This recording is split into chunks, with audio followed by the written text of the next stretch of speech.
Lin Yi, a seasoned gamer, was unexpectedly killed by a mysterious formation while seeking opportunities in a forbidden land. In the suburbs of Yun City, Longhua, a familiar call pierced the morning calm in a two-story house. Lin Yi, get up. Breakfast is ready. The voice jolted Lin Yi awake. His last memory was of touching a hidden forbidden formation in the forbidden land and being obliterated. Yet, here he was, in his once familiar room. An incredible thought struck him: had he been reborn? He quickly checked his phone to confirm the date. April 1st, 2033. He was really back 10 years ago. His tightly clenched fist trembled slightly. This time, he wouldn't repeat past mistakes. Lin Yi, are you up? His aunt, Ming Yu, called gently from outside the door. I'm up, coming, Lin Yi replied, suppressing his excitement. He looked around, his gaze settling on the virtual gaming pod. Today was the launch of Emperor's Heaven. As he left his room, Ming Yu, in her casual home attire, stood with her hands on her hips waiting for him. Her simple outfit couldn't hide her perfect figure and stunning beauty. Seeing her familiar face, Lin Yi felt a surge of complex emotions. It's so good to see everyone alive, he thought sincerely, then added, Annie, there's a new virtual game launching today. I got you a spot. Want to try it? Sure, I'll play after work. Ming Yu's eyes lit up. At 22, she was an intern nurse, just 3 years older than Lin Yi. As a veteran virtual gamer, Lin Yi had played almost every well-known virtual game. With his deep understanding of game mechanics, he amassed considerable wealth in these games. He should have lived a wealthy and comfortable life, but Emperor's Heaven changed everything. This average game soon began reflecting in-game cultivation into reality. Even more terrifying, items like equipment and treasures in the game affected the real world. When native NPCs and game monsters breached the boundary between reality and the virtual world, Earth was nearly destroyed. After Ming Yu left for work, Lin Yi immediately entered the virtual pod, listing rare items from other games at 20 below market price on a trading site. The items sold out instantly, earning him 1,000,000 dragon coins in moments. By 8 a.m., Lin Yi entered Emperor's Heaven, naming his character Huang Yuan. While other new players rushed into the wilds with wooden swords, Lin Yi headed straight to the recharge portal. A first recharge of 6 yuan granted a top-tier artifact. He spent lavishly, buying special offer packs, the Hero of the Ages pack, and the Summit pack. In no time, he spent 16,106 yuan. He then purchased all levels of VIP daily packs, raising his spending to 19,388 yuan. To reach VIP 5, he unhesitatingly recharged another 1,000 yuan for source crystals. After a series of recharges, Lin Yi opened his inventory, filled with a dazzling array of items, and began sorting through them. Lin Yi spent 24,226 yuan in one go, purchasing all the special offer packages available that day. This investment brought him a substantial return: 242,260 source crystals, over 1,000 spirit gathering pills, more than 10 aptitude pills, and hundreds of Mount aptitude pills, among other various pills. Lin Yi calculated in his mind that for now, apart from the spirit gathering pills and aptitude pills, the other items were temporarily of no use to him. He looked around and saw that the square in Yuantian town was sparsely populated, with most players having gone out to level up in the wild. Lin Yi decided to rent a cultivation chamber to enhance his cultivation efficiency. He quickly made his way to the town center, where supply stations for players, such as item shops and pill shops, were located, including the cultivation chambers. The cultivation chambers were divided into 3 tiers: primary, intermediate, and advanced, which could increase cultivation efficiency by 2, 5, and 10, respectively.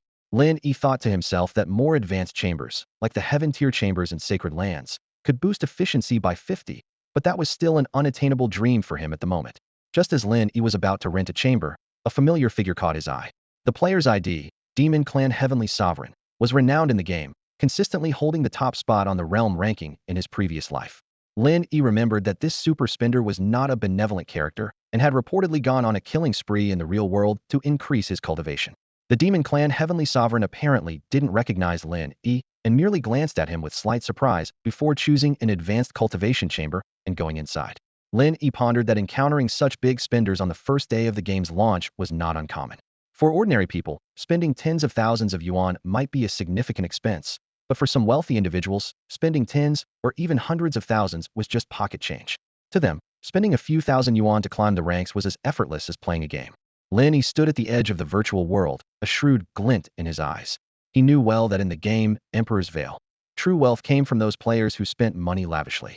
In the game, cultivation abodes were divided into 3 levels with vastly different prices. Basic abodes cost 1,000 source crystals, intermediate ones 10,000, and advanced ones a staggering 100,000. In contrast, rental prices were much more affordable: 10 source crystals per day for a basic abode, 100 for an intermediate, and 1,000 for an advanced one. After careful consideration, Lin Yi decided to rent an advanced cultivation abode. With a tap on the screen, he completed the transaction. In the blink of an eye, he found himself in a spacious room, bare except for a simple meditation mat. This was the undecorated advanced cultivation abode, a unique, independent space.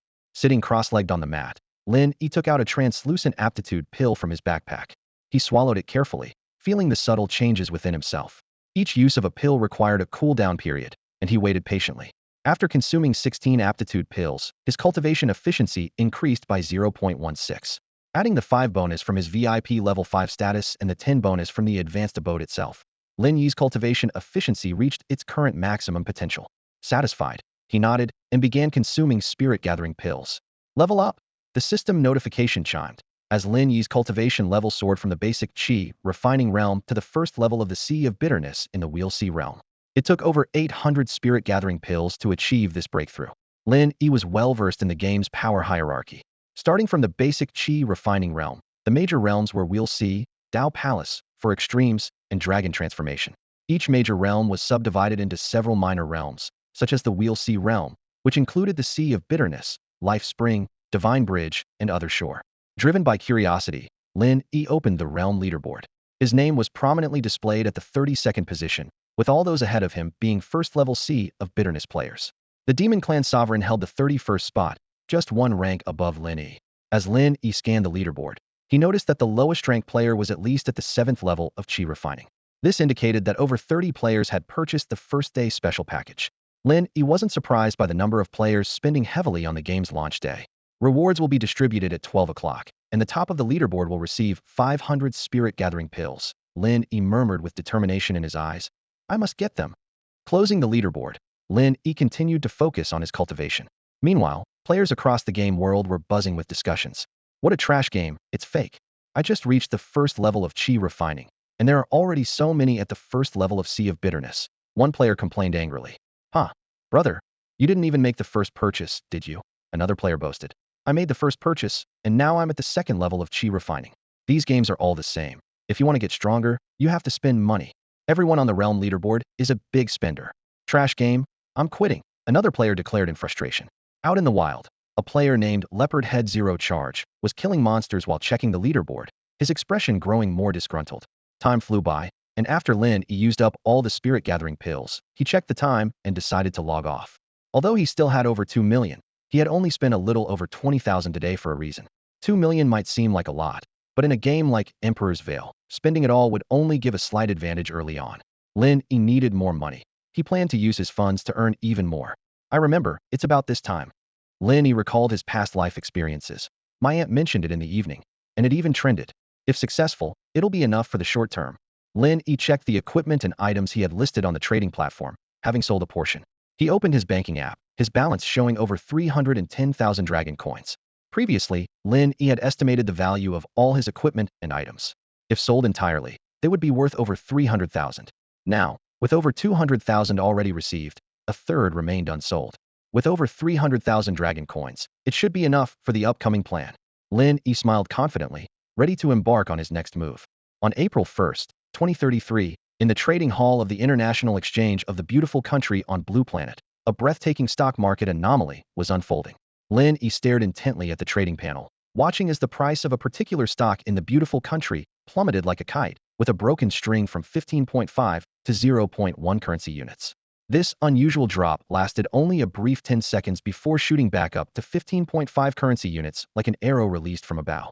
Lin Yi's fingers flew across the keyboard as he swiftly placed an order to buy. When the dust settled, he was delighted to discover he had successfully acquired stocks worth 2.2 million long currency. Although he couldn't purchase as much as he wished, it was still a pleasant surprise.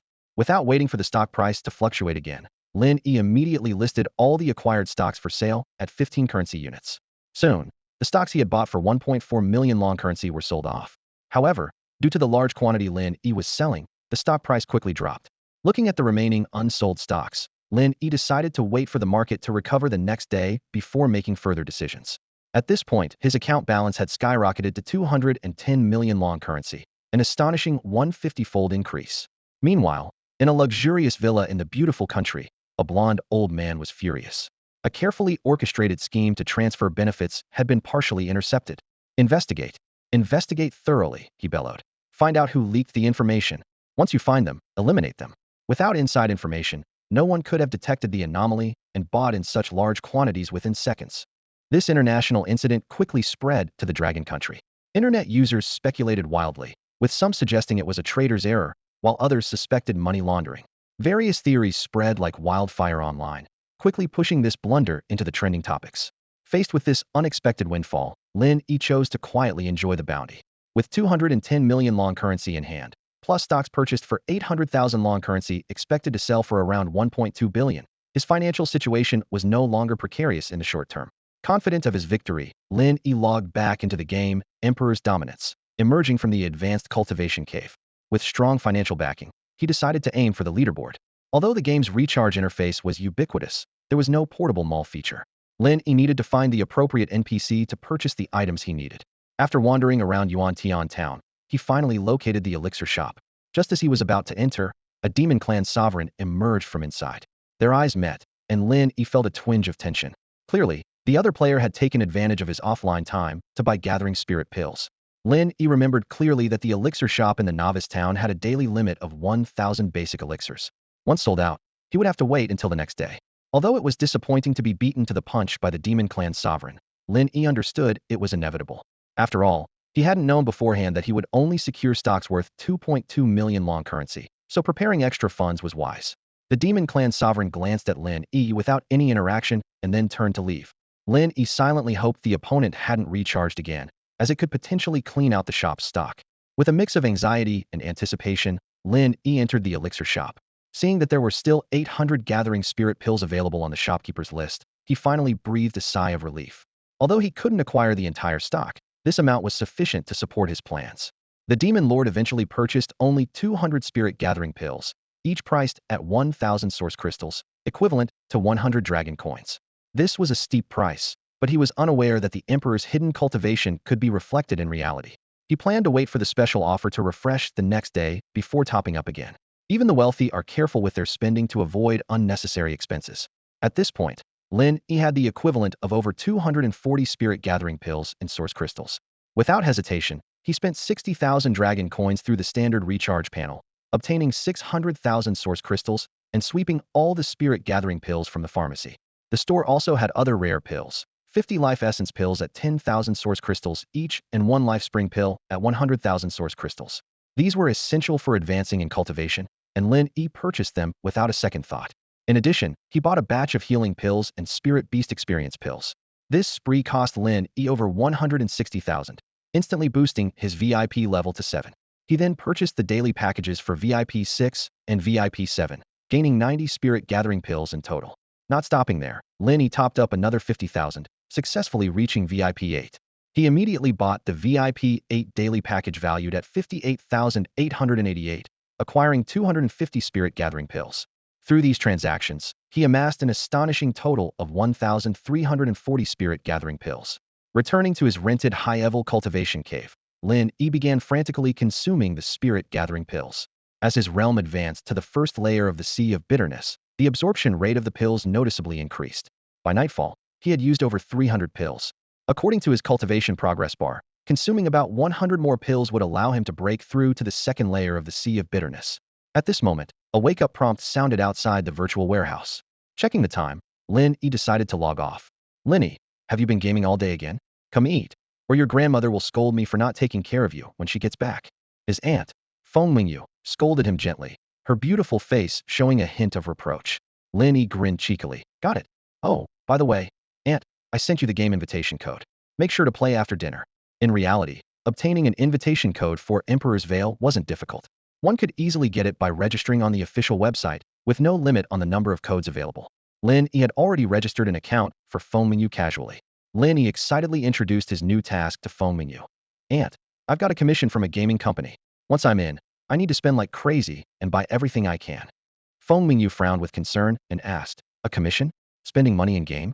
Lin Yi, are you sure you're not getting scammed? I've heard of many cases where people are tricked by virtual games pretending to offer such opportunities.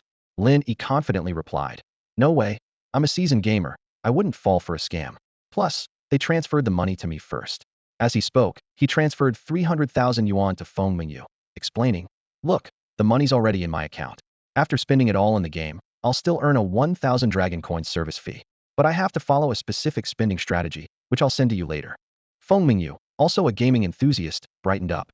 She had always loved playing various online games with Lin Yi since they were young. Lin Yi's semi-professional gaming career, earning money through games, was largely thanks to her influence. Although their grandmother often scolded Lin Yi for it, the two of them never tired of it. Whenever Lin Yi found an easy way to make money in other games, he would involve Feng Mingyu too. Although she didn't earn as much as Lin Yi, it was enough for pocket money. Hearing about another opportunity to earn money by gaming, Feng Mingyu beamed. "This is amazing. Someone's paying us to play games. I'm going to become the top player in the game." During dinner, Feng Mingyu was still immersed in her joy, her face glowing with a smile. She remembered a handbag she had her eye on but couldn't afford before, and now it seemed attainable. "By the way, Lin Yi," Feng Mingyu suddenly recalled, "you've been playing games all day, right?" Seeing Lin Yi nod, she continued, "I've got some explosive news for you. Something strange happened internationally today. Whether it was an operator error or something else, a stock plummeted to rock bottom and then skyrocketed to the top in an instant. If we had bought some, we could have made a fortune." Lin Yi listened to this information, which had made him billions in his previous life, nodding in agreement and secretly feeling grateful for his foresight. "Oh, Aunt," Lin Yi changed the subject. "In the game Emperor's Veil, you can form a partnership. What name are you planning to use? We could partner up and exchange gifts." After thinking for a moment, Feng Mingyu replied, Since it's a fantasy-themed virtual game, I'll go with Dream Rain Fairy." "All right," Lin Yi nodded. "I'll add you as a friend in the game. I'll go by Huang Yuan." Feng Mingyu was completely unaware that Lin Yi's so-called game promoter was nothing but a carefully crafted ruse. The money in question was actually all from Lin Yi's own pocket.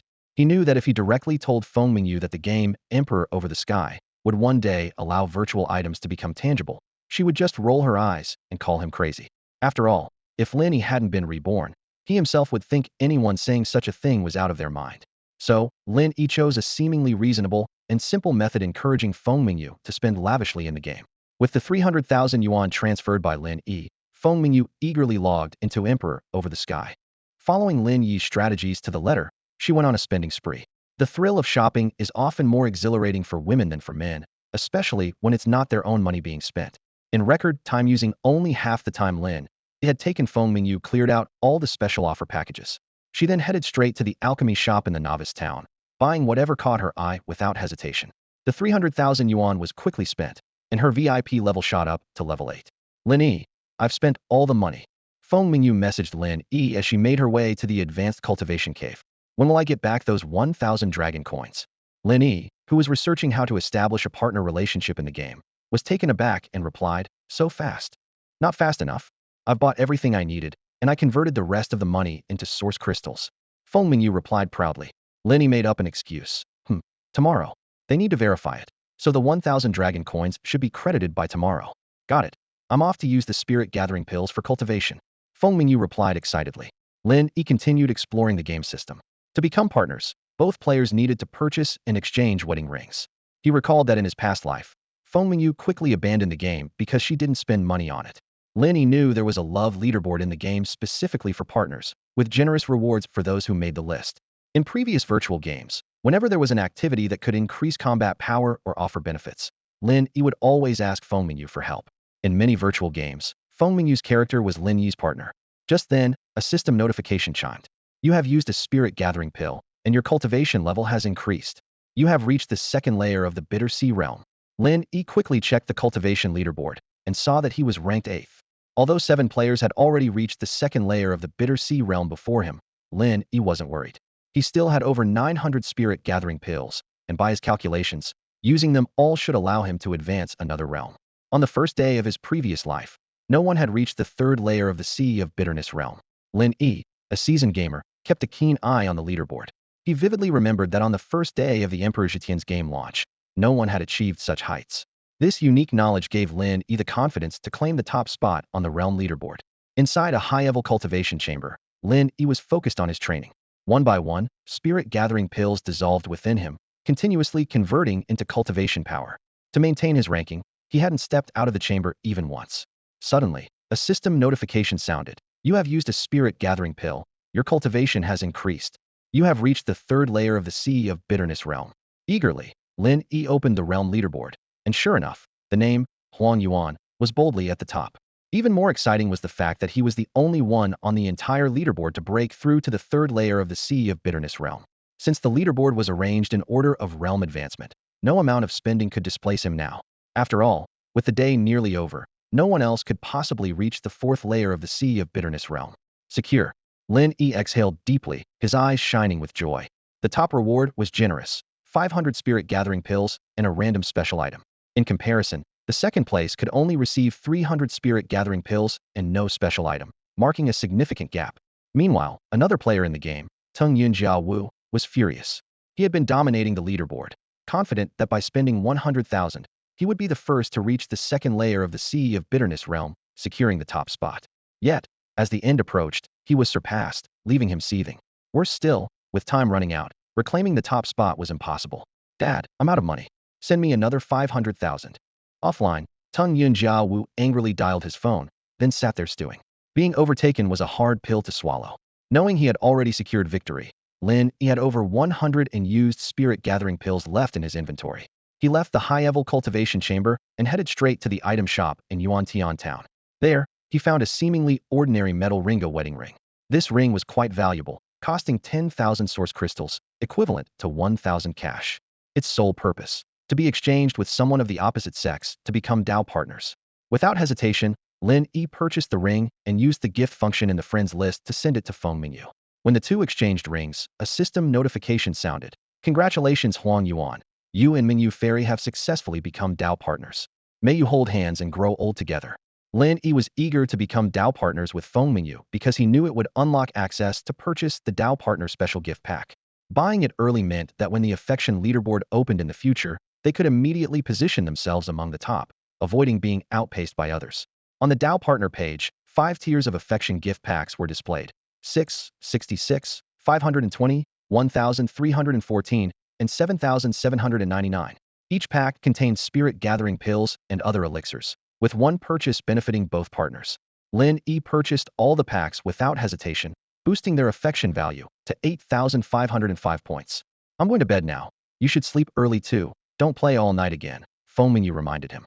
Even though the virtual pod allows for light sleep, not sleeping is bad for your health. I know, Lin Yi replied. After Feng Mingyu logged off, Lin Yi glanced at the time, seeing that midnight was approaching. He knew that the day's rewards for being at the top of the realm leaderboard would be distributed at midnight. The 500 spirit gathering pills, if purchased outright, were worth a staggering 50,000. In the early stages of the game, this was an enormous fortune. More importantly, because of the limited supply of elixirs in the novice town, these pills were even more valuable since they were hard to obtain in large quantities, even with money. However, for Lin Yi, the most anticipated reward wasn't the pills, but the random special item that only the top of the leaderboard could receive. As the minutes ticked by, his heartbeat quickened with anticipation for this unique prize. In his past life, Lin Yi barely made it to the bottom of the ranking list. Earning a single spirit gathering pill daily was already a rare reward for him. As for the mysterious special item at the top of the list, he knew nothing about it, and it was rarely mentioned on gaming forums. It wasn't until the weapon ranking opened and several exceptionally high-quality weapons appeared that Lin Yi realized these rare items might be closely linked to the random rewards from the various ranking lists. With a mix of nervousness and anticipation, Lin Yi watched the game interface intently. As the clock struck midnight, a system notification popped up. Player Huang Yuan, congratulations on achieving first place on the ranking list. Rewards: Spirit Gathering Pill X500, Random Special Item X1. Items have been placed in your backpack. Please check them promptly. Eagerly, Lin Yi opened his backpack, and a piece of ancient black material caught his eye, adorned with lifelike dragon patterns. The system description appeared. Dragon Pattern Black Gold, one of the divine metals, the top-tier material for extreme weapon crafting. These few words plunged Lin Yi into deep thought. In the world of Great Emperor covering the sky, most weapons and equipment needed to be crafted. What kind of extraordinary divine weapon could be forged from such top-tier material? Lin Yi recalled that weapons and cultivation realms were closely related. The divine slaying demon blade he received from his first recharge was merely a mortal-grade item, corresponding to the Wheel Sea realm. Above it were the mystic, treasure, and dragon grades, corresponding to the Dao Palace realm, for Extremes realm, and Dragon Transformation realm, respectively. In his past life, the highest quality weapon on the weapon ranking was only a second-grade treasure. It was rumored that a wealthy player spent millions to create that treasure. Though the truth was uncertain, it highlighted its rarity. Looking at the dragon pattern black gold in his hand, Lin Yi speculated. This is the top-tier material for crafting. Could it be used to forge the legendary dragon grade weapon? I need to quickly improve my crafting skills. However, Lin Yi was unaware at the time that divine metal, as a premium crafting material, could potentially be used to forge the ultimate extreme Dao Emperor weapon, provided one had sufficiently advanced crafting skills and a powerful cultivation realm to nurture it. In the world of Great Emperor covering the sky, crafting weapons and equipment required mastering crafting techniques. Basic crafting skills could be learned at a crafting shop by paying a certain amount of source crystals. Thereafter, one could improve crafting experience and level through continuous practice. Besides self-learning, players could also seek skilled NPCs to craft on their behalf. For instance, the weapon shop owner could provide such services. Naturally, the higher the quality of the equipment, the more source crystals would be required, similar to transaction fees in other online games. Many players chose to enhance their crafting skills on their own. Although the initial investment was significant, once mastered, they could craft equipment at will, and self-made weapons often better suited their needs. Reflecting on his past experiences, Lin Yi couldn't help but smile wryly. Crafting and alchemy were akin to bottomless pits. Even with massive investments, results weren't guaranteed. Especially in the early stages, expenses outweighed returns, making it difficult to see any benefits. After advancing his skills in alchemy and artifact crafting, Lin Yi discovered a business opportunity. By purchasing materials and crafting items himself, the cost was much lower than the price of finished products. The spirit gathering pill is a prime example. The market price is 1,000 source crystals, but crafting it himself only costs 300 source crystals. Many players recognized this and invested heavily in upgrading their alchemy and crafting skills to profit from selling these crafted items. However, for Lin Yi, improving his cultivation was the priority, so he temporarily set aside alchemy and crafting. After receiving rewards from the ranking leaderboard, Lin Yi headed straight to the pill shop. He had been waiting there to purchase the newly refreshed stock of 1,000 spirit gathering pills. The wealthy player from the same area, Mo Zutianzun, only bought 200 pills yesterday, but might come back for more today, so Lin Yi couldn't be complacent. As for Fengmingyu, her beginner town didn't have big spending players, so there was no shortage of pills there. After clearing out the pill shop, Lin Yi returned to his advanced cultivation cave. Just past midnight, he rented the advanced cultivation cave for another day. Faced with all the newly available special offer packages, Lin Yi bought them all, including the couple's package. This spree, combined with his earlier spending at the pill shop, brought his spending for the day to 280,000 source crystals. Adding the 260,000 from the previous day, his total for the 2 days was nearly 550,000. With 450,000 more to reach VIP 9, Lin Yi spent another 500,000. Upon reaching VIP 9, he immediately purchased the daily package priced at 98,888 source crystals without hesitation. Now holding over 3,000 spirit gathering pills, Lin Yi began consuming them rapidly to boost his cultivation level. As he reached the 3rd level of the Bitter Sea realm, his consumption rate of the pills increased significantly. At 1 a.m., while Lin Yi was deeply focused on his cultivation, a game announcement popped up. The Mount leaderboard had been launched, and players could buy Mount eggs from the Mount shop for hatching or capture them in the wild. Lin Yi was prepared for this and remained calm. He knew the Mount shop would be crowded and that with enough spending, obtaining a top-tier Mount wasn't difficult. But Lin Yi's ambition went beyond that. His goal was to be number 1 on the Mount leaderboard. Meanwhile, the player with the ID, Tung Yunjia Wu, who had previously been overtaken by Lin Yi for the top spot on the cultivation leaderboard, requested another 500,000 from his father. He quickly purchased all available special offer packages and rushed to the pill shop to buy out all the cultivation pills. This spree cost him over 100,000, bringing his VIP level up to 8. Determined to reclaim the top spot on the leaderboard, Tung Yunjia was resolute. On the 2nd day of the game's opening, the demand for special offer packs had decreased slightly, but many players were still willing to spend money. However, the appearance of a mysterious expert completely disrupted the competitive landscape. This player swiftly ascended to the 3rd level of the Sea of Bitterness, leaving other paying players in awe. At this moment, the opening of the Mount leaderboard injected new vitality into the competition. Unwilling to accept defeat in the realm rankings, Tung Yunjia decisively turned his attention to the Mount leaderboard. He spent over 300,000 to acquire a 5th-tier Mount, dominating the leaderboard filled with 3rd and 4th-tier Mounts. This move intimidated other players who were aiming for the leaderboard, leading them to give up. Meanwhile, Lin Yi quietly enhanced his strength. He consumed spirit gathering pills, rapidly advancing to the 4th level of the Sea of Bitterness, securing the top position on the realm leaderboard. Below him were over a dozen players at the 3rd level, clearly the ones who had maximized their special offer packs on the 2nd day. After breakfast, Lin Yi continued to focus on his cultivation. He also kept an eye on the international exchange, and after the market opened, he sold his remaining 800,000 shares at an average price of $14.5, earning 116 million. Combined with his previous 210 million, Lin Yi had astonishingly turned 2.2 million dragon coins into a profit of 326 million dragon coins. By the afternoon, Lin Yi's cultivation had broken through again, reaching the 5th level of the Sea of Bitterness. At this point, he still had over 600 spirit gathering pills, while other players had yet to reach the 4th level. Lin Yi was secretly pleased, as today's realm leaderboard seemed well within his grasp. However, Lin Yi was not content with his current state. He planned to acquire a mount first, then leave the novice town to head to a city, where he would look for a suitable sect to join and obtain a complete cultivation method. The resources in the novice town were no longer sufficient for his rapid advancement, and his current strength was enough to handle most dangers in the wild. With this plan in mind, Lin Yi left the advanced cultivation cave and headed straight for the new mount shop, each step filled with anticipation and confidence for the future. In the novice town, resources are limited and good items are scarce. Various NPCs bustle about the streets, some of whom offer quests. Their eyes gleam with anticipation, waiting for brave players to take on their challenges. Lin Yi stood in the center of the town, his gaze sweeping over his surroundings. He noticed a hunter-like NPC waving and calling out, "Brave warriors, who will help me hunt down the wicked demon wolf." Such quests not only increase cultivation, but also offer precious source crystal rewards upon completion. Not far away, a group of new players excitedly discussed the demon beast they had just hunted. "Look at the beautiful fur on this beast," one player exclaimed. "I heard tanners pay a good price for this kind of pelt." Indeed, demon beasts themselves are a treasure trove, and selling their materials to the right NPCs can yield a significant amount of source crystals.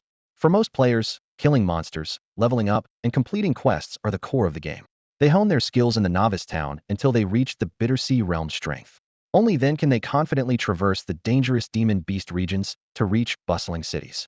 Cities are places brimming with opportunities. Streets are crowded, and various shops are everywhere. Sects, families, and guilds have established roots here, offering players the chance to join. By joining these factions, players can obtain valuable cultivation techniques and martial skills. The number of NPCs in cities is vast, and so are the quests they offer. Some hidden quests come with astonishingly rich rewards. Meanwhile, outside the city, medium to large sects also draw players' attention.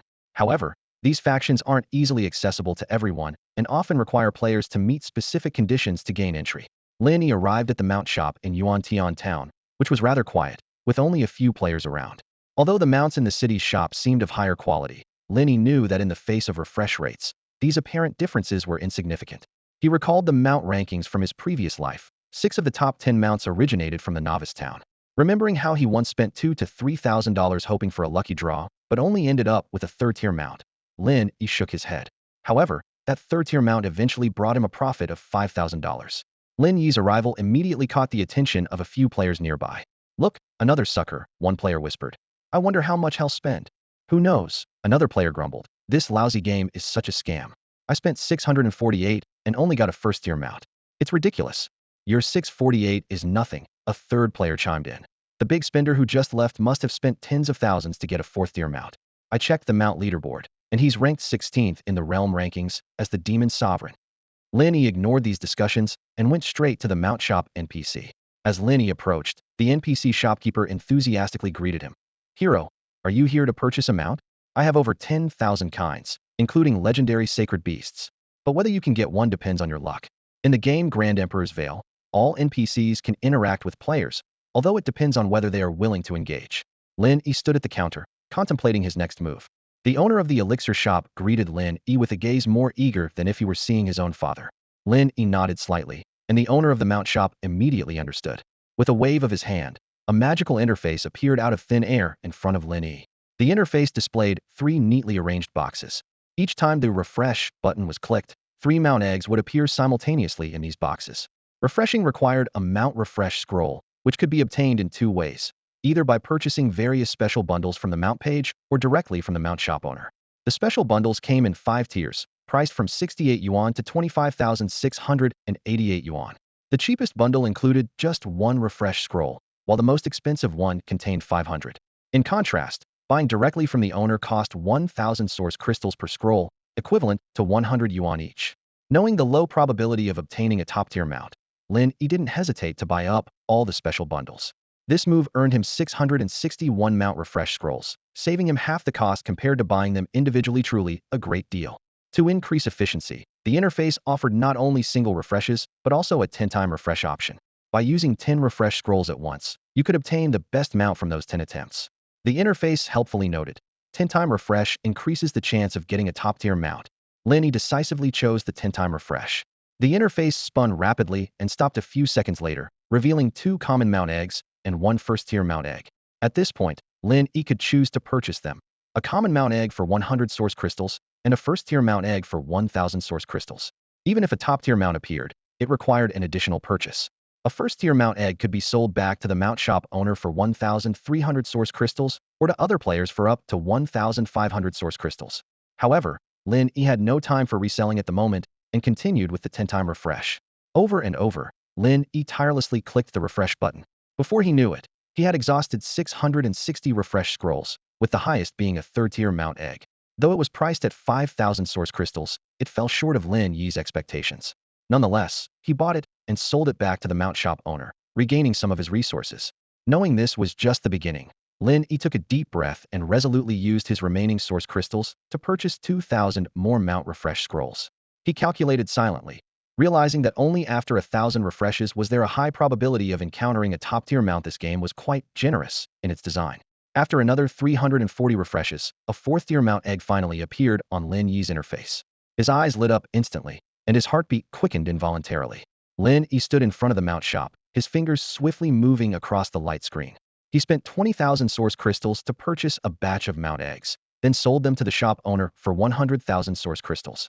Through this process, he gradually figured out the trick. Determined to try again, Lin Yi took a deep breath and began a new round of 1,000 refreshes.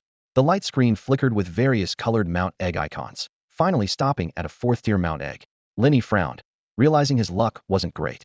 Out of 1,000 refreshes, he only got 2 third-tier and 1 fourth-tier mount egg. Lin Yi quickly calculated that this round of refreshes cost him a total of 1 million source crystals, equivalent to 100,000 in cash. After selling to the mount shop owner, he only recovered 88,000 source crystals. Lin Yi chuckled wryly, realizing he had invested over 80,000 and was still empty-handed. A system notification suddenly sounded. Your relationship with the mount shop owner has increased. Current status, friendly. Lin Yi raised an eyebrow. At least he gained the shop owner's goodwill. The surrounding players began to whisper, "Whoa, this is a big spender. Refreshing for so long. He must have spent at least a small fortune. I can't believe it. Just when I thought the previous guy was a big spender, this one tops it." One player excitedly said, "I was planning to do some quests, but I can't miss seeing how long this guy will keep spending."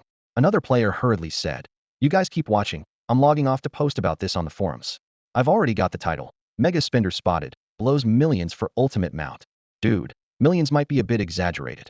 It's just for the hype. The players watching couldn't pinpoint exactly how much Lin Yi spent, but judging by how long he stayed, they could guess he spent a lot. They were all stunned, unable to understand why someone would spend so much on a mount in a mediocre pay-to-win virtual game. When Lin Yi reached 2,000 refreshes, a new icon appeared with the caption, "Big Spender Exclusive Refresh." With the 100-time refresh option, Lin Yi's pace quickened. His eyes scanned the rapidly changing mount eggs. Fourth-tier mount, nope. Sell to the shop owner. Fifth-tier mount, nope. Sell to the shop owner. Seventh-tier mount. Hold on to it. Eighth-tier mount. Keep it. Sell the 7th tier. Lin Yi gritted his teeth as he watched his account balance. He had sunk 1.5 million, only to get an 8th-tier mount, but he wasn't done yet. Taking a deep breath, he continued to refresh. After pouring in 4.2 million cash, Lin Yi's eyes lit up. A gold-bordered spiritual tier mount egg appeared on his refresh screen. Before this, a new button had appeared, allowing a 1,000 time refresh for 100,000 at once.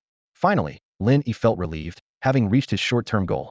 He stopped refreshing and purchased the 8th tier and spiritual tier mount eggs with source crystals before leaving the mount shop. By then, his relationship with the NPC shop owner had reached the close level.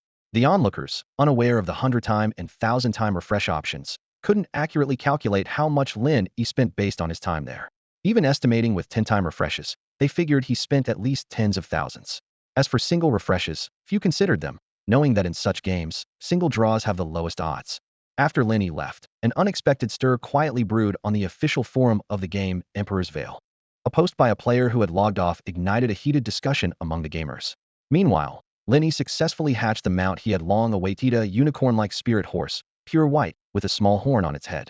He affectionately named it Xiao Bai, and this spirit-level mount quickly climbed to the top of the game's mount leaderboard. As soon as the news broke, the entire forum was abuzz. Players flooded in to discuss this rare spirit-level mount.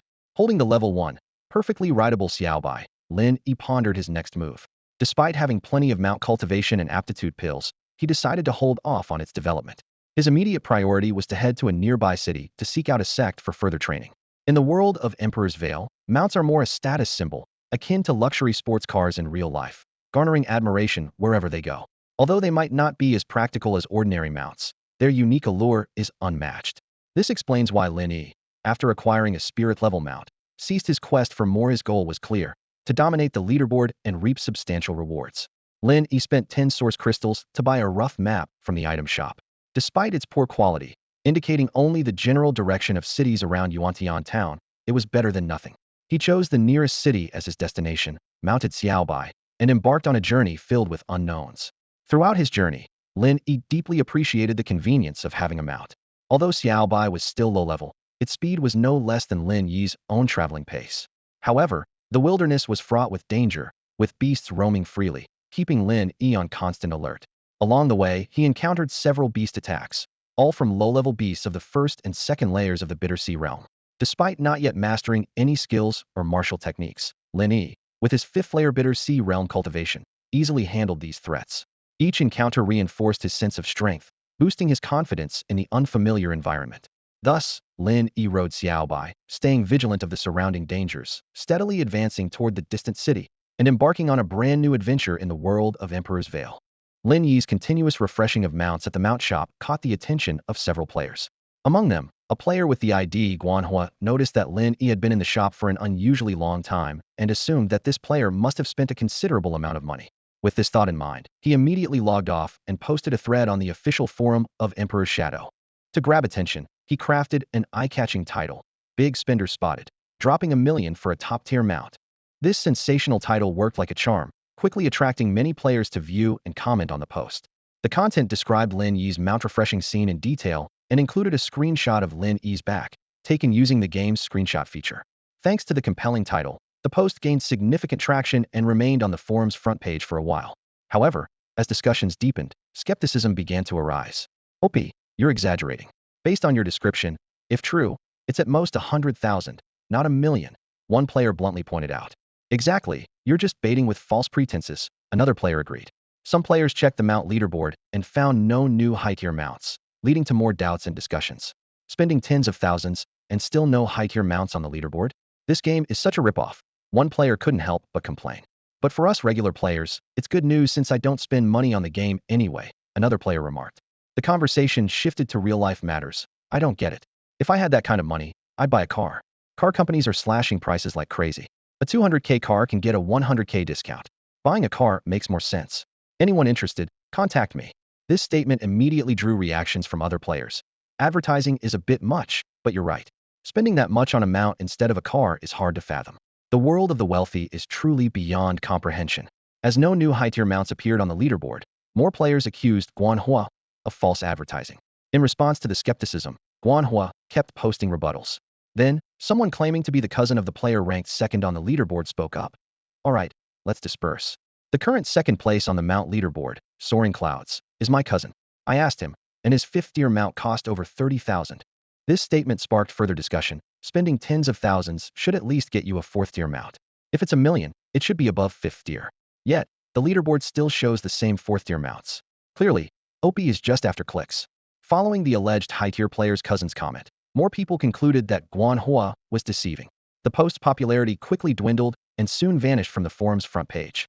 When a spirit-tier mount suddenly appeared on the mount leaderboard, a previously dormant thread was instantly pushed to the top of the forum's front page. The community erupted with players sharing their thoughts. "Damn, this has to be a millionaire player. A spirit-tier mount? These wealthy folks are out of their minds. Spending over $1 million just for a mount in a game? Could it be a spoiled kid who stole their parents' credit card? I bet the game officials will clarify tomorrow, saying they've refunded an underage player. It's either a scam or someone who's insanely gullible. Spending $1 million on a mount is just unbelievable." Despite the heated debate and suspicions that the game officials might have planted someone to boost spending, one fact was undeniable. The spirit-tier mount firmly held the top spot on the leaderboard, leaving a huge gap between it and the second-place mount, the 5th tier, riding the clouds. Unlike the realm leaderboard, the mount leaderboard hides player IDs by default, similar to various weapon and spirit beast leaderboards. As a result, No one has realized that the same person tops both the realm and mount leaderboards. Meanwhile, Riding the Clouds was engrossed in cultivation, oblivious to the forum uproar. He had spent over 300,000 on a 5th-tier mount, confident that his ranking was unshakable. To him, the game Emperor's Reach wasn't much different from other virtual games on the market, except that its fantasy theme attracted more players. Just as Riding the Clouds believed his rank was secure, his communication tab chimed. It was a message from his cousin, Fan Yun Fu Shui. Cousin, did you check the mount leaderboard? You've been overtaken. Startled, Riding the Clouds quickly responded and opened the leaderboard. Seeing his 5th-tier Crimson Blood Horse replaced by a Spiritier Unicorn Spirit Horse, a surge of anger overwhelmed him. He recalled how he had spent over 300,000 to maintain his rank, along with additional thousands on mount aptitude and experience pills for training. His Crimson Blood Horse had reached level 22, with significantly improved attributes. Yet, all his efforts were effortlessly surpassed. The overall score has now soared to over 12,000, far surpassing the second-place mount on the leaderboard, which is a 4th-tier mount with just over 6,000 points. However, the mount that tops the leaderboard, a first-level, first-grade spirit mount, has an astonishing score of 960,000 points. First, the realm leaderboard was overtaken, and now the mount leaderboard is suffering the same fate. These consecutive setbacks have ignited the fury in Tung Yun Jiao Wu's heart to the extreme. Cousin, I've sent you a link to a post on the game's official forum. Take a look, and you'll understand. Fan Yun Fu Shui's voice came through the communicator. All right, got it. Tung Yun Jiao Wu responded briefly. The communication system in the game, Emperor Zhitian, is interconnected with the real world, allowing players to check information without logging in. Suppressing his inner rage, Tung Yun Jiao Wu exited the game and clicked on the link Fan Yun Fu Shui had sent. After quickly skimming through the post that had caused a stir on the forum, he took a deep breath and emerged from the virtual pod. He immediately dialed his father's number. Hey Dad, I need another million. Didn't I just transfer 500,000 to you yesterday? How did you spend it so fast? His father's voice was filled with confusion and a hint of dissatisfaction. Wang Tong, what on earth are you doing? How can you spend money so quickly? I spent it in the game. Some idiot is competing with me on the leaderboard. Wang Tong, also known as Tung Yun Jiao Wu, replied with obvious impatience. His father's tone became serious. Is it a game bot? I've heard that many virtual games use bots to stimulate spending. You need to be cautious. All right, I know. Just transfer the money. Wang Tong urged impatiently. I'll send the money, but let me remind you, don't gamble or think about starting a business. Spending money on a game is minor, but stay away from those too, understand? Got it. Wang Tong replied impatiently, then hung up the phone. A few minutes later, Wang Tong heard the notification of 1 million being credited to his bank account and immediately returned to the virtual pod. In the game world of Emperor Zhitian, Lin Yi was heading towards Tianyuan City. This is the first target city for all players after leaving the novice village. Just as he was about to reach Tianyuan City, 5 players suddenly appeared ahead, rapidly closing in on him in a surrounding formation. Hey, nice mount. Guys, we've hit the jackpot this time, one player exclaimed excitedly. Haha, the ones we met before were all small fry, not worth the effort. Finally, a skilled player, another chimed in. Guys, this time, the mount is mine. The leader of the group announced loudly. Emperor Zhitian, as a virtual game, currently doesn't differ much from other virtual games. Some players enjoy leveling up by fighting monsters, others prefer completing tasks, and naturally, there are those who enjoy hunting down players to steal treasures or bully weaker players. In this game, everything except the items in your backpack can be looted, including mounts. In Emperor Zhitian, nothing is bound or non-droppable. However, mounts that are purchased and cultivated have a high initial loyalty. Stolen ones, like those captured in the wild, have low initial loyalty and are prone to rebellion. Currently, in Emperor Zhitian, death is revivable. But the cost of dying is significant, as it results in losing 1 level of cultivation, meaning an entire realm, and dropping all equipped gear. Once Emperor Zhitian begins to have real-world repercussions, the game's character death will translate into actual death. For a virtual MMORPG, the death penalty in Emperor Zhitian isn't considered too severe. Some players enjoy hunting other players. Lin Yi understands this well. Every virtual game has a large number of such players, and Emperor Zhitian is no exception. Many high-spending players spend large amounts of money in games not just for a high rank on the leaderboard, but to have overwhelming power to crush others. These players are often eager to showcase their strength. The 5 people in front of Lin Yi were typical examples of this. After boosting their levels through spending, they began roaming the wilderness looking for players to PK and kill. While the city isn't completely safe, fighting there can damage facilities and anger powerful NPCs, so few choose to engage in combat within city limits. The only truly safe places are the cultivation caves protected by powerful formations, which is one reason many players are willing to pay for them. In this perilous game world, players not only have to deal with various monsters, but also watch out for ambushes from other players. As a result, many choose to team up with trusted partners for mutual protection. At this moment, the IDs of the 5 people opposite were fully displayed: dust-free handsome youth, wasted youth without romance, honest reliable young lord, gentle breeze little villain, and shy gentle little prince. Lin Yi was familiar with them. In his previous life, these 5 were notorious in the game Emperor's Shadow and were known as the Troublemaker 5. They had claimed the heads of at least thousands of new and non-paying players, causing many to quit the game in anger. Despite being condemned on forums, they continued their ways. Lin Yi instinctively hid his ID, so these 5 did not know he was the top-ranked player, Huang Yuan, in the realm rankings. The Troublemaker 5 were all at the second level of the Sea of Bitterness realm, ranked over 500th. They believed they could handle opponents at the third level of the Sea of Bitterness realm, fearing only the top 5 on the leaderboard. Just moments ago, these 5 had already killed over 20 players at the first level of the Sea of Bitterness realm, coming from other novice towns. Now, they were targeting Lin Yi, attempting to seize the mount he had just purchased for 4.2 million. Furious, Lin Yi drew his divine weapon, the demon-slaying blade, and charged at them. In the early stages of the game, without powerful skills and techniques, the cultivation level is the sole measure of strength. Lin Yi, at the 5th level of the Sea of Bitterness realm, was far more powerful than the second level 5. "Oh crap, we've hit a tough one, run brothers," exclaimed honest, reliable young lord as Lin Yi cut down dust-free handsome youth with one strike. The other 3 tried to flee, but it was too late. Lin Yi was already upon them. With overwhelming power, Lin Yi cut through them like slicing vegetables, killing the remaining 4 with ease. On just the second day of Emperor's Shadow, the Troublemaker 5 had nothing valuable. Apart from 5 demon-slaying blades, each wore an inner armor called Ling Tian, bought from the item shop as a first-grade ordinary item, each costing 500 source crystals. Lin Yi collected all these spoils and mounted his unicorn spirit horse, heading straight into Tianyuan City. Once in the city, Lin Yi had a plan in mind and sped towards his first destination. He had many important tasks to accomplish this time. In the game Emperor's Shadow, incidents of murder for treasure and malicious player killing are common occurrences. This is quite normal in the early stages of any virtual online game. Lin Yi easily dispatched the troublemaking group of 5, considering it just a minor episode. At the resurrection point, the 5 looked at each other, their faces full of frustration and anger. The impeccably dressed young man, looking at the death notification, gritted his teeth and said, "Damn, it turned out to be Huang Yuan, the top player on the rankings. Just our luck to run into him." The hot-blooded young man clenched his fist, irritated, and asked, "What do we do, guys? Should we spend some money to take him down?" The honest and reliable young man smacked him on the back of the head, bluntly saying, "Take him down with what?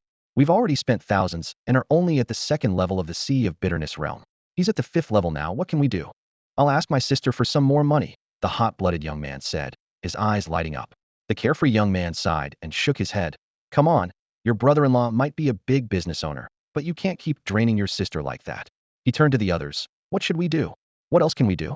"Rent a training cave," the carefree young man said helplessly. "We lost a level from dying. Let's focus on leveling up first."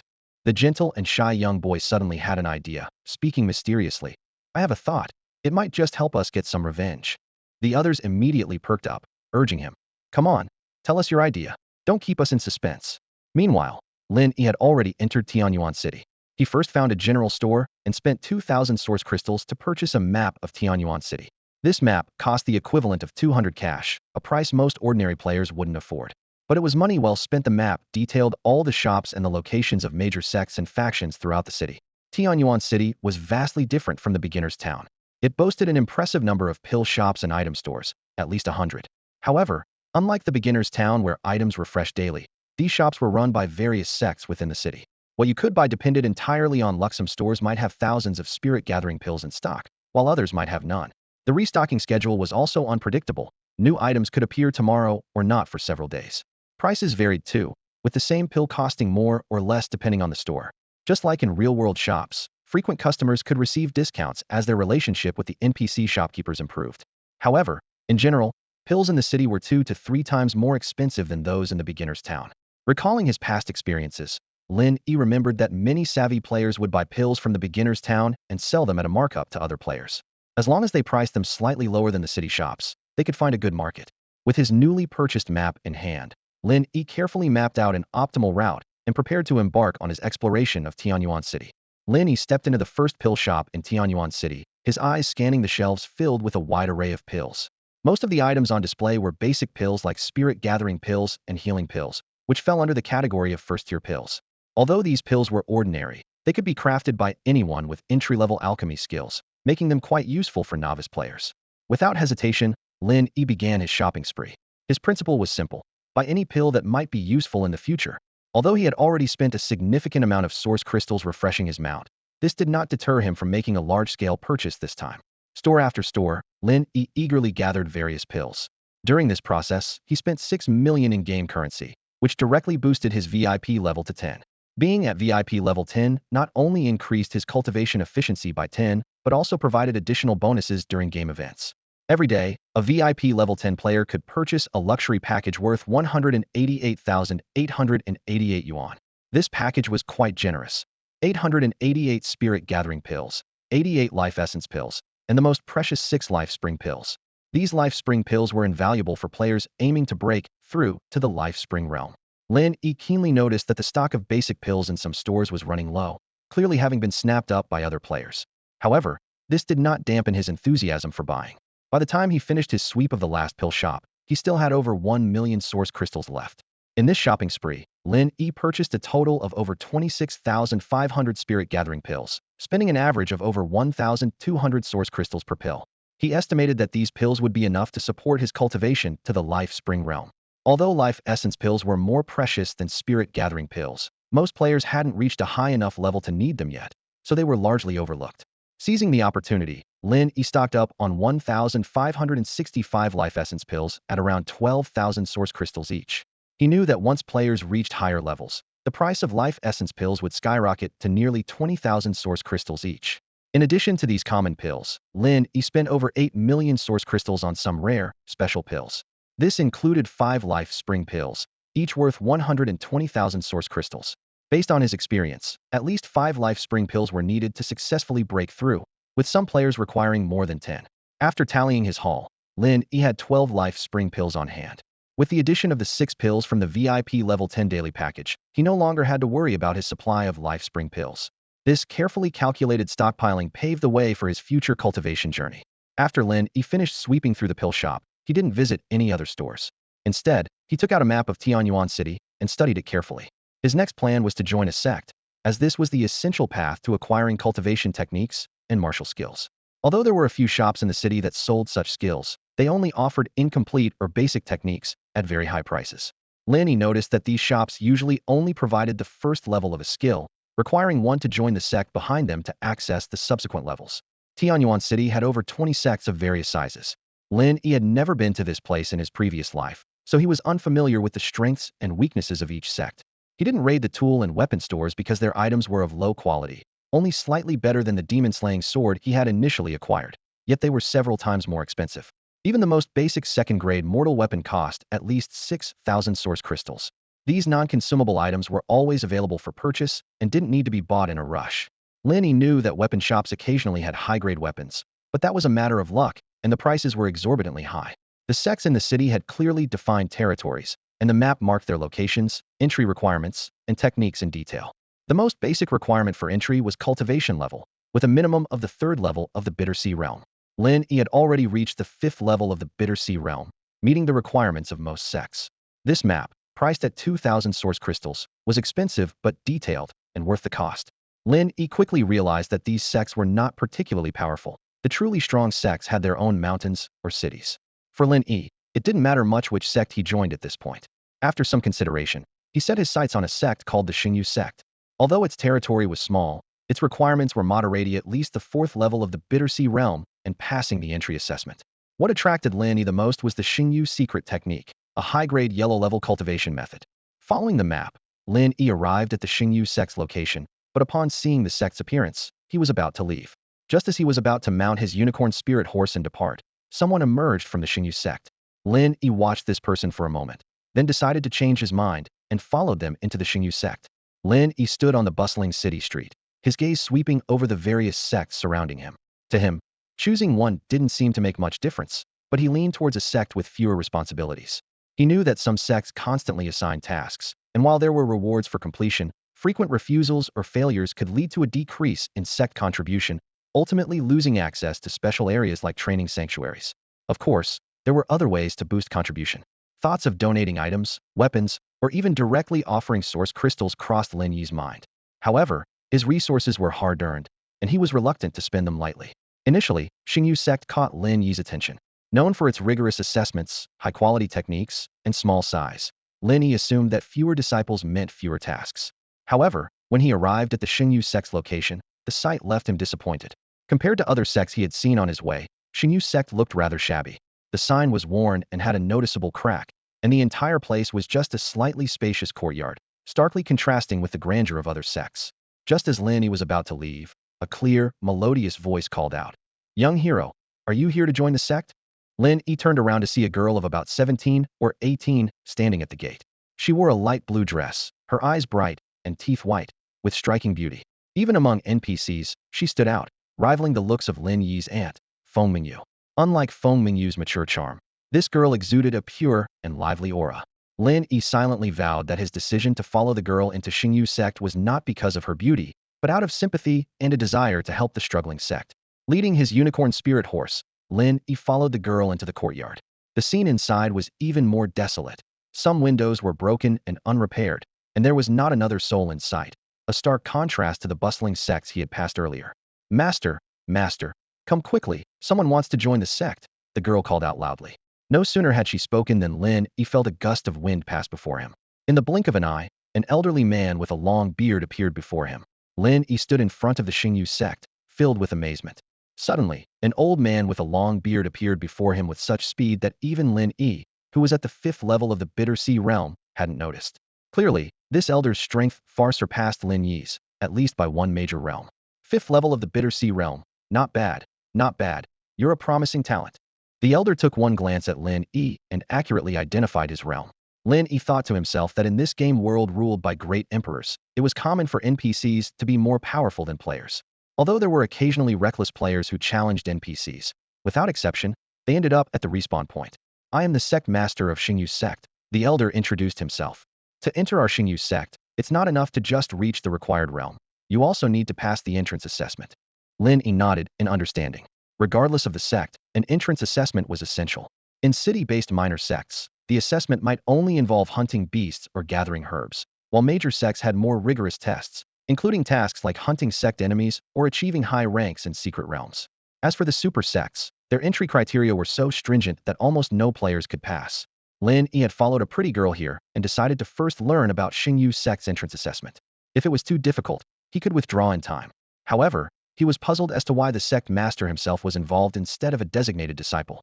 "Sect master, what exactly do I need to do for the entrance assessment?" Lin Yi asked cautiously. The sect master smiled and replied, "In Xingyu sect, we have menial disciples, outer disciples, inner disciples, and personal disciples. Which entrance assessment would you like to choose?" Lin Yi was momentarily stunned. This was completely different from what he knew. Could it be that his top ranking on the realm leaderboard granted him special treatment? In his previous life, he was ranked too low to know about such situations. "Can you explain what each assessment involves?" Lin Yi inquired carefully, wanting to understand the specific difficulty of each level. The sect master patiently explained. "Our Xingyu sect is different from other sections. A menial disciple only needs to pay 10,000 source crystals to join. An outer disciple requires 100,000. An inner disciple, who can learn complete techniques, needs 1 million source crystals. As for a personal disciple, they can learn my ultimate skills, but must pay 10 million source crystals." Upon hearing this, Lin Yi realized he had been overthinking things. The realm leaderboard hadn't afforded him any special treatment. It was all about transactions involving source crystals. Xingyu sect, a seemingly ordinary yet mysterious sect, is now becoming a turning point in Lin Yi's life. Just as the sect leader finished speaking, a task prompt suddenly appeared before Lin Yi. "Would you like to accept the entrance examination for Xingyu sect?" While Lin Yi hesitated, the pretty young girl who brought him there gently tugged at the sect leader's sleeve and whispered, "Master, you're asking for too much. What if you scare him away? How about asking for a little less? We agreed earlier that 5,000 source crystals would suffice for an odd job disciple. Without more source crystals, I can't continue my cultivation." Although her voice was soft, Lin Yi caught it. He chuckled to himself, realizing they were trying to fleece him. The sect leader's mouth twitched slightly at the girl's words, clearly displeased with his disciples' undermining. He whispered back, "Didn't you see this young man riding a spirit-level mount? He's definitely a wealthy one. If we don't seize the chance to ask for more, how will the sect operate?" Lin Yi was calculating in his mind. Initially, he was ready to accept the entrance exam and pay the source crystals. If 10,000 source crystals could secure direct entry, bypassing the troublesome exam, it wasn't too expensive. Even spending 100,000 source crystals to become an inner disciple seemed like a good deal. He planned to use source crystals to boost his sect contribution, as spending money was faster than completing endless tasks. According to posts Lin Yi read on the official forum in his past life, purely relying on spending money required donating items worth at least 200,000 source crystals to meet the promotion requirements for an inner disciple. Spending 200,000 source crystals for a complete high-grade yellow-level technique was quite worthwhile. In the technique shop, even an ordinary complete cultivation technique would cost several thousand source crystals. However, the girl's words made Lin Yi hesitate, delaying his acceptance of the entrance exam. While he had money, he didn't want to be taken for a fool. Seeing Lin Yi's hesitation, the sect leader awkwardly smiled and said, it is a bit high. How about I offer you a 20 discount, young man? 60 off. Deal. Lin Yi immediately countered. When the sect leader agreed so readily, Lin Yi realized he had still offered too high a price. He tentatively suggested, how about 70 off? Young man, one must be honest. The sect leader glared at Lin Yi. Seeing this, Lin Yi stopped bargaining and immediately chose to accept the entrance exam. On the pop-up screen, he spent 400,000 source crystals, becoming a direct disciple of Xingyu sect. After paying the source crystals, the sect leader's face was filled with a benevolent smile as he said to Lin Yi, good disciple, let your senior sister show you around Xingyu sect. There are vacant rooms nearby. As a direct disciple, you can choose one. This is the sect's legacy technique, and I entrust it to you. Lin Yi received a system notification confirming he had become a direct disciple of Xingyu sect and obtained the sect's technique, the Xingyu secret manual. Through the sect interface, Lin Yi learned that his money-bought master was named Master Duanda. The pretty young girl was now his senior sister, named Xingyu.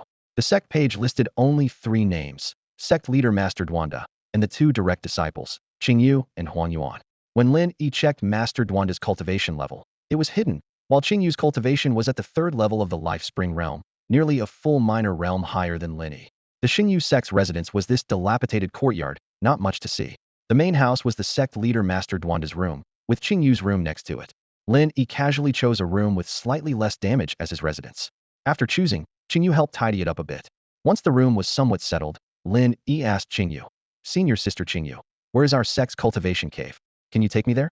I want to start cultivating. Hearing this, Xingyu's pretty face blushed slightly as she said, well, junior brother Huang Yuan, our cultivation cave is in the backyard. But since the sect ran out of source crystals, it's been shut down for several days. Our master should have replenished the source crystals by now. I'll still take you to have a look. Just then, an angry shout came from outside. Thief! How dare you steal from Xingyu sect? You're courting death. Lin Yi joined the Xingyu sect, spending a considerable amount of money, only to find out that the sect was shockingly impoverished.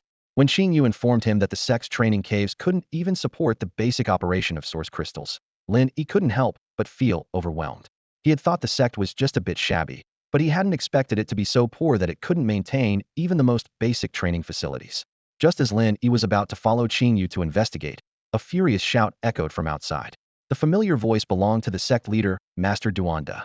Lin Yi and Xingyu exchanged puzzled glances. Could the Xingyu sect have been robbed? The thought crossed both their minds simultaneously. Lin Yi was incredulous, while Xingyu found it both amusing and exasperating. What was there to steal from a sect that couldn't even maintain its training caves? How could such a place attract thieves? Suddenly, Lin Yi was struck by a realization. His spiritual-grade unicorn horse, Xiaobai, was still in the courtyard. He rushed to open the door, and the sight before him left him speechless. 5 familiar figures were struggling to drag the unicorn horse towards the gate. Xiaobai's mouth was tightly covered by a bridle, preventing it from making any sound. These 5 were none other than the troublemaking group Lin Yi had previously defeated outside Tianyuan City. After being easily defeated by Lin Yi, the shy and gentle youngest member of the group had concocted this plan for revenge. They had followed Lin Yi all the way to the Xingyu sect, waiting for an opportunity. When Lin Yi and Xingyu were busy tidying up their room, the courtyard was left unattended, allowing the 5 to sneak in and attempt to steal the unicorn horse. Had it not been for Master Duanda's timely discovery, their plan might have succeeded.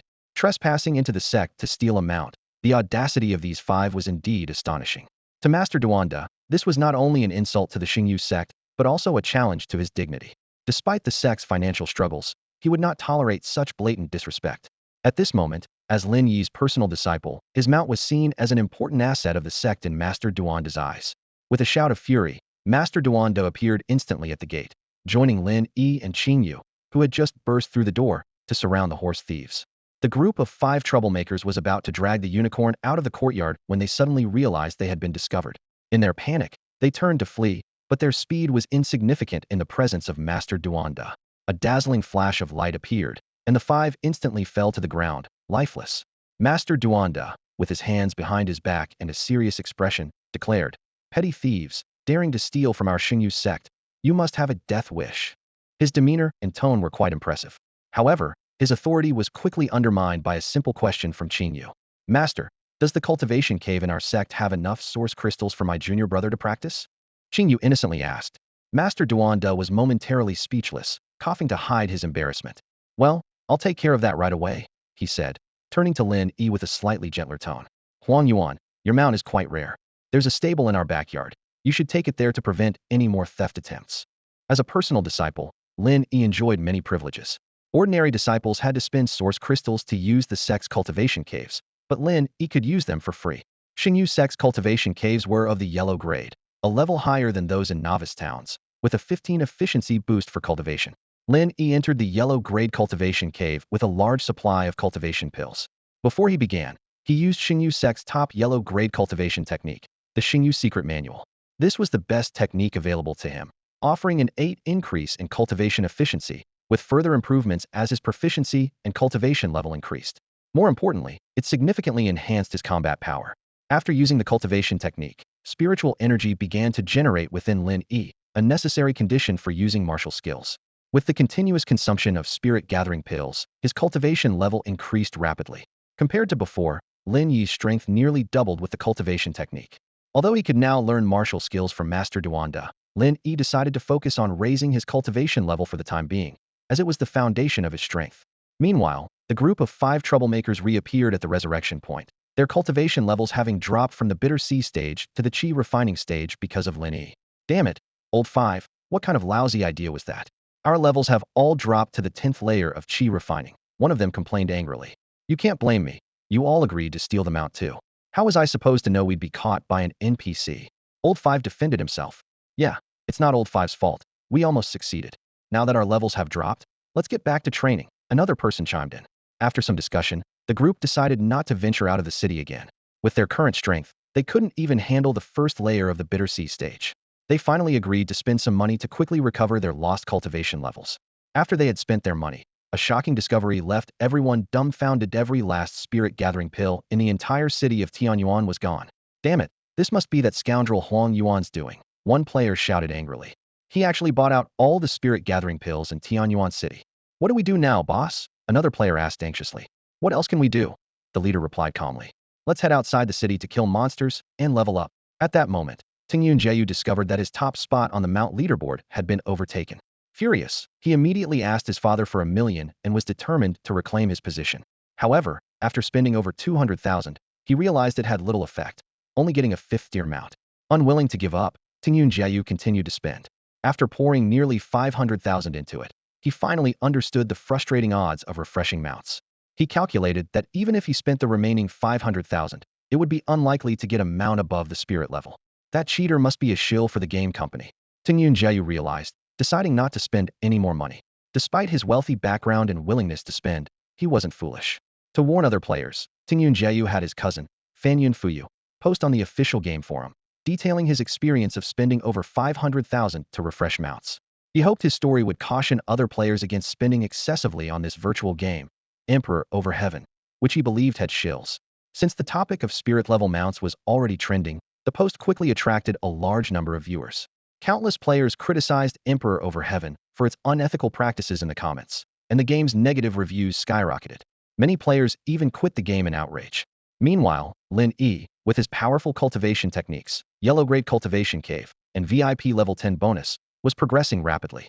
By the time he finished dinner, his cultivation level had reached the 6th layer of the Bitter Sea realm. At this point, only 2 other players had reached the 5th layer of the Bitter Sea realm, Tingyun Jeyu and Demon Clan Heavenly Sovereign. Lin Yi recalled seeing the Demon Clan Heavenly Sovereign in Yuantian Town and was surprised at how quickly this seemingly unremarkable player had advanced. After dinner, Lin Yi transferred 500,000 and 1,000 long coins to Fengmingyu 500,000 for her to spend in the game that day, and 1,000 as the rebate he promised her.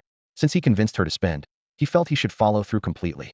Fengmingyu, delighted with her new 500,000 long coins, eagerly embarked on her spending spree in Emperor over Heaven.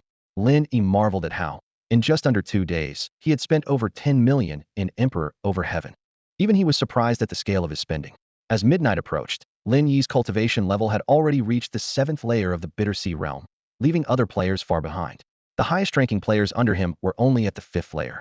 Just after midnight, the system promptly delivered the rewards for being the first on the cultivation and mount leaderboards to Lin Yi's inventory.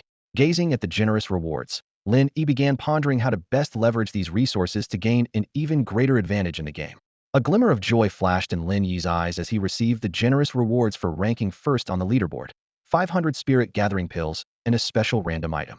This time, he obtained a piece of divine metal called Celestial Tear Green Gold, which emitted a mysterious green glow. As one of the divine metals, Celestial Tear Green Gold is a top-tier material for crafting. Having acquired crafting materials twice in a row, Lin Yi began to entertain the idea of learning the art of crafting, hoping to forge a powerful weapon for himself. Next, he checked the rewards for topping the mount leaderboard: 500 mount experience pills and a special random item. Seeing the details of the special item, Lin Yi couldn't help but smile. It was a unique item called the Mount Spirit Ring, which could store a mount within it, as long as the mount didn't resist. In the game, Great Emperor Shrouding the Sky, there was no designated space for mounts. Players either had to leave their mounts in the city's stables or lead them around. Even stabling wasn't entirely safe. Those stables were often run by sects within the city, and they would compensate for any lost mounts. Lin Yi had already used all his mount-related pills to nurture his unicorn spirit horse, Xiaobai. By now, Xiaobai had reached level 25, with significant improvements in its growth potential. At the stables of the Holy Universe sect, Lin Yi let out Xiaobai and fed it all 500 mount experience pills he had just received.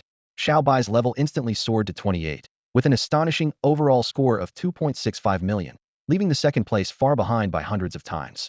Lin Yi secretly felt fortunate, knowing that in the short term, no one could surpass him in terms of mounts. He couldn't help but wonder who would be willing to spend 4 to 5 million to buy a game mount without knowing the game's feedback. With the Mount Spirit Ring, Lin Yi no longer needed to stable Xiaobai at the Holy Universe sect. He always felt that Sect Master Duanda looked at Xiaobai with a strange gaze. Storing away his unicorn spirit horse, Lin Yi returned to the Yellow Tier Cultivation Cave of the Holy Universe sect. In the 2 days since entering Great Emperor Shrouding the Sky, Lin Yi had spent over 90 of his time consuming pills and cultivating.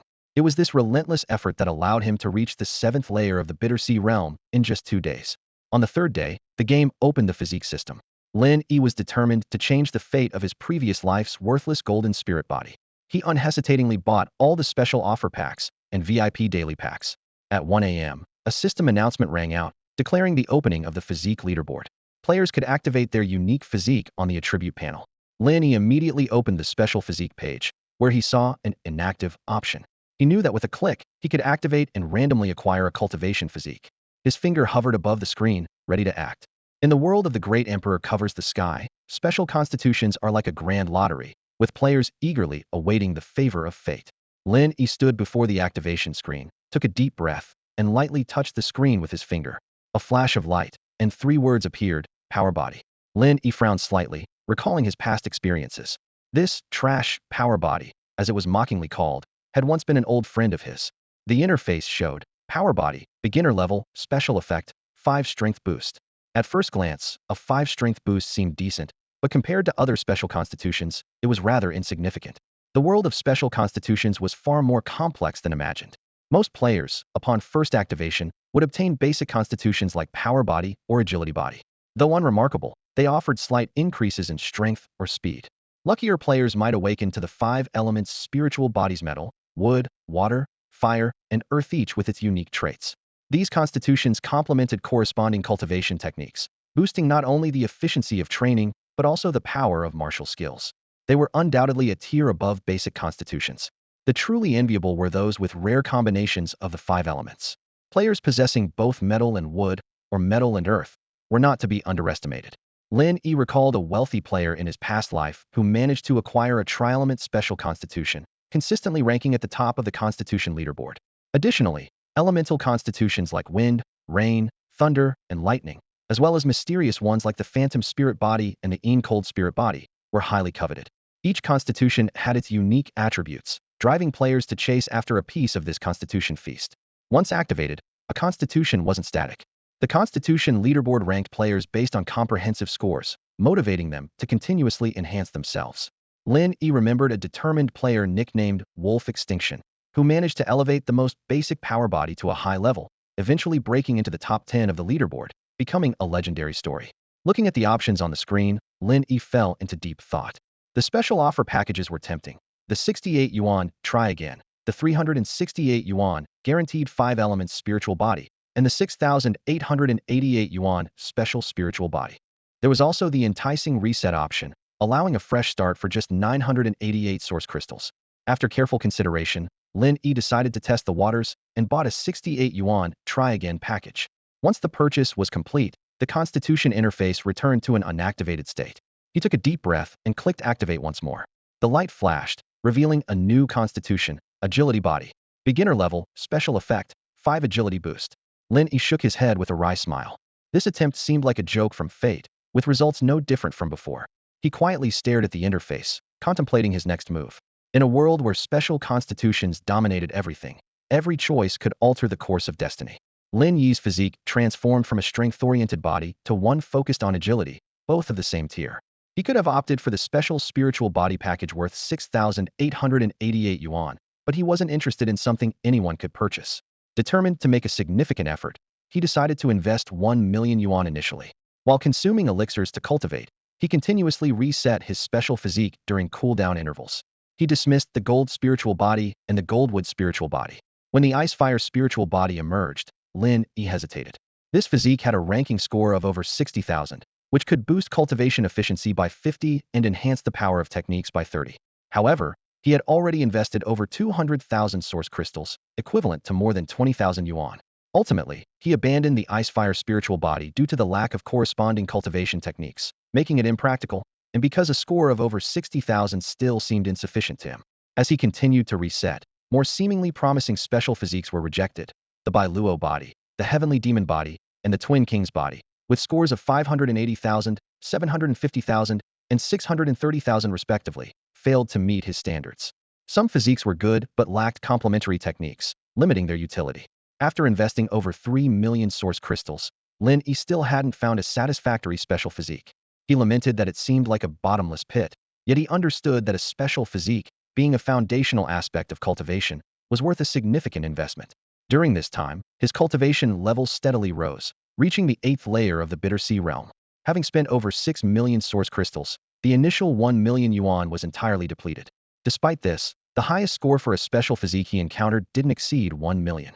Lin Yi calmed himself and invested another 2 million yuan. Suddenly, the solar sacred body appeared. The presence of sacred in its name took Lin Yi by surprise. It had an impressive score of 9.6 million, far surpassing anything he had seen before. Lin Yi hesitated but ultimately chose to continue resetting. Finally, the desolate ancient sacred body appeared. This physique, perfectly compatible with Lin Yi's ID, had an astounding score of 19.65 million. After investing over 9 million dragon coins in total, Lin Yi finally found a special physique that satisfied him. As he carefully read the description of the desolate ancient sacred body, Lin Yi grew increasingly satisfied, his eyes gleaming with excitement. This physique not only had an extraordinary score, but also held limitless potential, as if it had opened a door to the path of becoming a formidable cultivator. The activation of the physique leaderboard unleashed an unprecedented storm in the Great Emperor Zetian game. Players flocked in, eager to activate special physiques and stand out in this competition. Most could only activate the most common physique of strength, but a lucky few managed to acquire one of the 5 elemental physiques, instantly climbing to the top of the leaderboard. However, this glory was short-lived. As big spenders joined the fray, the mere 8,000 rating of the 5 elemental physiques was quickly left behind. Names on the leaderboard changed rapidly, with various rare and strange special physiques emerging and scores continuing to climb. I just saw a physique with a score over 60,000, and now it's gone? A player asked, rubbing his tired eyes in confusion. Are you seeing things?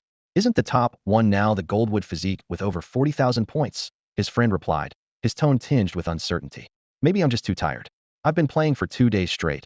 I should get some sleep tomorrow. The player chuckled self-deprecatingly. At this moment, Lin Yi made his quiet entrance, beginning his journey of refreshing physiques. Initially, only a handful of players fixated on the leaderboard noticed the appearance of the Icefire physique. But as Lin Yi continued to refresh increasingly higher scoring special physiques, more people were drawn to the leaderboard. Wow, Did a physique with a score over 500,000 just pop up? Someone exclaimed. Yeah, but it was reset in a flash. What kind of big spender is this? Another person sighed. Whoa, here comes another one. A special physique with a score over 700,000. And it's gone again. How is this not meeting the standards of those tycoons? On the leaderboard, high-scoring special physiques appeared as fleeting as a flash of lightning, each appearance causing a stir, only to vanish just as quickly. Most players assumed it was the work of numerous big spenders resetting, unaware that all these astonishing feats were the handiwork of Lin Yi alone. As time passed, voices of doubt began to emerge. Is this a bug in the game? How are so many high-scoring special physiques being reset? One player questioned. It must be a bug. Over a dozen special physiques with scores above 500,000 have appeared. There's no way all players would reject them. Another player agreed. I'm going to report this on the official forum. I've wasted so much time staring at the screen. Someone grumbled.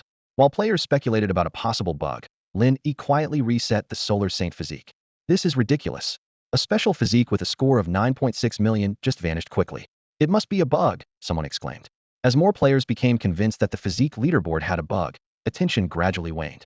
Many players turned to the official forum to report the issue while eagerly discussing the special physiques they had activated. The entire gaming community was abuzz with this bug storm, yet no one knew that the mastermind behind it all was the unassuming Lin Yi. When the leaderboard for special physiques in the game suddenly featured an entry called Desolate Ancient Holy Physique, with an astonishing score of 19.65 million, taking the top spot, the gaming world was instantly abuzz. Initially, most players didn't pay much attention, dismissing it as just another game glitch. However, as time went on, the Desolate Ancient Holy Physique didn't disappear as expected, but instead firmly held its position at the top. Players began to chatter. What's going on? Why hasn't it disappeared like usual? Someone asked in confusion. Many players flocked to the official forums to report the issue, but no response was forthcoming. Some players couldn't help but complain. This game is trash, having such a basic bug. Meanwhile, Lin Yi was looking at his newly reset special physique, the Desolate Ancient Holy Physique, with satisfaction. He had invested millions of real money to acquire this physique. As he carefully read through its description, Lin Yi was convinced that the expenditure was worth it. The description of the Desolate Ancient Holy Physique was remarkably brief. At the beginner level, it is impervious to all evils, suppresses all anomalies, invincible at the same level, and when fully cultivated, the physical body becomes invincible. Although there were no specific attribute bonuses, the word invincible alone was enough for Lin Yi to sense its power. Previously, Lin Yi had noticed during his continuous resets that special physiques with scores over 500,000 didn't have specific stats, only simple descriptions. These advanced physiques also came with unique phenomena, like the Myriad Demon Kingdom of the Celestial Demon Physique and the Rising Sun of the Solar Holy Physique. Although he was unsure of the exact power of these phenomena, Lin Yi felt they didn't suit him, so he didn't choose them. The fact that the Desolate Ancient Holy Physique could suppress all anomalies was proof enough of its strength. After locking in the Desolate Ancient Holy Physique, Lin Yi immediately used the physique enhancement pills he had purchased earlier. However, to his surprise, even after consuming a large number of pills, the experience bar barely moved. Lin Yi realized that while the Desolate Ancient Holy Physique was powerful, it required far more resources than other physiques. Even so, after using a substantial amount of physique enhancement pills, Lin Yi's score increased by over 10,000. He could feel that his strength and various attributes had multiplied several times over compared to before. Lin Yi mused to himself. Although it hasn't been tested in battle yet, this power boost is truly exciting. Checking the time, Lin Yi decided to log off. He emerged from his game's virtual warehouse, ending his all-night gaming session. That night, he not only advanced his cultivation level to the 8th layer of the Sea of Bitterness stage, but also acquired the coveted Desolate Ancient Holy Physique. Of course, all this came at a cost. The Desolate Ancient Holy Physique alone had cost him millions. As Lin Yi lay in bed, reflecting on the fruitful night, a satisfied smile crept onto his face. Lin Yi pushed open the door just as Feng Yu was about to call him for breakfast. They exchanged smiles and walked together to the dining room. At the table, Feng Yu excitedly boasted about her gaming achievements to Lin Yi. Lin Yi, guess what? Being a broker is awesome. Last night, I bought a super beautiful mount without spending my own money on microtransactions.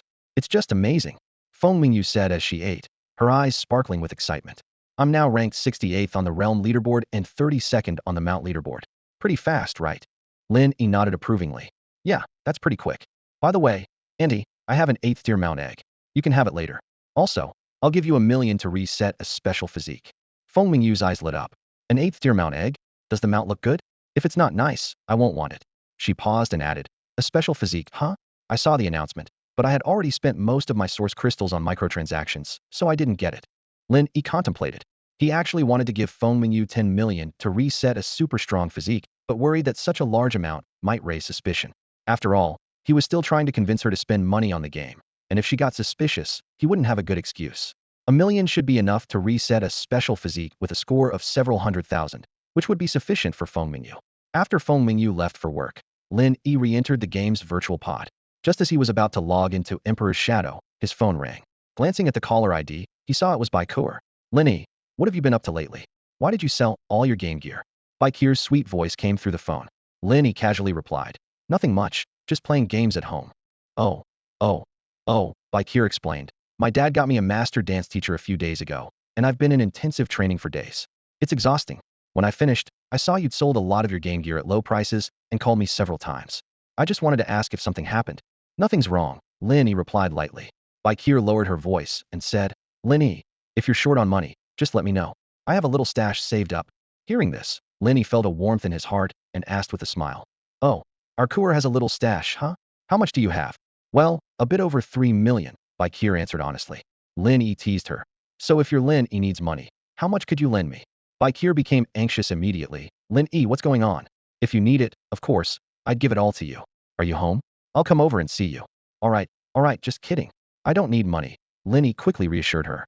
Aren't you worried your dad will find out and scold you if you come over? Not worried. He's out of town for a meeting today, Baikur said excitedly. Wait for me. I'll be there soon. She hung up the phone right after. Looking at the phone that had already hung up, Lin Yi smiled and shook his head gently, filled with endless emotions. Being reborn is truly wonderful. Many regrets from the past can still be made right. Baikur, Lin Yi's childhood friend, is a year younger than him. They were inseparable from kindergarten through elementary school, with Baikur always trailing behind Lin Yi like a little follower. In middle school, Baikur's family business flourished, and after the company went public, they moved away from their old home. Despite the physical distance, the two kept in frequent contact, sharing the fun and interesting parts of their lives. However, this innocent friendship was overshadowed by a misunderstanding from Baikur's parents, who suspected her of being in an early romantic relationship, causing their communication to drastically decrease. After high school, Baikur, with her exceptional talent in dance, was accepted into a prestigious national dance academy, while Lin Yi, due to his poor grades, chose a different path: virtual gaming. Entering the world of virtual games was tough for Lin Yi, and he suffered frequent losses. Baikur, unable to see her friend struggling, generously helped him several times. It was with her and Feng Mingyu's strong support that Lin Yi was able to establish himself in the virtual gaming world and earn his first significant success. As his career flourished, Lin Yi returned all the financial help Baikur had given him. Unexpectedly, Baikur's father discovered this secret financial support. Having high expectations for his daughter, he strictly forbade them from continuing their relationship, even going as far as confronting Lin Yi personally, using harsh words to humiliate the young man and demanding he stay away from Baikur. These words deeply hurt Lin Yi's pride, and from then on, he rarely initiated contact with Baikur, believing they were worlds apart. Despite this, Baikur continued to reach out to Lin Yi, trying out whichever virtual game he played. This continued until the game, Emperor's Shadow, began affecting the real world, throwing it into chaos. Lin Yi tried to find Baikur but never succeeded, and even at his death in that world, they never reunited. Reborn, Lin Yi reflected on the past and couldn't help but lament his youthful immaturity. The pride he once held dear seemed trivial in the face of life and death. He attempted to contact Baikur but was repeatedly unsuccessful. It wasn't until a recent call that he learned she was undergoing intensive dance training. Rising from the virtual pod, Lin Yi soon heard a rapid knock at the door. Lin Yi, go, a familiar voice called from outside. He opened the door to see a vibrant young girl. Baikur stood there in a light green jacket paired with blue jeans, exuding youthful energy. At 18, she was in the prime of her youth, radiantly beautiful even without makeup, captivating anyone's gaze. Lin Yi's heart slightly quickened as he realized that Baikur appeared even more captivating than she did a decade ago. Her sweet voice and radiant smile were like a ray of sunshine, instantly dispelling the gloom in his heart. It's been a long time, and Arkur has only grown more beautiful, Lin Yi sincerely praised. Baikur blinked her bright eyes, her smile tinged with a hint of curiosity. Lin Yi, you've been calling me a lot these past few days. Are you in some kind of trouble? She had rushed over, clearly worried that Lin Yi had some unspoken issue. Before Lin Yi could answer, Baikur pulled out a bank card from her pocket and handed it to him. Are you short on money? I've brought all my savings. Use it first. If it's not enough, I'll figure something out. This gesture warmed Lin Yi's heart. He gently pushed her hand back and said softly, put it away. I don't need money right now. Baikur returned the card to her pocket but couldn't help but remind him. Lin Yi, if you really need money, just tell me. Don't hesitate. Lin Yi nodded and then asked, Kur, have you heard of the game Emperor's Veil? Bai Kur shook her head. No, I've been too busy with training lately. But now I have a break for over half a month. Lin Yi's expression turned serious. Kur, do you trust me? Of course I do, what's going on? Bai Kur looked at him puzzled. If you trust me, go home and invest all your savings into the game Emperor's Veil. Apply for an invitation code on the official forum, create a character, and gradually put all your money in. I'll send you a top-up guide later. Bai Kur frowned slightly. Lin Yi, have you discovered some kind of business opportunity? Lin Yi gave a mysterious smile. Something like that. Just invest everything, and there will be huge benefits. Despite her doubts, Bai Kur nodded gently in agreement. Lin Yi had never deceived her since they were young, and she believed he had a good reason for his suggestion. After seeing Bai Kur off, Lin Yi immediately returned to the virtual cabin. He calculated that if Bai Kur followed his advice and invested over 3 million into the game, her strength would certainly not be weak. Although the amount wasn't enormous, it was enough to give Bai Kur a solid foothold in the game's future developments. Lin Yi quickly scanned the game leaderboard. In Emperor's Veil, besides himself, Feng Mingyu had invested the most money. Although Feng Mingyu only logged in at night for cultivation and lagged slightly behind on the realm leaderboard, she could easily secure a top 10 spot if she put in more effort. As for Lin Yi, thanks to his significant investments, he had already reached the 8th level of the Bitter Sea realm. Currently, on the realm leaderboard, the second place was still at the 5th level of the Bitter Sea realm, known as Riding the Clouds. On the Mount leaderboard, Riding the Clouds also held the second spot with a 5th tier mount. As for the physique leaderboard, Lin Yi's ancient divine body was far ahead, unmatched by anyone. The second place contestant possesses a unique physique known as the spirit channeling body, with an impressive score of over 80,000. However, it pales in comparison to Lin Yi's ancient sacred body. Lin Yi's physique score far exceeds 80,000, towering over others like a majestic mountain. After acquiring the ancient sacred body, Lin Yi intended to continue his cultivation but noticed a change. The enhancement from a single spirit gathering pill was now several times less effective than before. This was something he had never encountered in his past life. Lin Yi immediately speculated that this might be due to the influence of the ancient sacred body. Despite this, giving up the ancient sacred body was out of the question. Its inherent advantages were obvious. Although the effectiveness of the spirit gathering pill had diminished, Lin Yi was pleasantly surprised to find that he could now consume them almost continuously, with the effects being absorbed and converted into energy almost instantaneously. As long as I have enough pills, my cultivation speed won't slow down. In fact, it will accelerate.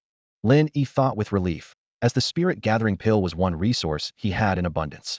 With the extensive use of spirit gathering pills, Lin Yi's cultivation level soared rapidly, soon reaching the 9th level of the Sea of Bitterness realm. Meanwhile, the player ranked 2nd, Tungyun Jiawu, was still at the 5th level of the same realm. Initially, Lin Yi believed that the spirit gathering pills he had obtained from sweeping through all the pill shops in Tianyuan City would be sufficient to advance to the Life Spring realm, with some leftover.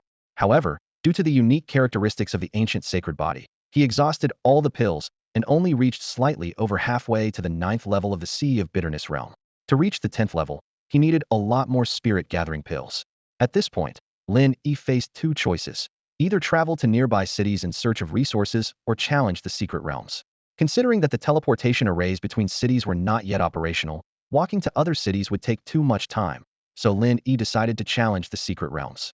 This would not only provide generous rewards, but also allow him to test his strength. Before heading to the secret realm, Lin Yi remembered that Master Duanda had promised to teach him profound skills. So, he went to visit Master Duanda.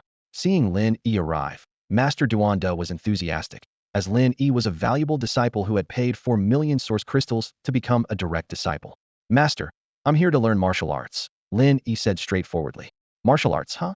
Our Xingyu sect has plenty of them. Take a look and choose what you like, Master Duanda said, as a panel appeared before Lin Yi. From the most basic long fist to the high-grade Xingyu sword technique, there were dozens of options available. The simplest long fist only required 1,000 source crystals to learn, while the higher-level martial arts were priced significantly higher. Lin Yi scanned through the list of martial arts techniques, his gaze lingering on the highest-level Huang-tier top-grade technique, the Xingyu sword technique, priced at an astronomical 1 million yuan crystal. He frowned slightly. As a personal disciple, he had enough sect contribution points to learn all the techniques, but this price was clearly outrageous. Remembering Master Duanda's previous incidents, Lin Yi decided not to rush into spending. Master, Lin Yi began. Didn't you say you would teach me a unique skill? Master Duanda paused, then laughed heartily. Did I say that? Seeing his master trying to back out, Lin Yi said seriously, Master, Haven't you always said that one should be honest? Oh dear, my memory, Master Duanda tapped his head. How could I forget? Just then, a system notification sounded in Lin Yi's ear. Master Duanda wishes to teach you the unique skill, Zhongdi Jing. Do you accept? Without hesitation, Lin Yi chose to accept. The system immediately confirmed. You have learned the unique skill Zhongdi Jing. Eager to check the skill details, Lin Yi was greatly disappointed. Master, is this what you call a unique skill? Of course, Master Duanda replied confidently. Isn't it unique? It is unique, but as long as it's unique, Master Duanda interrupted.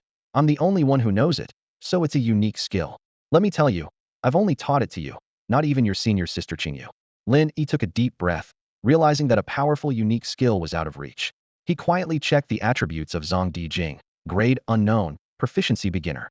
When used, it has a very small chance of seeing through the flaws in special formations, seemingly useful for tomb raiding. Better than nothing, Lin Yi resigned himself to his fate. He then asked, Master, isn't the price for learning these martial arts too high? Too high, Master Duanda retorted. Not at all. Want to learn? Learn. Don't want to? No one's forcing you.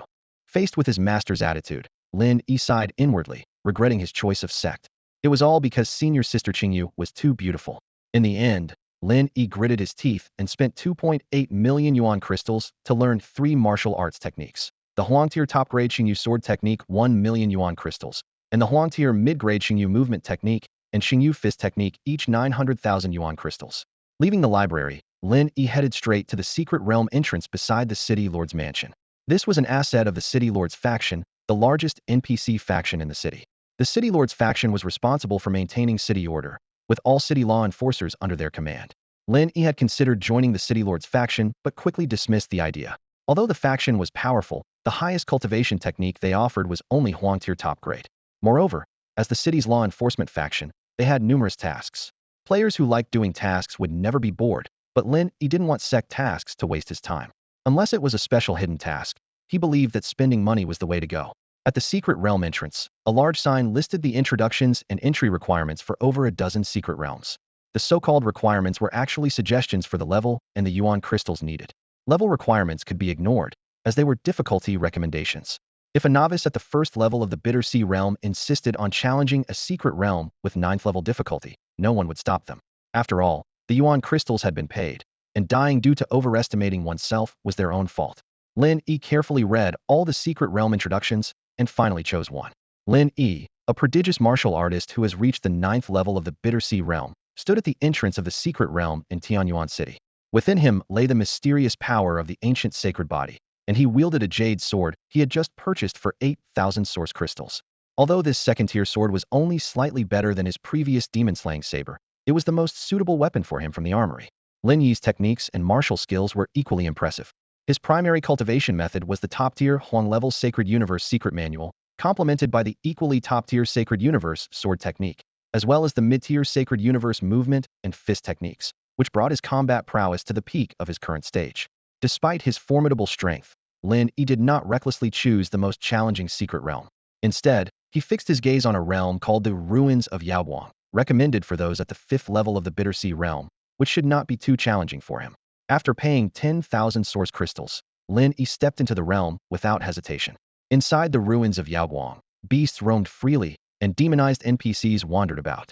These mindless creatures exuded intense murderous intent, but to Lin Yi, they were nothing more than trivial obstacles.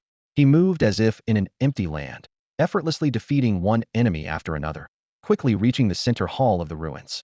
In the hall stood a solitary figure, a final boss of this realm, the demonized master of Yaoguang sect. Although the boss had reached the 7th level of the Bitter Sea realm, it was as fragile as paper before Lin Yi. With a flash of his jade sword, the demonized master fell without suspense. As the boss fell, a system notification sounded, announcing Lin Yi's successful completion of the realm. As the first to clear it, Lin Yi chose to reveal his name. Soon, a server-wide announcement spread throughout the game world. Player Huang Yuan has successfully completed the Ruins of Yaoguang for the first time, earning an extra reward item as the first player to clear this realm. Lin Yi's achievement stunned everyone. He not only topped the realm ranking, but also left the 2nd place 4 levels behind. Now, any player visiting the secret realms in Tianyuan City could see his name proudly displayed at the top of the leaderboard. The system quickly distributed the rewards. Lin Yi received 500 spirit gathering pills for his shrine completion, along with a special Itema peculiar mirror once belonging to the demonized master of Yaoguang sect. Although merely a third-tier mortal-grade item, its power was formidable. A small amount of energy could unleash a beam attack capable of instantly defeating players below the 5th level of the Bittersea realm. However, for Lin Yi, the mirror's usefulness was limited. With his current strength, he could easily defeat opponents at the 7th or 8th level of the Bittersea realm even with bare hands. Nonetheless, this journey into the secret realm was undoubtedly a tremendous success, solidifying Lin Yi's unassailable position in this world. These low-tier items hardly enhance Lin Yi's combat abilities now. As he browsed the forum, his eyes suddenly lit up, and he exclaimed, "Wow, Huang Yuan is incredible. He was at level 6 of the Bittersea realm last night, and now he's at level 9 after just one night's sleep." Lin Yi couldn't help but chuckle wryly, thinking about how he had struggled for 2 days to reach level 4 of the Qi refining realm, and felt utterly discouraged. That's what makes a pro. Spending money really works wonders. Lin Yi sighed to himself, then added self-deprecatingly, "If you spent money, you could do it too, just joking." The forum buzzed with heated discussions, and someone curiously asked, "By the way, how much did Huang Yuan spend? Does anyone know?" Due to Lin Yi's first clear of a dungeon, the topic dominated the Emperor Shrouding Game's official forum. However, players were more intrigued by the secret behind his rapid advancement in cultivation. After all, with Lin Yi's pace of improvement, achieving the first dungeon clear seemed reasonable. Lin Yi recalled his gains. An entry fee of 10,000 source crystals brought him 500 spirit gathering pills, and an item a deal too good to be true. On the market, those 500 pills would cost 500,000 source crystals. But he knew such generous rewards were only for the first clear with a high evaluation. Normally, the rewards would be just 20 or 30 spirit gathering pills, and items were rare finds. Lin Yi then embarked on his journey through the dungeons. He easily cleared those recommended for levels 6 and 7 of the Bittersea realm. It wasn't until he faced a dungeon recommended for level 9 that he felt some pressure. However, the power of his ancient sacred body far exceeded Lin Yi's expectations. Even when attacked by beasts, those below level 9 of the Bittersea realm couldn't even penetrate his physical defense. Lin Yi was grateful that the millions of source crystals he spent were worth it. When Lin Yi entered the final and most challenging dungeon in Tianyuan City, he finally faced a real challenge. This dungeon, called the Withered Sea Demon Kiln, had a recommended difficulty of level 10 of the Bittersea realm. After overcoming numerous obstacles, Lin Yi reached the deepest part, where he encountered a boss named Withered Sea Demon Lord. To his surprise, this boss had reached the first level of the Life Spring realm. Compared to the minor bosses at level 10 of the Bittersea realm, the Withered Sea Demon Lord was far more formidable. Fortunately, Lin Yi's ancient sacred body provided strong physical defense, and combined with his battle experience from past lives, he successfully defeated the Withered Sea Demon Lord.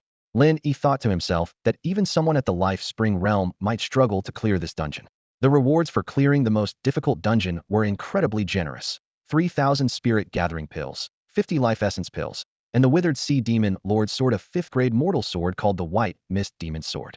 Lin Yi looked at this sword, which far surpassed his jade sword, with a satisfied smile.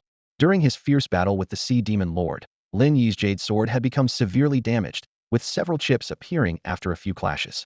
Normally, he would need to visit a weapon shop for repairs, but the acquisition of the Misty Demon Sword saved him that trouble. Lin Yi thought, compared to the substantial rewards he gained, the 100,000 yuanjing entry fee was a mere trifle.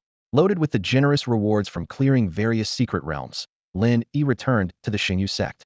This trip not only solved his urgent need for spirit gathering pills, but also brought him over a dozen items. Although most were not particularly useful to him, the Misty Demon Sword was undoubtedly the biggest surprise. Back at the yellow tier cultivation cave of the Xingyu sect, Lin Yi eagerly began using the spirit gathering pills.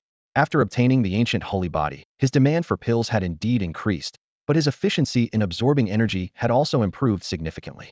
His cultivation speed had not decreased. Instead, it accelerated as he rapidly absorbed the spirit gathering pills, propelling his cultivation level to the 10th layer of the Bittersea realm like a rocket. Taking a moment to check the leaderboard, Lin Yi noticed that the previous second place on the realm list, Tingyunjiwu, had dropped to 3rd, replaced by the Demon Clan Sovereign who reached the 6th layer of the Bittersea realm. The Mount list remained largely unchanged, but the Constitution list saw the addition of several special constitutions with scores around 100,000, in addition to his ancient holy body. Meanwhile, discussions were heating up on the official forum of the emperors covering the Sky Game. Beyond the continuous announcements of Lin Yi clearing secret realms, the topic of the ancient holy body sparked significant debate. What was previously thought to be a game bug now persisted, leading to much speculation among players. Do you think there's someone out there crazily spending money to reset their constitution?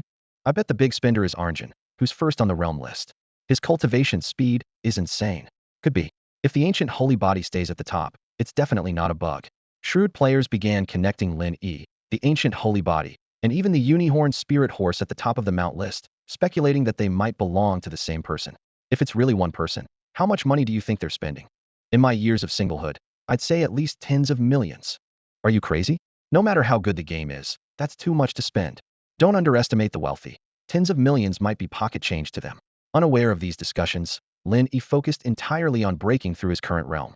When the game indicated that the current realm was complete, and he could no longer use spirit-gathering pills, he knew he had reached the peak of the Bitter Sea realm and needed to break through to continue his cultivation. Taking out the 18 life fountain pills he had prepared, Lin Yi began his attempt to break through. However, he soon realized something was amiss. The influence of the ancient holy body manifested again, significantly increasing the number of life fountain pills required for a breakthrough. After using one pill, the progress bar only moved a small segment. After quickly exhausting all the life fountain pills, the breakthrough progress was only halfway. Lin Yi found himself in a dilemma.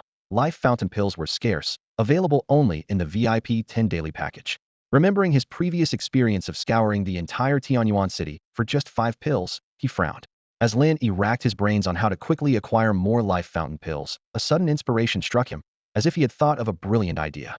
In the game, the Great Emperor covers the sky. Advancing through cultivation levels is notoriously slow. For non-paying players, it takes at least several days to progress from the Qi refining stage to the Bitter Sea stage, and the journey from the Bitter Sea to the Life Spring stage is even more excruciatingly long. Many players find themselves stuck at the Bitter Sea stage when they start giving feedback on their cultivation levels, and only by spending a lot of money can they gain a slight advantage. Faced with the shortage of Life Spring pills, Lin Yi's mind raced as he weighed various possibilities. Traveling to another city? Without a teleportation array, the time cost was too high. Have fun when you spend money to reach VIP 10? The daily package could provide 18 Life Spring pills, which seemed promising, but it was not a quick fix. While Lin Yi was racking his brains, a new icon suddenly flashed at the top left corner of the game interface. Curious, he clicked on it, and was instantly delighted it was a breakthrough gift pack. In his previous life, Lin Yi had been well prepared for breakthroughs, easily crossing over with just 5 Life Spring pills, so he had no recollection of such a gift pack. The gift pack came in 3 tiers. A helping hand for 8,888 yuan, containing 1 Life Spring pill. Step into strength for 48,888 yuan, with 5 Life Spring pills. And exclusive for Peak Strong, for 188,888 yuan, generously packed with 20 Life Spring pills. Although it didn't include source crystals and wasn't as cost-effective as the special offer pack, for Lin Yi, who urgently needed a breakthrough, it was a godsend. Without hesitation, Lin Yi purchased the most expensive tier with a single click. With 20 Life Spring pills in hand, he immediately used them, and his cultivation surged from the 10th level of the Bitter Sea stage to the 1st level of the Life Spring stage. This small breakthrough made Lin Yi feel like his power had multiplied several times. If he faced the Withered Sea Demon Lord again, he could probably defeat him with just a glance. After the breakthrough, Lin Yi was pleasantly surprised to find that the special offer gift pack he had previously purchased had also refreshed. The contents of the pack had upgraded from Spirit Gathering pills to Life Origin pills, and the price had increased accordingly. This unexpected joy made Lin Yi marvel at the game's ingenious design. There was always a new spending opportunity for players to explore. The price of the special offer package suddenly skyrocketed, and Lin Yi's eyes quickly scanned the screen. Originally, the 5 price tiers were 38 yuan, 68 yuan, 98 yuan, 328 yuan, and 648 yuan. Now, they had surged to 648 yuan, 1,288 yuan, 3,688 yuan, 6,488 yuan, and 12,888 yuan. Despite the hefty increase, Lin Yi understood the true value of these packages. Each one contained source crystals. For instance, the 648 yuan package included 6,480 source crystals, with other elixirs as additional bonuses, making them quite cost-effective. Without hesitation, Lin Yi purchased all the packages in one go. Once the purchase was complete, the second round of special offer packages immediately refreshed, still named the Heroic Generation. The new prices were 6,888 yuan, 12,888 yuan, 46,888 yuan, 88,888 yuan, and 168,888 yuan. Again, Lin Yi bought them all without a second thought. Next, the third round of Reaching the Pinnacle special offer packages appeared, with prices doubling again to 12,888 yuan, 26,888 yuan, 96,888 yuan, 188,888 yuan, and 368,888 yuan. If Lin Yi hadn't known the secrets behind the Emperor's hidden sky, he wouldn't have given a second glance to even the 648 yuan package from the first round, let alone these exorbitantly priced ones. After this shopping spree, Lin Yi spent a total of 1,043,880 yuan. Spending over a million in just one day is something even many big spenders struggle to fully commit to. Lin Yi thought to himself that, based on past experience, most players rarely choose to buy elixirs for cultivation after reaching the Life Spring realm. They either rely on their own cultivation techniques in seclusion, hunt beasts to enhance their skills, or complete tasks to earn life essence pills. For ordinary players, the cost-effectiveness of buying life essence pills is simply too low. However, Lin Yi knew that this spending was just the beginning, and the amount needed in the future would only increase. This spree brought him over 10 million source crystals, nearly 1,000 life essence pills, and various other elixirs. Including those purchased earlier, Lin Yi now had over 2,500 life essence pills in his possession. Lin Yi calculated that without the ancient sacred body, these elixirs would be enough to elevate him by 3 or 4 levels within the Life Spring realm. But now, reaching just 2 minor levels was already an achievement. He couldn't help but wonder if it would save a lot of elixirs to wait until his realm was higher before resetting without the ancient sacred body. However, he quickly dismissed this thought, as the ancient sacred body was a rare constitution worth over 10 million to reset. Unbeknownst to Lin Yi, the special constitution ranking in the Emperor's hidden sky had just been released, and it was currently the highest probability to reset to a high-level constitution. In a few days, even investing billions might not yield a top-tier special constitution like the ancient sacred body. After consuming all the life essence pills in one go, Lin Yi's cultivation quickly advanced to the second level of the Life Spring realm, just a step away from the third level. Despite the massive consumption, Lin Yi's strength had indeed improved significantly, laying a solid foundation for his upcoming adventures. Lin Yi reached the top of the realm rankings, creating a significant gap between himself and the second place, the Demon Sovereign. He used a special offer from a premium package on his Unicorn Spirit steed, Xiaobai, raising its level to 38 and adding over 30,000 points to its mount ranking score. As evening approached, Lin Yi logged off to stretch his legs. Although he was a powerhouse in the game, he still needed to eat and rest in reality. After a short walk around the neighborhood, he returned home to find Feng Mingyu had prepared dinner. During the meal, Lin Yi listened to Feng Mingyu share amusing stories from the day. After dinner, he transferred 1,001,000 long coins to her, instructing her to spend it on resetting her physique, aside from that day's special offer bundle. Feng Mingyu was delighted by the money, eager to spend it in the game, particularly enjoying the thrill of spending and the 1,000 coin rebate. Watching Feng Mingyu's departing figure, Lin Yi made a silent vow. Having been given a second chance at life, he was determined to seize the opportunity to not only amend past regrets, but also to make his enemies pay. Re-entering the game, Lin Yi decided not to continue training. Even with various bonuses, a day's training couldn't match the effect of a single life origin pill. The gap between him and the second place was already substantial, so advancing his realm could wait. Besides, he was out of life origin pills, and scouring other cities for them would waste a lot of time. Lin Yi decided to wait until the inter-city teleportation arrays were activated before taking action. After some thought, Lin Yi decided to use the top-tier ultimate refining material, Divine Gold, which he had received as a first-place reward, to craft a weapon for himself. He figured one piece would suffice and headed to the weapon shop to consult the NPC owner on which piece would be most suitable. However, when Lin Yi presented the dragon pattern black gold, the NPC owner was astounded, admitting that he couldn't even attempt to forge or smelt such high-grade material. Lin Yi fell into contemplation, realizing he might have underestimated the material's value.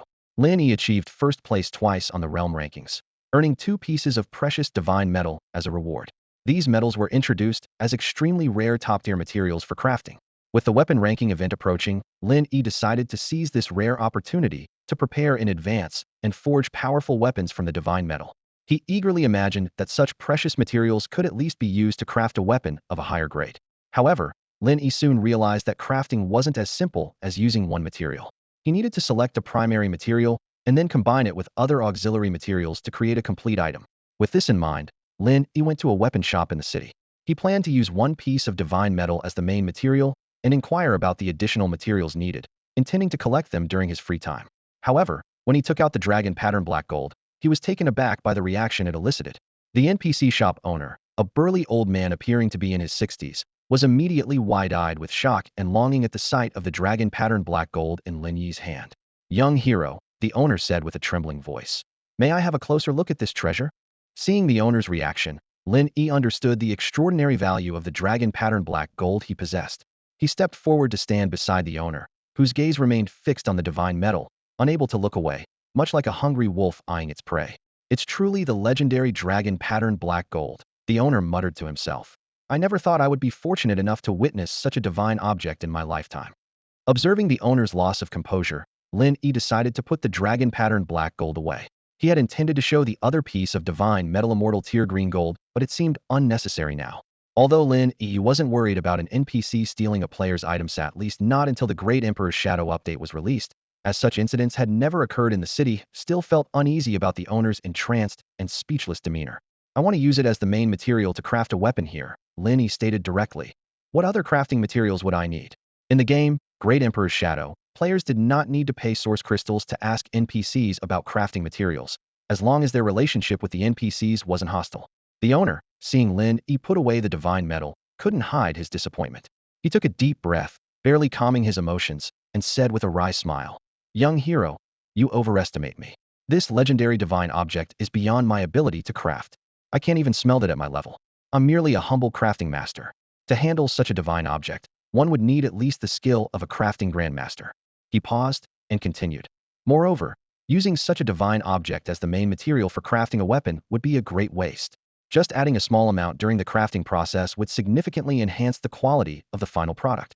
Hearing this, Lin Yi realized he had greatly underestimated the divine metal's value. In Great Emperor's Shadow, a crafting master could already craft dragon-grade weapons, yet this master claimed he couldn't even smelt the dragon pattern divine metal. It's important to note that smelting is just the first step in crafting, followed by adding various auxiliary materials and undergoing complex processes to finally create a complete item. The weapon shop owner enthusiastically recommended to Lin Yi. If you insist on forging, there's a master craftsman at the city lord's residence you might want to try. However, in my opinion, even a master craftsman might struggle to fully utilize the potential of such divine materials. It would be best to seek out a grandmaster level craftsman. Lin Yi had presented the top-tier material, dragon patterned black gold, which spurred the owner's lengthy discourse. However, Lin Yi wasn't swayed by this recommendation. He thought to himself, an external advisor of a faction is not the same as an NPC doing business openly. First, finding them is a hassle. Even if you manage to locate them, you'd have to gift items to improve favorability, otherwise, they wouldn't bother with you. Most importantly, the person is merely a master craftsman, only one level above the NPC at the weapon shop, and might not be up to the task. Realizing the preciousness of the dragon-patterned black gold, Lin Yi decided not to waste it lightly. He sighed inwardly. A grandmaster-level craftsman is nowhere to be found at present. It said that only super sects might have such individuals. He wondered how much money he would need to spend if he wanted to advance to a grandmaster craftsman himself. Lin Yi recalled that the highest achievement of players in forging in his previous life was only an advanced craftsman. At that time, the weapon ranked on the weapons leaderboard was crafted by him. Since he was already there, Lin Yi decided to learn the art of forging. Without hesitation, he paid 10,000 source crystals. But having only the forging skill wasn't enough. He also needed a forge. The weapon shop was filled with a dazzling array of forges, from the most basic beginner forges to advanced forges, and even a mortal grade 2 forge. Lin Yi carefully compared their features. Beginner forge increases smelting speed by 20, success rate by 2, priced at 10,000 source crystals. Intermediate forge increases smelting speed by 30, success rate by 3. Advanced forge increases smelting speed by 50, success rate by 5. Mortal grade 2 forge increases smelting speed by 80, success rate by 8, priced at a staggering 5 million source crystals. Lin Yi calculated. 5 million source crystals are equivalent to 500,000 in cash, a burden for the average person. But for him, time was the most valuable resource.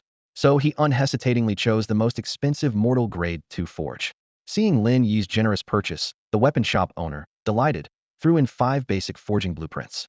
In the world of Emperor shrouded in the sky, whether forging or alchemy, blueprints are essential. These blueprints could produce mortal grade 1 weapons like the Demon Slayer's sword. If purchased individually, each blueprint would cost 1,000 source crystals. Lin Yi calculated inwardly. With this equipment, he had taken another significant step forward on his forging journey. Lin Yi stood in the weapon shop, his eyes scanning over the dazzling array of forging blueprints. The second-tier mortal blueprints were priced at 2,000 source crystals each, while the highest tier, the fifth, went for 10,000. Taking a deep breath, he resolved to spend generously to quickly enhance his forging level. "I'll take 5 second-tier and 5 third-tier blueprints," Lin Yi said decisively. The shopkeeper swiftly handed over the blueprints, and Lin Yi examined them closely. He thought that once he reached the level of a master forger, he wouldn't need blueprints to craft tools freely, and he could even create low-tier forging blueprints himself. But for now, having blueprints would undoubtedly increase his success rate. Next, Lin Yi moved to the materials section. The basic materials needed for mortal tier tools were abundant in supply. Following the blueprint instructions, he quickly purchased various basic forging materials worth 1 million source crystals. These would be enough to elevate him from beginner to the initial stage and last him for a while. Lin Yi secretly rejoiced at being a VIP 10. This status not only boosted his cultivation, but also increased his forging success rate by 10A privilege for those who invested heavily. Back at the Holy Universe sect, Lin Yi eagerly entered the yellow-grade cultivation cave. Carefully, he took out the forging furnace and began crafting according to the blueprint instructions. Smelting failed. The system notification chimed. Lin Yi took a deep breath and tried again. Smelting succeeded. He sighed in relief and moved on to the next step. Forging failed. Gritting his teeth, Lin Yi persisted. Finally, forging succeeded. You have successfully crafted a weapon. Please name it. Initially, Lin Yi often failed even at the smelting stage. But as he gained experience, his success rate gradually improved. After dozens of attempts, he finally crafted his first weapon, a long blade reminiscent of a demon-slaying sword, albeit not as high in quality. With continued practice, Lin Yi's forging skills rapidly advanced, and the quality of his creations improved significantly. He was pleasantly surprised to realize that without considering resource consumption, leveling up his forging skill was faster than he had imagined. By midnight, his backpack was filled with various weapons. The 1 million source crystals worth of forging materials he had purchased were nearly exhausted, but his forging skills had leapt from beginner to the initial stage. He was now a bona fide initial stage forger. Just then, a message from phone menu popped up. Lin Yi, how do you think my physique is? Lin Yi opened the attached special physique description and found. Supreme immortal body, initial stage, possesses extraordinary cultivation talent and many wondrous traits. Although the description seemed unremarkable, this physique had climbed to second place on the physique leaderboard, with a comprehensive score exceeding 6.21 million. Yeah, it's pretty impressive. Lin Yi replied. Spend over 800,000. What should I spend the rest on? Feng Mingyu asked. Source crystals, Lin Yi suggested. Okay, Feng Mingyu agreed cheerfully. Since receiving cashback from her investments, Feng Mingyu had been highly motivated, playing late into the night every day. At dinner, she ambitiously told Lin Yi she aimed to secure second place on the realm leaderboard, becoming the strongest female player just below Lin Yi. Lin Yi glanced at the time and mused to himself. Today I'm first on 3 leaderboards. I wonder what rewards I'll get. The spiritual beast leaderboard should open tomorrow. Spiritual beasts are crucial for combat strength and another major expense. I need to earn quickly, or it won't be enough. As the clock struck midnight, the rewards for being first on 3 leaderboards appeared in Lin Yi's backpack. He was pleasantly surprised to find that the reward for the realm leaderboard wasn't divine metal. Just what I needed, Lin Yi exclaimed, eagerly checking the specifics of his rewards. In his previous life, after the great Emperor Zetian began to provide feedback, Lin Yi keenly noticed that many players were rapidly advancing in strength. He speculated that besides an increase in cultivation level, these players must have obtained some rare treasures from the great Emperor Zetian. To seize the opportunity, Lin Yi decisively took the top spot on the cultivation ranking list. The reward of the dragon-patterned black gold delighted Lin Yi. Initially, he thought it was just an ordinary material for crafting Xian-grade weapons. However, reality turned out to be far more astonishing than he imagined. This short-sightedness was not entirely Lin Yi's fault, as in his past life memory, the highest grade weapon on the weapon ranking was merely a second-grade Xian weapon. He naturally assumed that this second-grade Xian weapon was made from similar crafting materials. This limited perspective stemmed from Lin Yi's past experiences, but also made him realize the narrowness of his own vision. Once he truly recognized the precious value of divine metals, Lin Yi immediately began learning the art of crafting weapons, preparing to forge weapons himself. He understood that not only crafting but also alchemy, talisman making, and formation arts required significant time and resources to improve. These skills would provide substantial feedback to his strength in the later stages, and by then, the difficulty of improvement would exponentially increase, even with ample resources. Before the great Emperor Zetian began providing feedback, it was a rare period of opportunity for all players. Lin Yi knew that once the feedback started, the difficulty of acquiring any resource or opportunity would increase geometrically. Today, Lin Yi's cultivation leaped from the Bitter Sea realm to the second level of the Life Spring realm. This breakthrough not only upgraded the tier of the special gift pack, but also significantly increased the rewards from the cultivation ranking list. Lin Yi recalled his past life experience when he was in the Bitter Sea realm. He could receive 1 spirit gathering pill daily from the cultivation ranking. When he advanced to the Life Spring realm, the reward upgraded to 1 life essence pill. At this moment, As the only Life Spring Realm player on the cultivation ranking, Lin Yi received a generous reward of 300 Life Essence pills. Although the quantity was less than the 500 Spirit Gathering pills he previously received in the Bitter Sea realm, the value was incomparable. At the current market price, 300 Life Essence pills were equivalent to 3,000 Spirit Gathering pills. Additionally, as the top player on the ranking, Lin Yi also received a random special item. In his previous two rewards, he received the Dragon Pattern Black Gold and the Celestial Tier Green Gold, both divine metals, and he expected a similar reward this time.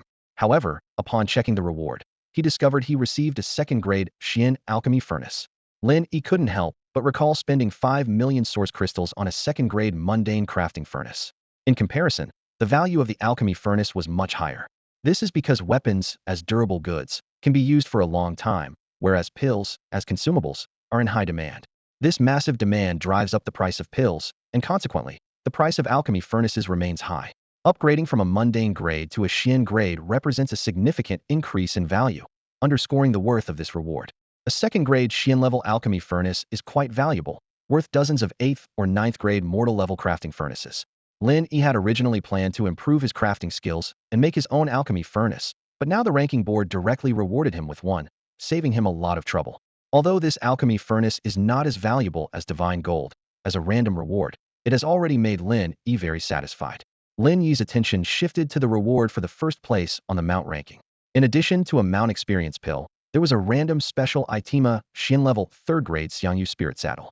This mount equipment can increase the mount's defense by 20, and Lin Yi immediately equipped it on the Unicorn Spirit Horse.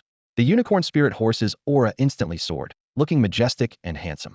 The mount's rating skyrocketed again, with the level 35 Unicorn Spirit Horse's comprehensive score reaching an astounding 1.58 million. In comparison, the second-place mount on the leaderboard, the 5th-tier Soaring Clouds, only has a score of 18,000, not even a fraction of Lin Yi's mount score. Lin Yi recalled the scene when he offered an 8th-tier mount to Feng Mingyu, only for her to reject it because she found it unattractive, and he couldn't help but smile.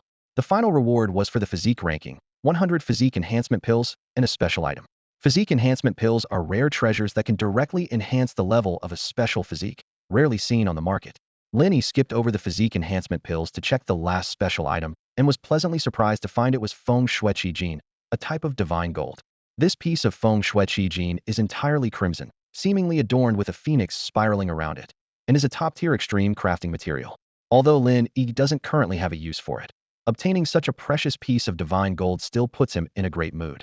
With a new day beginning, Lin Yi didn't hesitate to max out all the special offer packages and VIP daily packages, easily spending over $1 million.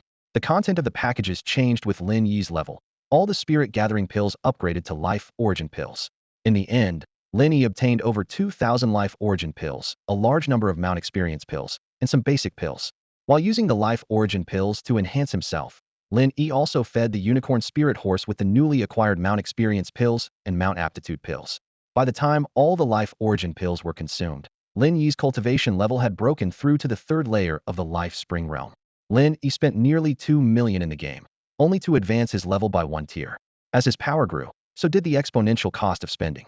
The Unicorn Spirit Horse, nourished by numerous elixirs, surged to level 48, with its overall score skyrocketing by 60,000.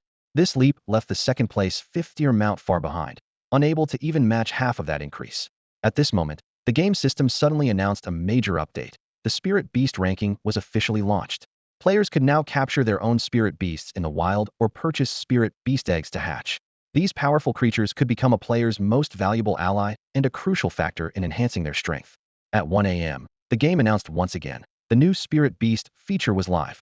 In the game, Emperor's Veil, mounts were symbols of status but didn't significantly contribute to increasing power.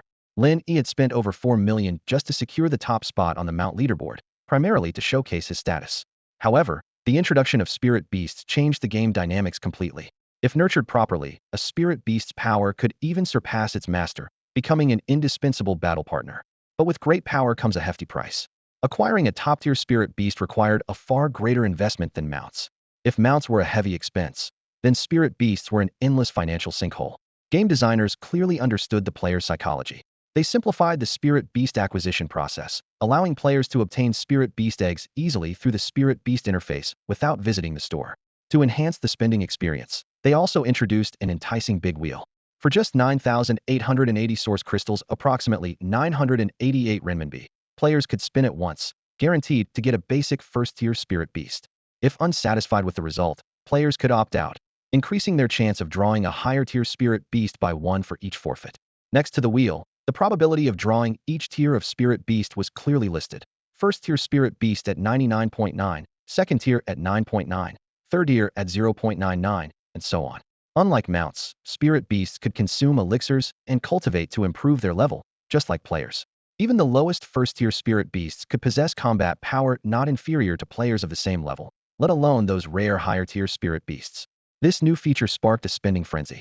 Countless players rushed to acquire spirit beasts, hoping to develop the most formidable battle companions. Naturally, Lin Yi was not to be outdone and immediately opened the big wheel to start his spending spree. On his first spin, he drew a basic first-tier spirit beast. Lin Yi unhesitatingly chose to forfeit, increasing his base probability by 1. Just like that, 988 renminbi was gone. After 10 spins, the highest he got was a third-tier spirit beast, and still unsatisfied, he forfeited again. 9,880 renminbi vanished, but his base probability increased by 10. After 100 spins, he reached a fourth-tier spirit beast at most. Yet Lin Yi persisted in forfeiting. 99,800 renminbi went down the drain, but his base probability had increased by 100, doubling the chance of drawing a third-tier spirit beast from 0.99 to 1.98. Lin Yi sighed inwardly. This was indeed a bottomless pit. It seemed that celestial and sacred beasts were out of reach, and he'd be lucky to draw a profound beast. After 1,000 spins, the base probability increased by 1,000, essentially tenfold. However, the chances of drawing a higher-tier spirit beast remained slim. Even with a tenfold increase, changing from 0.001 to 0.01 was still minuscule. By this point, Lin Yi had poured nearly 1 million renminbi into it. 5 million RMB later, the highest he managed was a 9th-tier spirit beast. Lin Yi felt a pang of despair. Would it really take 100 million to draw a profound beast? Another 30 million renminbi went in, bringing Lin Yi's total expenditure on the spirit beast wheel to 80 million renminbi. Yet, the profound beast still eluded him, though his VIP level had jumped from 10 to 11. A system notification chimed in. Esteemed VIP 10 player Huang Yuan, your total recharge has reached 100 million, unlocking the hidden VIP level. The highest hidden VIP level is 18, and your current VIP level has been upgraded to 11. This unexpected discovery left Lin Yi astonished. He had assumed VIP level 10 was the maximum, but there were higher VIP privileges hidden within the game. It was said that VIP levels provided additional bonuses, with VIP 1 offering a 10 bonus and VIP 10 providing 100. If he could reach VIP 18, he would gain an incredible 180 bonus. This enticing prospect made Lin Yi realize he needed to find ways to make money quickly. He had thought his funds of over 300 million renminbi would last a while, but this sudden hidden VIP system imposed significant financial pressure. Despite contemplating money-making strategies, Lin Yi's hand continued spinning the spirit beast wheel. As he subconsciously clicked the wheel again, a screen suddenly popped up. Lin Yi widened his eyes, staring in disbelief at the screen, as if witnessing something extraordinary. After spending a staggering 80 million in the game, Lin Yi unlocked a hidden VIP level and successfully advanced to level 11.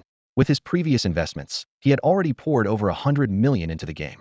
The system indicated that the VIP level could go up to 18, igniting Lin Yi's desire to earn more money to continue his spending spree. He pondered how to make the most money in the shortest amount of time, his mind far from the spirit beast roulette in front of him, which he clicked on mechanically out of habit. He had never won a high-quality mystical beast, and this routine had become second nature to him. Just as Lin Yi was about to spin again, a new screen popped up. You have drawn a tier 10 sacred beast egg. Do you wish to forfeit it? Lin Yi's eyes widened in disbelief, almost popping out of his head.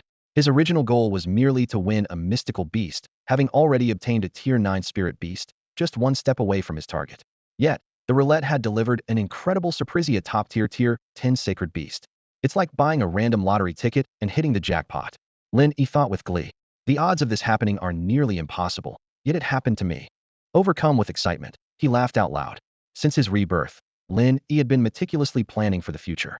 Even when he turned 2 million into 300 million, he hadn't felt particularly elated, as making money through foresight was expected for someone like him. But being unexpectedly struck by the ultimate prize was a completely different sensation, filling him with an exhilarating thrill. Lin Yi quickly chose no to forfeit and carefully collected the tier 10 sacred beast egg. If I accidentally lost this, I'd be devastated, he thought, relieved at his quick reflexes. With the sacred beast egg in hand, the base probabilities on the roulette reset to 0. For Lin Yi, these changes were insignificant, had already received the reward he had dreamt of. The egg, though only slightly larger than a wash basin and unremarkable in appearance, bore the words Tier 10 Sacred Beast Egg in its description, which spoke volumes about its extraordinary value. Eagerly, Lin Yi clicked the hatch button, triggering a countdown of 11 hours 59 minutes and 59 seconds. Learning he needed to wait 12 hours, he impatiently clicked the accelerate option beside the timer, spending 10,000 source crystals without hesitation. As the countdown ended, cracks began to form on the surface of the sacred beast egg. Lin Yi watched intently, his expression full of anticipation for the imminent hatching. However, when the shell finally broke open, his expression turned serious. The expected dazzling light did not appear, and what emerged from the egg looked rather ordinary. "Isn't this just a black-haired dog?" was Lin Yi's initial reaction to seeing the beast. In the blink of an eye, the black-haired dog leaped from the shattered shell, lunging directly at him. "What the heck, this dog bites!" Lin Yi exclaimed. "I boast an invincible ancient sacred body, and yet I've been bitten by a newly hatched pup." Suddenly, Lin Yi's attention was captured by a game notification that popped up. "Congratulations, player Huang Yuan. You have successfully hatched a Tier 10 sacred beast, the heaven-devouring dog, and completed the blood recognition ritual." Lin Yi looked down at the creature fiercely biting his arm, a hint of surprise flashing in his eyes. "It's really a dog. A Tier 10 sacred beast level dog. That's something I've never seen before." Although the heaven-devouring dog appeared ordinary on the outside with nothing remarkable, the glowing level indicator clearly marked its immense value.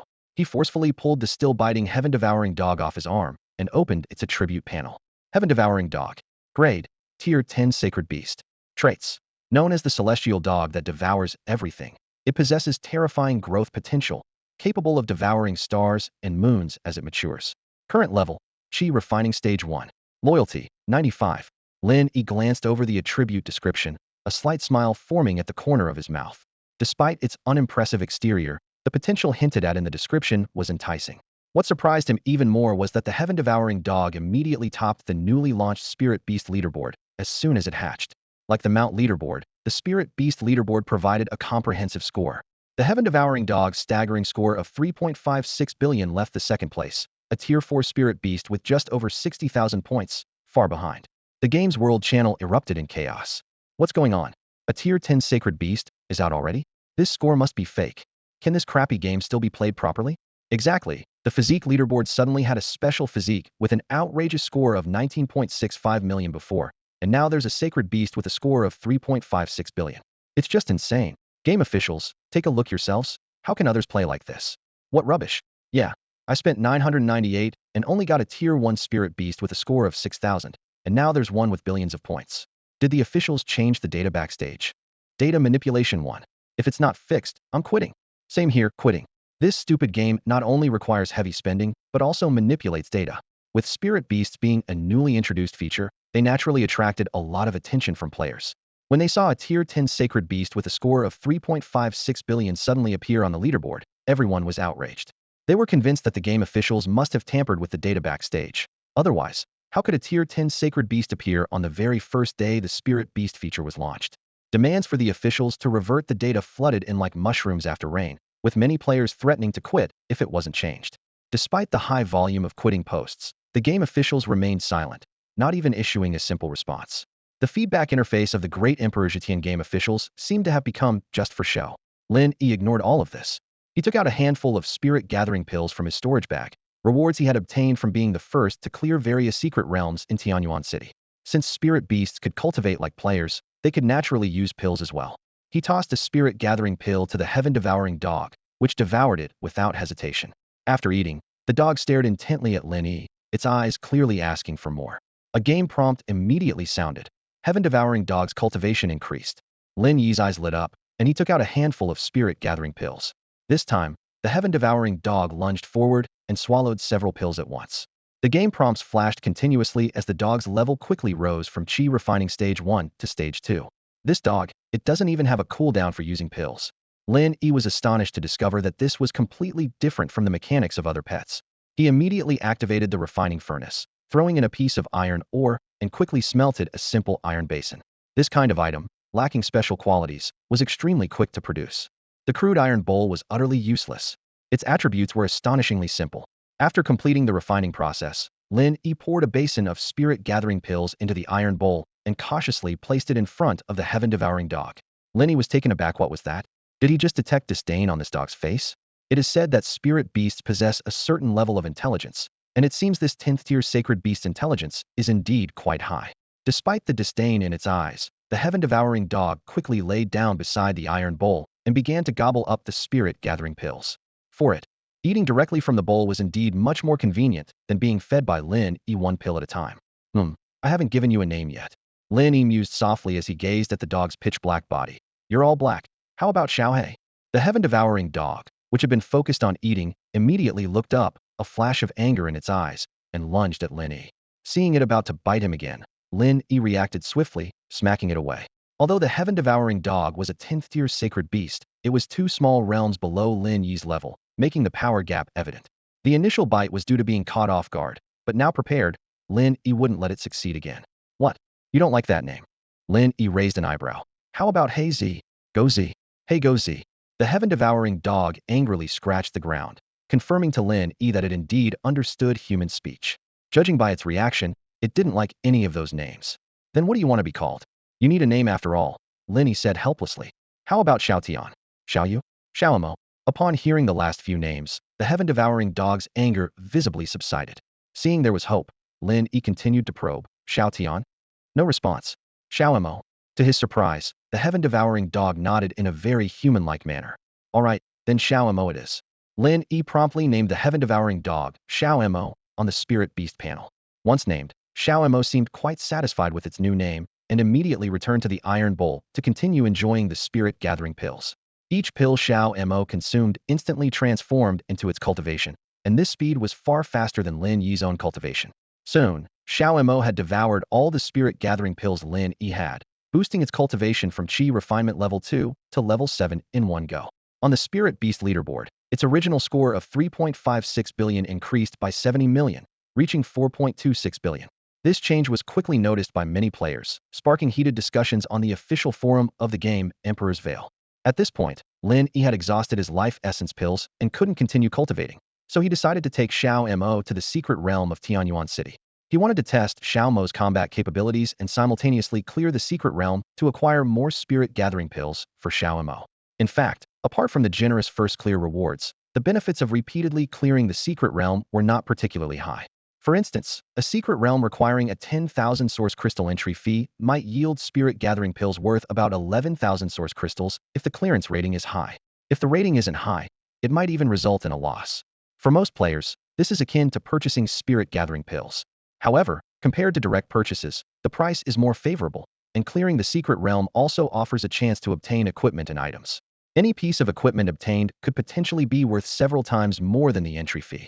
In previous lives, many players would elevate their realms and enter the secret realms to farm them. Lin Yi scanned the list of secret realms before him, pondered for a moment, and then chose one with the difficulty level of the 5th layer of the Bitter Sea realm. When the sky-swallowing dog, Xiaomo, effortlessly tore the throat of a 5th layer Bitter Sea realm beast, Lin Yi's pupils contracted in shock. This dog is quite strong, still in the Qi refining realm, yet it can easily kill a 5th layer Bitter Sea realm beast. He looked at Xiaomo, covered in blood yet unharmed, and couldn't help but reassess his judgment. If I were in the same realm as this dog, I'm not sure I could beat it. Having gained a clear understanding of Xiaomo's strength, Lin Yi decided to change his strategy and let the sky-swallowing dog clear the secret realms on its own. He sat cross-legged at the entrance of the secret realm, took out the crafting materials he had just purchased, and focused intently on honing his crafting skills. Soon, the first 5th layer Bitter Sea realm secret realm was cleared effortlessly. Lin Yi beamed with joy, took out a metal basin, poured the spirit-gathering pills into it, and gestured for Xiaomo to enjoy them. As Xiaomo continued to conquer secret realms alone, a large number of spirit-gathering pills were continuously consumed by it. When Xiaomo, with the cultivation of the 1st layer of the Bitter Sea realm, faced the Life Spring realm boss, the Withered Sea Demon Lord, and quickly tore it to pieces, Lin Yi's eyes flickered. Much stronger than I was back then. My ancient sacred body is still at the initial stage. It will be great once my special physique improves. Seeing the Withered Sea Demon Lord easily defeated by Xiaomo, Lin Yi could only admire the sky-swallowing dog's power, realizing he had underestimated it. By the time dawn broke, Xiaomo had cleared dozens of secret realms of various levels. The vast number of spirit-gathering pills it consumed propelled its cultivation to the 5th layer of the Bitter Sea realm. Lin Yi marveled inwardly. This rate of improvement is several times faster than mine before. Checking the system panel, Xiaomo's comprehensive score on the Spirit Beast ranking had surpassed 1 billion, reaching an astonishing 1.085 billion. Lin Yi wasn't idle either. Through his focused crafting throughout most of the night, his crafting skills improved significantly. At this pace, it wouldn't be long before he reached the intermediate crafting level. After logging off, Lin Yi had a simple meal and stretched his muscles before logging back in. He directed the sky-swallowing dog, Xiao Mo, to solo the withered sea demon Lair's secret realm a few more times, then logged off again. There's a money-making opportunity today that I can't miss, Lin Yi thought, a gleam in his eye. In just 3 days, he had spent over 100 million in the game, Emperor's Shroud, and he would need even more money going forward. He had to earn more quickly. As a reborn individual, Lin Yi found making money quite straightforward. The usual method would be to buy lottery tickets, which is a highly profitable venture. However, he didn't pay attention to the winning numbers, and even if he remembered them, winning the jackpot was unlikely. He tapped his fingers on the table, contemplating the best path for wealth growth. Investing in stocks, with his knowledge of future trends, was a guaranteed profit. He could clearly recall which sectors would be booming in the future, allowing him to buy in and make a profit. Yet, for Lin Yi, this wasn't the optimal choice. With 2 billion yuan at his disposal, he had a significant amount of capital, enough to be a major player in certain stocks. Even if he invested early and bought stocks ahead of time, waiting for their prices to soar would take a long time. Moreover, selling a large volume of stocks smoothly would also require considerable time. Lin Yi frowned slightly. He needed to make money quickly. While he could accumulate wealth gradually, it was too slow for his liking. Apart from stocks, the futures market was undoubtedly the best option for rapid wealth accumulation. While 2 billion yuan was a large sum in the stock market, it wasn't particularly massive in the futures market. With the right strategy, a single transaction could double or even triple his funds. A slight smile appeared on Lin Yi's lips. Although he hadn't traded futures in his previous life, he understood the principles well. Of course, futures carried high risks, and a slight misstep could turn billions into nothing. As a novice, he needed to seize the perfect opportunity. Today was such an opportunity. Lin Yi recalled the massive short squeeze event in the international futures market. The price of London nickel surged from an initial 28,800 per ton to 55,000 in a short time, and then skyrocketed to 82,000 in just one day. The largest short-selling hedge factory in China nearly went bankrupt for not having enough physical nickel for delivery. According to experts, the conservative profit from the squeeze was 135 billion, equivalent to nearly 1 trillion yuan. This international collaboration on the short squeeze had a significant impact on the nickel market, causing prices to remain high for a long time. Lin Yi remembered the event occurred in the afternoon, but he needed to prepare in advance. He quickly logged into his pre-registered international futures account, which initially offered him a 100 yuan voucher.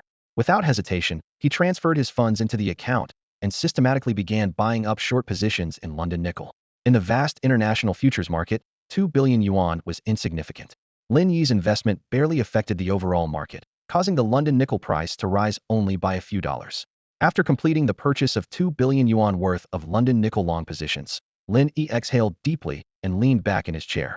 From here on, he didn't need to keep watching. He only had to wait for the epic event to unfold naturally. Later, when he logged into the game, Lin Yi let his dog continue exploring the secret realm while he focused on his crafting. Once his pet, the sky-devouring dog Xiao Mo, reached the peak of the 10th level of the Sea of Bitterness realm, Lin Yi took it out of the secret realm. His crafting skills had advanced to an intermediate level thanks to the abundant resources he had invested. Lin Yi Guang spent 5 million yuan jing on purchasing materials for crafting, investing nearly 1 million long coins in total. Crafting is indeed like a bottomless pit, and this is just the beginning. As the quality of crafting materials improves in the future, the investment will only continue to rise. Lin Yi carried a bag of weapons he crafted himself to the weapon shop. Due to his frequent purchases of crafting materials and his previous purchase of a second-grade mortal crafting furnace, his relationship with the NPC shop owner reached a friendly level. He sold all the crafted weapons to the shop owner, earning over 1 million yuan jing in total. If Lin Yi had the time to sell them to other players, he could have made at least 3 to 4 million yuan jing, but he was too busy to do so. Lin Yi, I followed your guide and have reached the 3rd layer of the Bitter Sea realm.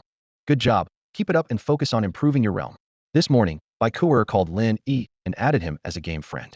In fact, Baikuer had already asked for Lin Yi's game ID, but she only succeeded in adding him now because Lin Yi had blocked all private messages and friend requests. As the top player on the rankings, he received numerous friend requests every day. Baikuer had tried to add Lin Yi as a friend right after creating her character, but was never accepted. She initially thought Lin Yi was too busy to see the request. After waiting a day without success, she decided to contact him directly by phone this morning. Once Lin Yi learned Baikuer's game ID, he immediately added her as a friend in the game. Following Lin Yi's guide, Baikuter diligently invested in the game. She has now reached the third layer of the Bitter Sea realm and possesses a special physique with a score of 3.12 million. Currently, Lin Yi is ranked first on the physique leaderboard, with Feng Mingyu in second and Baikuer in third, all three having a significant lead over the fourth place. I'll hold off on improving my crafting skills for now. Guzi's realm breakthrough requires pills too. I need to enhance my alchemy skills first, so I can produce my own pills and be self-sufficient, Lin Yi pondered. Otherwise, buying them is not only expensive but often out of stock. The higher the grade of pills, the fewer are available for purchase, and I need a large quantity for training. The sky-devouring dog is also a major consumer of pills, and with a shortage of training pills in the market, though there is an ample supply of alchemy materials, Lin Yi initially planned to quickly enhance his crafting skills and then develop his alchemy skills. However, with the addition of the sky-devouring dog, which also consumes a large number of training pills, Lin Yi's own life essence pills are already insufficient.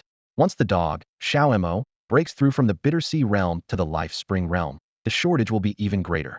Thus, Lin Yi adjusted his strategy, deciding to prioritize the development of alchemy.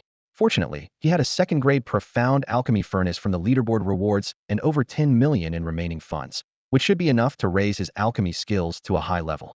Like crafting, alchemy also requires learning basic techniques first. Lin Yi found a pill shop and spent 20,000 yuan jing to learn alchemy, which was twice the cost of learning crafting. Additionally, the prices of various alchemy materials were much higher than those needed for crafting. Lin Yi invested 1 million yuan to purchase a large number of alchemy formulas, including those for spirit-gathering pills and healing pills. Initially, with his low-level alchemy skills, the success rate for crafting high-level pills was too low. He needed to practice with these basic pills to improve his alchemy skills. Once he reached an intermediate level, he would be able to craft special pills like the Life Essence pill. However, the formula for the Life Spring pill wasn't available for sale in the store, as it was a special formula. Lin Yi spent another 10 million source crystals to buy a huge amount of spiritual herbs and medicines, all materials for pill crafting. With these resources, Lin Yi headed to the yellow rank training cave at Xingyu sect. He noticed that while the cave didn't explicitly boost alchemy or artifact crafting, his success rate in crafting artifacts seemed to decrease slightly when he was in the secret realm with the devouring dog. Alchemy is much more challenging than artifact crafting, with a higher failure rate. This was why Lin Yi initially chose to buy pills instead of crafting them himself. Especially at the start, even with 10 sets of materials, he might not successfully make one spirit-gathering pill. The cost of 10 sets of materials could buy 3 spirit-gathering pills. Alchemy requires substantial upfront investment. Even as his alchemy skill improved, the failure rate remained high. Only when an alchemist is 2 levels above the pill being crafted, like a high-level alchemist crafting spirit-gathering pills, can they expect a decent success rate.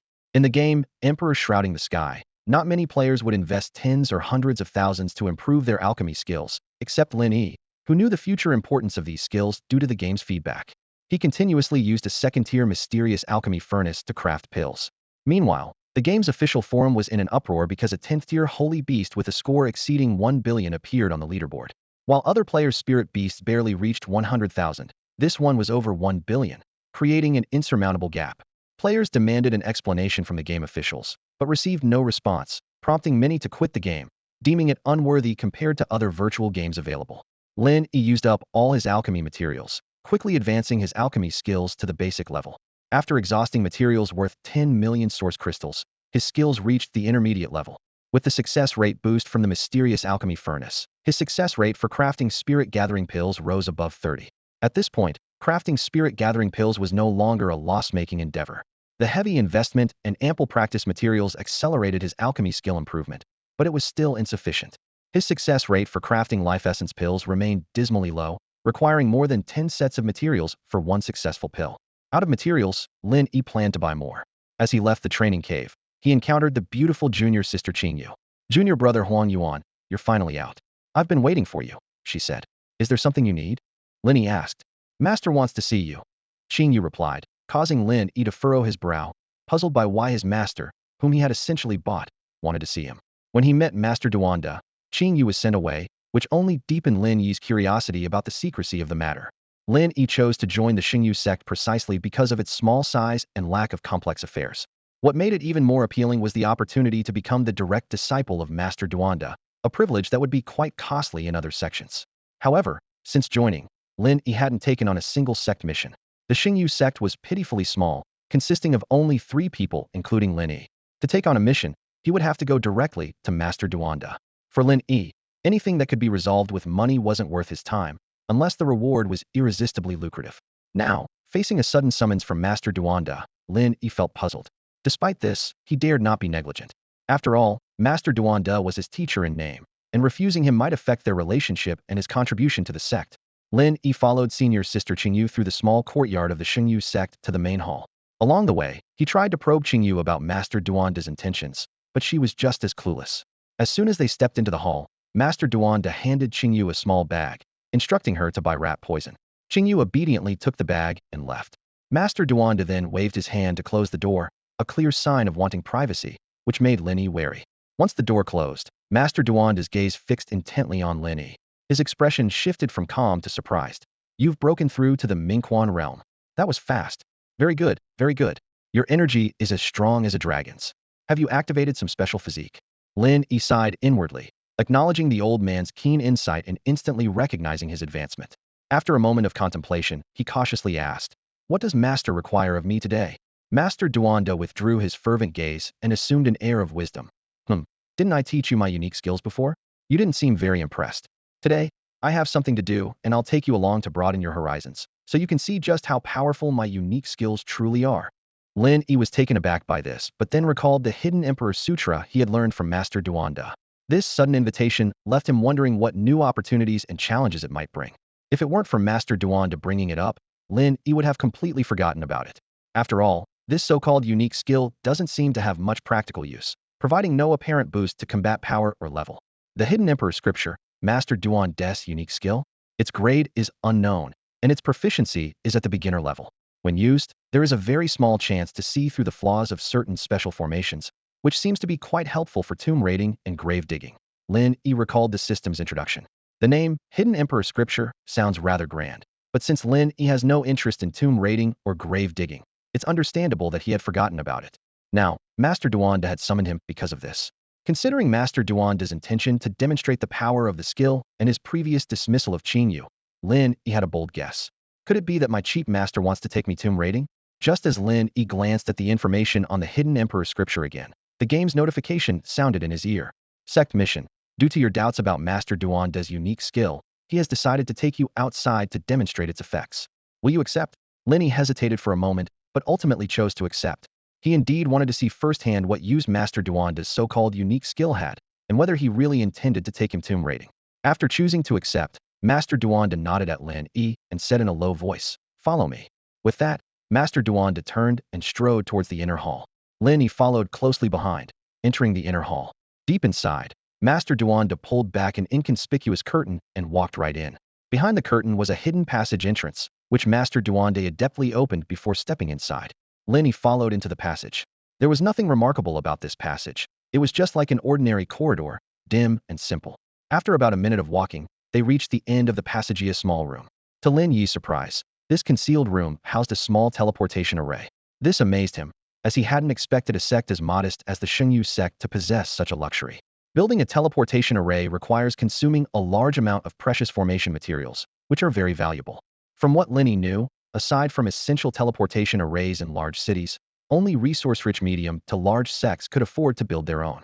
Master Duanda gestured a few times near the teleportation array, signaling Lin Yi to step into its center. Lin Yi took a deep breath and followed suit. Damn, is he really taking me tomb raiding? Lin Yi thought to himself. After the slight dizziness from the teleportation subsided, Lin Yi found himself in a desolate wilderness. The area was shrouded in a sinister and ominous atmosphere. Strange, isn't teleportation usually point-to-point between arrays? There's no array here, so how did we get here? Lin Yi wondered, realizing that the destination lacked a corresponding teleportation array. This was beyond Lin Yi's understanding. In his previous life, all teleportation arrays he had seen operated on a fixed-point system, requiring a corresponding array at the destination for communication. Moments later, Master Duanda appeared beside Lin Yi. Without a word, he led the way forward with determination. The further they went, the more convinced Lin Yi became that this was indeed a tomb raiding mission. After a while, Master Duanda led Lin Yi into a pre-dug cave. The style and structure of this cave were exactly like the kind of tunnels used for tomb raiding in Lin Yi's mind. This is an imperial tomb, and it's filled with treasures. I've prepared some tools recently, and today I'm taking you to extract all the good stuff inside. Upon arriving here, Taoist Duanda seemed like a completely different person, his tone brimming with excitement. His eyes sparkled, and his expression was eager, a stark contrast to his usual calm demeanor. Lin Yi looked around helplessly. Since they were already here, and he had no idea where he was, he had no choice but to follow Taoist Duanda deeper into the mysterious cave. As they ventured further, the cave gradually opened up, until eventually, a magnificent palace appeared before Lin Yi. Wow, they actually built such a grand palace underground. Lin Yi exclaimed, his eyes scanning the palace's golden, resplendent outline. Taoist Duanda's expression immediately turned serious as he corrected him. This is not a palace. It's an imperial tomb, left behind by a fallen dynasty, which I discovered. Be careful, this place is filled with restrictive formations. Upon hearing about the formations, Lin Yi instantly became alert, not daring to touch anything around him. In his past life, he had died from triggering one of these formations, a lesson he would never forget. Use the Emperor's hidden scripture I taught you, and see if you can spot anything unusual, Taoist Duanda instructed. Lin Yi immediately activated the Emperor's hidden scripture, and the scene before him changed. The once luxurious palace appeared dilapidated through the lens of the scripture. Ahead, countless restrictive formations interwove like a web of lasers, flickering with dangerous light. Lin Yi's heart skipped a beat, knowing that even the slightest mistake could trap him in these formations. Watch carefully. Taoist Duanda formed seals with his hands, continuously casting beams of light. The dense formations ahead quickly dissipated under his control, revealing a safe path. This is how you break formations using the Emperor's hidden scripture.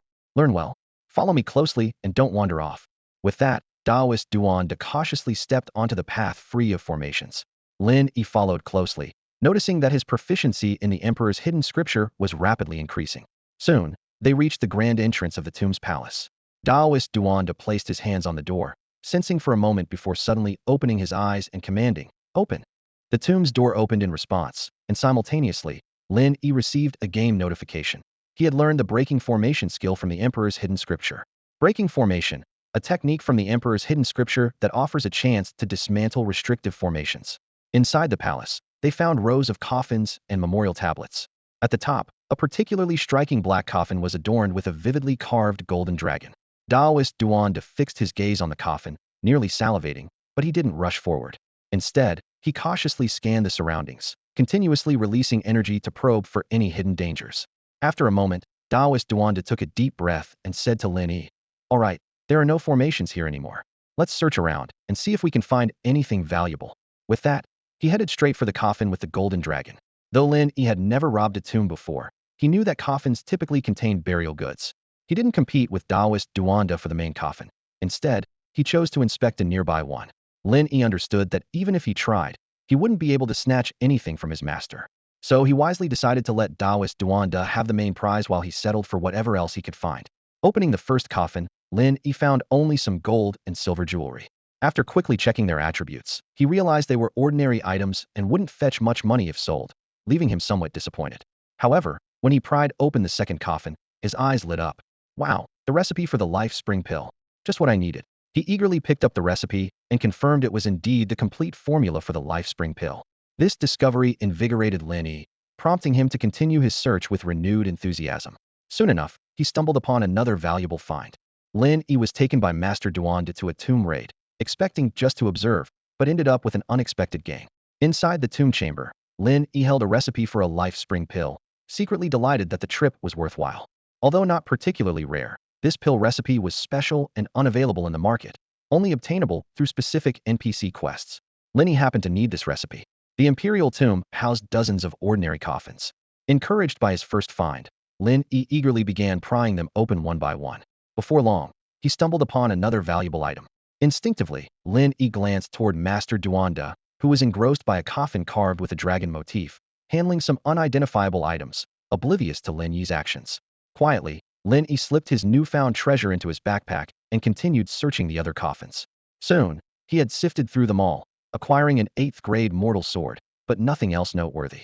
By this time, Master Duanda had completed his setup. A blinding light briefly emanated from his direction before vanishing. Master Duanda then opened the dragon-carved coffin, swiftly collecting several items. "Let's go." I triggered a tomb defense formation, alerting the guardian golems. Master Duanda dashed to Lin Yi's side, urgently saying, "This is a teleportation talisman. Activate it with your inner energy." He handed Lin Yi a talisman, took out a similar one, and disappeared in an instant. Feeling the ground beneath him start to shake violently, Lin Yi didn't hesitate. He quickly activated the teleportation talisman with his energy. After a moment of dizziness from the teleportation, he found himself in the teleportation array of the Holy Universe sect. A system notification sounded, informing Lin Yi that he had completed a sect task. There was no physical reward, only an increase of 100 sect contribution points. As he exited the teleportation array, Lin Yi saw Master Duanda, who had returned before him. Master Duanda was beaming, clearly having gained significantly. "Did you have a good haul, my disciple?" Master Duanda asked with a smile. "Not much at all," Lin Yi denied. Master Duanda didn't press further, as he had brought Lin Yi along just to let him sip some soup. As for what Lin Yi actually obtained, he wasn't concerned, believing he had secured better treasures himself. "So, did you witness your master's unique skills?" Master Duanda boasted. "Let me tell you, this imperial tomb is impenetrable even to those 100 times stronger than me. Yet I can break through its defenses with my unique skills. Train well, and you'll gradually understand the incredible power of my techniques. All right, let's head out. Your senior sister should be back soon, and you must keep this a secret from her, understand?" Lin Yi nodded in agreement. As long as Master Duanda didn't ask for his spoils, Lin Yi was content. Even if Master Duanda did ask, Lin Yi wouldn't part with them once an item was in his backpack. It was untouchable. As soon as Master Duanda finished speaking and saw Lin Yi nod, a satisfied smile appeared on his face. He then led Lin Yi out of the secret passage. Lin Yi was filled with joy as he completed this sect mission with Master Duanda. The trip was quite fruitful. Not only did he obtain the precious life spring pill, but he also acquired an 8th grade mortal sword. However, the most valuable find was a secret manual that Lin Yi discovered in an ancient coffin. This manual, titled 7-Star Artifact Refining Manual, was not a cultivation technique, nor could it be directly used. It was more like a detailed technical handbook. Lin Yi had only skimmed through it earlier and found it contained a wealth of intricate artifact refining techniques. Now that he had the formula for the life spring pill, Lin Yi was ready to start refining. After leaving the Xingyu sect, Lin Yi immediately headed to the market and spent 10 million source crystals to purchase a batch of alchemy materials. He planned to elevate his alchemy skills to a higher level, then personally refine the life spring pill and life essence pill. Upon returning to his training abode, the game prompted him that someone was calling outside. Lin Yi glanced at the time and realized it was already evening. He logged out of the game, freshened up, and prepared dinner, while also transferring 1,001,000 dragon coins to Feng Mingyu. At the dinner table, Feng Mingyu and Lin Yi chatted about the hottest topic of the day, London nickel. Her stunning face was full of amazement as she said, "I thought domestic stocks were driven by capital, but the international market is the same, rising so sharply. So many people got wiped out today. There are rumors online that many domestic hedge funds are nearly wiped out." "Aunt, how much could you have made if you bought some in advance?" Lin Yi asked. "Not sure. Futures automatically leverage," Feng Mingyu replied. "I heard from colleagues that if you bought 10,000 worth yesterday or this morning, you could sell it for at least several tens of thousands, even over 100,000 tonight. But you can't just dabble in this. Those who went long made big money, but many who went short got wiped out and lost terribly. Yeah, unless you know in advance, it's easy to get caught up," Lin Yi said with a smile as he ate. After dinner, Lin Yi checked on his purchase of London nickel. As he remembered from his past life, London nickel had surged to 55,000 beautiful coins. Knowing it would continue to rise tomorrow, Lin Yi wasn't in a rush to sell. At present, the London nickel he bought for 2 billion dragon coins had already increased more than 12-fold, with his account equity now worth over 26 billion in dragon country currency. After a simple wash-up, Lin Yi re-entered the Emperor's Vale. Once online, he continued refining pills to enhance his alchemy skills. While crafting the pills, Lin Yi carefully studied the 7-Star Artifact Refining Manual. The manual contained many refining techniques that Lin Yi had not known before. As he delved deeper into it, he realized that following the manual's methods would significantly improve his success rate in artifact refining. The various techniques and methods in the book made him eager to try them out himself. Lin Yi had an exceptional memory. Though not photographic, he could remember the general content in a short period. Soon, he had reached the last page of the 7-Star Artifact Refining Manual. It's actually a special crafting blueprint. Lin Yi stared at the last page of the 7-Star Crafting Manual, his eyes blazing with excitement. His fingertips trembled slightly, and his heart raced. The techniques before were already invaluable, worth more than gold. But compared to this, those earlier techniques are practically worthless. Lin Yi's voice shook with excitement. He had thought it would take a long time to utilize the 3 pieces of divine metal he had. But now, with this crafting method, couldn't he start crafting immediately? The last page of the 7-Star Crafting Manual wasn't just an ordinary crafting blueprint. It was a blueprint for crafting a life-bound weapon. A life-bound weapon is fundamentally different from conventional crafting methods. Regular weapon crafting requires using a crafting furnace and adding various materials according to the blueprint until the process is complete. In contrast, crafting a life-bound weapon doesn't require a furnace. It involves a special method of directly incorporating crafting materials into the body, using one's own body as the furnace. Weapons crafted this way will perfectly align with the creator. Of course, not all materials are suitable for this crafting method. The crafting materials must have spiritual properties to be initially incorporated into the body. Lin Yi felt fortunate that his 3 pieces of divine metal dragon pattern black gold, immortal tier green gold, and phoenix blood red gold were all top-tier materials, undoubtedly rich in spiritual essence. The 7-star manual also detailed the hierarchy of weapon grades, from the lowest, unranked grade, to the mortal grade ranging from 1st to 10th rank, then ascending to the profound grade, treasure grade, and dragon grade. Above the dragon grade is the legendary spirit treasure. According to the manual, spirit treasures are weapons with spiritual essence. Even a mortal grade weapon, if possessing spiritual essence, can also be called a spirit treasure. After thoroughly reading the last page, the special blueprint suddenly vanished. At the same time, a game notification appeared before him had successfully learned the technique to forge a lifebound weapon. Eagerly, Lin Yi put away the alchemy furnace and took out the 3 pieces of divine metal. Following the method for crafting a lifebound weapon, he incorporated all 3 pieces into his body. As the divine metal entered his body, Lin Yi felt 3 streams of warmth, and his internal energy was rapidly absorbed. In the blink of an eye, he felt utterly drained of his strength. Damn, I overdid it. Lin Yi cursed under his breath. I thought with my ancient sacred body, my internal energy was boundless, but it's still not enough for absorption. I should have done it piece by piece. With the situation critical, Lin Yi hurriedly retrieved various energy-restoring pills from his storage space and began consuming them. These pills, all premium items for quickly replenishing internal energy, were acquired from various special offer bundles he had purchased earlier. Since his energy had never been depleted to this extent before, these pills had never been used. As the pills took effect, Lin Yi's internal energy began to replenish continuously. However, as soon as some energy was restored, it was immediately absorbed by the 3 pieces of divine metal. He had no choice but to keep consuming more pills. Fortunately, Lin Yi had previously spent money on a large number of special offer bundles. Otherwise, he wouldn't have had enough pills for recovery. The process of forging a personal weapon is far more challenging than regular crafting. The issue of absorbing internal energy after integrating the weapon into the body alone is enough to wear out many. Lin Yi closed his eyes tightly, feeling the changes in the 3 pieces of divine metal within him. Their energy absorption rate was gradually decreasing over time. The 3 streams of heat inside him also intertwined and entangled as the divine metals absorbed his energy, transitioning from clearly distinct to intricately woven together. According to the 7 Stars Forge manual, this phenomenon is called fusion. During this process, the forger must use their consciousness to shape the materials, molding the weapon according to their will. Lin Yi intended to forge a sword, as swords are the most common weapon and have the most diverse techniques in martial arts. However, reality didn't align with his intentions. Despite the 3 pieces of divine metal being entangled together, when Lin Yi attempted to further merge and shape them into a sword, the metals seemed to have a will of their own, refusing to follow his wishes. What is going on? Lin Yi thought anxiously. I've followed every step according to the manual.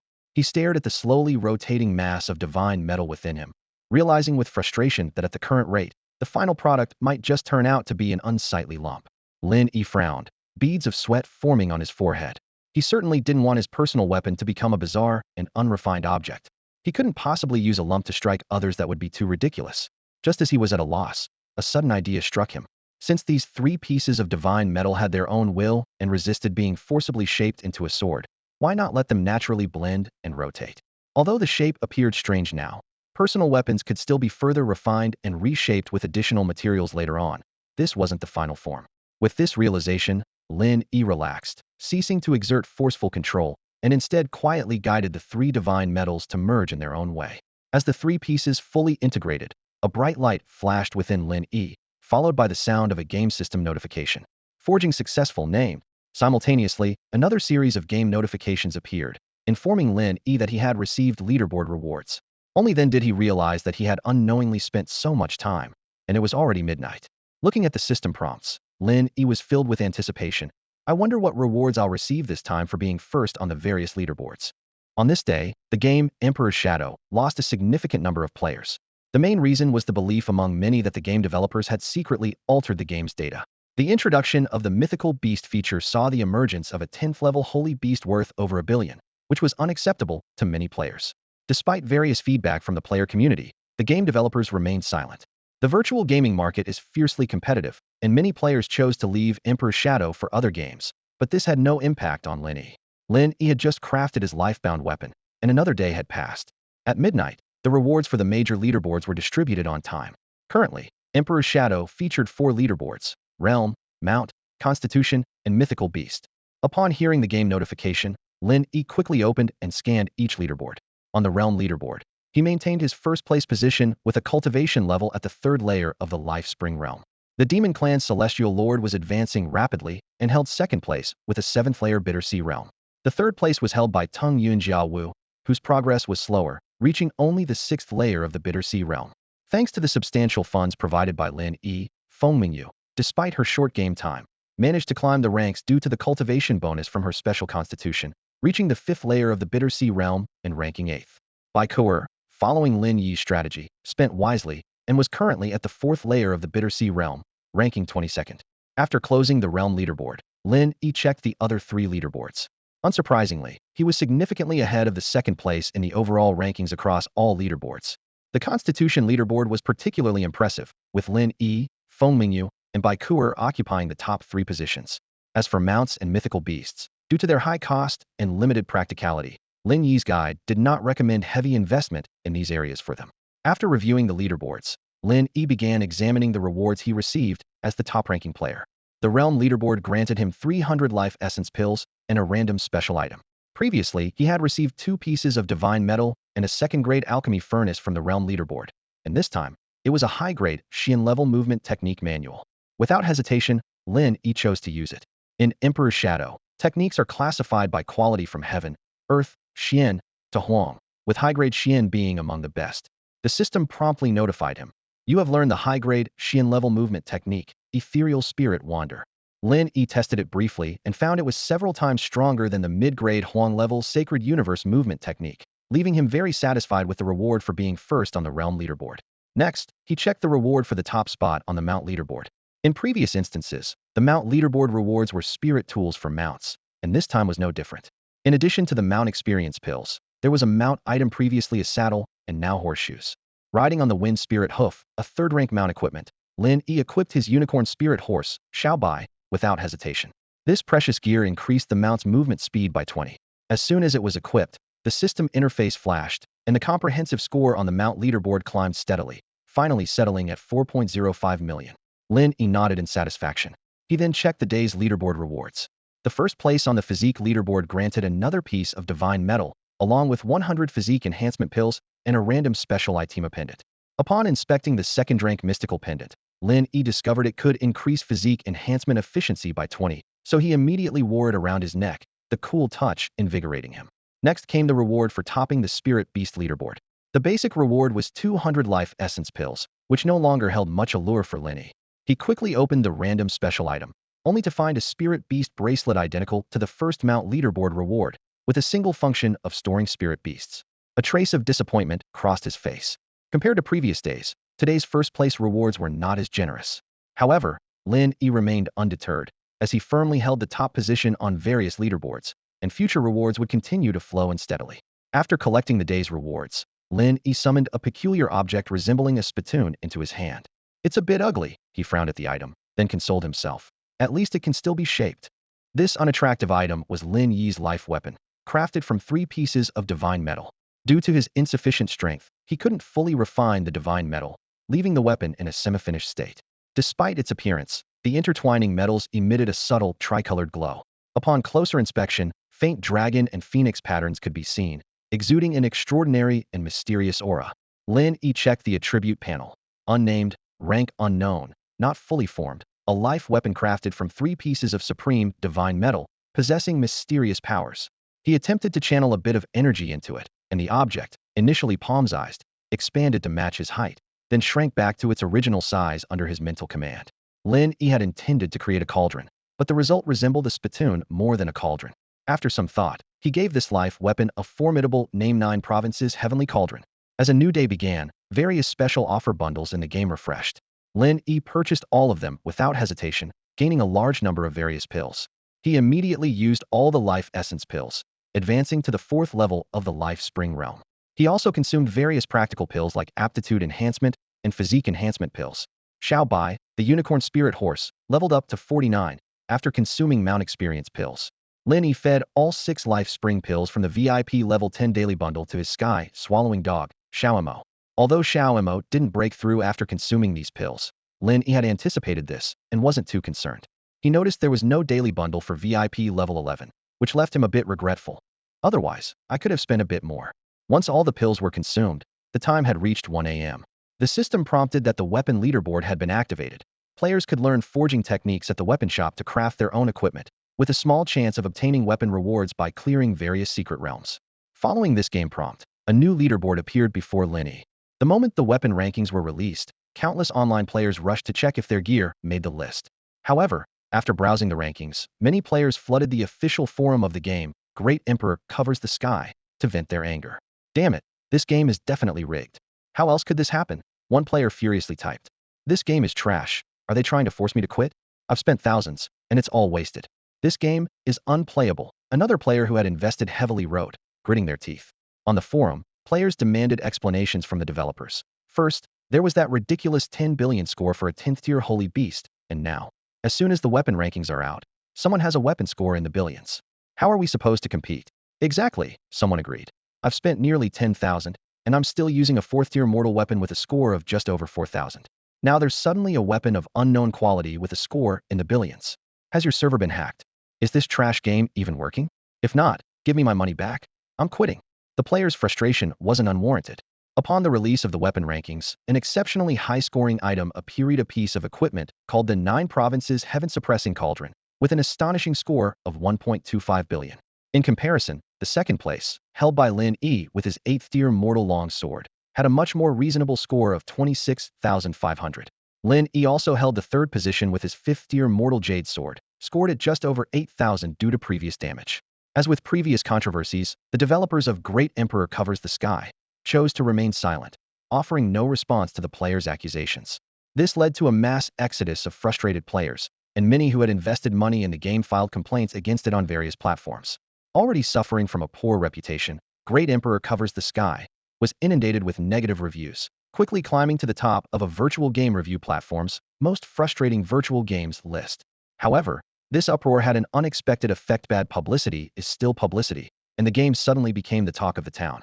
The widespread criticism actually piqued the curiosity of many, leading to an influx of new players eager to see just how frustrating the game could be, even though many veteran players had left. Lin Yi himself was surprised that his unfinished 9 Provinces Heaven-Suppressing Cauldron received such a high score. Initially, he had planned to compete for the top spot with his 5th tier mortal long sword, which he intended to repair after obtaining an 8th tier one. With his personal weapon secured, Lin Yi temporarily halted his crafting activities. He had plenty of alchemical materials on hand, and began focusing on improving his alchemy skills. By morning, his alchemical prowess had reached an advanced level. Meanwhile, a special operations team from the Dragon Nation's security department arrived at the so-called highest peak. According to local residents, strange phenomena had only started appearing a few days ago, and incidents involving bizarre creatures attacking people had become frequent. We've been sent to investigate the cause and deal with these man-eating creatures, the team leader succinctly explained. Strange events were not limited to the Dragon Nation. Around the world, bizarre occurrences were unfolding. In the island nation, multiple small earthquakes had struck in the past few days, mirroring the total number of quakes they usually experienced in half a month, although there were no casualties. In the beautiful nation, tornadoes were occurring more frequently than usual, along with numerous other inexplicable phenomena. In a traditional courtyard in the capital of the Dragon Nation, 2 elderly men in Zhongshan suits were playing chess. You said you feel the spiritual energy is denser than before? One of the elders inquired. Yes, it's quite noticeable, especially in the past few days. It's getting thicker, the other elder confirmed with a nod. If that's the case, then doesn't that mean? Many mysterious incidents occur around the world that the general public is completely unaware of, and the authorities do not disclose them. However, the high-level officials in various countries are taking these recent events very seriously and are actively sending people to investigate. In Lin Yi's alchemy room, the air was filled with the fragrance of herbs. With a substantial supply of alchemical materials, his alchemy skills had advanced to a high level. As a high-level alchemist, he could now consistently produce destiny elixirs and was even starting to work on the more valuable Fountain of Life elixirs. Lin Yi knew that the materials for the Fountain of Life elixir were 10 times more expensive than those for the Destiny elixir, but this was no longer a challenge for him. Glancing at the time and noting it was nearly breakfast, Lin Yi decided to log off temporarily. He had more pressing matters to attend to today. The moment he logged off, Lin Yi immediately checked the market on his phone. As he recalled from his past life, The price of London nickel had indeed surged to over 88,000 units of currency. Consequently, his account balance had skyrocketed from over 2.6 billion dragon coins to an astonishing 27.5 billion. Lin Yi planned to sell off all his long positions in London nickel as soon as the international trading market opened. Based on his memories, by the evening session, the price of London nickel would plummet to around 50,000 units and remain at that level for quite some time. As Lin Yi stepped out of his room, Feng Mingyu approached him with a puzzled expression. Lin Yi, how much have you spent in the game Emperor's Veil? I've spent so much, yet my cultivation level is still way behind yours, Feng Mingyu said with a frown. And yesterday, a 10th tier sacred beast with a rating of over 1 billion appeared on the game's Spirit Beast leaderboard. It's outrageous. This morning, I checked the official game forum again, and there was a weapon with a rating over 1 billion on the weapon leaderboard. Many people are saying the data is being manipulated internally. Is the game company directly altering the data? Are you affected by this too? If they can change the data, why do we even spend money? They could just alter it directly. Even Feng Mingyu, who considered herself a dedicated player, was starting to have these thoughts, so one could only imagine what other players were thinking. In response to Feng Mingyu's questioning, Lin Yi simply smiled and said, "Aunt, why worry about all that? We're making money from the rebates anyway. The money is transferred to us first, so there's no need to worry about getting scammed." Hearing Lin Yi's explanation, Feng Mingyu nodded slightly. That's true, but I wonder what the game officials are up to. If they keep this up, players will leave. Let them leave then. Maybe they'll regret it later. Lin Yi replied nonchalantly. All right, I need to get to work now. You shouldn't spend all your time in the game. Go out and be active. Okay, I got it, Lin Yi replied. After Feng Mingyu left, Lin Yi didn't log into Emperor's Veil, but instead focused on selling off all his long positions in London nickel. The process went smoothly, and shortly after the international trading market opened, Lin Yi managed to clear all his positions. He understood that the account balance shown earlier was calculated based on the current price, and the actual sale depended on real-time prices and the counterparty's position. Although Lin Yi's understanding of futures was not deep, he had prepared thoroughly. Ultimately, he successfully sold all his long positions, and his account balance converted to over 26.6 billion dragon coins. He then proceeded to withdraw the entire amount, converting it into dragon coins. Due to the vast amount of funds, Lin Yi opted to exchange them in batches. By the time he completed all the exchanges, it was already afternoon. Due to his extensive use of foreign currency to exchange for local currency, Lin Yi's bank card suddenly rang with an incoming call notification. On the other end, the customer service manager from the bank's headquarters respectfully inquired if he was interested in investment and financial management. Lin Yi held the phone, frowning slightly. Images of upcoming new equipment and skills in the game, The Emperor's Sky, flashed through his mind as his fingers gently tapped on the table. No need. I have other plans, he replied succinctly. The customer service agent then mentioned that a bank representative hoped to visit him in person, but Lin Yi promptly declined, saying, "It's not convenient at the moment." He hung up and stared at the astronomical balance displayed on his phone screen. In the year 2033 in Dragon Country, exchanging foreign currency for the local currency, especially in such large amounts, was naturally beneficial for the country. However, under the financial regulatory system's automatic alerts, the bank had placed Lin Yi's account under special scrutiny and assigned personnel to investigate the source of the funds. A decade earlier, in 2023, such a large influx of funds would have likely prompted immediate inquiries from relevant departments, and failure to clarify the source could have resulted in the account being frozen. The efficiency of the investigation by the country's largest official bank was exceptionally high. The specialists quickly traced Lin Yi's transactions to records on an international trading platform. By analyzing the amounts transferred in and out, they speculated that Lin Yi had made significant purchases before the price of London nickel soared. The bank's top executives convened an emergency meeting. In the spacious conference room, 5 or 6 executives in suits sat around an oval conference table, with a projection screen displaying the flow of funds in Lin Yi's account. Is he a financial genius? Or does he have insider information? The bank president, seated at the head of the table, frowned deeply. He managed to buy a large amount before the price of London nickel increased. As soon as he finished speaking, an analyst wearing glasses immediately opened a folder, pulled out a stack of printed materials, and reported clearly, "We don't know if there's insider information." Previously, this account only had 2 to 3 million in funds, maintaining that balance for a long time. A few days ago, it transferred out to an international trading platform account, and the same day it exchanged back and became over 2 billion. The next day, another billion was transferred in. He turned to the next page and continued. The largest and most frequent transactions recently were to recharge a virtual online game called The Emperor's Sky, totaling over 1 billion. Over 1 billion? The president slammed the table, causing ripples in the water in his teacup. Recharging a virtual game? What was he thinking? Is he crazy? The analyst shook his head, beads of sweat forming on his forehead. We don't know the specific reason. Then, the remaining 2 billion in the account was transferred to a futures platform at an international exchange the morning before last, and today it was exchanged back to over 26.6 billion. The meeting room fell silent, with only the low hum of the air conditioning audible. The president clasped his hands under his chin, lost in thought. After a moment, he took a deep breath and said slowly, "Report this to the highest regulatory authority in Dragon Country. The amount is too large, let them investigate." At the other end of the conference table, a middle-aged man frowned and suggested, "Should we temporarily freeze the account?" No sooner had he spoken than the president's fist slammed heavily on the table, startling everyone in the meeting room with the sudden noise. "Are you crazy, or am I?" The president glared at the proposer, his voice booming. "As one of Dragon Country's major banks, the most important thing is credibility. Freezing someone's account without reason? You might as well wish for our bank to go bankrupt. Do you remember the largest so-called neutral bank that went bankrupt a few years ago? Without an official directive from the regulators, we have no right to interfere with the account usage of its depositors. Even if they decide to withdraw all their money now, it's their right." The bank manager finished speaking, his face flushed with anger as he glared at the person who had just spoken. Lin Yi finished handling all the affairs and exhaled deeply, a smile creeping onto his lips. In his view, money is only secure when it is truly in the account, and now, with a significant amount safely in his bank card, and the Emperor's shadow solidly holding positions on various charts, he could finally relax a bit. He decided to step outside for some fresh air. Since his return, the immense pressure had kept him almost glued to the virtual warehouse, spending a full 24 hours immersed in the game.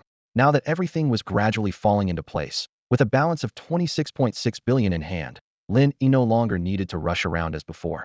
There was still some time before the recharge window for the Emperor's shadow closed, and he intended to invest all the funds in one go on the last day. Although over 20 billion seemed like a huge sum, it was far from enough for Lin Yi. He needed to find more quick ways to amass wealth. Stepping out of his home, Lin Yi looked around at the familiar surroundings, feeling a mix of nostalgia and contemplation about how to multiply his funds. Unknowingly, he found himself next to a small square in the neighborhood. It was late afternoon, and the square was bustling with children playing. Watching their carefree smiles, Lin Yi thought that such peaceful days might not last long. Once the Emperor's shadow started to reflect real-world power, the entire world would be thrown into turmoil. "Hey Lin Yi, long time no see. Still playing virtual games these days?" Someone suddenly called out to him from behind. Turning around, Lin Yi saw it was Lin Yi from the neighborhood, a year younger than him. They had played basketball a few times before, so they were neither close friends nor strangers. "Hey, Xiaoji." "Yeah, I'm still into virtual games," Lin Yi replied. "My mom said you've been making big money in virtual games, Lin Yi." Lin Yi's eyes sparkled with curiosity. "Not really. It's about the same as a regular job," Lin Yi said modestly, then changed the subject. "Didn't you get into a top university? Why aren't you in school?" Lin Yi sighed, looking dejected. "Well, I got suspended for a month because I got into a fight with a classmate, so I'm at home reflecting." "Wow, you're something else." Lin Yi raised an eyebrow. "Lin Yi, what virtual game are you playing now?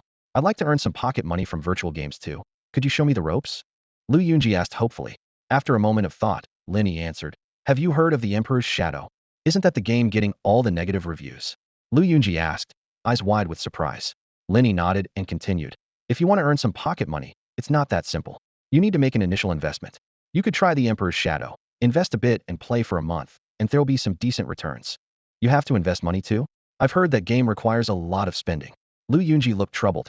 "Yeah, it's quite a lot," Lin Yi admitted. "All right, thanks Lin Yi. I'll give it a try. I just hope to earn a few $100 for pocket money." After chatting for a bit more, Lin Yi left. For Lin Yi, it was just a casual suggestion. If Lin Yi really invested in the Emperor's Shadow, he wouldn't lose out. If he didn't take the advice, it wouldn't affect Lin Yi. It was just a friendly gesture to point him in the right direction. Lin Yi was well aware that the world was on the brink of major changes. He didn't see himself as someone who could save the world, nor did he have the desire to. But when he encountered someone he knew, lending a hand was a simple act of kindness. After lingering at the small square for a while, Lin Yi headed to a nearby restaurant to buy some dishes to take home. Although Feng Mingyu cooked for him every day, the taste was hard to stomach. After several days of her cooking, Lin Yi felt his taste buds had gone numb. Lin Yi hadn't logged into the game almost the entire day, but during that time, a lot had happened in the Emperor's Shadow. Lin Yi had insider knowledge of the future trajectory of Emperor's Veil, so he invested a fortune into the game ahead of time. To the average player, however, Emperor's Veil was just another newly launched virtual game on the market. While there weren't many similar products, there were a few competing games available. When Emperor's Veil first launched, it naturally attracted a large influx of players. However, this excitement was quickly dampened by issues within the game itself. Players soon realized the game had a heavy pay-to-win model, and the leaderboard designs were extremely unfair. What frustrated players even more was the silence from the game developers when these issues were raised on the official forums. No staff member came forward to explain or address the concerns. This attitude completely infuriated many players. They began flooding the forums with negative reviews, warning potential newcomers about the pitfalls of Emperor's Veil, and advising them to steer clear. Surprisingly, these negative reviews only generated more buzz about the game. The saying, "any publicity is good publicity," held true as Emperor's Veil even topped the most deceptive virtual games list, ironically attracting a wave of new players curious to see for themselves. Amidst this turmoil, a peculiar post appeared on the official game forum. Someone started reaching out to players who were planning to quit, rallying them to go out with a bang in the game. Suggestions poured in on how to execute this plan.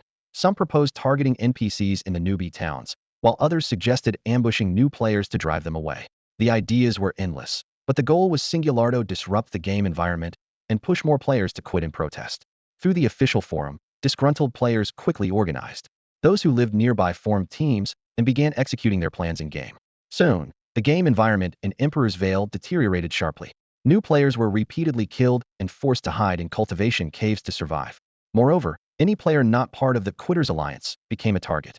Many were ambushed while focusing on defeating monsters, suddenly surrounded and killed by groups of players. As for those attempting to attack NPCs, their efforts were futile.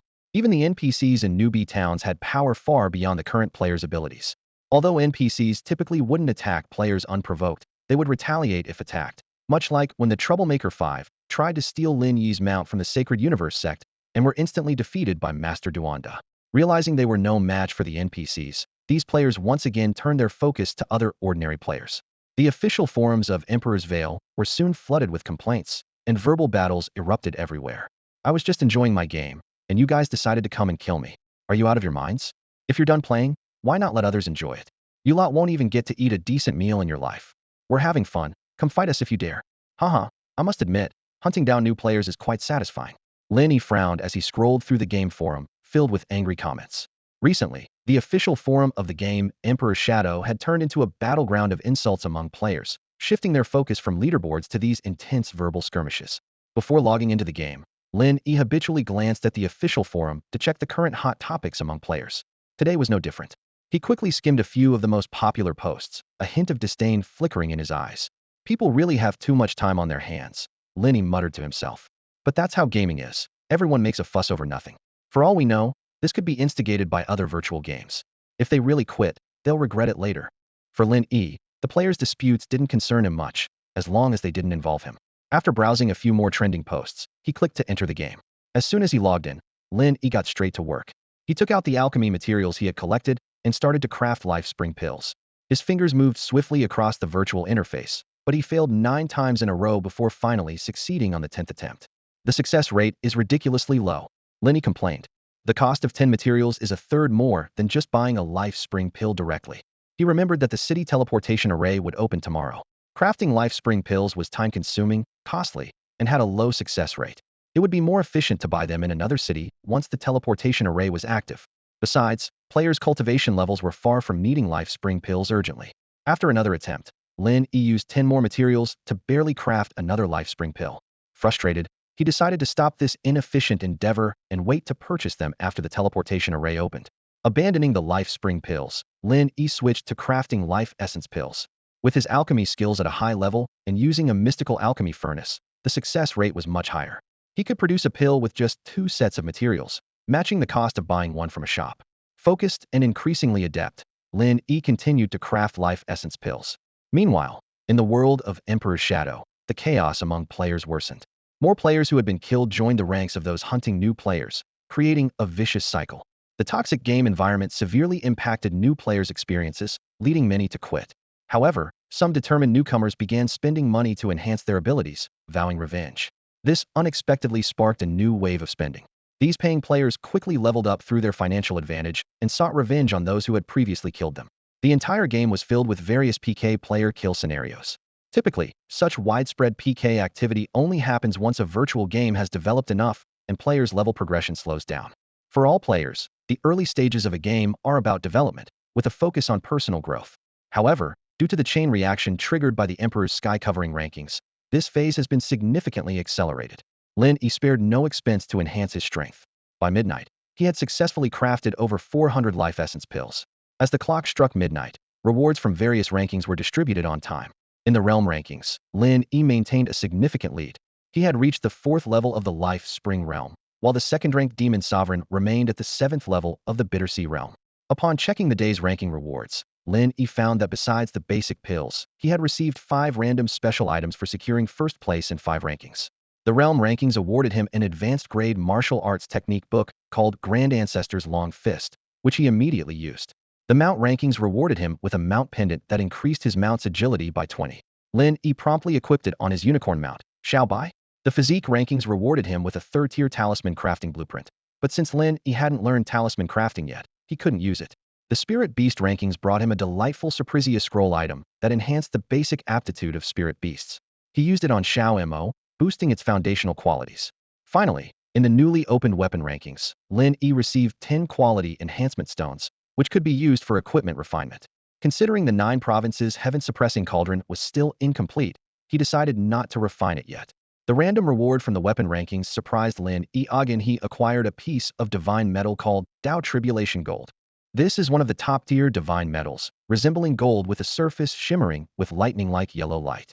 After a brief hesitation, Lin Yi integrated this divine metal into his body, using a method to merge it with his other 3 divine metals through his lifebound weapon. Feeling a large amount of energy being absorbed, he immediately activated various special offers and used newly acquired restorative pills to replenish the consumed energy. This process lasted over half an hour, and Lin Yi successfully integrated the 4th divine metal into the 9 provinces' heaven-suppressing cauldron. Its original score of 1.25 billion instantly increased by 40 million, reaching 1.65 billion. At this point, few players still paid attention to the weapon rankings. As for ordinary players, there's no practical difference between 1.65 billion and 1.25 billion. With the addition of another divine metal to the 9 provinces' heaven-suppressing cauldron, its appearance became more refined, shedding its previous resemblance to a spittoon. At 1 a.m., new features were unlocked in the Emperor's Sky Covering game. 2 new functions were introduced this time. As a new day begins at 1 a.m., the game, Emperor Shadow, introduces 2 new features. To be precise, there is only one truly new feature. The intercity teleportation portals are now officially open. Players can freely travel between different cities through these portals, significantly enhancing the game's playability. The second so-called new feature, the cultivation technique leaderboard, is actually just an addition to the existing system. Cultivation techniques have long been accessible through joining sects, and this simply adds a leaderboard display. Besides joining sects, players can also occasionally acquire techniques through completing major dungeons and encountering fortuitous events. The leaderboard still defaults to hiding player IDs. Once the cultivation technique leaderboard went live, Lin Yi quickly dominated the top spots. His high-grade, Xian-level movement technique, Ethereal Spirit Wander, is ranked first, followed closely by the high-grade, Xian-level fist technique, Grand Ancestor Long Fist. The cultivation mind technique, Sacred Universe Secret Tome, from the Sacred Universe sect is third, with the high-grade Huang-level Sacred Universe sword technique in fourth, and the mid-grade Huang-level Sacred Universe movement technique and Sacred Universe fist technique in 5th and 6th, respectively. The lower part of the leaderboard sporadically shows a few incomplete cultivation techniques, indicating some lucky players have obtained them through chance. Beyond that, the list is blank, meaning that currently, owning any cultivation technique could secure a spot on the leaderboard. This isn't surprising, as Lin Yi's techniques, aside from those obtained through leaderboard rewards, were all purchased with real money. Feng Mingyu and Bai Ku'er have yet to join any sect. Lin Yi previously mentioned that he joined a sect called Sacred Universe Sect, and they plan to follow in his footsteps. Lin Yi agrees with their decision despite the fact that the sect leader, Real Man Duanda, can be a bit of a swindler. The sect's unique feature is allowing members to become direct disciples through monetary transactions, a privilege not offered by other sects. Many players didn't realize the importance of learning cultivation techniques before the leaderboard was introduced. Even if they did, they had to first join a sect. To learn cultivation techniques, one not only has to join a sect, but also complete numerous sect tasks. In Emperor Shadow, obtaining a cultivation technique is incredibly challenging. Currently, many players are considering quitting the game, and these individuals are unlikely to spend thousands to learn cultivation techniques. However, with the introduction of the leaderboard, a significant number of players are now striving to learn techniques through various means. Lin Yi took out 6 Life Spring pills from his VIP level 10 daily gift pack for Xiao Mo, but Xiao Mo's realm still didn't break through to the Life Spring realm.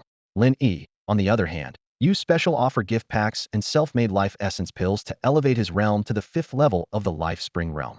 As he exhausted his supply of life essence pills, Lin Yi was preparing to go out and purchase a new batch of alchemy materials. Just as he stepped out of his cultivation cave, his communicator suddenly rang urgently. Lin Yi, come save me. I'm surrounded at the Tianyuan City teleportation portal. Feng Mingyu's anxious voice came through the communicator.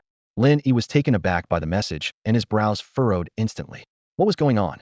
With Feng Mingyu's capabilities, ordinary players should pose no threat to her.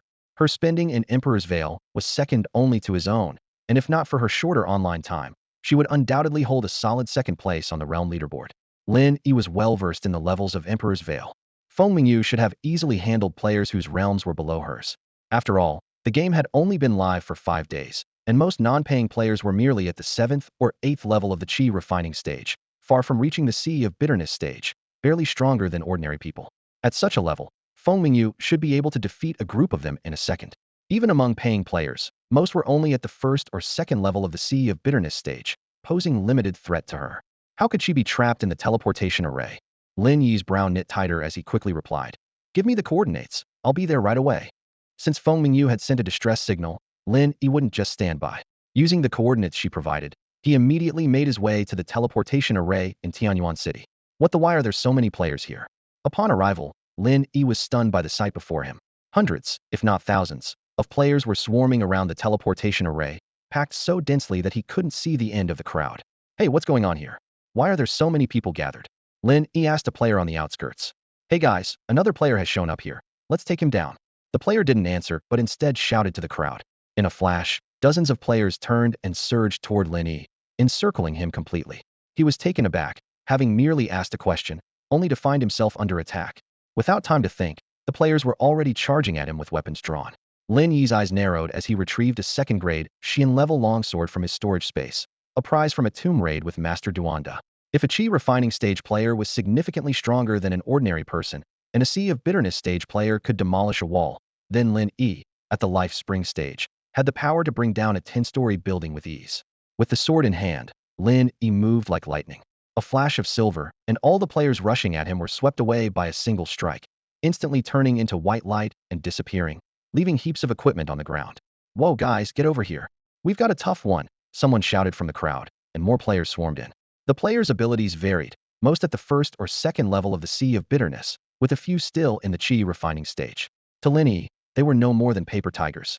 He swung his sword, and in a matter of seconds, dozens of players vanished into white light, leaving an array of equipment scattered on the ground. This scene intimidated the players preparing to charge.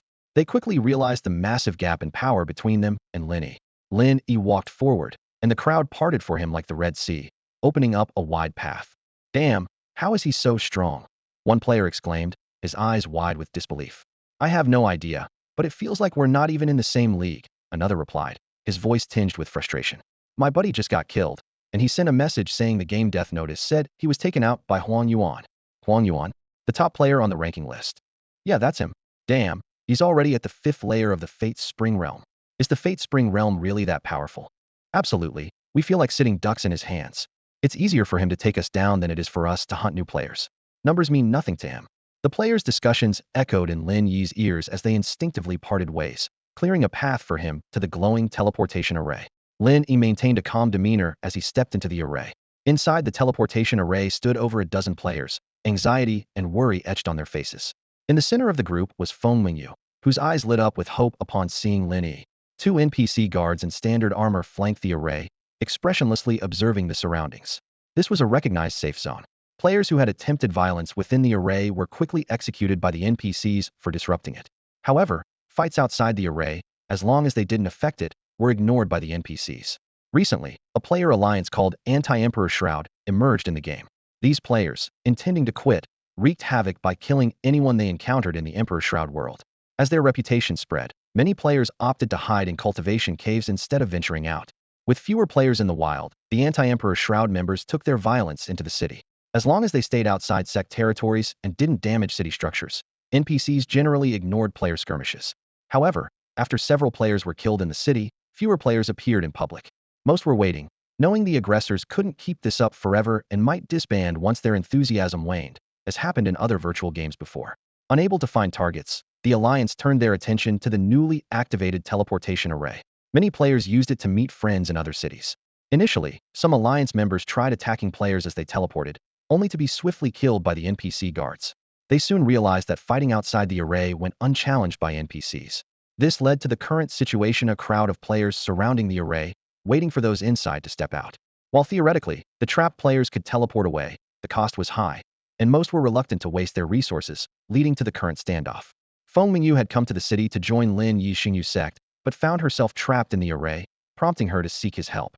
After confirming Feng Mingyu's safety, Lin Yi turned decisively and dashed towards the hundreds of players surrounding the area, standing a full level higher than them. He was like a wolf among sheep, unstoppable. These players assumed Lin Yi wouldn't attack since they hadn't provoked him, but his sudden onslaught revealed his overwhelming power, leaving them no chance to resist. After Lin Yi took down the initial group, the rest scattered in panic, and the once formidable siege quickly crumbled. Lin Yi's actions not only dispersed the attackers, but also left the trapped players in awe. "Auntie, let's go. I'll take you to join the sect," Lin Yi said casually, as if the recent battle was a trivial matter. With everyone watching in astonishment, Lin Yi and Feng Mingyu collected the scattered equipment and headed back to the Xingyu sect. "Wow, Lin Yi, you were amazing just now," Feng Mingyu exclaimed excitedly. "Is this a real-life hero saving the damsel in distress?" "Of course it is. So, Auntie, are you planning to reward your hero?" Lin Yi teased. "Come on, aren't we already cultivator partners?" Feng Mingyu shot back. "With your current level, you could have fought your way out. Why call me?" Lin Yi said, slightly exasperated. "If I didn't, how would you have your hero moment?" Feng Mingyu replied with a mischievous grin. Lin Yi could only shake his head with a smile, and then led Feng Mingyu to meet the sect leader, Master Duanda. Upon meeting Master Duanda, as Feng Mingyu prepared to join the sect, Lin Yi looked at him with a face full of indignation. The Xingyu sect had only 3 members and no dedicated disciples for recruiting new players. To join the Xingyu sect, one had to seek out Master Duanda. Lin Yi led Feng Mingyu through the tranquil mountain gate to Master Duanda's residence. Master Duanda sat calmly in the hall, his gaze steady as he regarded the 2 visitors. "I am the leader of the Xingyu sect. To join us, it's not enough to just meet the cultivation level requirements. You also need to pass an entrance examination." His voice was measured, carrying an air of authority. Feng Mingyu stood straight and respectfully asked, "Master, what does the entrance examination entail?" Master Duanda raised his hand slightly. "In the Xingyu sect, there are different levels of disciples: servant disciples, outer disciples, inner disciples, and personal disciples. Which entrance examination would you like to undertake?" This was exactly the same process Lin Yi had gone through when he joined the sect. After speaking, Master Duanda watched Feng Mingyu, waiting for her response. Without hesitation, Feng Mingyu responded with a clear voice, "I want to become a personal disciple." Since Lin Yi was already a personal disciple, she naturally aimed for the same level. For a personal disciple, there's a fee of 10 million source crystals. As soon as Master Duanda finished speaking, a game notification appeared in front of Feng Mingyu. "Do you accept the Xingyu sect's entrance examination?" Upon hearing the amount, Feng Mingyu swiftly turned to Lin Yi, her eyes filled with confusion. She distinctly remembered Lin Yi telling her that he became a personal disciple of the Xingyu sect for only 4 million source crystals. Why was the price now 10 million for her? Lin Yi frowned at this situation and stepped forward to address Master Duanda. "Master, when I joined as a personal disciple, it was only 4 million source crystals. Mingyu is here with me. Shouldn't she get the same rate?" In response to Lin Yi's question, Master Duanda shook his head firmly, his expression serious. "At the time you joined, I needed source crystals urgently, so I offered you a discount. But that was a discounted rate, not the standard price. If you want to proceed, accept the entrance exam. If not, please leave." With that, he walked over to the chair at the head of the hall and sat down, exuding an air of indifference. Lin Yi watched Master Duanda's demeanor, his fingers clenching slightly. If he weren't aware that he couldn't currently defeat him, he would have confronted him directly. "Aunt, don't accept the entrance exam yet. Wait for me at the entrance of the Xingyu sect," Lin Yi discreetly messaged Feng Mingyu. Master Duanda, as the leader of the Xingyu sect, had a history with Lin Yi. Lin Yi suspected he was intentionally raising the price, banking on Feng Mingyu's desire to join the sect. Upon receiving the message, Feng Mingyu left the hall without a word. As she walked away, Master Duanda didn't even lift an eyelid, seemingly unconcerned. Once Feng Mingyu was out of sight, Master Duanda turned to Lin Yi, his tone calm. "Don't waste your efforts. I don't need source crystals now. Once I sell the treasure in my possession, the entrance exam won't involve paying source crystals." Hearing this, Lin Yi was taken aback. He had suspected earlier that Master Duanda might have acquired valuable treasures from the royal tomb. Now, with his comments, Lin Yi was more convinced of his assumption. Reflecting on it, compared to other sects, directly becoming a personal disciple through payment would indeed cost around 10 million source crystals. Moreover, obtaining such a status through regular means would be far more complicated. With this in mind, Lin Yi suppressed the urge to confront Master Duanda physically, allowing a smile to return to his face as he addressed him. Master, you see, I brought this person here, and I told them earlier that I became your direct disciple for 4 million source crystals. I even praised you vigorously, saying how invincible and unmatched your unique skills are. Could you perhaps lower the price a bit? Faced with Lin Yi's praise, Master Duanda's face showed a hint of enjoyment, clearly appreciating the compliment. In the world of the great emperor's covering sky, every NPC has independent thinking, capable of normal communication just like real humans. Building good relationships with NPCs can bring many benefits, something Lin Yi often experiences at the pill shop he frequents. Due to buying large quantities of pill materials, his rapport with the shopkeeper has reached a friendly level, allowing him to enjoy a 5 discount on materials. Master Duanda is no exception, which is why he previously agreed to reduce the entrance fee for a direct disciple to 4 million source crystals. More importantly, when the rapport with an NPC is extremely high, they may even offer gifts voluntarily, much like real-world interpersonal interactions. Since you put it that way, I'll give you a 5 discount. Master Duanda conceded. That's a bit low. Can't you do a bit more? Lin Yi continued to haggle. Master Duanda's expression immediately turned stern. Take it or leave it. Seeing Master Duanda's firm stance, Lin Yi turned and left. Shortly after, he brought back junior sister Qingyu. Compared to Master Duan's uncompromising attitude, Qingyu was clearly more agreeable, especially after Lin Yi gifted her all the equipment he obtained from defeating players at the teleportation array. Although this equipment didn't seem impressive to Lin Yi, not even as good as what he crafted himself, its quantity was substantial, valued at around tens of thousands of source crystals. This generous gift quickly elevated Lin Yi's rapport with Qingyu to a friendly level. With improved relations, Lin Yi made a request, hoping Qingyu could help negotiate with Master Duanda regarding Feng Mingyu's entrance exam fee. Qingyu confidently assured, "Leave it to me." True to her word, with Qingyu's mediation, Master Duanda eventually agreed to reduce Feng Mingyu's entrance fee to 4 million source crystals. Previously, Master Duan was only willing to offer a 5 discount, but with Qingyu's involvement, the fee was cut to 40, highlighting the disparity in treatment between direct disciples. Lin Yi then called Feng Mingyu over, having her take the entrance exam and pay the 4 million source crystals to officially become a direct disciple of the Xingyu sect. For Feng Mingyu, the difference between 4 million and 10 million source crystals was negligible, as she always believed she was a sponsored player, with all spending covered by the game company.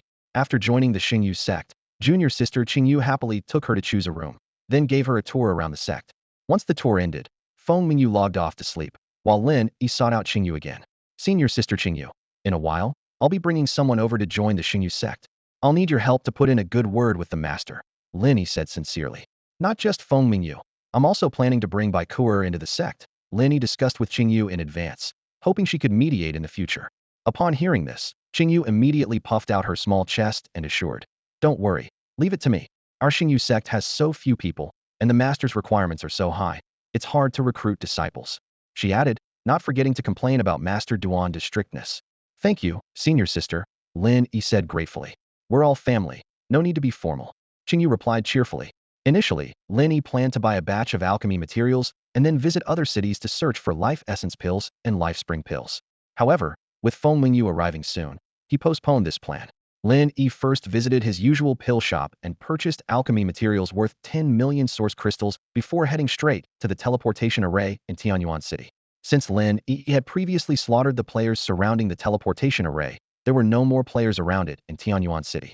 Those players had learned that the top-ranked Huang Yuan on the realm leaderboard was in Tianyuan City. Lin Yi's demonstrated strength made them realize they couldn't contend with him at this stage. Continuing to blockade the Tianyuan City teleportation array would only lead to their demise at Lin Yi's hands, so they moved to other cities. The teleportation arrays in the city aren't free. Teleporting to a nearby city costs 1,000 source crystals each time. There is a city selection list on the teleportation array, and you can teleport by paying the source crystals and selecting your destination. Lin Yi's purpose was to scour other cities' pill shops, so it didn't matter which city he went to. He simply chose the city at the top of the list. Is it this situation again? After teleporting to a city called Kaiyang City, Lin Yi was greeted by a swarm of players. Inside the teleportation array stood a dozen players, seemingly looking for companions, but reluctant to spend another 1,000 source crystals to return. Having just experienced a similar event, Lin Yi immediately understood what was happening. Previously, it was Feng Mingyu trapped at the teleportation array. Now, he found himself in the same situation. Just as Lin Yi was about to walk out, a player nearby hurriedly stopped him. "Friend, don't go out, or you'll be surrounded and killed. Staying in the teleportation array is safe. I don't believe they can keep waiting here forever." While some players in the Emperor's Shadow were preparing to quit and went on a rampage against others, many more wanted to continue playing. A virtual game mirrors real society, and the darker sides of human nature are fully amplified in such a setting. After all, murder is illegal in reality, but not in a virtual game. Seeing the other's well-intentioned advice, Lin Yi merely smiled slightly and stepped out of the teleportation array without hesitation. Seeing Lin Yi ignoring the warning, the well-intentioned player shook his head. Death in a virtual game isn't real death, and he had already kindly warned him. Whether to listen or not was up to the other party. Previously, a few naive players ignored the warning and walked out of the teleportation area, only to be surrounded and killed by many players. Oh, another fearless player has come out. Let's get him, guys. As soon as Lin Yi stepped out of the teleportation zone, dozens of players swarmed toward him. Some even circled behind Lin Yi, cutting off his retreat back to the teleportation array.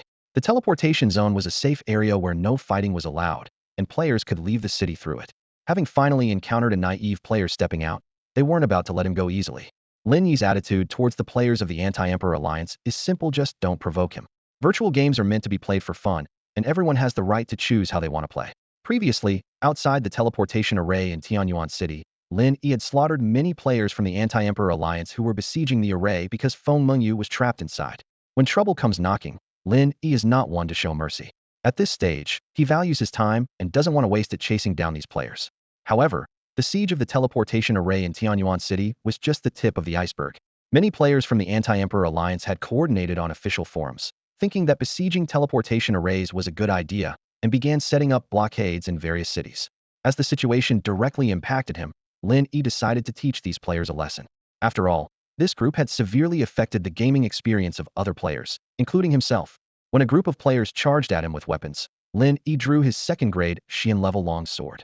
Not to mention his immensely powerful ancient holy body, his realm alone far surpassed that of other players at this stage. Combined with his superior Xian-level martial art, the ethereal spirit travel technique, and the sacred universe sword technique, no player could withstand a single move from him. The ethereal spirit travel was countless times faster than the mid-grade, Huang-level sacred universe body technique Lin Yi had previously used. Although his proficiency hadn't reached its peak, the speed was already astonishing, making Lin Yi appear like a bolt of lightning on the battlefield. Lin Yi charged into the crowd of players, cutting them down with ease, and within moments, dozens of players had fallen by his hand. Someone at the back of the crowd realized the dire situation and shouted in terror. It's Huang Yuan, the top of the realm rankings. He's in Kaiyang City again. Run, we can't match him. This shout caused all the players besieging the teleportation array to scatter and flee. In the end, over 100 players who besieged the Kaiyang City teleportation array were killed by Lin Yi, and the rest fled in panic. Wow, he's a big shot, so strong. A player who had previously tried to dissuade Lin Yi exclaimed in shock. He's really strong. I wonder when I can be that powerful. Yeah, if we had that kind of power, we wouldn't be stuck at the teleportation array. It was awesome how he took them down. I can't stand being stuck here. I'm going to spend money to level up. I'm so frustrated. After Lin Yi left, the dozen or so players who had been trapped at the teleportation array were still in awe of what had just happened. One player, feeling his blood boil, decided to spend money to level up. After breaking through the players besieging the teleportation array, Lin Yi picked up the dropped equipment and left. He found a prop shop, bought a map of Kaiyang City, and began sweeping through the city according to the map's marked locations for pill shops. Currently, in the entire game of Emperor Shrouding, Lin Yi is the only player who has reached the Life Spring realm, making life essence pills largely ignored. After his sweep, Lin Yi spent over 20 million source crystals and acquired nearly 2,000 life essence pills. In addition, he also purchased 4 life spring pills, which are rare and can only be obtained through luck. For the average player, advancing from the 1st level to the 10th level in the Bitter Sea realm takes a significant amount of time. During this lengthy cultivation process, they have ample opportunities to acquire the life spring pills needed to break through to the life spring realm through various means. However, most of the life spring pills displayed in the alchemy shops are essentially prepared for those willing to spend real money. After Lin Yi cleared out a city's alchemy shop, he wasted no time and used the teleportation array to head to the next city. Around the teleportation array in Kaiyang City, after Lin Yi's rampage, only a handful of players remained. Unbeknownst to Lin Yi, the moment he stepped into the teleportation array, a player immediately logged off and quickly sent an alert in the large anti-Emperor Zhetian Alliance group. Huang Yuan has entered the Kaiyang City teleportation array. Brothers surrounding the teleportation arrays in other cities retreat quickly. Players tasked with surveillance swiftly logged on to inform their companions still surrounding the teleportation arrays. In an instant, the once crowded area around the teleportation array became deserted. Those trapped inside the teleportation array looked at each other, utterly confused about what had happened or why the players surrounding the array suddenly dispersed like a tide. Is it just my bad luck, or what? Why are only the teleportation arrays in Tianyuan City and Tianyang City surrounded, while other cities are quite peaceful?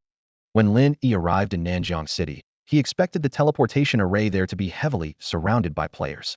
He had already gripped his second-tier Xian-grade sword, ready for a fierce battle.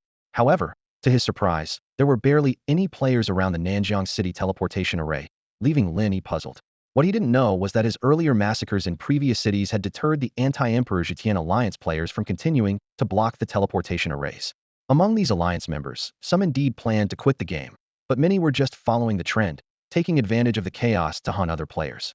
No matter their intent, they all understood that Lin Yi's current strength was formidable, and no one wanted to die pointlessly. Thus, they assigned people to specifically monitor the Kaiyang City teleportation array. Without any players blocking his path, Lin Yi was quite content.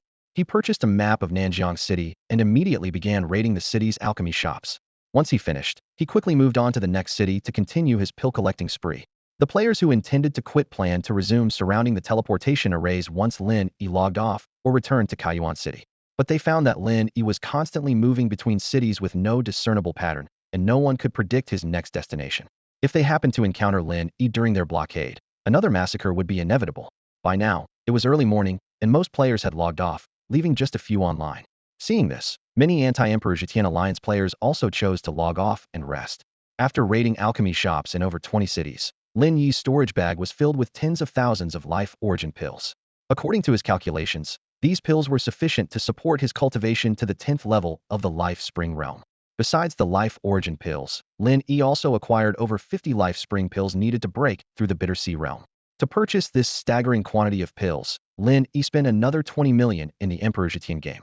Based on Lin Yi's calculations, his sky-devouring dog, Xiao Mo, would require less than 50 life spring pills to break through to the life spring realm. With any remaining pills, they could be given to Feng Mingyu and Baikur. Lin Yi thought to himself that the life essence pills he had were enough for his own use. And once Feng Mingyu and Baikur reached the life spring realm, they would need these pills too. He was confident that his alchemy skills would soon advance to a higher level, enabling him to create pills that would fully meet their needs. Armed with a large supply of life essence pills, Lin Yi returned straight to the yellow rank training cave of the Xingyu sect and immediately began consuming pills to cultivate. His ancient saint physique demonstrated remarkable power, especially in digesting and absorbing the pills, which was now countless times faster than before. As the pills entered his stomach, spiritual energy poured into his meridians like a torrential rain, and Lin Yi could clearly feel his strength rapidly increasing. Meanwhile, as Lin Yi focused on his cultivation, Xiao Mo was not idle either. It consumed 35 of the more than 50 life spring pills that Lin Yi had previously purchased. With the last pill transforming into pure energy, Xiao Mo's cultivation level broke through from the 10th layer of the Bitter Sea realm to the life spring realm in one fell swoop. At the moment of Xiao Mo's breakthrough, Lin Yi sensed a faint, terrifying aura from it. Although the aura vanished quickly, it left Lin Yi's heart trembling. With this breakthrough, Xiao Mo's ranking on the spiritual beast leaderboard surged to an astonishing 1.56 billion. Faced with this number, even Lin Yi was shocked, and he pondered to himself whether he could defeat Xiao Mo if they were to fight. As Lin Yi continued consuming pills for cultivation, his cultivation realm advanced at an incredible pace. He swiftly progressed through the 6th, 7th, and 8th layers of the life spring realm.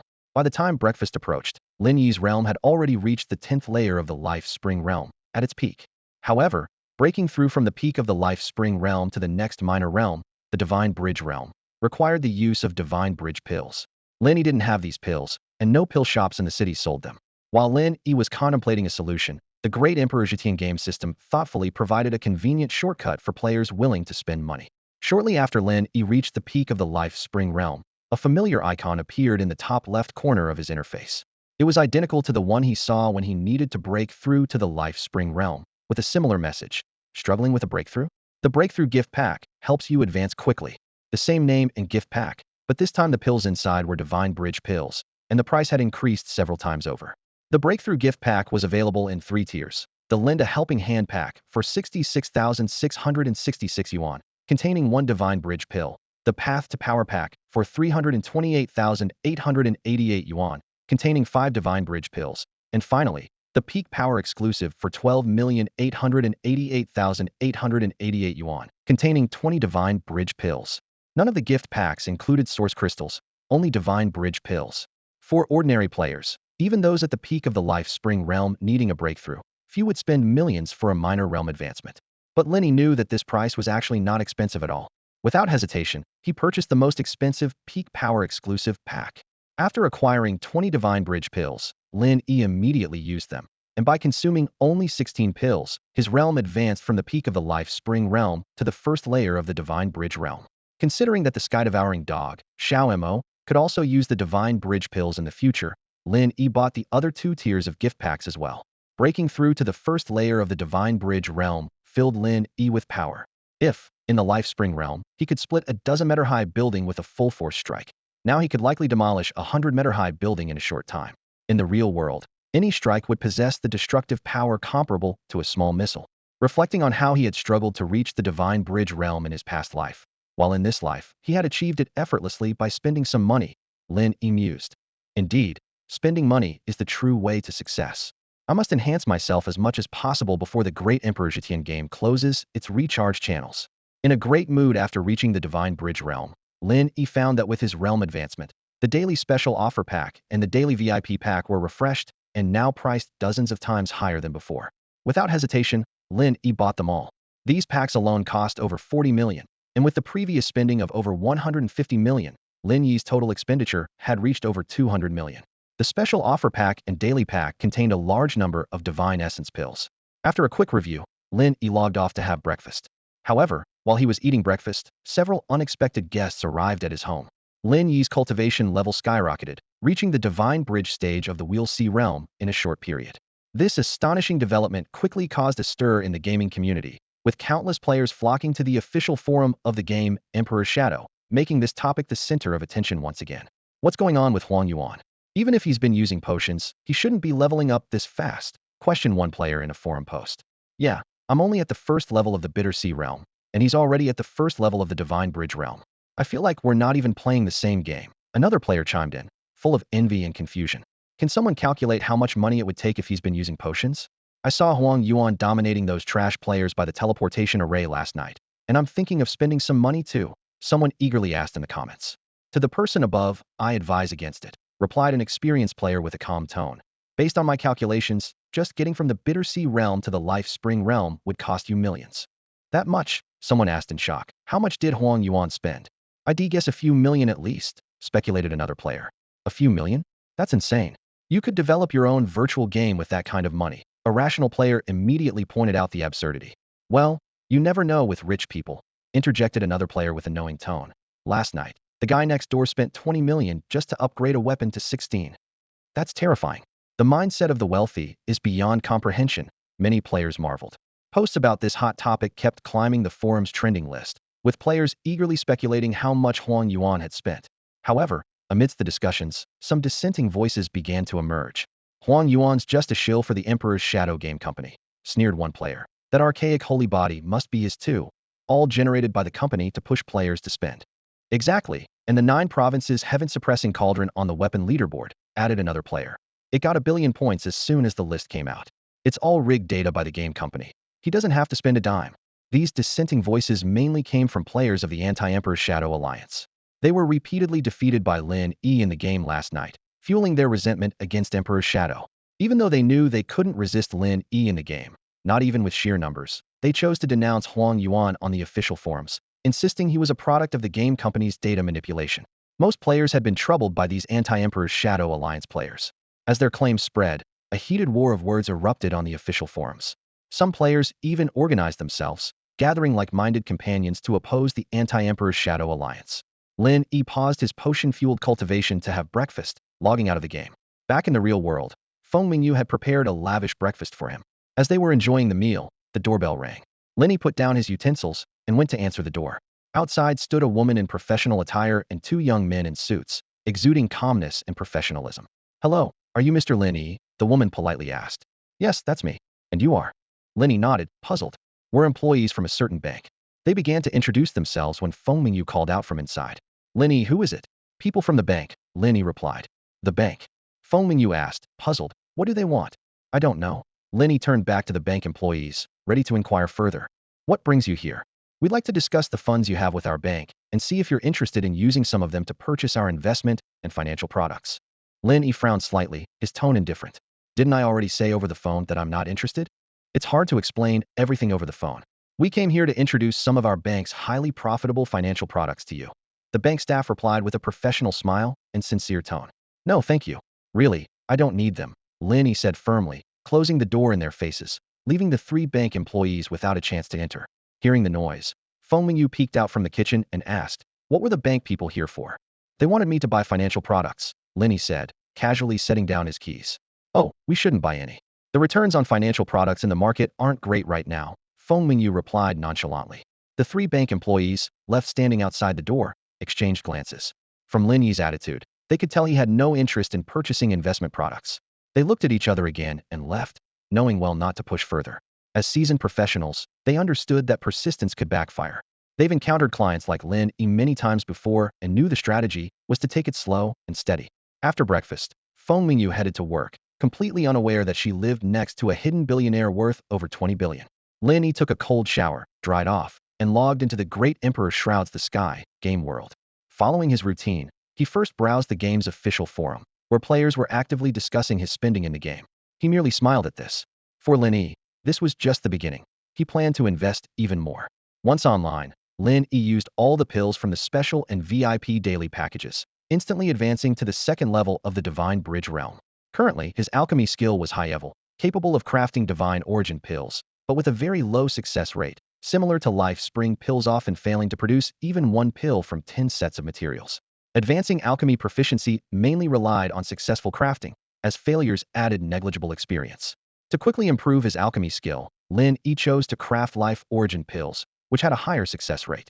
In Great Emperor Shrouds the Sky, skills like alchemy, artifact crafting, talisman making, and formation techniques were all worth developing.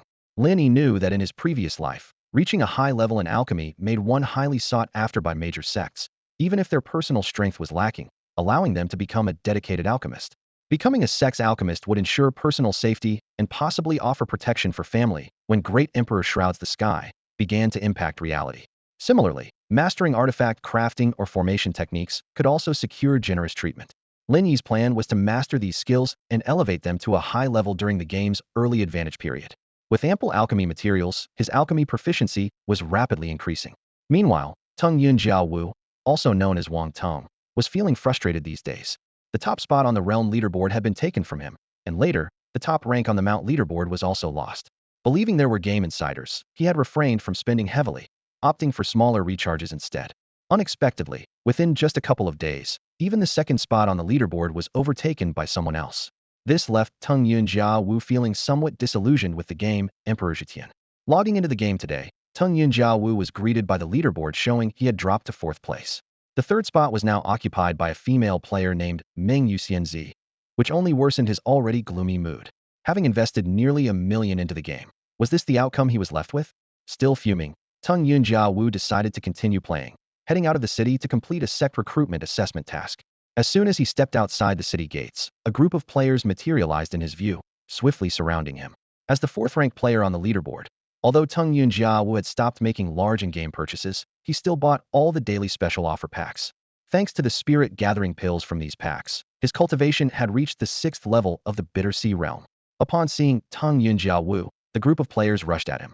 Harboring a long-standing grudge, Teng Yun Jia Wu didn't hesitate, drawing his newly purchased 3rd-grade Mortal Silver Blade and charging forward, the blade gleaming coldly in the sunlight. The battle erupted instantly. Teng Yun Jia Wu's swordsmanship was fierce, each strike catching his opponents off guard. Dozens of players fell one after another under his relentless assault, their death notifications flashing across the screen. However, outnumbered, he couldn't withstand the attacks from all directions and was eventually overwhelmed and killed. Despite the fact that most of these players were only at the 1st or 2nd level of the Bitter Sea realm, a significant gap from Teng Yun Jia Wu's level, he hadn't learned any martial skills or techniques, which made the disparity in power less pronounced than expected. After being killed, Teng Yun Jia Wu's cultivation dropped from the 6th to the 5th level of the Bitter Sea realm, and his newly acquired 3rd-grade Mortal Silver Blade was lost. Strangely, he felt a sense of exhilaration. The thrill of taking on dozens of players alone and cutting down most of them left his blood boiling. In truth, if he had wanted to escape, his superior cultivation level would have easily allowed him to evade the group. But in the heat of battle, he was consumed by the desire to defeat more opponents, leading him to fight to the bitter end and ultimately meet his demise. News of the fourth-ranked player Teng Yunjiaowu's death quickly spread, causing a stir in the gaming community. Observant players wasted no time posting on the official Emperor Zetian forums. Shocking. The fourth-ranked Peidoan player has died under mysterious circumstances. Teng Yunjiaowu, the fourth on the leaderboard, has dropped to the 5th level of the Bitter Sea realm, and his rank has fallen to 32nd. Was he killed, or did he die by accident? Comments quickly piled up below the post. Whoa, is this for real? Isn't this the first time someone from the top 10 has died and dropped in rank? Soon after, players who participated in the ambush also appeared on the forum. Haha, we were the ones who killed him. We were going to share the good news, but the original poster beat us to it. One player even posted a game screenshot clearly showing Teng Yunjiaowu was killed by the final blow. Another player shared a system notification screenshot, explicitly stating, "You have killed player Teng Yunjiaowu." This news sparked widespread discussion among players, and those involved in the ambush proudly flaunted their achievement. Our anti-Emperor Zetian alliance has taken down a player who was originally 4th on the leaderboard. Our next target is to hunt more players from the leaderboard. If you're interested in joining us, feel free to send me a private message to sign up. The anti-Emperor Zetian player alliance is capitalizing on the recent defeat of the 4th-ranked player on the leaderboard by actively recruiting new members on the official game forum. Seeing the alliance's ability to take down even the top-spending players, many gamers have been quick to join, rapidly swelling their ranks. They immediately organized a search for other players around major cities. Teng Yunjiaowu, still smarting from his recent defeat, received a message from his cousin Fanyan Fuyu, informing him that he was now a hot topic on the Emperor Zetian official forum.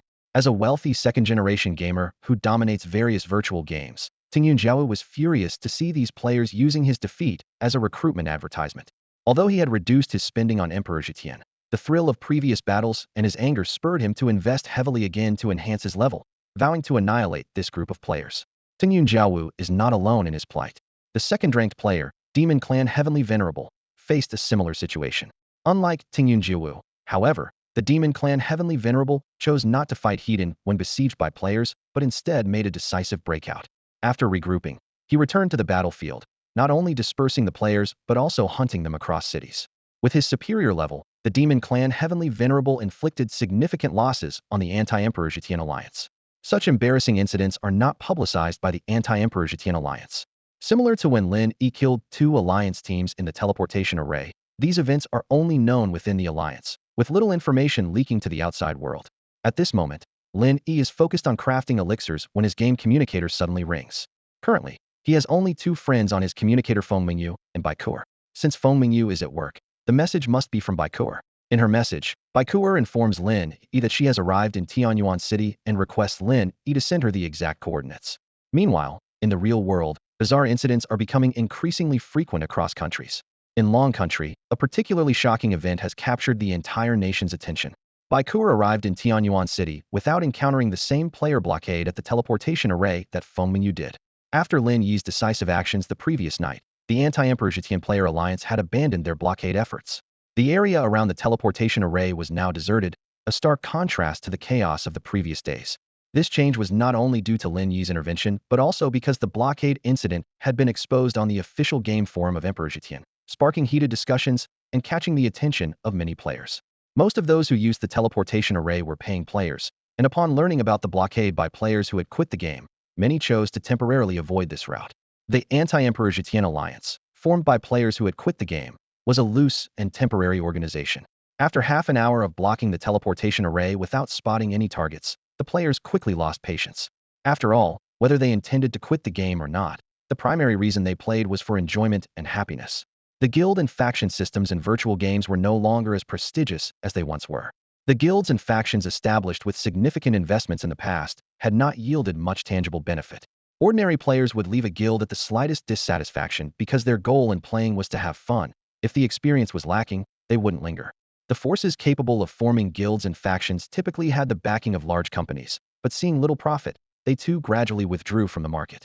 Although large guilds and factions have mostly disappeared, small studios, consisting of a few or a dozen players, continue to prospect for gold in virtual games. After Baikur reached the Xingyu sect, Lin Yi didn't take her directly to see Master Duanda, but sought out the beautiful junior sister Qingyu first. Lin Yi knew that if he introduced Baikur directly, the greedy sect leader would surely demand an exorbitant price. With Qingyu's mediation, Baikuer was able to join Xingyu's sect as a direct disciple for 4 million source crystals equivalent to 400,000 dragon coins. Facing such a steep entrance fee, Baikuer felt puzzled. She would never have spent this amount to join a virtual games sect without Lin Yi's suggestion. Even though she trusted Lin Yi, she still had doubts because this money was painstakingly saved by her, unlike Feng Mingyu's initial mindset. As Lin Yi looked at Baikuer's confused yet trusting gaze, he couldn't help but sigh. She was still the same Baikuer, trusting him so completely. Immediately, Lin Yi transferred 10 million to Baikuer and suggested she invested in immersion as well. For Lin Yi, who had a bank balance exceeding 26.4 billion, 10 million was a drop in the ocean. But for Baikuer, a small millionaire, this was a significant sum. Her own savings amounted to just over 3 million. By this time, virtual gaming pods had become high-tech devices capable of directly integrating mobile information into the virtual pod system, allowing players to check real-world messages while in the game. The ringtone of the phone sounded, and Baikuer immediately saw the transfer notification from Lin Yi. Her eyes widened in shock when she saw the amount on the screen was 10 million. She turned to Lin Yi, her face full of disbelief. Lin Yi, where did you get so much money? And why would you spend so much on a game like Emperor Over the Sky? Her voice was filled with incredulity. Lin Yi waved his hand dismissively, his tone calm. Don't worry about it. Trust me, I wouldn't lead you astray. Hearing this, Baikuer, though full of questions, sensibly refrained from pressing further. She knew Lin Yi always had his reasons, so she silently accepted the situation. Observing Baikuer's understanding nature, Lin Yi couldn't help but think. If only Feng Mingyu were as reasonable as Baikuer, he would have given her more money for the game as well. However, since he initially told Feng Mingyu it was a rebate, he had to maintain that story. Lin Yi made up his mind to let Feng Mingyu spend more when Emperor Over the Sky was about to yield returns. After Baikuer joined the Xingyu sect, Lin Yi immediately arranged for her to learn various martial arts from Master Duanda. Xingyu personally accompanied Baikuer on her way to learn. Out of respect for Xingyu, Master Duanda offered a 50% discount. When Lin Yi learned about this, he sighed with regret. Hadn't anticipated that Xingyu could secure a discount for martial arts lessons from Master Duanda, while he had paid full price. Now, asking Master Duanda for a refund was out of the question. Currently, among the top 10 cultivation techniques in the game, apart from Lin Yi's 2 high-grade Xian techniques, the rest were all Huang-grade techniques from the Xingyu sect. This phenomenon piqued the curiosity of many players who followed the rankings, leading them to speculate about the Xingyu sect's powerful influence. Players began to seek out the city where the Xingyu sect was located, eager to join this mysterious sect. After Baikuer learned martial arts at the Xingyu sect, Lin Yi took her to the Huang-grade training caverns of the sect. These caverns were equipped with intricate formations and divided into isolated spaces. Lin Yi took out the remaining spirit-gathering pills from his previous alchemy session and handed them to Baikuer for her cultivation. He then entered another training cavern himself to continue refining his alchemy skills. Meanwhile, significant events were unfolding outside in Longhua. A special operations team from Longhua's security department, consisting of over 20 elite members, ventured into the highest mountain range based on local intelligence. These team members were handpicked from the entire military of Longhua, each with extensive combat experience. Fully armed with advanced individual combat weapons, they were capable of holding their own against a small army. However, unexpectedly, they lost all contact after entering the mountain range. If it were just the special operations team going missing, the authorities might have kept the incident under wraps, considering the confidential nature of their missions. But unforeseen circumstances can arise, even for the Longhua authorities. On the very day the special operations team went missing, the Longhua government immediately dispatched a stationed military unit to search for them. Yet, before this unit could enter the mountain range, an unexpected incident occurred. At the foot of the highest mountain range lies a small village with hundreds of families. Among them, Zhangjia village suddenly faced an unprecedented disaster. Giant sand lizards, emerging from underground, wreaked havoc with their immense strength and bloodthirsty nature, turning the village into a living nightmare. Coincidentally, an influencer was live-streaming the local culture and witnessed the horrific event firsthand. Although the platform quickly banned the bloody footage of the sand lizards attacking and devouring villagers, it had already spread wildly online through recordings made by thousands of viewers. Before the national internet administrators could respond, the related topic had top trending lists across major platforms. The missing person notice posted by the influencer's family added fuel to the fire. Although it was swiftly removed, it attracted widespread attention. Countless netizens engaged in heated discussions about the bizarre incident, sharing stories of strange occurrences around them. A bottomless black well in a neighboring village swallowing young people, vegetables growing at abnormal rates, frequent earthquakes, and more. Some half-jokingly speculated about a revival of spiritual energy, and some even claimed they could provide cultivation techniques. Meanwhile, a military unit originally set to enter the highest mountain range diverted urgently to Zhangjia village. The sight before them was shocking: collapsed houses, scattered remains, and blood-soaked ground. After a thorough search, they confirmed no survivors in the village, not even livestock. The military commander, realizing the gravity of the situation, immediately reported to higher authorities. It's worth noting that similar incidents were occurring not only in the Dragon Country, but also in other nations. However, due to a lack of live-streamed evidence, these events were tightly controlled and censored by the respective governments. As this storm swept across the internet, Lin Yi had just finished a day of alchemy practice and was about to go out to purchase new materials. He was on the brink of advancing his alchemy skills to a master level. However, his beautiful senior sister, who had been waiting for a while, stopped him, conveying a summons from their master. Lin Yi felt a stir of excitement, suspecting it might involve another tomb raiding mission. Since his last profitable venture with Master Duan Da into an imperial tomb, he had gained a new perspective on tomb raiding. However, when he saw that Master Duan Da hadn't dismissed junior sister Qingyu, he realized there might be another important matter at hand. Not bad, not bad. You've actually reached the divine bridge realm. Master Duan Da stroked his beard with satisfaction. Huang Yuan, the city lord's mansion is about to hold a ranking competition for sect influences. All sects in the city are expected to send disciples. I believe that you are currently the strongest in our Xingyu sect, so I've decided to send you. As soon as he finished speaking, a game prompt appeared before Lin Yi's eyes. Sect mission. The city lord's mansion in Tianyuan City is hosting a ranking competition for sect influences. Master Duan Da wishes to send you. Upon completion, you will receive a reward from sect leader Duan Da based on your ranking. Do you accept? Lin Yi furrowed his brow slightly. A sect mission? A ranking competition? In his previous life, he had never been a direct disciple of any sect, so he knew very little about this. However, since it was his master's arrangement, he thought for a moment and decided to accept. Master, is senior sister Qingyu participating in this competition? Lin Yi couldn't help but ask, a hint of curiosity in his eyes. Master Duan Da waved his hand decisively. The competition carries some risks. Your senior sister Qingyu isn't very strong, and it would be dangerous for her. It's better if you go alone. Lin Yi chuckled inwardly. So that's it.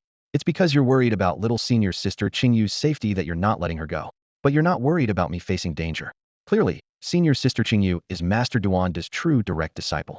Even though I have the title of a direct disciple, it's just bought with money, and the difference in treatment is more than a little.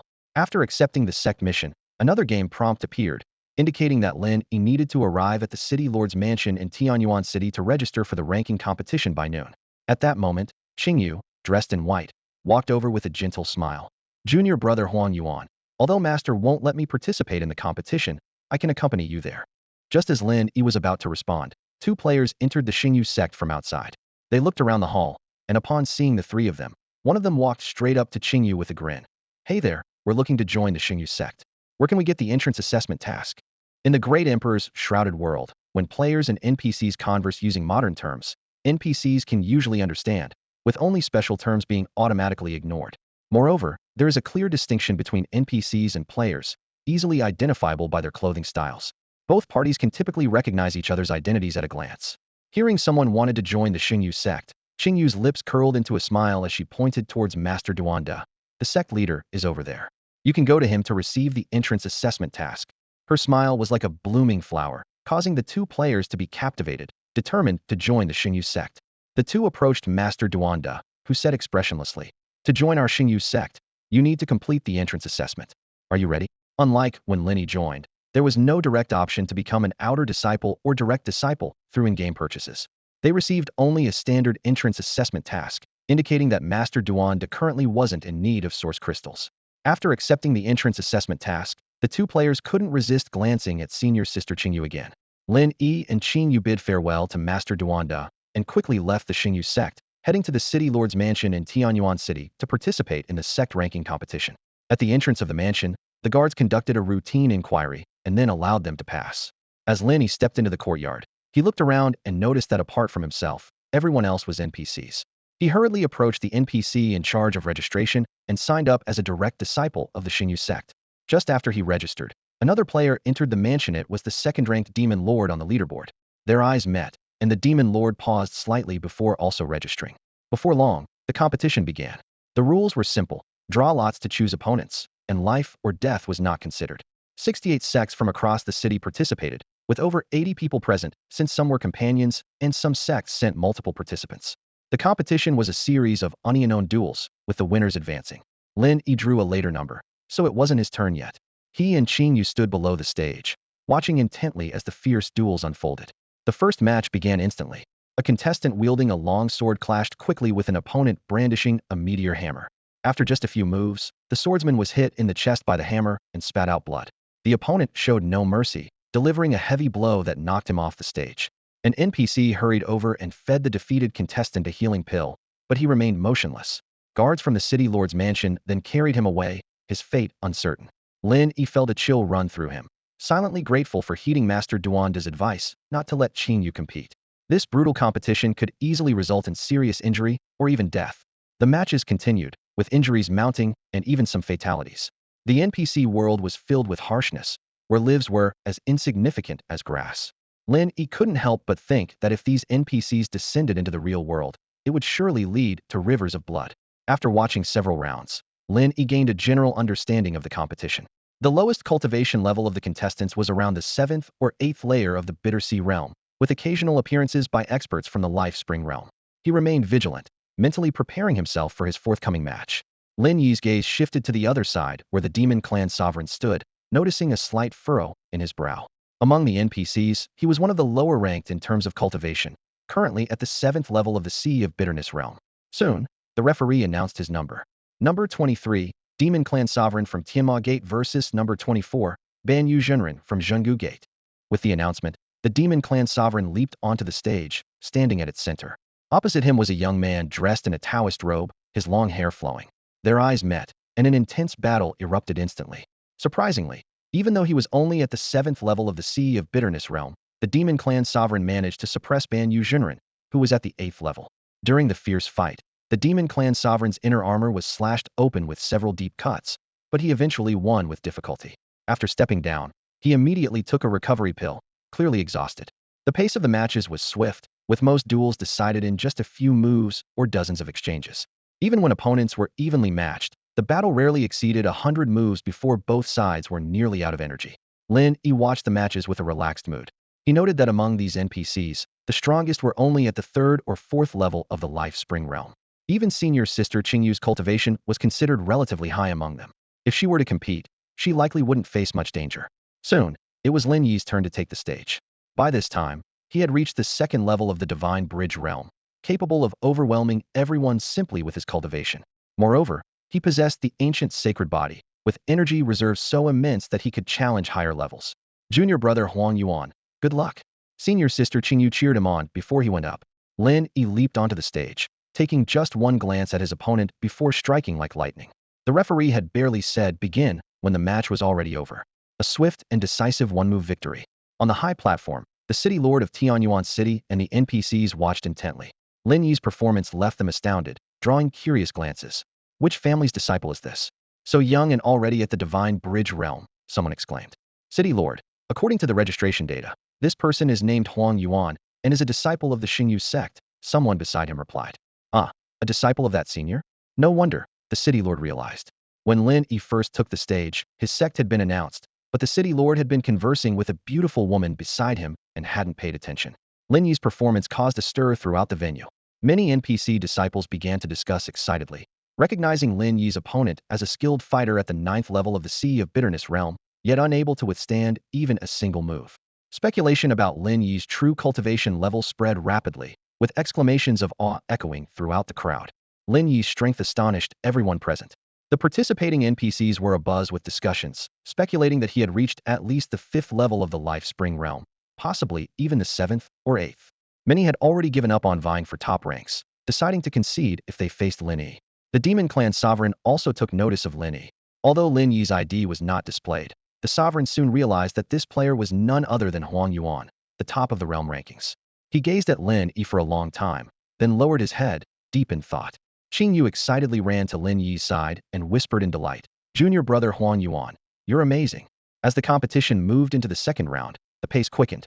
Many NPC disciples either acknowledged their lack of strength and forfeited or withdrew due to exhaustion.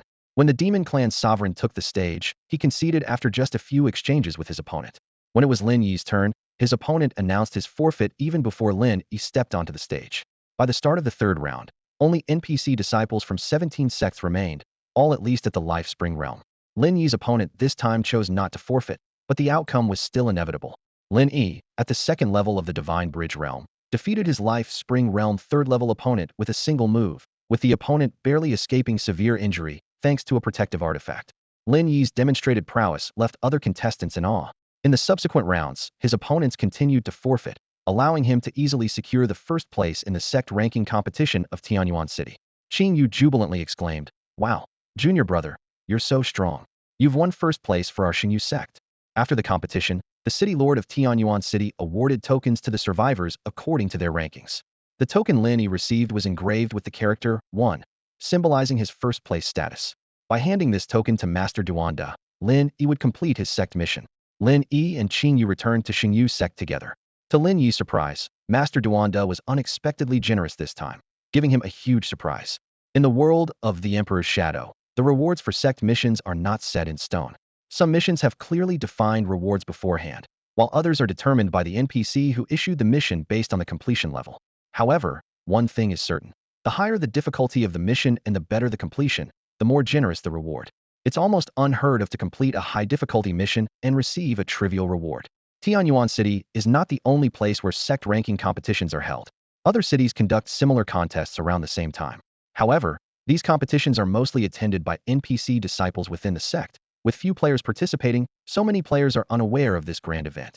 For Lin Yi, who had reached the second level of the Divine Bridge realm, the competition in Tianyuan City was a piece of cake. His strength far surpassed that of the other NPC disciples participating, and he effortlessly took first place. After the competition, Lin Yi returned to the Xingyu sect with senior sister Qingyu and handed over the ranking token awarded by the Lord of Tianyuan City to Master Duanda. The game system then notified Lin Yi that he had completed the sect mission. Lin Yi was secretly pleased, knowing he had exceeded expectations and eagerly anticipated a generous reward from Master Duanda. However, when Master Duanda announced the reward, Lin Yi was left speechless. The reward, though not material, was more valuable than any physical item. Lin Yi, originally a personal disciple of Xingyu sect, was directly promoted to the position of sect steward. In the world of the Emperor's Shadow, the hierarchy within a sect is strict. From lowest to highest, the ranks are errand disciple, outer sect disciple, inner sect disciple, and personal disciple. Above these are the management levels: sect steward, sect elder, deputy sect leader, and sect leader. Notably, being part of the management does not conflict with the status of a personal disciple, so Lin Yi retained his title as Master Duanda's personal disciple. Becoming a sect steward meant Lin Yi officially joined the management ranks, even if it was the lowest level. Nonetheless, he gained far greater authority than before. For instance, he could now directly recruit players as errand disciples of the Xingyu sect, and even had the right to expel errand and outer sect disciples. Of course, the Xingyu sect was still small at the time, with only 3 personal disciples and Lin Yi, the new personal disciple and sect steward, besides the sect leader, Master Duanda. Lin Yi's new authority was temporarily of little use, but he knew the significance of this position. Lin Yi recalled how, in his previous life, players went to great lengths to secure a sect steward position. Yet he had achieved this status merely by representing the Xingyu sect in the Tianyuan City sect ranking competition. If one were to obtain this position purely through spending, Lin Yi estimated it would cost at least tens of millions of source crystals. The reward far exceeded Lin Yi's expectations. When he opened the sect page, he saw his status had been updated to sect steward, just below the sect leader, Master Duanda. Following him were Qingyu, Dream Fairy Fengmengyu, and by Mengzhu Baikur, the 3 personal disciples. Lin Yi looked at this page, feeling a deep sense of achievement and anticipation, immensely excited for his future in this world. In front of the Xingyu sect, over a dozen players were participating in the assessment to become miscellaneous disciples. The sect's techniques dominated the rankings, attracting a large number of players. Lin Yi had been slightly delayed due to participating in the Tianyuan City sect power ranking competition, but he didn't waste any time. After completing a sect task, he immediately dove into his cultivation chamber to intensively practice alchemy. With an abundance of alchemy materials at his disposal, Lin Yi's skills improved rapidly. Flames roared in the alchemy furnace, filling the air with the fragrance of herbs, as his hands danced skillfully, manipulating various materials. He calculated that at this rate, he could advance his alchemy to the master level by tonight. Time flew by as he focused, and before he knew it, the sun had set and dusk had fallen. Just as Lin Yi was about to log off for dinner, a call alert sounded from his virtual gaming pod. He logged out and opened the pod door to find Feng Mingyu leaning in with an excited expression, saying, "Lin Yi, you won't believe what's happening online today." Lin Yi feigned calmness and asked, "Auntie, what's got you so worked up?" Feng Mingyu excitedly explained, Today, an outdoor internet celebrity was live streaming in a small village at the foot of the highest mountain range and captured footage of a lizard eating a person. It was really gruesome. Although the information was quickly censored online, I managed to grab a few screenshots. Come out, I'll show you. Lin Yi climbed out of the gaming pod and took the phone Feng Mingyu handed him. The screen displayed several clear screenshots from the live stream recording. Feng Mingyu continued, and it's not just that. Recently, people all over the internet have been talking about strange events happening in their areas. Do you think something big is about to happen? Lin Yi pondered and asked, Auntie, do you think our world might be experiencing a spiritual awakening or something? Spiritual awakening? Like in some online novels. Feng Mingyu's eyes lit up. Yeah, if it really happens, what would you do? Lin Yi followed up. Feng Mingyu laughed. Haha. If spiritual awakening really happens, I want to become a female immortal who can fly on a sword and slay demons. But that's impossible. You think this is a game? Lin Yi thought to himself. In his previous life, it was Feng Mingyu who shared this news with him. At the time, he dismissed it as a publicity stunt by someone seeking attention and followers. After all, many streamers would do anything bizarre for views. But now, Lin Yi knew that the great Emperor Zhetian's revelations were imminent, and he silently calculated that the time for the feedback from the great Emperor Zhetian was drawing near. Lin Yi chuckled and said, Haha, maybe you'll really become a female immortal someday. Feeling hungry, he asked, All right, our future immortal, I'm getting hungry. What's for dinner? I made your favorite sweet and sour carp, Feng Mingyu said, suddenly exclaiming. Oh no, I was so caught up talking to you. I left the fish on the stove. Watching Feng Mingyu rush to the kitchen, Lin Yi quickly called out, Auntie, don't forget the vinegar this time, like last time. Don't worry, I followed the recipe to the letter this time. Her voice came from the kitchen. However, when dinner was served, Lin Yi once again tasted the sweet and sour carp that made him question his life choices. Looking at the dish, which was visually appealing but had an odd taste, he couldn't help but smile wryly, thinking that his aunt's cooking skills might be even harder to master than cultivating immortality. Lin Yi and Feng Mingyu had dinner together, chatting about trending topics. After the meal, Lin Yi transferred 1,001,000 dragon coins to Feng Mingyu again, encouraging her to continue spending in the game Emperor's Veil. Feng Mingyu was thrilled about this, logging into the game daily to spend and train. Not only did she receive a rebate of 1,000 dragon coins, but she also earned more than she did at work. Returning to his room, Lin Yi was about to enter the virtual game pod when his phone suddenly rang. The caller ID made him hesitate for a moment, but he eventually answered the call. It was Bai Kuber's father, Byongwa. Hello, Uncle Bai, Lin Yi greeted politely. Byongwa's stern voice came through immediately. Lin Yi, what did I tell you last time? Stop contacting Kuber. You two are from completely different worlds. Kuber has a bright future ahead of her, and you shouldn't hold her back. Don't think that making some money from a silly game gives you any standing. I can earn tens of millions in no time. The 10 million you transferred to Kuber today, I'll have my company's finance returned to you tomorrow. Remember, know your place. With that, Byongwa hung up the phone abruptly. Holding the disconnected phone, Lin Yi took a deep breath and shook his head slightly. If he hadn't experienced rebirth, his past self would have been angry and humiliated by Byongwa's arrogance. But now, aside from a brief moment of anger, he quickly calmed down. Didn't expect old Bai to even monitor Kuber's bank account. That's something, Lin Yi thought. Kuber probably doesn't know about this yet, or she would have called me first. Since old Bai is willing to spend the money, let him. It's for his daughter anyway, so there's no real loss. After pondering for a moment, Lin Yi entered the game Emperor's Veil. For him, the immediate priority was to quickly enhance his abilities. Since the city's potion shop didn't sell divine essence pills, Lin Yi decided to first improve his alchemy skills so he could eventually produce these pills in bulk himself. Lin Yi began consuming alchemy materials, producing life essence pills one by one. These pills were currently the fastest way to gain alchemy experience with the highest success rate, typically requiring just 2 or 3 sets of materials to make one. As midnight approached, Lin Yi's alchemy skill finally upgraded to the master level. In a city like Tianyuan, this was already a top-tier skill. If Lin Yi wanted to switch allegiances, this skill alone would garner significant attention from major sects. After the upgrade, Lin Yi attempted to make more life essence pills, successfully creating 2 with just 2 sets of materials, failing only on the third. The success rate had noticeably improved. He then turned to the more challenging divine essence pills. Previously, he failed all 6 attempts, but this time he managed to produce 3 out of 10 attempts, despite quickly running out of materials, showing significant progress.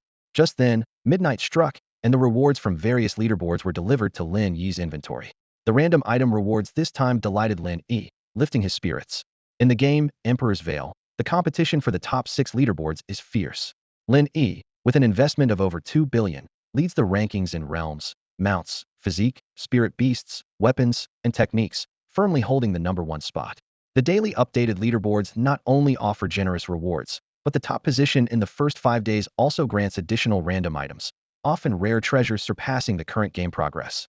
Lin Yi's acquisition of 2 profound-grade martial arts techniques is a testament to this, far exceeding what a low-tier sect like Tianyuan City can offer with its highest-grade yellow-tier techniques. In the sect hierarchy of Emperor's Veil, city forces are the lowest tier, followed by second tier, first tier, and super forces. Second-tier sects typically establish their bases outside the city, possessing their own territory. Without immense luck, players find it challenging to join these high-level sections. Nevertheless, there are intricate connections between the forces inside and outside the city, including branches of large sects. As Lin Yi progressed to the Divine Bridge realm, the rewards for the realm leaderboard also increased. The basic reward of 100 Divine Origin pills is invaluable, estimated to be worth over 40 million source crystals at market price. Even more exciting, Lin Yi received his 5th piece of Divine Metal material, the Divine Mark Purple Gold, a top-tier crafting material intended to enhance his lifebound weapon, the 9 Provinces Heaven-Suppressing Cauldron. In comparison, the rewards for the Mount leaderboard are slightly less impressive but still significant. Lin Yi equipped his unicorn spirit horse, Xiao Bai, with a newly acquired Mount headband, boosting its strength by 20. At this point, Xiao Bai, adorned with 3 pieces of equipment, looks majestic and far superior to the appearance of the black dog Xiao Mo. The physique leaderboard brought Lin Yi a valuable 5th-tier talisman blueprint, along with a physique enhancement pill, adding to his collection. Each step forward for Lin Yi paves the way to the pinnacle in this virtual world. Lin Yi held 2 3rd-tier talisman blueprints in his hand, quietly planning to find time to learn the art of talisman crafting. He recalled an astonishing scene from his past life. A powerful individual casually unleashed a talisman, instantly defeating an exceptionally strong opponent. The ability to fight beyond one's level captivated him, but he knew that compared to alchemy and crafting, improving talisman crafting was more costly. After Xiao Mo broke through to the Life Spring stage, the reward for being number 1 on the Spirit Beast leaderboard increased significantly. Lin Yi received 200 Life Essence pills and a precious Spirit Beast inner core. This core was remarkably effective, comparable to more than a dozen Spirit Beast aptitude pills. The weapon leaderboard rewards remained generous, 10 refined stones along with a refinement protection stone. Lin Yi carefully read the description and learned that this protection stone could increase the refinement success rate by 20, which delighted him. The newly released skill leaderboard did not disappoint either. Lin Yi obtained 10 experience manuals and a special skill technique enhancement manual. This manual could directly improve the quality of a skill technique, and Lin Yi decided to save it for a higher tier skill in the future. After reviewing the rewards, Lin Yi unhesitatingly maxed out the special offer and daily VIP packages, spending over 40 million in one go. He quickly used various pills, advancing his cultivation to the 3rd layer of the Divine Bridge stage. Lin Yi fed all the Life Essence pills he refined to Xiao Mo, raising its stage from the 1st layer of the Life Spring stage to slightly above the 2nd layer. Xiao Mo's consumption was astonishing, far exceeding ordinary players. On the Spirit Beast leaderboard, Xiao Mo's score soared from 1.56 billion to 1.68 billion. The Unicorn Spirit Horse, Xiao Bai, was not neglected either. With the support of a large number of Mount Experience pills, its level jumped from 49 to 56. Coupled with the newly acquired Spirit Weapon, Xiao Bai's score on the Mount leaderboard increased significantly. After dealing with all the usable pills, Lin Yi did not immediately start refining Divine Essence pills.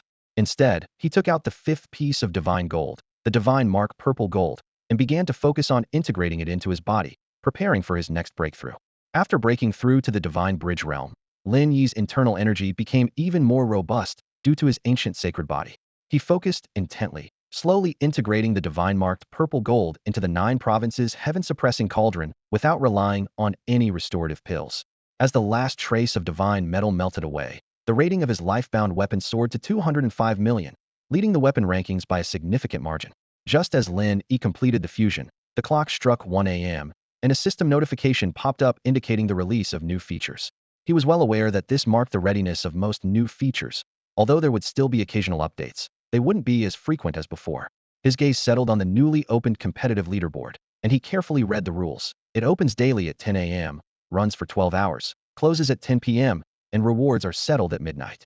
Without hesitation, he clicked to register, and the system showed him as the 12,558th participant. So many night owls, Lin Yi mused to himself. I signed up almost immediately, yet over 10,000 people beat me to it. Closing the page, he shook his head slightly, understanding that despite some players threatening to quit, the user base of Emperor's Sky Shroud remained vast. Lin Yi then moved on to the elixir shop, purchasing a large quantity of materials needed to craft Divine Origin pills. Seeing his substantial purchase, the shopkeeper offered him a 10 discount. After completing his procurement, Lin Yi promptly returned to the cultivation cave of the Sacred Universe sect to focus on alchemy. Time flew by, and soon the first light of dawn appeared. Satisfied with the hundreds of freshly crafted divine origin pills in his inventory, Lin Yi decided to log off for a meal. Shortly after sitting down, the doorbell rang. Lin Yi opened the door to find the same 3 bank employees from the previous day, still enthusiastically promoting investment and financial products. Lin Yi politely declined and turned to explain to Feng Mingyu. It's probably because my bank transactions have been quite large recently, catching their attention. Feng Mingyu frowned slightly. Our hospital often has people coming to promote bank products too, and many try to get us to open new accounts. She paused, then shifted the subject. By the way, your grandparents' trip is almost over. They asked what gift you'd like. Lin Yi shook his head. I don't need anything. Just bring back some local specialties. After breakfast, Feng Mingyu hurried off to work. Lin Yi logged back into the game, and as soon as he entered the cultivation cave, his communicator rang. Brother Lin Yi, I'm at the entrance of the Sacred Universe sect's cultivation cave. Can you come out for a moment? Baikir's voice carried a hint of urgency. Lin Yi had planned to continue crafting divine origin pills, but upon hearing Baikir's call, he immediately exited the cave. He found Baikir looking worried, as if something was on her mind. As soon as she saw Lin Yi, she quickly approached and began speaking. Lin Yi, my dad wants me to cut down on virtual games and has hired a dance teacher for me. I won't be able to log in as much. I should transfer back the 10 million you spent on me. Baikir pouted, clearly displeased. Her furrowed brow showed her discontent with the arrangement. It's so annoying. Even though school is on break, I can't just relax and manage my time freely. I'll be back at school soon, and then I'll have even less time online. Her tone was full of frustration and reluctance. Lin Yi understood her situation and realized Baingua must have had a talk with her. However, from Baikir's reaction, it seemed Baingua hadn't mentioned speaking with him. Lin Yi spoke gently. No need, keep the money. If you have time, buy some special offer and daily VIP packs. If not, just spend it all in the Emperor's shadow. Baikir nodded obediently and said, all right, Lin Yi, I'm logging off now. I have dance practice today. I'll catch up with you tonight. Okay, see you. As Baikir's profile turned gray, Lin Yi shook his head slightly, thinking to himself, that old Bai, he's really something. Lin Yi was about to undertake a significant endeavor and had been slightly concerned about its impact on Baikir's father, Baingua. But now, it seemed there was no need to hold back. After pondering for a moment, Lin Yi decided not to proceed with refining the elixir and logged off instead. He wasn't in a rush since there was still time before the Emperor's shadow would provide feedback. Besides, once he took action, many companies would likely face bankruptcy, especially public ones, which would have far-reaching impacts. This plan was something Lin Yi had devised based on situations from his past life. He had intended to wait a bit longer, but Baingua's actions hastened his resolve. Furthermore, once the Emperor's shadow gave feedback, those public companies might not only face bankruptcy, but also be taken over by others. A glint of determination flashed in Lin Yi's eyes as he thought, rather than letting this wealth fall into others' hands, I might as well seize it for myself and put it to use. Lin Yi sat in his luxurious office, his eyes fixed on the astronomical figure displayed on the computer screen, over 26 billion. This enormous sum would be unimaginable wealth for the average person, but for the ambitious Lin Yi, it was far from enough. His mind raced, contemplating how to turn this money into even more. Suddenly, an idea struck him. Lin Yi recalled an experience from his past life, remembering a significant loophole on the Dragon Nation's international trading platform. Initially, he planned to wait until the Emperor's veil began to feedback before taking action, but now he decided to act ahead of time to quickly amass more funds. The next day, chaos engulfed the Dragon Nation's financial center.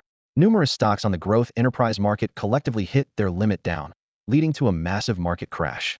In the trading hall, investors stood pale-faced, staring at the relentlessly flashing red numbers, as fear and despair permeated the air. As the national funds of the Dragon Nation intervened, the situation began to slowly stabilize. Meanwhile, Lin Yi had already discreetly withdrawn, comfortably seated on his sofa at home, satisfied with the dizzying number in his bank account, 228 billion. Lin Yi knew that what he had done was simply to incite panic in the market. When the masses panic, they rush to sell their stocks. He took advantage of this by buying low and selling quickly once prices rebounded. This was entirely due to exploiting a significant loophole in the Dragon Nation's trading market, an opportunity that would not have existed otherwise. He recalled the scene from his past life when the Emperor's veil began to feedback. Back then, foreign capital used this method to harvest profits, making a fortune. The market panic was much more severe than now, leading to the bankruptcy of countless listed companies in the Dragon Nation, nearly causing a complete collapse of the economic system. Meanwhile, Baikaren's father, Baingua, was anxiously pacing in his office. As the owner of a listed company in Yun City, he was busy gathering funds to purchase his own company's stocks in the market. He knew well that if the stock prices fell too sharply, his company might go bankrupt as a result. In the Dragon Nation's National Financial Center, the Market Regulation Department was in chaos. They hadn't expected such a significant loophole in what they believed to be very comprehensive rules. The staff were overwhelmed, trying to control the situation. Although Byongwa's company was a quality company with considerable liquid assets, it still lost billions due to this upheaval. Many companies with insufficient liquid assets were facing the brink of bankruptcy because they lacked the funds to cover their losses. Lin Yi glanced at his phone and muttered to himself. Old Bai said he would transfer that 10 million to buy Karen today, but there's no sign of it yet. He shook his head and refocused on the stock market. The panic continues. Let's see if there's a buying opportunity tomorrow. Despite knowing that his actions could lead to the bankruptcy of some listed companies and cause significant losses for many investors, Lin Yi felt no remorse. He was acutely aware that soon, the Emperor's veil would start to feed back. At that time, amidst global chaos, money would become irrelevant, and survival would be paramount. Lin Yi's actions had drawn the attention of financial regulators from the start. However, since his operations were not illegal, the regulatory bodies, though responsible for oversight, had no authority to intervene. After all, the money belonged to Lin Yi, and he had the right to decide how to use it. This was also thanks to societal development, as the Dragon Nation, being one of the international centers, had to adhere to international regulations. In this financial storm, Lin Yi was like a calm trader, seeking opportunities amidst chaos, preparing for an even bigger crisis to come. Meanwhile, the entire Dragon Nation was unknowingly stepping towards an uncertain destiny. A decade ago, Lin Yi's account would have been banned. He recalled the harsh lessons from a few years back when several neutral countries faced national credit bankruptcy for violating international financial regulations, turning their currencies into worthless paper. Now, seated in front of his computer, Lin Yi felt the fatigue of having just gained a massive amount of funds, as if he had been through a fierce battle. He picked up his phone and browsed the latest trending topics. The previous flood of bizarre incidents making headlines had vanished, replaced by overwhelming discussions about the Dragon country's trading market. As one of the world's major powers, the scandal rocking the Dragon country's trading market was truly shocking. After a brief moment of rest with his eyes closed, Lin Yi decided to unwind by entering the game, Great Emperor Over the Sky. Having been busy all day, he had no interest in continuing to refine pills to enhance his skills, so he chose the arena to relax and improve his ranking. The game's arena rules were straightforward. Players were randomly matched with opponents of similar points. Winners gained points, losers lost them, and the higher the points, the higher the ranking. Lin Yi clicked the match button and was instantly transported to an independent arena space, surrounded by towering stands and featuring a wide platform in the center. As a newbie, Lin Yi started with 0 points, ranking beyond 1,000,000. His first opponent appeared on the opposite side of the platform, hesitated briefly upon seeing Lin Yi, then charged with a demon-slaying sword. Lin Yi chuckled inwardly. It had been 7 days since the game launched, and anyone still using a starter weapon was either a novice or a non-spender. With a casual swing of his sword, his opponent fell and vanished instantly. The system promptly announced, "You defeated the Qi Refinement Stage 5 player Ming Zue Qing Chun, earning 2 points." Lin Yi's ranking surged by over 10,000, though his opponent's strength was clearly lacking. The subsequent matches followed a similar pattern, with Lin Yi sweeping through opponents thanks to his extraordinary cultivation.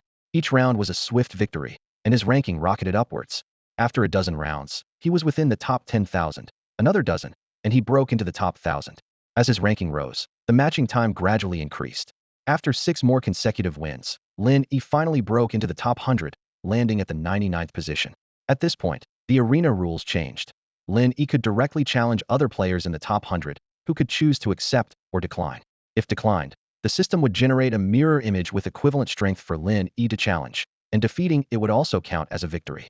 For ordinary players, this mechanism was undoubtedly a good opportunity to gradually climb and accumulate points. However, for Lin Yi, whose strength far surpassed the norm, this was just another stepping stone on his path to the summit. His sights were set on even higher positions on the leaderboard, ready to embark on a new round of challenges. Lin Yi stood at the entrance of the arena, his gaze intense. The rule about losing points upon failure lingered in his mind, but it did nothing to sway his determination. Without hesitation, he chose to challenge the top-ranked Demon Lord. The Demon Lord was focused on a sect mission when he suddenly received a challenge notification. The screen flashed with "Player Huang Yuan has challenged you," accompanied by a 60-second countdown. Taking a deep breath, he recalled Lin Yi's formidable strength and decisively clicked reject. Seeing the rejection notification, Lin Yi felt a tinge of disappointment. However, the system quickly generated a mirror opponent for him. In the arena, facing this seemingly identical but less agile opponent, Lin Yi won effortlessly with a single strike. His points increased, and his ranking rose by 5 places. The Demon Lord was infuriated by the relentless challenge notifications, rejecting them 10 times in a row. His ranking plummeted from 1st to 15th, leaving him seething with anger. Due to the rules, Lin Yi could no longer challenge the Demon Lord, but his own ranking had soared to 46th. He then set his sights on the new number 1 Ting Yunjiawu. When Tung Yunjiawu received the challenge notification, he did not back down like the Demon Lord. Having recently boosted his strength through in-game purchases, he was eager to test his skills. Despite having lost to the Demon Lord before, he felt the gap wasn't insurmountable. In the arena, Tung Yunjiawu immediately charged at Lin Yi, attempting to seize the initiative. He understood the importance of striking first, hoping to gain some advantage even if he wasn't as strong. However, his opponent was Lin Yi. In the face of a true master, Tung Yunjiawu's offensive strategy was destined to fail. Riding on clouds and mist, Tung Yunjiawu calculated silently in his heart. He knew that his level and power were far inferior to Lin Yi, and the difference in strength was like night and day. He thought that striking first might give him an advantage, so he dashed into the arena. However, his plan was immediately shattered. Lin Yi's sword sliced through the air like lightning, and Tung Yunjiawu was defeated in an instant before he could even react. Transported back to his original spot from the arena, Tung Yunjiawu stood there, dumbfounded. He knew Lin Yi was formidable, but he hadn't expected such an outcome. This brief encounter made him question everything. Just as he was lost in thought, a game prompt appeared again. Player Huang Yuan has challenged you. Do you accept? Tung Yunjiawu snorted and clicked decline without hesitation. I'm not foolish enough to go back for another beating, he muttered to himself. Lin Yi had thought Tung Yunjiawu was a tough opponent, but was surprised when his second challenge was refused. He sighed slightly. It wasn't his intention to end the fight so quickly. Tung Yunjiawu's sudden move into the arena had triggered Lin Yi's instinctive combat reflexes, honed through countless life-and-death experiences in his past life. That strike was merely a reflexive counterattack. Lin Yi proceeded to challenge Tung Yunjiawu 5 more times, but all were declined. After these 6 encounters, Lin Yi's rank on the leaderboard skyrocketed from 46th to 10th. Conversely, Tung Yunjiawu fell from the top to 12th, making it impossible for Lin Yi to challenge him further. At this point, there were still 9 players ranked above Lin Yi. While others might challenge each one, Lin Yi chose to directly challenge the current top-ranked player. The opponent happened to be offline, so the system generated a mirror image. After 4 consecutive challenges, Lin Yi's rank rose 4 spots to 6th, while his opponent fell from 1st to 7th. Next, Lin Yi issued 2 challenges to the new top-ranked player. This time, the opponent was online but immediately declined upon seeing that the challenger was Huang Yuan, the top-ranked player. Lin Yi had to face another mirror image, ultimately advancing to 4th, while the opponent fell to 3rd. Lin Yi did not fixate on a single opponent, but continued challenging the current number 1. After a fierce battle, Lin Yi claimed the top spot, while the opponent dropped to 2nd. Lin Yi seized the momentum, challenging again and knocking the opponent down to 5th place. In the final match, Lin Yi challenged the new leader once more. After securing victory, he finally reached the pinnacle of the leaderboard, becoming the undisputed number 1. Notably, aside from Tung Yunjiawu's initial encounter, most players challenged by Lin Yi chose to decline. They understood that facing an opponent with such a significant disparity in level made victory nearly impossible. No one wanted to face certain defeat. Now, Lin Yi comfortably held the top spot on the leaderboard. Unless someone could surpass his strength, his position would remain unchallenged. Lin Yi rapidly defeated his opponents, climbing to the top of the leaderboard and feeling greatly relieved. Seeing this, the Demon Clan Sovereign also began to challenge, quickly securing the 2nd spot. Although the leaderboard is based on points, it truly reflects one's strength. With enough power, rankings can always be reclaimed. After the matches, Lin Yi still craved more. Against average players, his strength was overwhelming, but simply crushing weaker opponents didn't satisfy him. In the recent battles, he barely used a fraction of his power to easily win. These consecutive fights awakened his desire for a worthy challenge, prompting him to seek an opponent who could truly test the real power of his life weapon, the Jiuzhou Zhentian Ding, which had become increasingly formidable after being refined with 5 pieces of divine gold. Currently, the teleportation array of the Great Emperor Zhetian is activated, but it only allows transfers between cities. The secret realms within the city are all basic level, with a maximum recommended difficulty of the 10th layer of the Bittersea realm, which poses no challenge to Lin Yi. He could easily clear these secret realms by merely unleashing his devouring dog, Xiaomo. To tackle more challenging secret realms, he would have to wait for the teleportation array to fully open, allowing travel to larger cities or second-tier sects. Lin Yi suddenly remembered that there was a teleportation array within the Xingyu sect. As a sect steward, he should be able to borrow it from Master Duanda. He was willing to cover the resource costs himself. Additionally, Lin Yi planned to purchase a few teleportation talismans from Master Duanda. In the world of Great Emperor Zhetian, Source crystals are the hard currency, capable of purchasing almost anything, as long as the price is right. The Xingyu sect, due to having its sect techniques dominate the technique leaderboard and being ranked first in today's updated Tianyuan City's sect power rankings, was attracting more and more players. Lin Yi checked the sect interface and found that dozens of players were undergoing the entry assessment for miscellaneous disciples. One of the entry requirements for Xingyu sect is that one's cultivation level must reach the 4th layer of the Bitter Sea realm. As Lin Yi stepped into the hall of the Xingyu sect, he happened to encounter 3 players leaving. They glanced at him, noticed he hadn't revealed his ID, and left without a second thought. Lin Yi knew that if he showed his ID now, not only would his player identity be exposed, but his status as a sect officer would also be revealed, drawing attention from other players.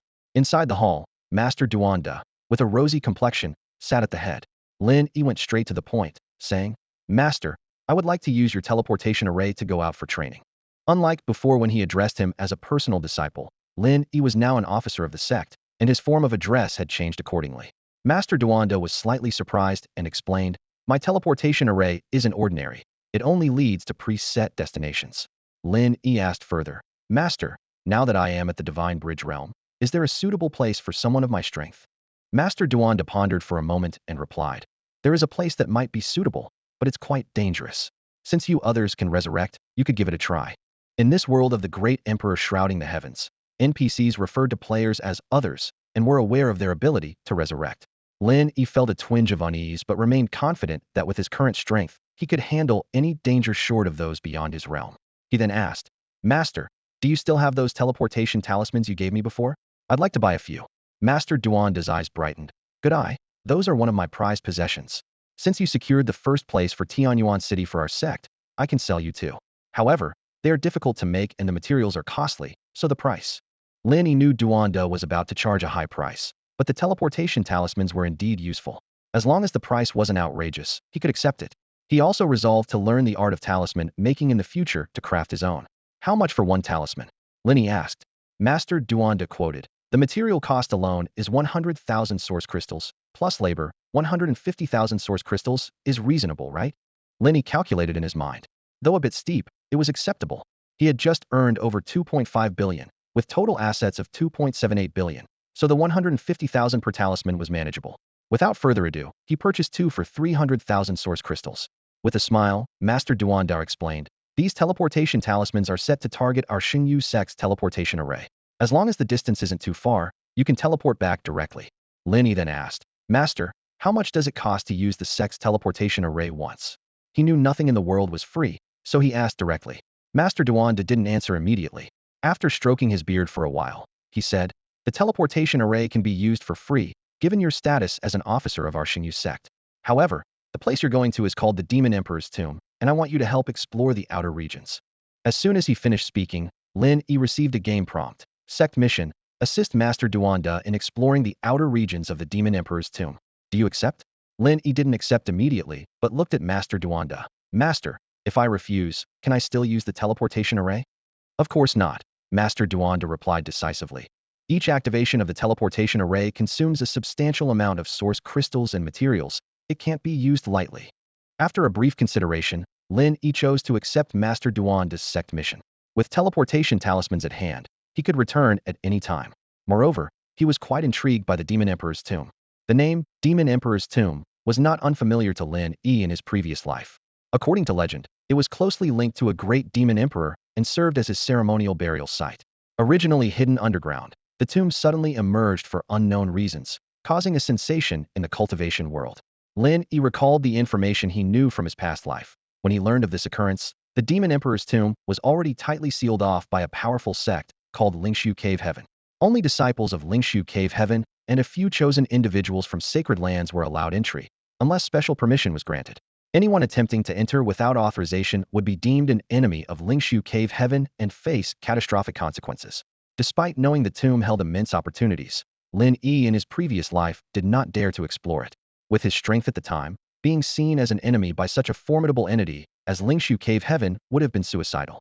However, Lin Yi was astonished to discover that Master Duanda had already pinpointed the exact location of the Demon Emperor's tomb, even setting the teleportation array's destination there. Watching Master Duanda lead the way, Lin Yi couldn't help but recall a rumor he had heard in his past life. It was said that after the tomb appeared, several major forces came to explore it, including important figures from sacred lands. However, the legendary human treasure was never found.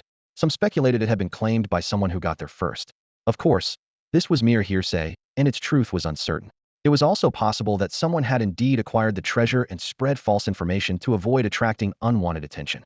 Lin Yi pondered this, remembering that in his previous life he had neither joined the Xingyu sect nor met Master Duanda. Reflecting on his past experiences with Master Duanda and tomb raiding, Lin Yi knew that this master had unparalleled expertise in the field. Although the tomb belonged to a demon emperor, it was still a burial site at its core. If the rumors from his past life were true, Lin Yi suspected that Master Duanda was closely involved. After all, he had known the tomb's location even before it surfaced, which was no coincidence. The teleportation array at Xingyu sect was quite different from those in the city. City arrays would display all possible destinations with just a source crystal, while this array required Master Duanda's personal calibration to set the destination. After some meticulous adjustments, Lin Yi stepped into the teleportation array.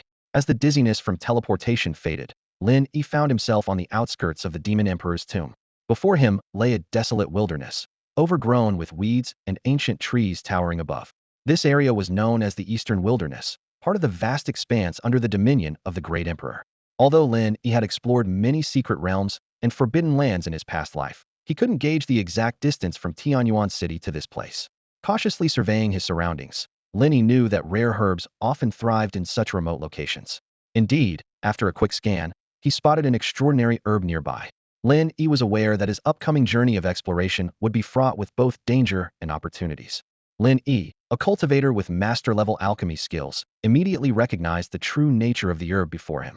Over 10 years of maturity, it's an excellent primary ingredient for high-quality elixirs, he thought to himself, feeling that the journey was already worthwhile.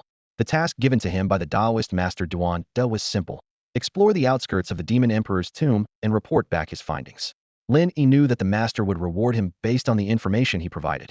Just as he was reveling in the joy of herb hunting, a strong gust of wind suddenly struck from behind. Alert! Lin Yi quickly turned around to see a massive, colorful python, as thick as a barrel and several meters long, glaring at him menacingly. Realizing its ambush had failed, the python immediately spewed a cloud of venomous mist. Lin Yi deftly evaded the attack, using his ethereal movement technique. Once the mist cleared, the ground was left pitted and smoking from the corrosive vapors. Without hesitation, Lin Yi summoned his life-bound weapon, the 9 Provinces Heaven Stabilizing Cauldron. This artifact, boasting a score of 205 million on the weapon ranking chart, was incredibly powerful. It descended with a roar, crushing the giant python into pulp in an instant. A system prompt immediately sounded.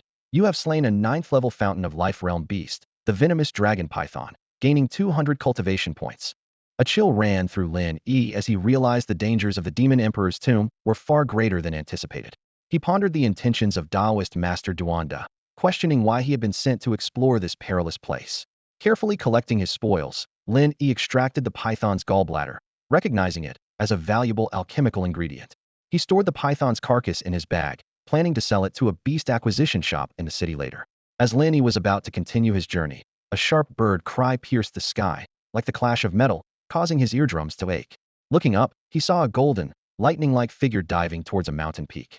A thunderbird, Lin Yi exclaimed. Its speed is so fast, it must surpass the Wheel Sea realm. If I were to face it, I'd stand no chance. As he silently counted his blessings, a massive, radiant chestnut-colored ox suddenly leapt from the mountain peak, colliding directly with the diving thunderbird. My goodness, a beast battle has erupted. Lin Yi's heart raced. The danger here is far beyond my imagination. After careful consideration, Lin Yi called upon his companion, Xiao Mo. Since breaking through to the Fountain of Life realm, Xiao Mo had yet to demonstrate its abilities. Lin Yi decided to use this opportunity to test Xiao Mo's strength. Besides, having this loyal dog by his side not only provided early warnings, but also made the exploration journey less lonely. Xiao Mo had been trapped inside the Spirit Beast bracelet for quite some time before finally being summoned by Lin Yi. Upon appearing, it excitedly circled around Lin Yi, as if celebrating its newfound freedom. Suddenly, Xiao Mo's nose twitched a few times before it darted off in a particular direction. Lin Yi called out to the distant Xiao Mo, reminding it that he was still there. Xiao Mo halted, turned back, and barked at Lin Yi, signaling him to follow. Although Lin Yi couldn't understand the dog's language, he deciphered its intentions through its actions. Have you found something? Lin Yi asked after catching up with Xiao Mo. The dog nodded in an almost human-like manner. All right, lead the way, Lin Yi said, initially planning to find some high-level beasts to test his strength. However, Since Xiao Mo had discovered something, he decided to see where it led. As they continued, Lin Yi sensed something was amiss. Their path seemed to be leading towards the mountain where the Thunderbird and the giant bull had previously clashed. Xiao Mo, your target isn't that mountain, is it? Lin Yi pointed towards the distant peak. Xiao Mo quickly nodded in confirmation. Lin Yi explained, there are two very powerful beasts fighting on that mountain. We're not strong enough to take them on yet. Unexpectedly, Xiao Mo shook its head, then nodded and barked twice. Lin Yi was surprised to find that he understood Xiao Mo's meaning. Are you saying there are strong beasts, but we can avoid them? Xiao Mo nodded and barked again. You mean our goal is inside the mountain? Xiao Mo gave a look that seemed to say, you're finally getting it, which made Lin Yi want to knock some sense into it. Although the mountain appeared close, they still had quite a distance to cover. With Xiao Mo leading, it took them over half an hour to reach the base. Along the way, Lin Yi found 2 herbs over 10 years old and encountered 3 beasts. Wanting to assess Xiao Mo's strength, Lin Yi let it handle the beasts on its own. The results were astonishing. Xiao Mo killed an 8th-stage life spring realm explosive wolf with a single strike, crushed the skull of a divine bridge realm rhinoceros with one swipe, and even a 9th-stage life spring realm leopard couldn't escape its grasp. Lin Yi couldn't help but marvel, realizing that without using his life weapon, the 9 provinces heaven-suppressing cauldron, he might not match Xiao Mo's combat prowess. He attributed this to his ancient holy body not being fully awakened yet, leaving significant room for improvement. Upon reaching the mountain's base, Xiao Mo didn't head directly up, but searched around for something. Finally, it discovered a narrow cave entrance.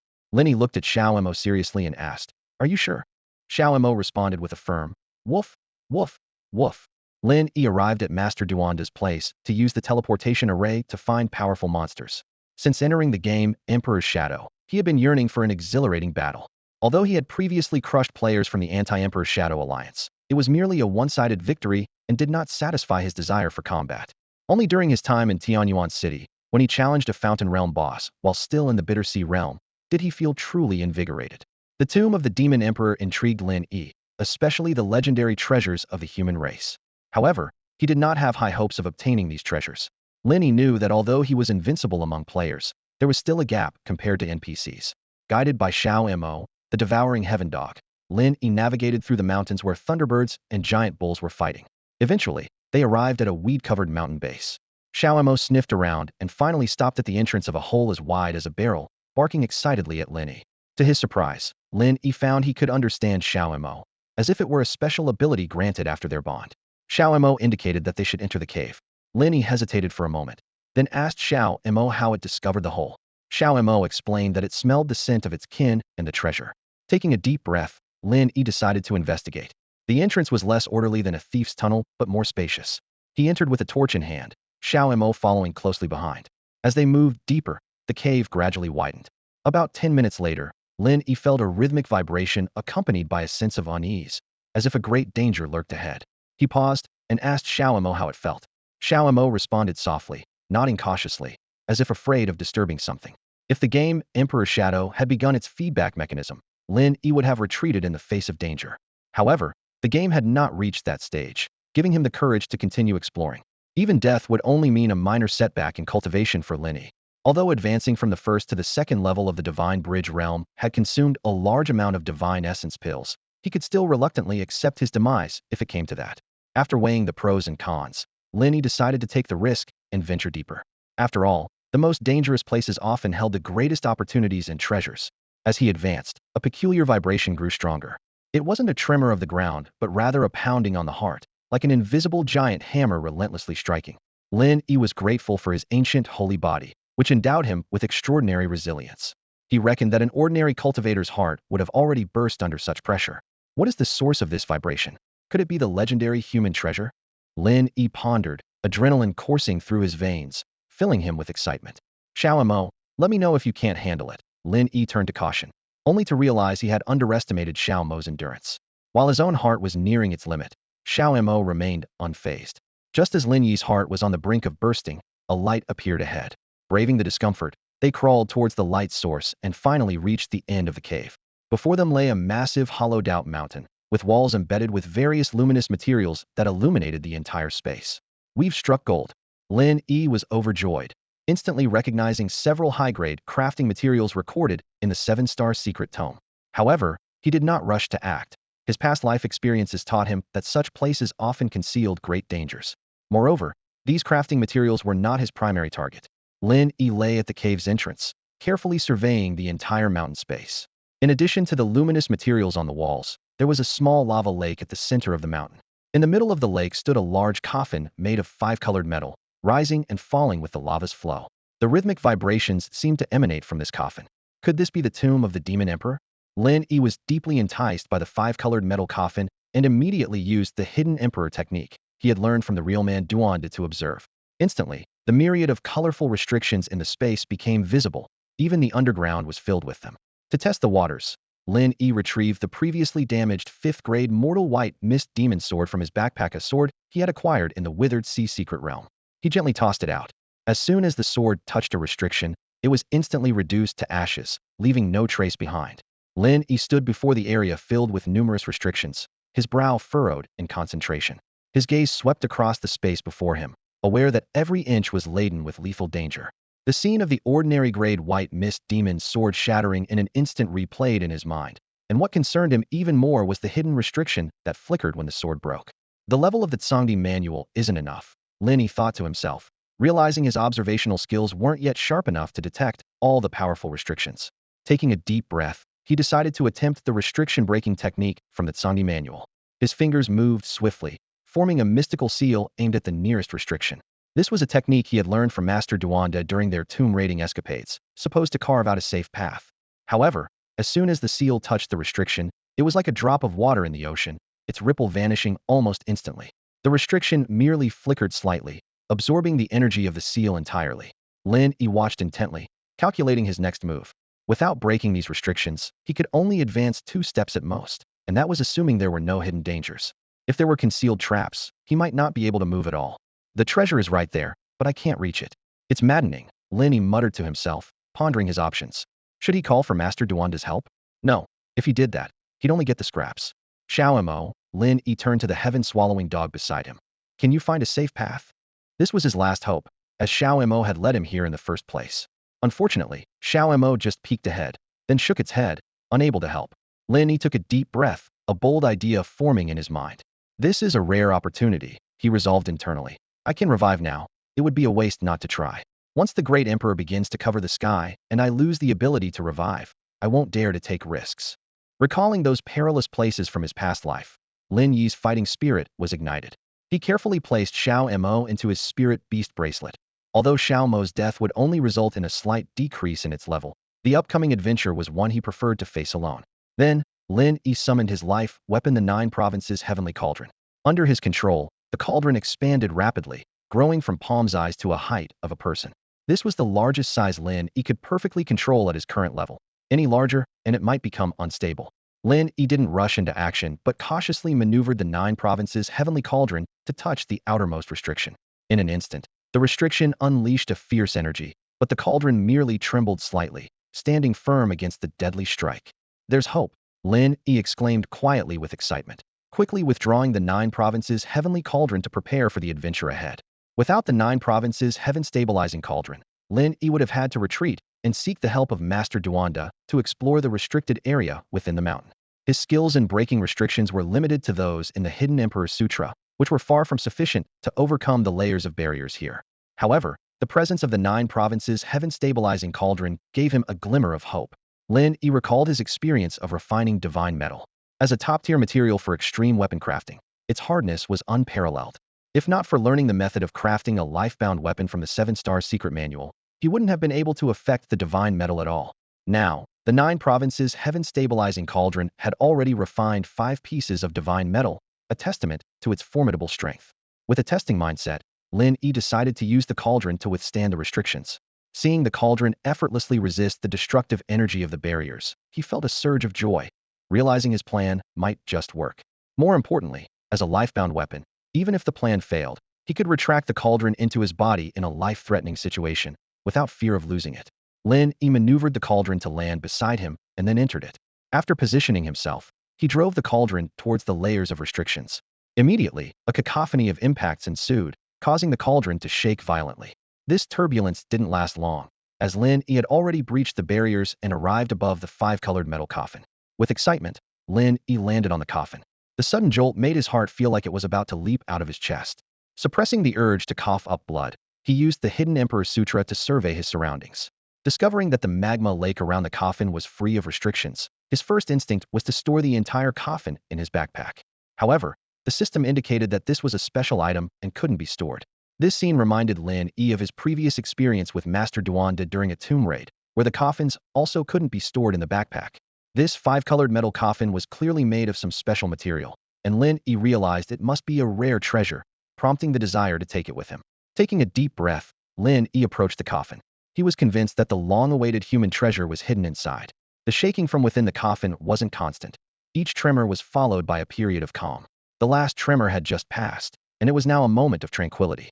Lin Yi carefully examined the five-colored metal coffin and, confirming there were no restrictions on it, retracted the 9 provinces heaven-stabilizing cauldron and began to open the coffin. It wasn't sealed shut like ordinary coffins. The lid could be pushed open with ease. With his current strength, Lin Yi easily pushed it open a crack. At that moment, an overwhelming and suffocating pressure surged from within the coffin.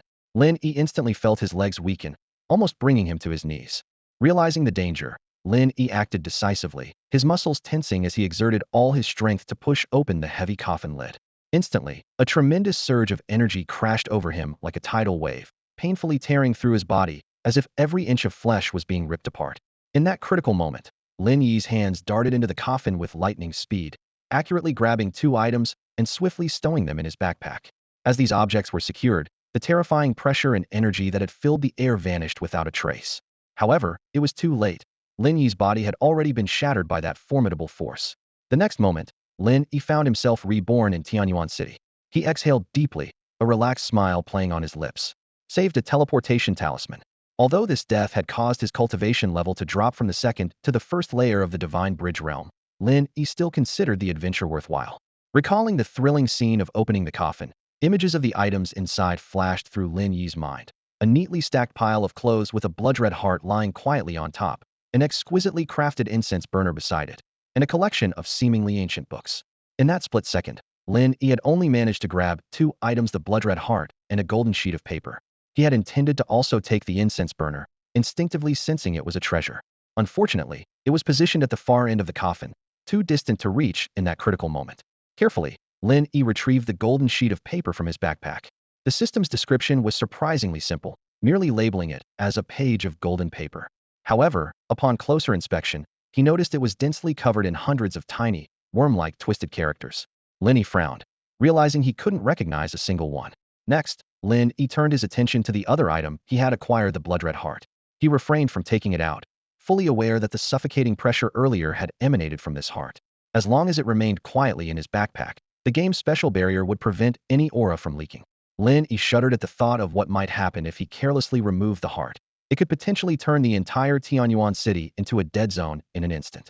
Reflecting on the harrowing experience, even with his second-layer Divine Bridge realm strength and the formidable ancient sacred body, Lin Yi had been as fragile as paper against that power, instantly torn to shreds. The system's introduction appeared before Lin Yi's eyes. Heart of the Demon Emperor Hong Yuan's remains. The heart left by the Demon Emperor Hong Yuan during his second life's transition, containing his terrifying energy. Effects can be used to refine supreme elixirs or given to spirit beasts. If one can withstand its terrifying energy, it can cause significant mutations, with a high probability of breaking through current limitations. Despite having speculated, reading this introduction still made Lin Yi gasp in shock. He pondered deeply. Just how powerful was the Demon Emperor?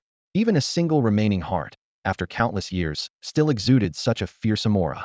A trace of ambition and longing flickered in Lin Yi's eyes. If I could possess such power, those who wronged me in my past life wouldn't even withstand a single finger of mine. Lin Yi felt a surge of excitement, clutching the mysterious pill tightly in his hand. He secretly planned to give it to Guzi in the future, hoping it could help the creature break through the barrier of a 10th-level sacred beast and reach unprecedented heights. For now, he decided to complete the sect's mission and look for another opportunity to revisit the Demon Emperor's tomb. As Lin Yi made his way back to the Xingyu sect, he was unaware that his death had caused a stir in the game. On the official forum of Emperor's Vale, a post had appeared like a bolt from the blue. Shocking. The top-ranked player on the leaderboard, Huang Yuan, has dropped levels due to death. Who is responsible? The post immediately attracted a flood of players. Some questioned its authenticity, others analyzed the changes in rankings, and members of a self-proclaimed anti-Emperor's Vale alliance seized the chance to recruit new players. The forum buzzed with activity, and Lin Yi's demise became the hottest topic. Upon returning to the Xingyu sect, Lin Yi went straight to find Master Duanda. Master Duanda noticed that Lin Yi hadn't used a teleportation talisman to return, furrowing his brow as he pondered Lin Yi's experiences at the Demon Emperor's tomb. Sect Master, I'm here to submit my sect mission, Lin Yi stated directly. Master Duanda nodded in acknowledgement, and Lin Yi proceeded to report in detail his experiences on the outskirts of the Demon Emperor's tomb, encountering 3 demon beasts, gathering herbs, and witnessing the battle between a thunderbird and a giant bull. However, he omitted any mention of following Xiao Mo into the mountain's interior. Upon hearing about the thunderbird and giant bull battle, Master Duanda's expression shifted slightly, though he said nothing more. Once Lin Yi finished his report, Master Duanda confirmed the completion of the mission. The system then awarded the rewards: an increase of 100 points in Master Duanda's favorability, 1,000 points in sect contribution, and a 3rd-grade low-level attack talisman. Lin Yi, contemplating his next move, asked, Sect Master, I was caught in the Thunderbird's lightning and died. What do you think of the Thunderbird's strength? Master Duanda stroked his beard thoughtfully and replied, From what you described, it seems to be a juvenile Thunderbird. An adult Thunderbird can have a wingspan of several hundred meters and move with incredible speed. If you encounter an adult, even I would have to avoid it. Seeing the conversation hadn't steered towards revisiting the Demon Emperor's tomb as he had hoped, Lin Yi directly broached the subject. Sect Master, the area is rich in herbs. I'd like to go back to gather more for alchemy. Master Duanda's eyes narrowed, and he stared intently at Lin Yi, causing Lin Yi to tense up, worried that Master Duanda might have realized something and would forbid him from returning. Inside the 5-colored metal coffin in the Demon Emperor's tomb, there are several precious treasures still hidden. Lin Yi knew this well. In the past, due to urgent circumstances, he was torn apart by the terrifying energy of the Demon Emperor's heart and couldn't take all the treasures with him. This regret was like a thorn deeply embedded in his heart, driving him to embark on this dangerous journey once again. Lin Yi was well aware of the immense risks involved in this endeavor. If he were to die again, his cultivation would fall from the Divine Bridge realm to the Life Spring realm, requiring him to painstakingly break through once more. However, the allure of those lost treasures shone brightly in his mind, far more tempting than the potential dangers. He calculated silently that even if it cost him his life again, it would be worth it. With this urgency, Lin Yi requested Real Master Duanda for permission to go again. However, upon hearing this, Real Master Duanda furrowed his brow slightly, staring intently at Lin Yi as if trying to see through his intentions. This reaction made Lin Yi anxious, prompting him to review their previous conversation, ensuring that although he had concealed some information, he had not revealed any flaws. Real Master Duanda also fell into deep thought. Why was Lin Yi, having already died once, so determined to return? Although there were indeed rare herbs on the outskirts of the Demon Emperor's tomb, this persistence seemed somewhat suspicious. However, on second thought, with Lin Yi's Divine Bridge realm cultivation, he couldn't possibly reach the core of the Demon Emperor's tomb. With this realization, Real Master Duanda's furrowed brow gradually relaxed. So you still plan to go? Real Master Duanda spoke slowly. It's not impossible. But this time, I don't need you to investigate anything. You should know that transporting once consumes quite a bit of resources. Lin Yi understood the implication this time. It wouldn't be free. For him, problems that could be solved with money weren't really problems. Ultimately, he spent 200,000 source crystals to gain access to the Sacred Universe Sect's teleportation array. Compared to the mere 1,000 source crystals needed for city transport, this price was astronomical. Standing on the teleportation array once more, Lin Yi felt both nervous and excited. After the dizziness of teleportation faded, he found himself back on the outskirts of the Demon Emperor's tomb. The familiar scene unfolding before his eyes, the ground corroded by the venomous mist of the giant serpent, was still a shocking sight. This time, Lin Yi didn't summon Xiao Mo. He dashed alone towards the cave at the base of the mountain. Unlike the initial exploration filled with trepidation, he now had a clear goal and moved swiftly, as if he knew every inch of the terrain by heart. Upon entering the cave, Lin Yi keenly noticed that the unsettling frequency vibrations from before had vanished. Clearly, they were caused by the Demon Emperor's heart. He navigated the dark cave with ease and soon reached the end of the tunnel. At first, Lin Yi was intrigued by the various rare materials embedded in the stone wall. However, at this moment, his gaze was fixed on the half-open multicolored metal coffin, ignoring the surrounding treasures. Expertly maneuvering, Lin Yi concealed himself within the Jiuzhou Zhentian Ding and stealthily passed through layers of restrictions, quietly arriving above the coffin. The coffin remained in the same position Lin Yi had left it, evidently untouched during the time he was dead. Without hesitation, Lin Yi reached out, carefully taking the incense burner from inside the coffin and placing it into his backpack. He then swiftly collected a stack of ancient books and a set of golden threaded clothing, executing his actions with precision. Driven by greed, Lin Yi attempted to store the entire multicolored metal coffin in his backpack, only to be notified by the system that it was impossible. Undeterred, he tried to take just the coffin lid, but this too failed. Resigned, Lin Yi replaced the lid and surveyed his surroundings, realizing that the outside was heavily restricted, and he had only managed to enter with the aid of the Jiuzhou Zhentianding. Carrying the cumbersome coffin lid out was nothing short of a pipe dream. Regretfully, Lin Yi thought that he should have bought a storage bag. With one, he might not have been able to take the entire coffin, but at least could have taken the lid. Yet, on second thought, compared to his other gains, the multicolored metal coffin seemed less significant. With this, Lin Yi's mission was a resounding success. Acknowledging the potential danger of the place, he suppressed his urge to immediately inspect his loot. He quickly took out a teleportation talisman and instantly returned to the small teleportation array of the Xingyu sect. As Lin Yi appeared, Master Duanda hurried over, clearly sensing the disturbance in the teleportation array. Seeing Lin Yi return so quickly, Master Duanda asked in confusion, "Huang Yuan, weren't you out gathering herbs? Why are you back so soon?" In response to Master Duanda's inquiry, Lin Yi feigned a dejected look and sighed, shaking his head. "Ah, don't mention it. I ran into that Thunderbird again. Afraid of being instantly killed like before, I had to use the teleportation talisman to escape. I didn't gather a single herb, it was a wasted trip." Though Lin Yi's face showed disappointment, his heart was filled with joy. He knew he couldn't let Master Duanda find out about his gains. After all, what he'd done was akin to stealing from Master Duanda. If he hadn't acted quickly, those treasures would likely have ended up in Master Duanda's possession. Having kept the treasures that should have belonged to Master Duanda, Lin Yi found him even more amiable than usual. Unbeknownst to Master Duanda, who merely intended for Lin Yi to scout the outskirts of the Demon Emperor's tomb, Lin Yi had managed to snatch the prize from under his nose. Had Master Duanda known, he would never have allowed Lin Yi near the Demon Emperor's tomb. However, at this moment, Master Duanda remained oblivious, genuinely believing Lin Yi's tale of failure. After leaving the Xingyu sect's hall, Lin Yi eagerly rushed to his cultivation cave. Once inside, he immediately began examining his acquisitions. The stack of books consisted of 6 volumes, each exuding an ancient and mysterious aura, as if they held endless secrets waiting for him to uncover. Lin Yi carefully opened the mysterious book, his eyes landing on the familiar golden script. Even though he couldn't understand a single word, he knew in his heart that anything treasured by the Demon Emperor Huang Yuan in a 5-colored metal coffin must be invaluable. Next, he took out the golden threaded garment for a closer look. The Emperor's heavenly golden jade armor, an inner armor once worn by the Demon Emperor Huang Yuan. Lin Yi frowned slightly as he read the description, silently noting how cautious the Demon Emperor was to seal it with special methods, making its specific attributes invisible.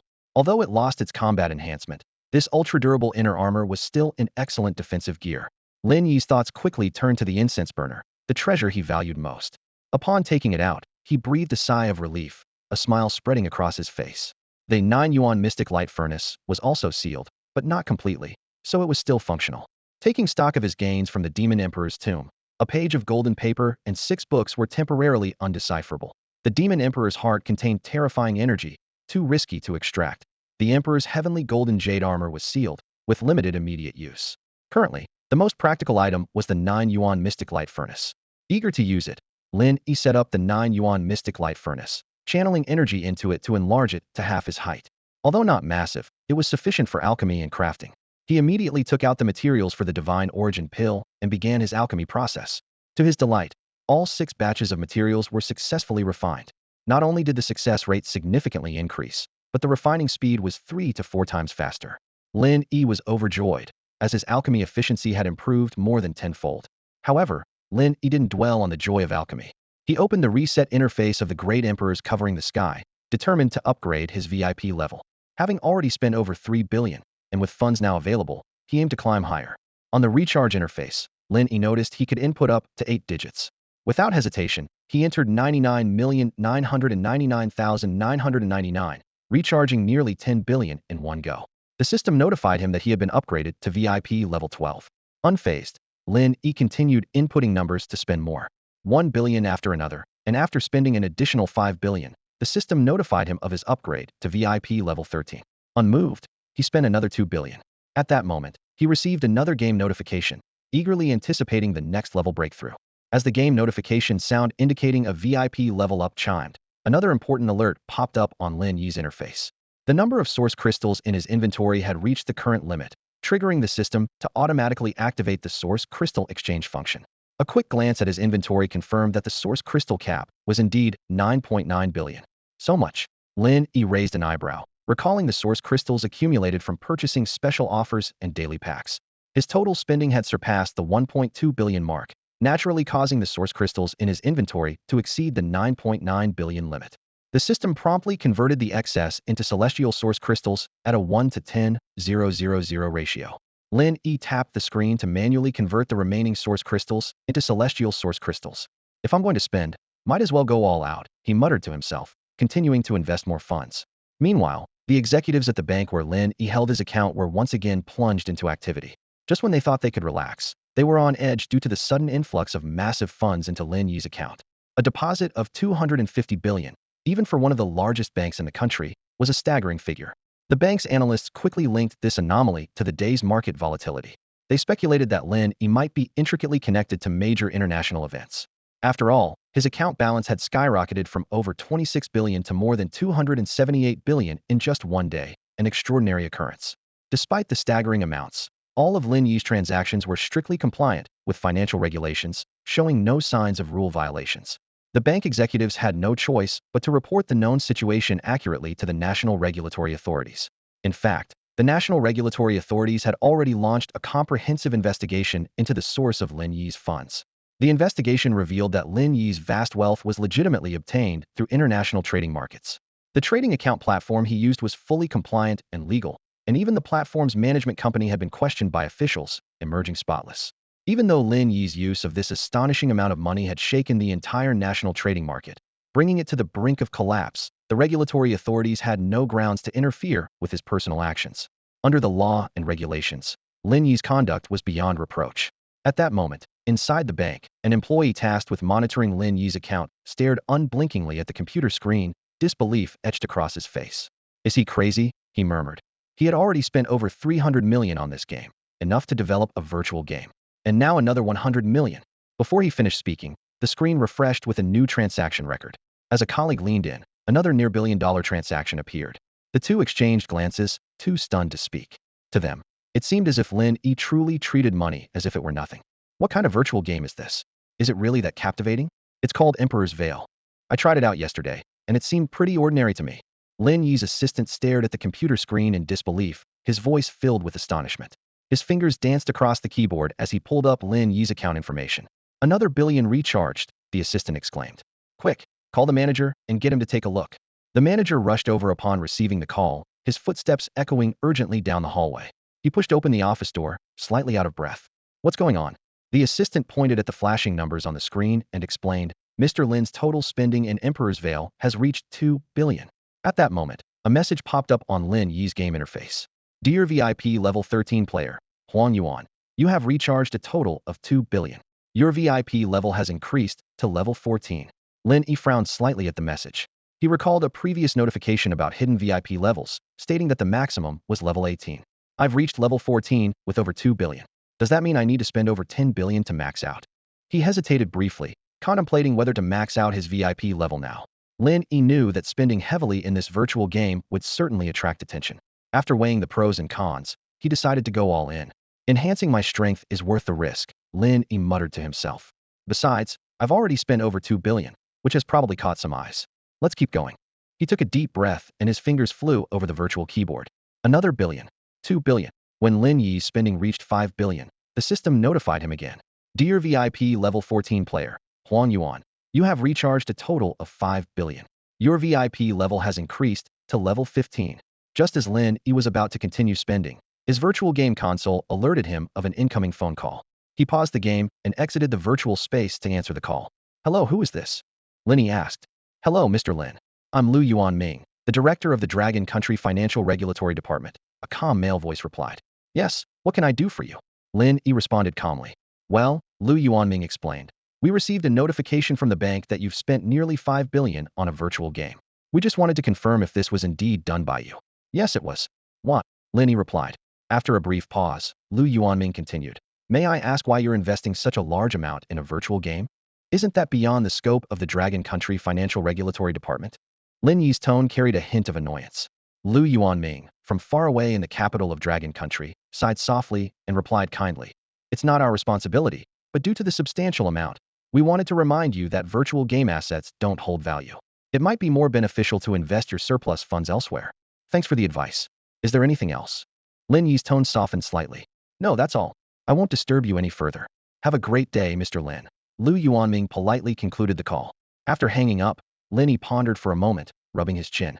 His heavy spending had clearly drawn significant attention, evidenced by the call from director Lu Yuanming. However, this was unavoidable since the bank could track his spending. Noticing the time, Lin Yi realized Feng Mengyu would be getting off work soon. He climbed out of his virtual game console and stretched. Remembering the less-than-stellar sweet and sour carp Feng Mengyu made last night, Lin Yi decided to order takeout to improve the meal. Just after placing the order on his phone, he heard the sound of the door unlocking. Feng Mengyu returned, carrying a small bag and wearing a tired yet gentle smile. She saw Lin Yi sitting on the sofa and asked, Lin Yi, what do you want to eat tonight? I'll cook for you. Lin Yi looked up and smiled gently. Auntie, you've had a long day at work. I ordered some takeout, including your favorite sweet and sour pork. Let's just have takeout tonight. Feng Mengyu nodded. All right, I'll go take a shower first. Suddenly, she remembered something and said excitedly, oh, by the way, there's been a big event today. You should check it out. It's all over the internet. Feng Mengyu usually has a relaxed work schedule and enjoys following trending gossip online.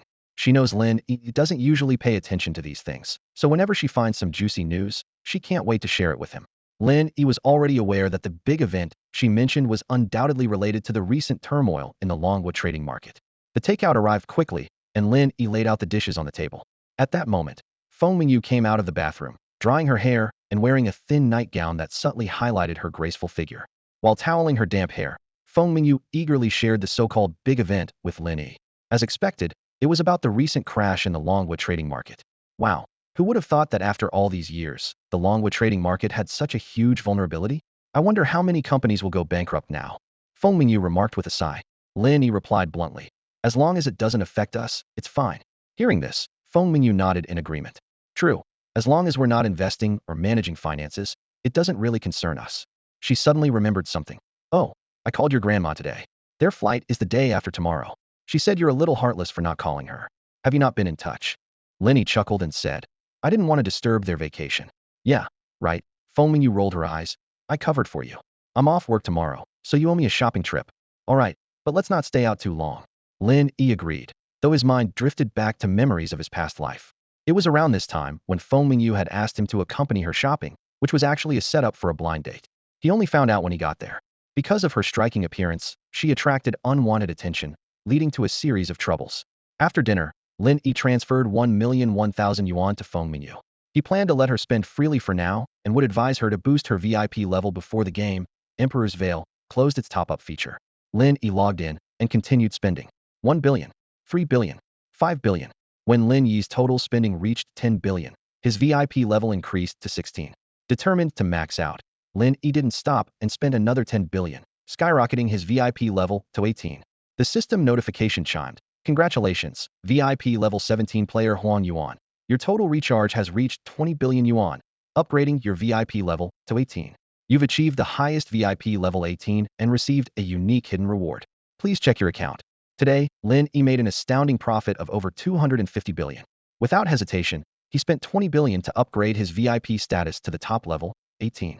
His goal was simple, to gain more benefits from the VIP upgrade. However, fate often has surprises in store. The moment his VIP level reached 18, a system notification popped up, informing him of a unique hidden reward. Intrigued, Lin Yi immediately checked this mysterious reward. To his surprise, it was a page of golden paper, remarkably similar to one he had previously acquired in the Demon Emperor's tomb. The difference was that this time, he could understand all the characters on it. He carefully unfolded the golden paper, and its introduction was astonishingly simple. Jiezi's secret, one of the 9 secrets. Just this single sentence, with no further explanation. Lin Yi began to focus intently on the cryptic text on the paper. As time passed, a special insight began to flow through him like a gentle stream. In his vision, the golden paper transformed into a brilliant glow, as if a miniature world was evolving upon it. He witnessed the cycle of life, from flourishing to withering, with mysterious principles subtly revealed in the golden light. Lin Yi stood motionless, his eyes transitioning from dazzling to desolate, then from bright to ethereal, as if experiencing a cycle of the world. Finally, he slowly closed his eyes. When he opened them again, a bright flash flickered within them. You have learned Jiezi's secret, one of the 9 secrets. The game notification suddenly appeared, and the golden paper that documented Jiezi's secret vanished without a trace. Lin Yi exhaled gently, deeply shaken. He never expected that reaching VIP 18 would grant him such an extraordinary hidden reward. This Jiezi's secret was entirely different from the various sect techniques he had learned. Those techniques, once mastered, would automatically operate like preset programs.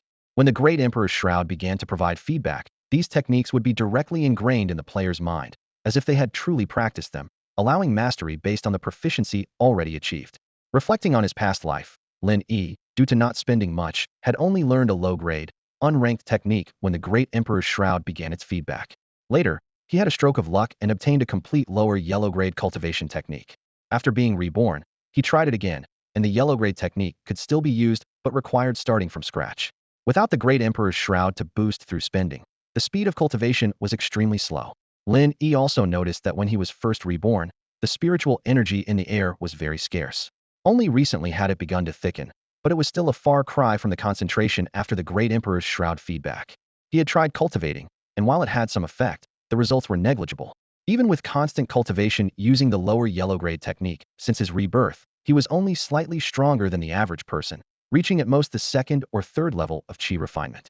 If he had enough source crystals for cultivation, the speed could increase significantly. However, in the current Great Emperor's Shroud, source crystals were merely a form of in-game currency for players. After the Great Emperor Zetian begins to provide feedback, source crystals can become a resource for cultivation. Lin Yi, after careful consideration, decided to dedicate more time to the Great Emperor Zetian, waiting for the moment it would start to yield benefits. He believed this approach would be more valuable than starting his cultivation immediately. At this time, Lin Yi obtained one of the 9 secrets, the Jiezi secret. This magical technique seemed to infuse its mysteries directly into him, allowing him to master it instantly. Even in the real world, Lin Yi could easily perform the Jiezi secret. Although it wasn't a traditional cultivation technique, its singular effect left Lin Yi in awe. Upon activating the Jiezi secret, Lin Yi felt a surge of powerful energy within him. He realized that this technique could multiply his combat strength several times over. Coupled with his innate ancient sacred body, Lin Yi was confident he could defeat enemies with much higher realms than his own. Reflecting on today's gains, Lin Yi couldn't help but smile with satisfaction. Financially, he had earned an astonishing 250 billion. Meanwhile, his experiences in the Great Emperor Zetian had been equally rewarding. Initially, he only intended to find high-level beasts to battle, but unexpectedly, he was sent by the real person Duan De to explore the outskirts of the Demon Emperor's tomb. Led by the heaven-swallowing dog Xiao Mo, Lin Yi entered the tomb. With the help of the 9 provinces town heaven cauldron, he collected all the treasures within the tomb. Although the other treasures, besides the 9 Yuan Xian light furnace, were temporarily of no use, Lin Yi knew their immense value. What particularly caught Lin Yi's attention was a page of golden paper, which was strikingly similar to the Jiezi secret golden paper he had just acquired. Lin Yi couldn't help but wonder if this might also be one of the 9 secrets. Gathering his thoughts, Lin Yi took out the 9 Yuan Xian light furnace to start refining Shun Yuan pills.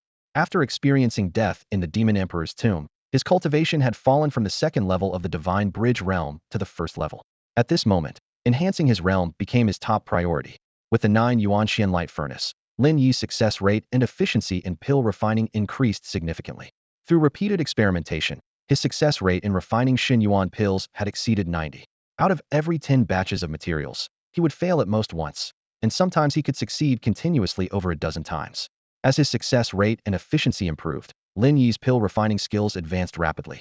By midnight, thanks to his senior sister's pill refining techniques, Lin Yi had produced a large number of pills, and his skills were nearing a master level. Lin Yi knew that with his near master level pill refining skills alone, once the Great Emperor Zetian started giving feedback, he would become a sought-after guest among many major powers. But his ambitions extended far beyond that. However, once his pill refining skills reached a master level, the difficulty of upgrading would increase significantly. Even with the assistance of the 9 Yuan Xian light furnace, further improvement would require a considerable amount of time.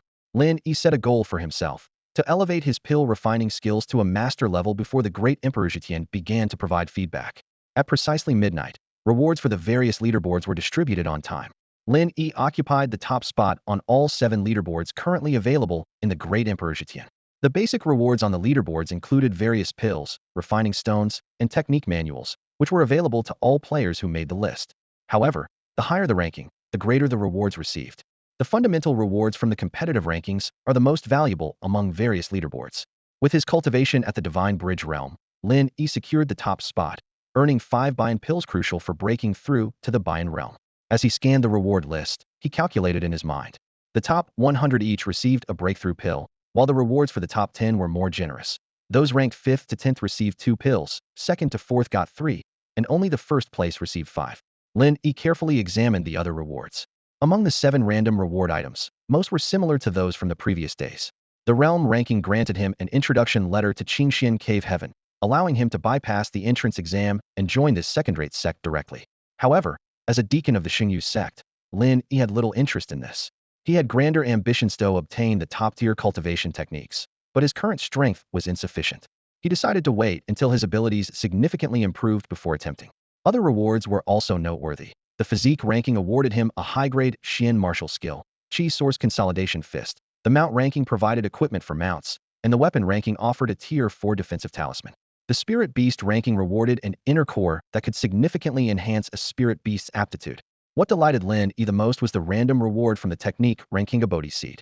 This treasure greatly increased comprehension, immensely benefiting his understanding of techniques.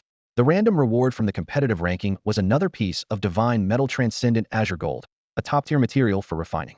Eagerly, Lin Yi integrated the newly acquired transcendent azure gold into the 9 provinces heaven-suppressing cauldron. This lifebound weapon had now incorporated 6 pieces of divine metal, with its score skyrocketing from 2.05 billion to 2.6 billion.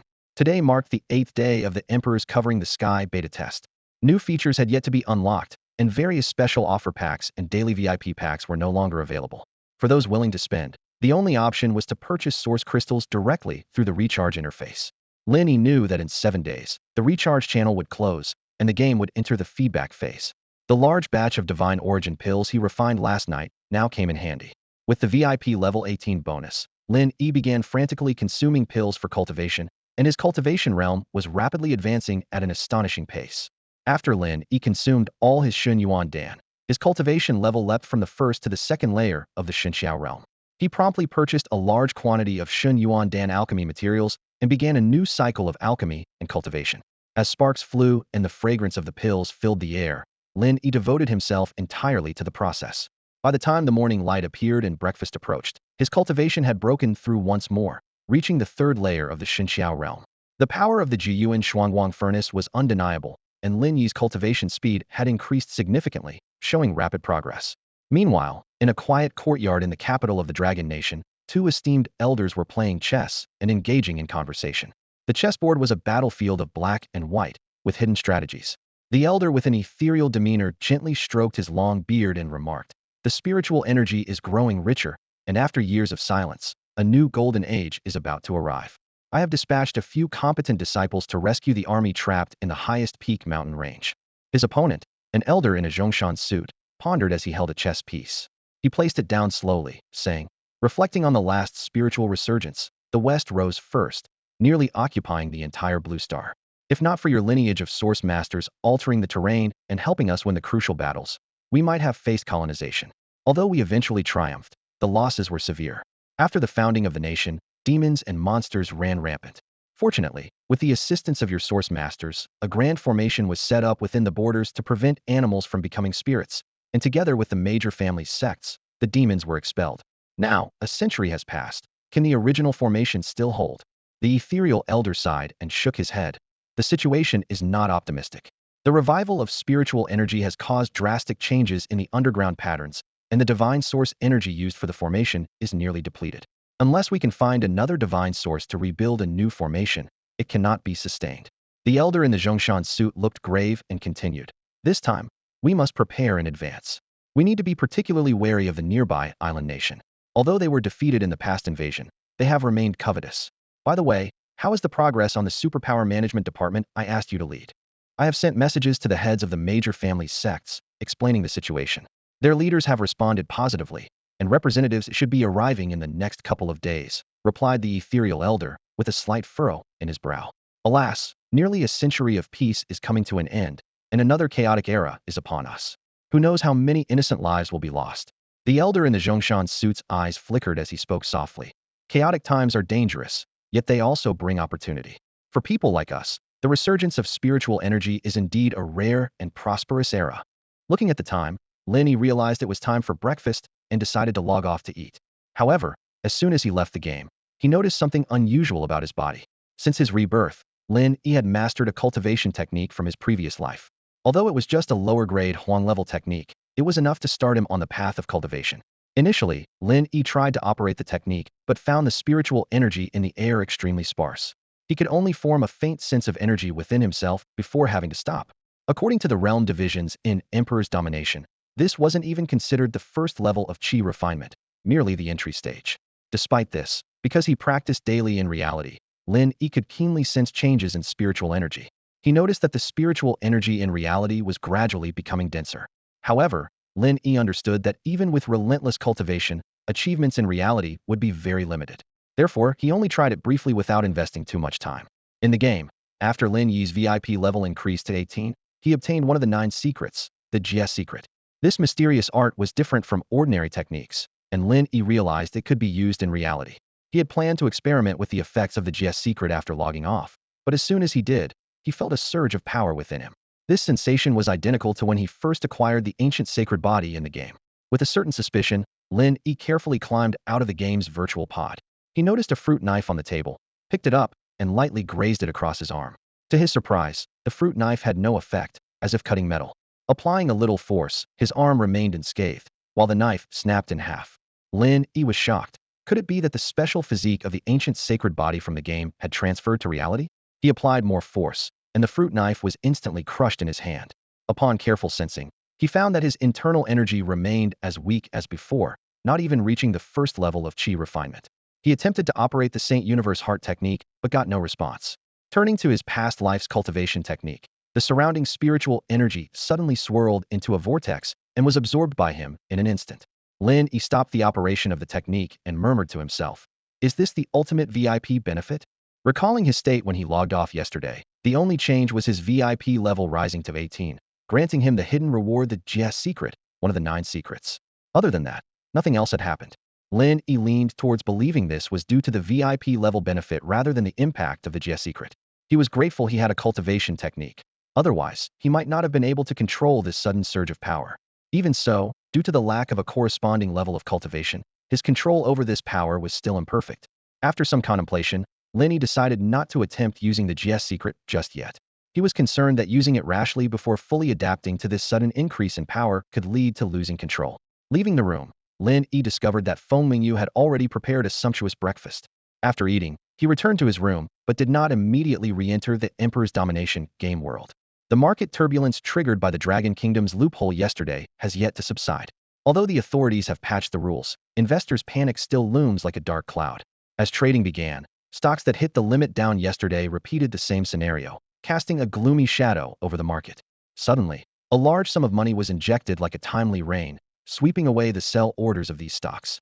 The market was instantly rejuvenated, with many investors mistakenly believing that the national team had intervened to save the day, prompting them to follow suit and buy in. By midday, the market panic had subsided, and the index began to recover. Lin Yi seized the opportunity to sell off the limit-down stocks he had scooped up earlier. Although his profits this time were not as substantial as before, earning over 200 billion after a 1,500 billion turnover, it was enough to cover his spending in the game Emperor's Shadow. Lin Yi knew that with his current capital, achieving several-fold growth in a short time was becoming increasingly difficult. However, he still had an ace up his sleeve, a move that, although against international financial regulations, could decisively turn the tide. He had meticulously calculated the timing and planned to execute it just before the feedback from Emperor's Shadow. At that moment, he would swiftly inject all his funds into the game, rendering any response from international financial platforms futile. After completing these maneuvers, Lin Yi returned to the game world to continue his journey of alchemy and cultivation. By dinner time, he had already advanced to the 4th level of the Divine Bridge realm. Remembering his appointment with Feng Mingyu, Lin Yi logged off early. As he stepped out of his room, he saw Feng Mingyu, who was already dressed up elegantly with light makeup, looking even more charming. "Auntie, it's just a shopping trip. Why are you so dressed up? Are you going on a blind date?" Lin Yi teased. Feng Mingyu gave him a look and replied, "I was born beautiful. Do I need makeup to look good? But you're right. I am going on a blind date." "Come on, Auntie, with your looks and figure, there must be lines of admirers from your doorstep to your hospital. Do you really need a blind date?" Lin Yi continued to joke. Feng Mingyu explained helplessly, "You think I want to? It's because of your grandma. I was supposed to have a nice trip, but she insisted on remotely orchestrating things. Apparently, a relative of one of her card-playing friends came to our hospital and took a liking to me. Then they contacted her through her friend, and she couldn't refuse, so I have to meet this person. There's no choice, since she's your grandma. She couldn't turn it down, so we have to go through the motions. We'll meet them, and then you'll help me make an exit so we can still go shopping." With that, Feng Mingyu slung her new red bag over her shoulder and left with Lin Yi to catch a taxi to the nearest mall. They had arranged to meet at a cafe next to the mall. When Lin Yi and Feng Mingyu arrived, the other party was already waiting. It was a young man in a suit, average looking, and about 24 or 25 years old. Upon seeing Feng Mingyu, he immediately stood up to greet her. "Hello, you must be Miss Feng. I'm Li Xiaohua," he said, extending his hand for a handshake. Lin Yi strode forward and warmly shook Li Xiaohua's hand, saying, "Hello, I'm her nephew. My name is Lin Yi." Li Xiaohua was slightly taken aback, a hint of hostility flashing in his eyes. To him, Lin Yi seemed like an uninvited guest. Subtly, he increased the strength of his handshake, intending to intimidate this third wheel. This scene was just like in his past life. Back then, Lin Yi was an ordinary person, and Li Xiaohua's grip left his hand numb for quite some time. He had thought Li Xiaohua was a martial artist, only to later learn that he was actually from a reclusive family in the Dragon Country. Now, Lin Yi could clearly sense the not-so-strong spiritual energy within Li Xiaohua, estimating it to be at the level of the qi refining stage. Though far stronger than an average person, it was no longer intimidating to him. As Li Xiaohua continued to increase his grip, Lin Yi smiled calmly without flinching. Li Xiaohua was surprised to find that it felt as though he was squeezing a solid iron bar. No matter how much force he applied, Lin Yi remained unfazed. This startled him, causing him to secretly speculate about Lin Yi's background. At that moment, Lin Yi suddenly retaliated, sending a surge of immense strength through his hand. Li Xiaohua quickly attempted to resist, but realized he was completely outmatched. Feng Mingyu, noticing the silent power struggle between the two, worried that Lin Yi might suffer a loss, hurriedly intervened. "What are you two doing? Let's sit down and chat." Lin Yi hadn't intended to confront Li Xiaohua at that moment. After all, the Emperor's shadow had yet to begin its feedback, and although he possessed the ancient sacred body, he still needed to keep a low profile in a society governed by law. He released his grip, and Li Xiaohua swiftly moved his hand behind his back, trying to hide the redness and numbness. Once seated, Li Xiaohua endured the pain, discreetly shaking his hand under the table. Lin Yi noticed and chuckled inwardly. It was merely a taste of his own medicine, a small lesson for Li Xiaohua. Lin Yi secretly vowed that once the Emperor's shadow began its feedback, he would reclaim the humiliation he had suffered in his past life. Because of Li Xiaohua's silent defeat and Lin Yi's presence, the conversation among the three didn't last long.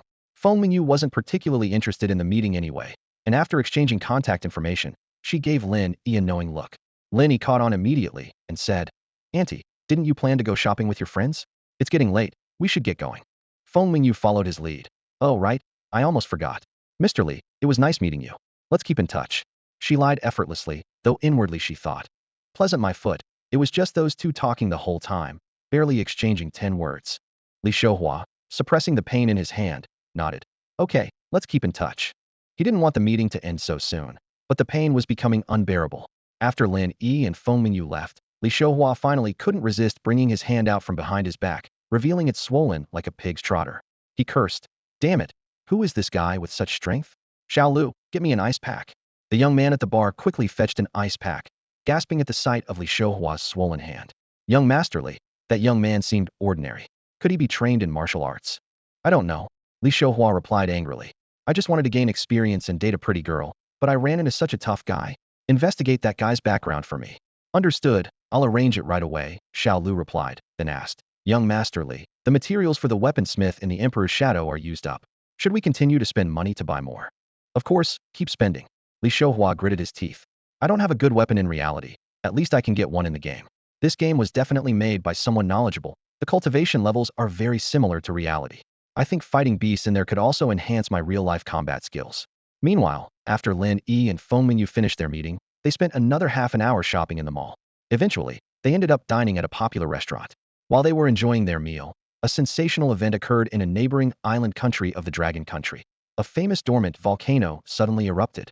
Mount Fuji, the iconic volcano of the island nation, has always been a focal point of global attention. Every year, countless experts and scholars predict its next eruption, warning that such a disaster could not only sink the island nation, but also have a significant impact on the neighboring Dragon Kingdom. However, when this long-dormant giant finally awakened, it caught everyone by surprise. At the moment of the eruption, the entire island nation trembled. Scorching lava flowed like rivers, engulfing a vast area of buildings and infrastructure. Despite the disaster's magnitude, it did not cause the island nation to sink as some predictions had suggested. The island nation's authorities quickly released news, emphasizing that due to timely evacuations, casualties were effectively minimized. The news spread like lightning across the globe, dominating major news headlines and trending on social media. The Dragon Kingdom's internet was abuzz, with a flood of opinions pouring in. Some gloated, viewing it as divine retribution for the island nation. Others called for compassion, stressing that disasters make everyone equal, and some even questioned the humanity of the island nation's people. Amidst the debate, a blogger named A Few Sheep stepped forward and opened a donation channel on an official platform.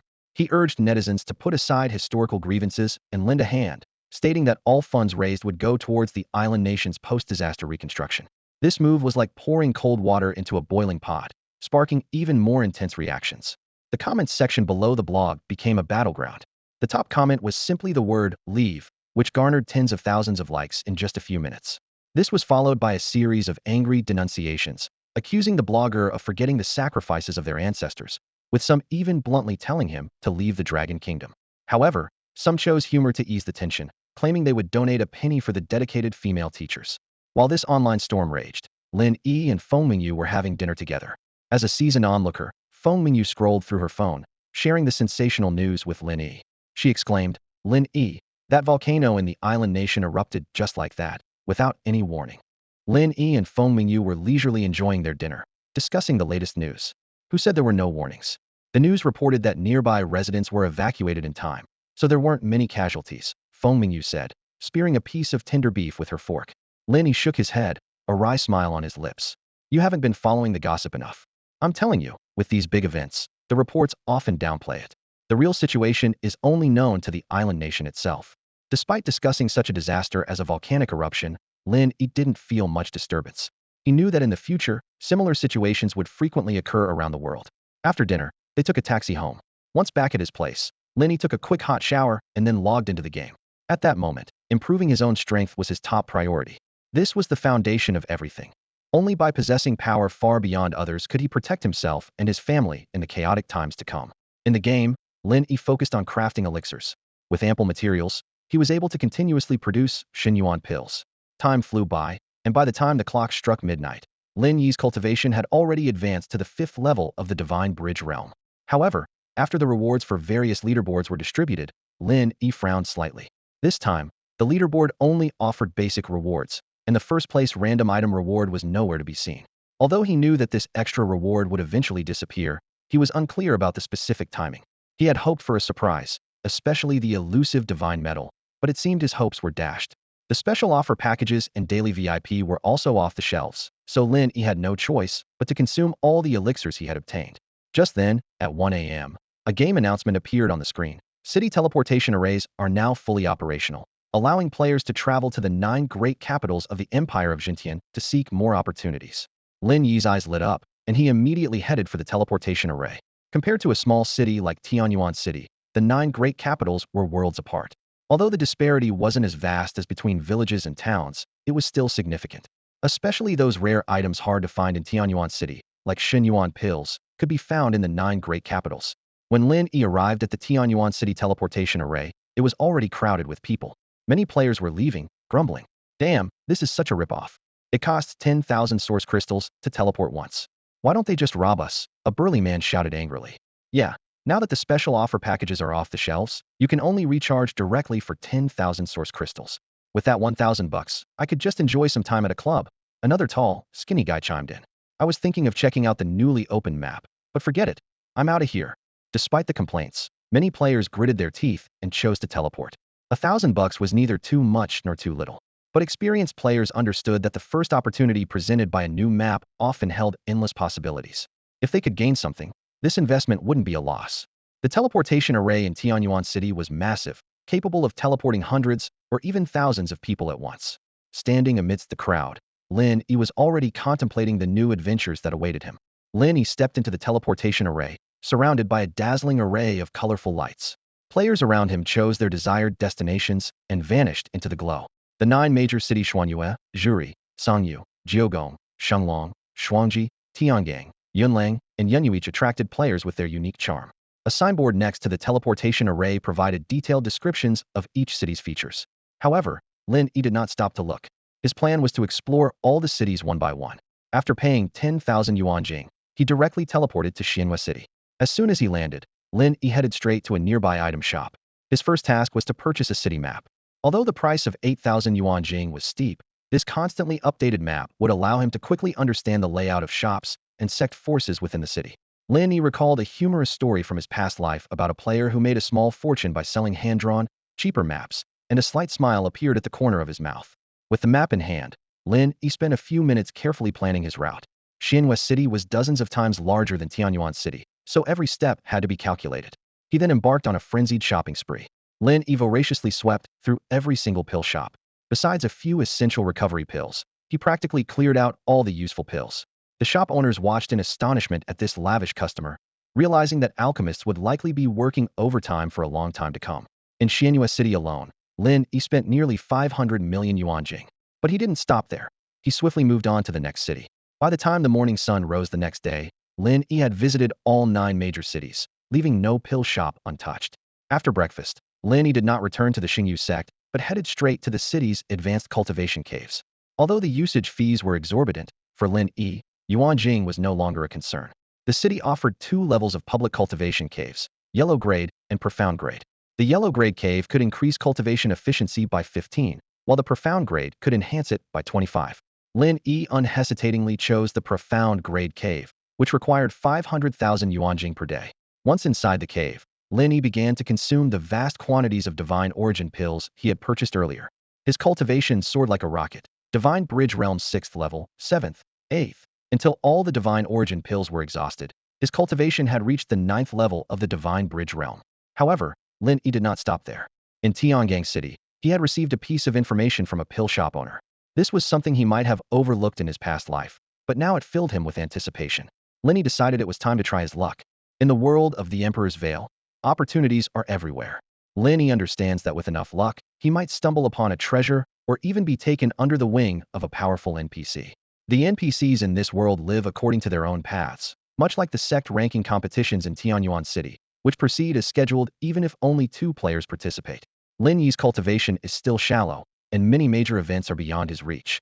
However, in a pill shop in Tiangang capital, he overhears something from the NPC owner that he never knew in his previous life.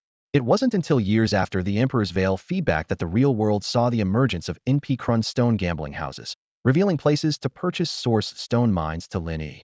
Once these gambling houses opened, rumors spread like wildfire. Some people turned 100,000 source crystals into 10 million, some uncovered top-tier techniques, and others revealed rare treasures. These stories created a whirlwind of excitement, drawing countless people eager to try their luck. In his previous life, Lin Yi also joined the buzz, but his lack of funds meant he could only watch others gamble.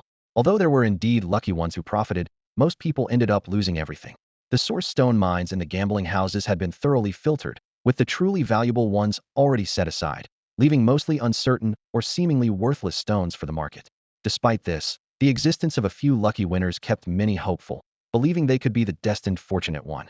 Whenever new materials arrived, the gambling houses were packed, and the source stones quickly sold out.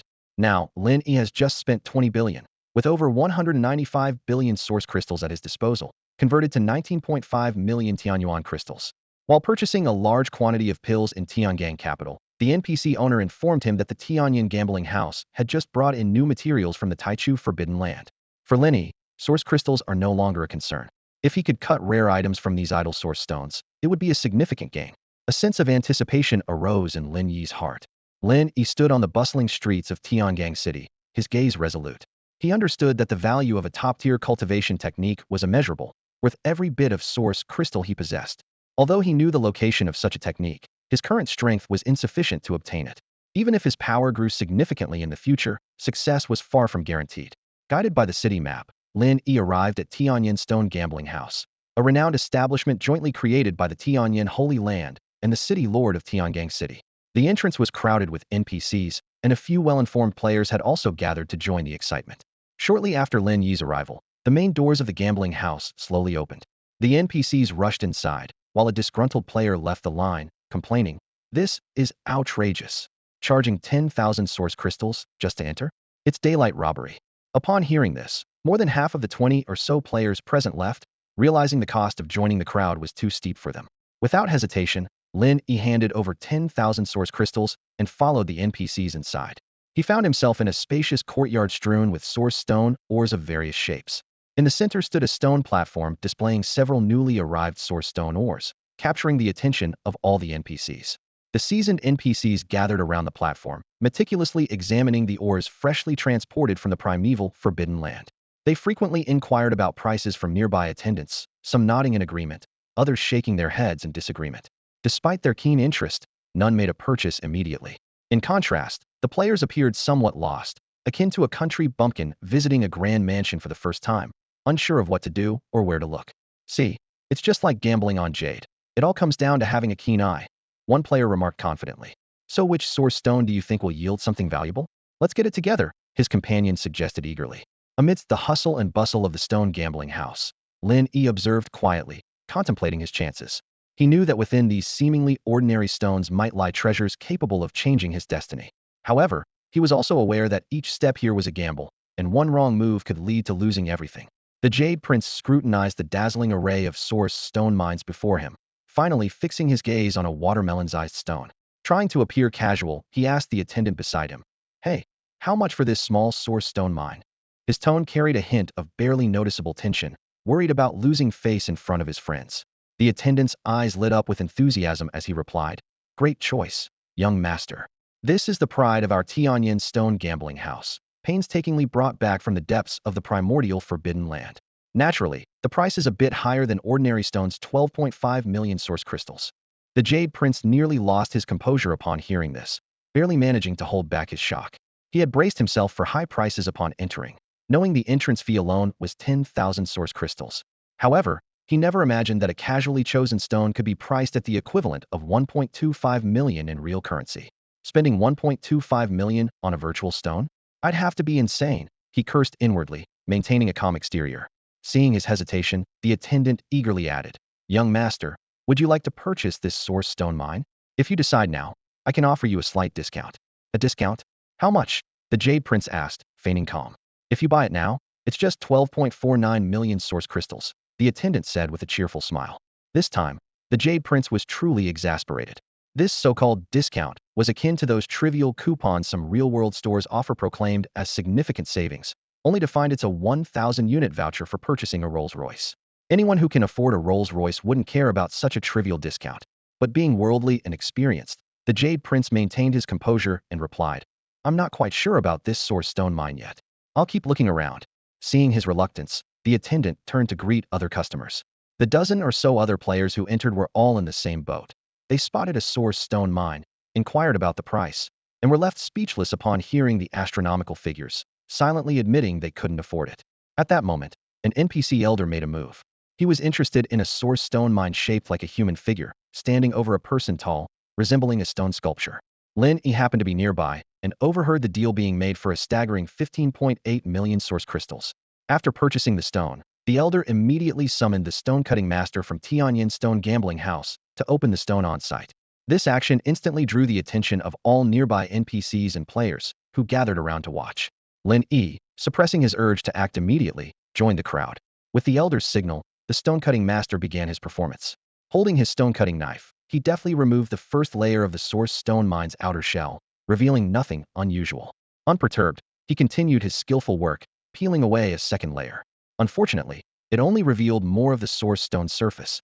The elder who purchased the stone frowned slightly, clearly dissatisfied with the initial results. As the gem cutter's blade rose and fell, the once man-high source stone rapidly diminished in size. When it was reduced to less than half its original height, the old man who had purchased the stone, known as Old Hong, frowned deeply, his expression grave. "It's most likely a bust," commented Li Yan, seizing the opportunity. "Old Hong, I'll offer you 6 million source crystals for that stone. Cut your losses while you can." Old Hong shot Li Yan a cold glance and replied firmly, "Li Yan, you're trying to pick up my scraps again. Even if this ends up being worthless, I won't sell it to you. Keep cutting." The gem cutter, hearing this, picked up his tools again and continued to carefully peel away the stone's outer layers. As more and more of the shell was stripped away, the stone shrank to the size of a human head. Li Yan couldn't resist taunting. "See what happens when you don't sell it to me? You're bleeding money." Old Hong ignored him, focusing intently on the cutting process, mentally prepared for a loss. He gestured to the gem cutter to speed up and end this ordeal quickly. Just when the stone was down to the size of a fist, a miracle occurred. A faint glow began to emanate from the rock. "It's out, it's glowing." exclaimed the onlookers, causing a stir. Old Hong, who had been despondent, suddenly stepped forward, his eyes locked on the glowing stone. Hope rekindled. With the gem cutter's final precise cuts, a pale yellow source stone was revealed. It's a yellow earth source, a rare variant, remarked a knowledgeable bystander. It's a treasure for those cultivating earth elemental physique. This fist-sized piece must weigh a pound, easily worth 8 million source crystals. Though the stone had ultimately lost nearly half its value, Old Hong was relieved it yielded something. He sold the yellow earth source to Tianyan Stone Gamble House for 8.5 million source crystals, slightly alleviating his losses. Wow, it's a game of luck, an excited onlooker, who fancied himself a little prince of jade, exclaimed to his friend. I thought it was all over, but what a turnaround. It's thrilling, I want to try it myself.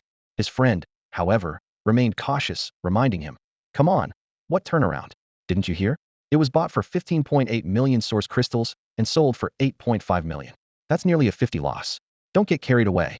Still better than losing it all. The little prince of jade remained enthusiastic. As the spectacle concluded, the crowd began to disperse, each person moving on to new targets. Lin Yi, too, started to act. He called over a young attendant standing by the platform and inquired about the price of a particular source stone. Sir, this source stone is priced at 13.5 million source crystals. The attendant replied respectfully. Without hesitation, Lin Yi ordered. All right, buy it. In the world of the great emperor covers the sky, source stone mines are mysterious and valuable materials used for stone gambling. These peculiar stones, originating from forbidden lands, come in various shapes and are shrouded in an invisible aura of special energy. This aura prevents conventional detection methods, making it impossible to uncover their secrets before cutting them open. Lin Yi stood in the Tianyan Stone Gambling House, his eyes scanning the diverse source stone mines. Although he knew little about these stones and lacked special detection methods, he possessed financial resources beyond the reach of ordinary people. A hint of determination flickered in his eyes. Since he couldn't predict the outcome, he might as well buy them all to find out. I'll take this one, Lin Yi said calmly, pointing to a source stone mine. The attendant looked at Lin Yi in disbelief and repeated, This one? Are you sure? It's worth 13.5 million source crystals. Lin Yi nodded and confidently took out the source crystals. I'm sure, I'll pay now. The attendant was dumbfounded as he accepted the source crystals, utterly shocked. Usually, even newly arrived source stone mines were hard to sell immediately, with some sitting in the yard for months or even years. Yet this customer bought one without much thought. Young master, would you like to cut it open now? The attendant asked respectfully. Of course, Lin Yi replied without hesitation. Let's cut it open here. The news spread swiftly through the gambling house. People gathered around, eager to witness the grandeur of this bold customer. What's going on? Did someone buy a source stone mine? A player asked in surprise. Ah, it seems there is someone of my caliber here. A player who called himself the young prince of Jadestone said with a shake of his head. If it weren't for you stopping me, I would have bought one to try. His companion immediately poured cold water on the idea. Don't be foolish. Even if you spend 1,000,000 source crystals on a stone and sell what you find for a few million, so what? Many players are quitting. The great emperor covers the sky. The official exchange rate is 1 to 10, but on the game's official forum, people are buying at 1 to 50 now. If we're talking about millions of source crystals, moving such a large amount would be difficult. Besides, that's assuming you get something valuable out of it. If you don't, it's a huge loss. The advice from his companion made the Jade Prince sigh again. He understood this well, otherwise, he would have already tried his luck. Even though he had some extra money, he couldn't just squander it like that. This conversation wasn't limited to just these two players. Throughout the Tianyan Stone Gambling House, other players were astonished to learn someone had spent 13.5 million source crystals on a piece of source stone ore. After all, spending the equivalent of 1.35 million in real currency on a virtual game mineral seemed utterly foolish to them. Every player who could afford the 10,000 source crystal entry fee was a big spender in the game. They initially entered just to see the spectacle, with a slight interest in buying some source stone ore. However, as soon as they asked about the prices, that thought vanished. Suddenly, someone began cutting a stone, and all the players present gathered around. They were eager to see what this big spending player might uncover. As the stonecutter got into position, the piece of source stone or Lin he had just purchased was carefully brought over. With Lin Yi's approval, the stonecutter began wielding his cutting knife, and under the flashing blade, the millstone-sized source stone or gradually revealed its true form. At this moment, the first person who had taken the plunge, an old man named Hong, approached Lin Yi. Looking at the source stone or in front of the stonecutter, he couldn't help but offer a reminder. Young man, why did you buy this piece of source stone ore? The chances of finding something in it are slim. I lost over 7 million source crystals back then. In response to Hong's good intentions, Lin Yi simply gave a slight smile and calmly replied, I'm not really familiar with this, just bought it for fun. However, he thought to himself, I've already bought it, and now you're telling me this? That's not very helpful. As the stonecutter continued to peel away the stone's surface, the originally large piece of source stone or quickly diminished in size. In the end, the entire or turned into a pile of rubble, revealing nothing inside. See, 13.5 million source crystals just went down the drain. Yeah, luckily I didn't act impulsively. Someone else took the hit for me. The player known as the Jade Prince nodded in agreement. Seeing this, other players were even more gleeful and began to leave. Lin Yi, however, remained unusually calm, as if the 13.5 million source crystals were just an experiment for him. Seeing this, Hong approached again, offering advice with a sincere tone.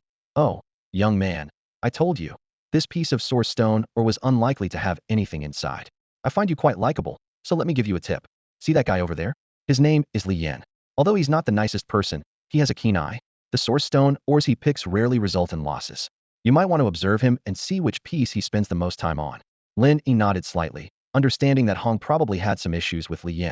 Although it seemed like advice, it also felt like he was being used as a pawn. Before Hong could continue, Lin Yi had already called over the previous attendant and pointed directly at a source stone or on the platform, asking, What's the price of this one? 9.8 million source crystals, the attendant respectfully replied. All right, I'll take it. Lin Yi said decisively, promptly paying the source crystals and purchasing the piece of source stone or once again. Old Mr. Hong stood by, utterly astonished as he watched Lin Yi so casually purchase a source stone mine. He couldn't help but caution, young man, you can't just buy a source stone mine like that. You need to carefully inspect it first and only make a move when you're confident it'll yield something. Lin Yi, unfazed, replied, Well, I'm not very experienced. I'll gain more insight after opening a few more. Taking a deep breath, Mr. Hong decided not to say more. He turned his gaze to the source stone mine, now placed in front of the stonecutter, a hint of worry in his eyes. The surrounding players looked on in confusion as Lin Yi bought yet another source stone mine. After all, he had just wasted 1.35 million source crystals, and now he had spent another 980,000. Such behavior was baffling. Is this guy the proverbial rich fool? One player muttered. Oh man, I'm so envious. I wish I could buy whatever I wanted like that. The Jade Prince couldn't help but sigh. Other players gathered around to watch the spectacle. Even the NPCs who had left earlier returned to see what was happening. Despite their various thoughts, watching someone spend money like this was undeniably fascinating. The stone cutter began his work, and the source stone mine Lin Yi purchased was split open. Just like the first one, there was nothing inside. Mr. Hong spoke up again. Young man, I warned you, this method of buying source stone mines won't work. If you keep choosing like this, you'll lose everything. The surrounding players shook their heads in disbelief. Over 2 million source crystals gone in just a few minutes. If it were them, they'd certainly be heartbroken. This made the players even more aware that without certainty, they shouldn't touch source stone mines, or they'd suffer heavy losses. However, Lin Yi seemed unfazed by the lack of returns from the second stone. He knew well that these source stone mines were only released after being thoroughly vetted. Experts wouldn't sell them unless they were uncertain about their contents. If every stone yielded something, it wouldn't be called gambling. After the second stone was opened, Lin Yi pointed to another nearby and asked for the price. The attendant, recognizing Lin Yi as a big spender, eagerly quoted, Sir, this source stone mine is valued at 22.5 million source crystals. The best price I can offer is 22.49 million. All right, I'll take it. Lin Yi replied without hesitation. In this large gambling house, each source stone mine had a fixed price, which the attendants couldn't alter at will. Every attendant memorized the prices of all the stones, so the quotes were consistent. Even discounts were minimal. Young man, why won't you listen? Buying source stone mines like this is truly unwise. Mr. Hong pleaded, distressed as Lin Yi went ahead with the purchase, feeling as if he himself were losing money. The third source stone mine was handed to the stonecutter, and everyone around held their breath, waiting for the outcome. In the bustling atmosphere of Tianyin Stone Gambling House, Lin Yi's actions were like a bomb, causing a stir among the players. His extravagant spending led many to label him as foolish with too much money. Damn, does having money make you so carefree and reckless? A player, who called himself the Little Prince of Jade, complained to his companion as he watched Lin Yi purchase yet another source stone mine for 22.5 million source crystals. Speculation buzzed around. Some suspected Lin Yi was a plant by the officials to encourage spending, while others argued that if he were, he wouldn't consistently open empty mines, which would deter players' purchasing desires. Under everyone's watchful eyes, the third source stone mine Lin Yi bought was being cut open. Just halfway through, a voice suddenly interrupted. Hey, the young friend next to Elder Hong, said Lin Yi, who earlier wanted to purchase Elder Hong's source stone mine. This source stone mine is unlikely to yield anything. I'll give you 5 million source crystals for it, to cut your losses. The stonecutter paused, looking at Lin Yi. Lin Yi's eyes lit up, sensing this might be a good sign. He shook his head, rejecting Li Yan's offer, and signaled the cutter to continue. However, the result was disappointing. The source stone mine purchased for 22.5 million source crystals yielded nothing. Friend, I offered you 5 million source crystals earlier, and you refused. Now you don't even have that. Li Yan sighed with relief in his voice. I thought this mine might yield something good after observing it for a while, but I was wrong. The surrounding players looked at Lin Yi with eyes that seemed to say he was foolish, whispering among themselves. Unfazed by the strange looks, Lin Yi called over a servant. Do you only have one stone cutter here at the gambling house? The servant, thinking Lin Yi was dissatisfied with the cutter due to his losses, quickly explained, we have 3 stone cutters at Tianyin Stone Gambling House. If you're not satisfied with this one, we can switch for you. Are all 3 cutters here now? Yes, they are. Call them all out. Moments later, all 3 stone cutters were present. Just as the servant was about to let Lin Yi choose, Lin Yi said, calculate the total price of all the source stone mines on this platform.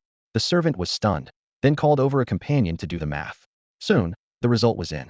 There are 52 source stone mines on the platform, totaling 656 million source crystals.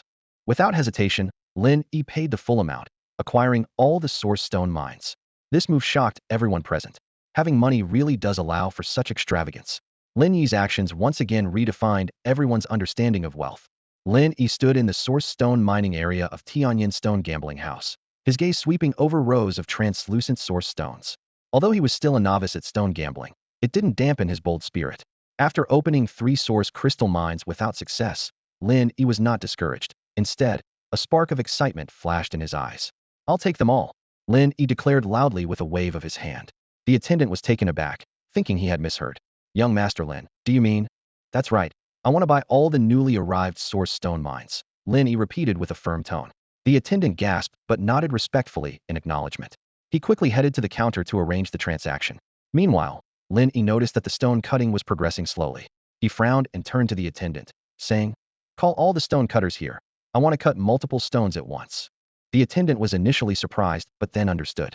He had assumed Lin Yi was dissatisfied with the previous stone cutter, not expecting him to hire multiple cutters simultaneously.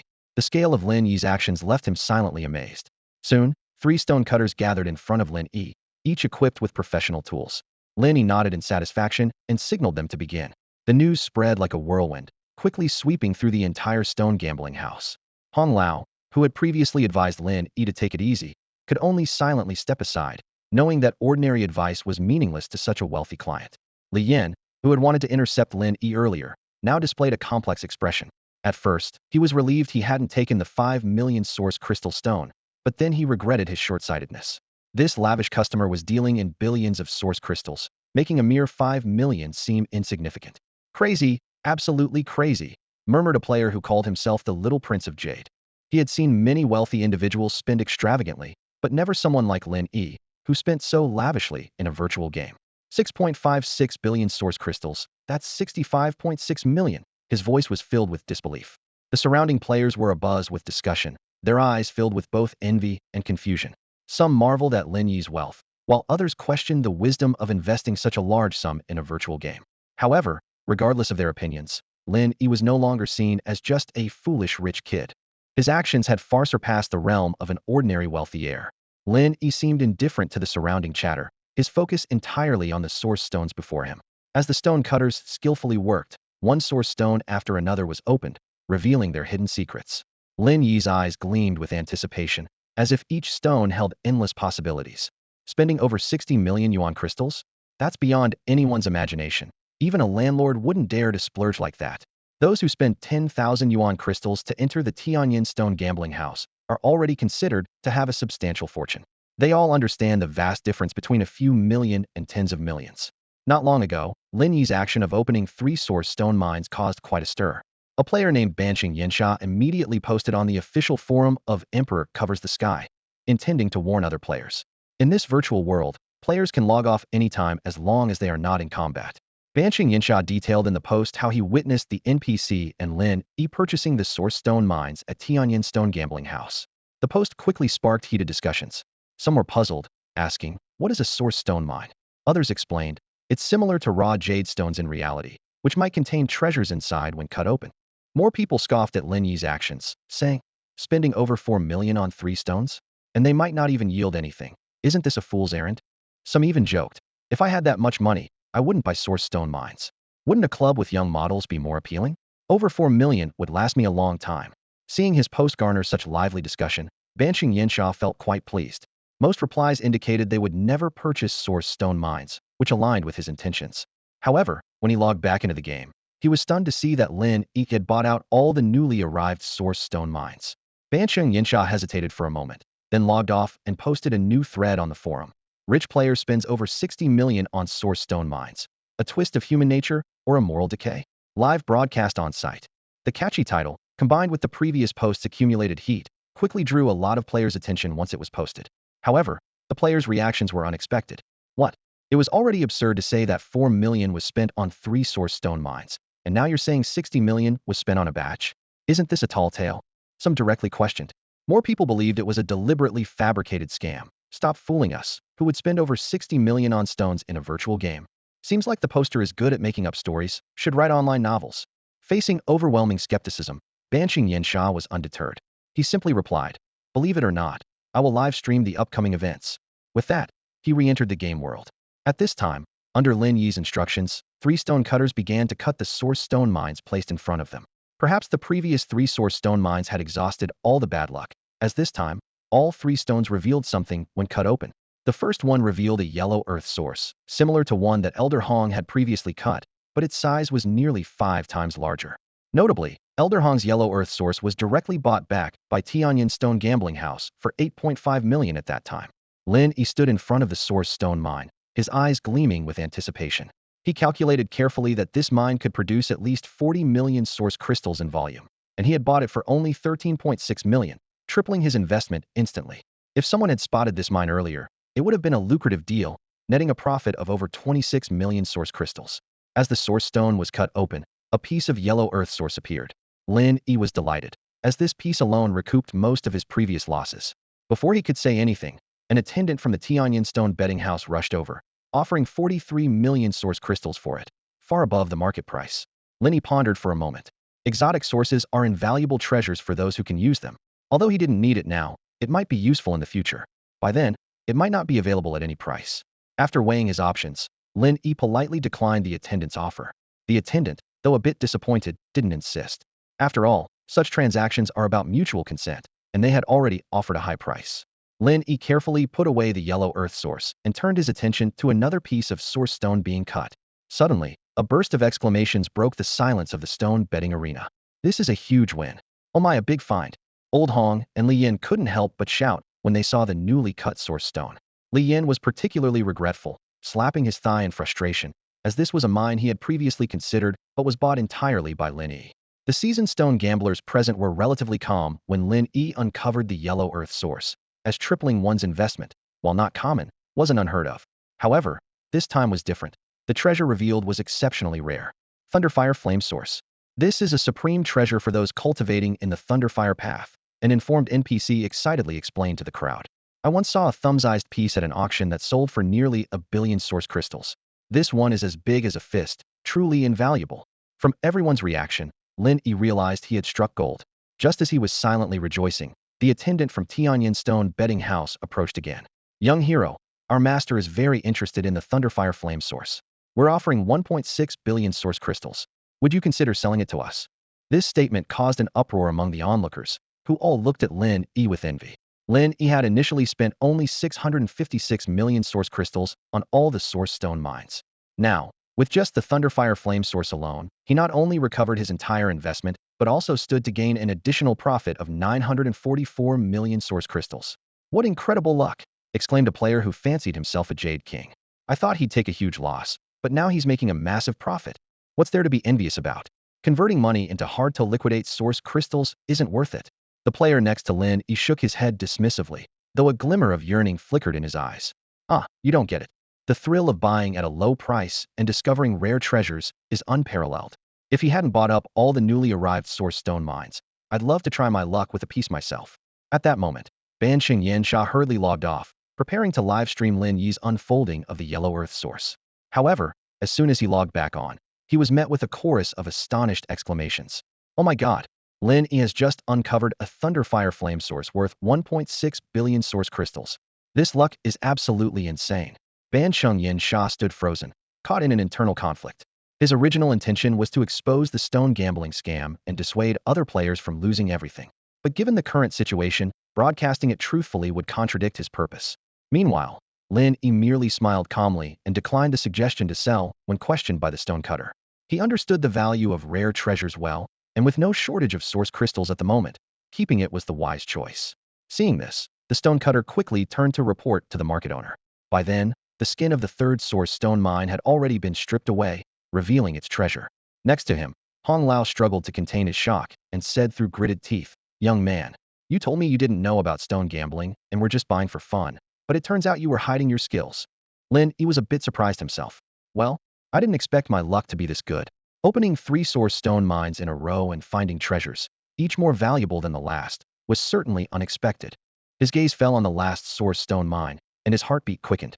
Even without anyone explaining, Lin Yi clearly realized that the value of this treasure far exceeded the Thunderfire Flame source worth 1.6 billion source crystals. For him, it was an unexpected delight, a rare and pleasant surprise. Lin Yi embarked on this journey with a playful attitude, armed with a significant amount of source crystals he had recently acquired. He thought to himself that these crystals were just sitting idle, so why not try his luck? If he could extract a treasure from the source stone mine that would enhance his abilities, it would be a huge win. When he impulsively bought all the newly arrived source stone mines at the Tianyin Stone Gambling House, he was mentally prepared for a big loss. To his surprise, the second stone was a major win, and the third brought him immense joy. Standing in front of the cutting platform, Lin Yi kept a close eye on the skilled hands of the master cutter. As the source stone was slowly sliced open, its hidden treasures were revealed. Various rare source types, top-tier weapons, cultivation techniques, and even rare herbs could be concealed within these seemingly ordinary stones. Suddenly, a flash of golden light appeared, revealing an ancient metallic book in front of everyone. Lin Yi's pupils contracted, and his heartbeat quickened. This was one of the key targets of his Tripa Complete top-tier cultivation technique. Before anyone else could react, Lin Yi quickly rushed to the stonecutter and seized the ancient book. Although the stone gambling house in this sacred land was guarded by powerful figures, and no one dared to offend the sacred land, Lin Yi could not suppress his excitement. The surrounding NPCs watched this scene with regret etched on their faces. They all thought that if they had bought all the newly arrived source stone mines, this top-tier cultivation technique would have been theirs. At that moment, a commanding voice rang out. "Young friend, I am Tian Xiao, the owner of Tianyin Stone Gambling House." A distinguished-looking middle-aged man approached swiftly. "Seeing that you have just uncovered a cultivation technique, I represent Tianyin Stone Gambling House and would like to purchase it from you. Regardless of what the technique is or whether it is complete, I am willing to offer 10 billion source crystals." Lin Yi chuckled inwardly. When he previously uncovered the Thunderfire Flame source, the owner had only sent a servant. Now, seeing it was a cultivation technique, he came in person. Although the offer of 10 billion source crystals was sincere, Lin Yi's goal for this trip was to obtain the technique, so he naturally wouldn't sell it. He decisively shook his head and politely declined Tian Xiao's proposal. Seeing this, Tian Xiao did not insist and smiled, saying, "If you ever wish to sell it in the future, feel free to come to me." With that, he took out a token from his pocket. "This is the VIP token of Tianyin Stone Gambling House, a gift for you." Lin Yi accepted the token, feeling delighted. This trip not only yielded the long-desired cultivation technique, but also unexpectedly granted him VIP status, making it a truly rewarding venture. Lin Yi, holding a VIP token, stepped into the stone betting hall of the Tianyin Holy Land. Although he declined to sell his cultivation technique, the hall master, Tian Xiao, generously gifted him the token. As a wealthy patron like Lin Yi deserved special treatment. With this token, Lin Yi could enter any stone betting hall without a ticket in the future. The hall was bustling with noise as Lin Yi's recently unveiled cultivation technique created a huge stir. Tian Xiao personally offered 10 billion source crystals, a staggering amount that left the onlookers speechless. Some whispered, first, he got the Thunderfire Flame source for 1.6 billion, and now a 10 billion cultivation technique. His luck is simply otherworldly. The eyes of the Jade Stone Prince sparkled with envy, but his companion had a different opinion. "It's not easy to sell so many source crystals," the Jade Stone Prince retorted confidently. "It's easy. Although spending money can be a trap, there are plenty of wealthy players. The forum's 150 exchange rate is fake. The actual trading rate is around 130, and some even buy privately at 120. Half City Sandstorm stood at the back, caught in a dilemma. He initially wanted to advise players against buying source stone mines, but Lin Yi's successive discoveries of valuable treasures turned his cautionary posts into inadvertent promotions. After much hesitation, he decided to temporarily withhold these astounding findings. Lin Yi's success spurred other players into action. For players immediately spent money, and each purchased a source stone mine. However, all three stone cutters were occupied with Lin Yi's finds, so they had to wait in line. Unlike the impulsive players, the NPCs, although envious, remained rational and refrained from recklessly buying the old source stone mines in the courtyard. A new round of stone cutting began, and 3 new source stone mines were brought before the stone cutters. Lin Yi signaled them to proceed while he opened his inventory to carefully examine the cultivation technique he had just acquired. The atmosphere in the hall was tense and expectant, with everyone holding their breath, eager to see if this lucky individual could work another miracle. Lin Yi stepped into the Tianyan stone gambling house with a sense of anticipation. His goal was simple: to try his luck and see if he could acquire a cultivation technique. Although he didn't have high hopes, fate seemed to favor him today. Amidst rounds of stone cutting, Lin Yi opened his backpack to inspect the newly obtained technique. The words Lin Yi Emperor's Scripture caught his eye, and the introduction that followed left him breathless. Emperor level, the strongest Lin Yi cultivation scripture, recording the Tao of Lin Yi, an unparalleled method. Lin Yi took a deep breath, trying to calm his excitement. He knew that techniques unearthed from source stone mines were top-notch, but in his previous life, the highest he had known was only a top-tier heaven level.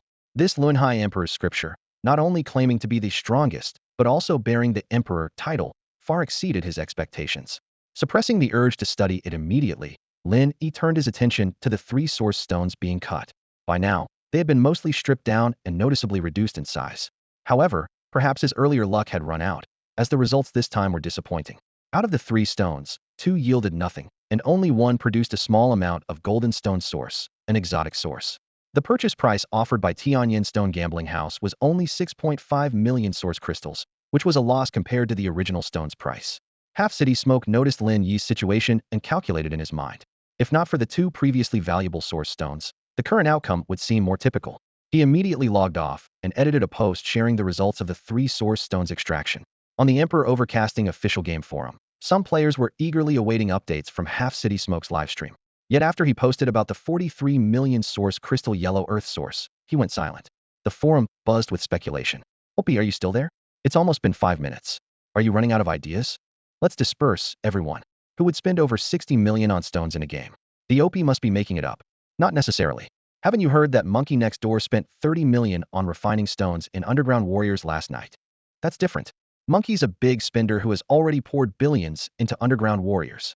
As more players questioned Half City Smoke, he finally posted a new update. Sorry for the wait. This time, we cut 3 source stones. 2 were complete losses, and 1 yielded a golden stone source worth 6.5 million source crystals. Wow, the OP is back. OP, you sound convincing. Can you give us the coordinates? I want to see for myself. Yeah, share the location so we can verify you're not bluffing. Faced with the flood of skepticism, Half City Smoke was a bit annoyed. Without a word, he directly posted a set of coordinates. In the capital city of Tiangang, at the Tianyan Stone Gambling House, a player named Ban Sheng Yinsha posted coordinates on the forum, causing quite a stir. If you don't believe me, come and see for yourself, he challenged. The players quickly responded. Wow, it's a pro who can go to the capital city, someone exclaimed. Just the teleportation fee is 10,000 yuan jing. I'm starting to believe it. Wait for me, I'll go check it out for everyone, one eager player volunteered. I'm coming too, another chimed in. It's just 1,000 bucks. I was planning to visit a capital city anyway, so I'll choose Tiangang. After posting the location, Ban Sheng Yinsha immediately logged in. He was eager to see what treasures Lin Yi might uncover from the remaining source stone mines. Besides a bit of annoyance, he mostly believed Lin Yi was unlikely to strike it rich again. Lin Yi had already opened 3 source stone mines, 2 were duds, and only 1 yielded a thunderstone worth 6.5 million yuan jing. Lin Yi wasn't concerned. The sizable thunder fire source he opened earlier had already covered his costs and brought him a substantial profit, not to mention the imperial level technique, the Wheel C Emperor Sutra. Now, the remaining source stones were just a bonus. Whether they yielded anything or not, any gain was pure profit. The stone cutting continued. The likelihood of finding something valuable in a source stone mine is less than 30, with 1 in 3 being a good outcome, and sometimes yielding nothing at all. Excluding the initial 3, the highest value found was just over 20 million yuan jing. With only 7 stones left, Lin Yi had already obtained 8 variant sources.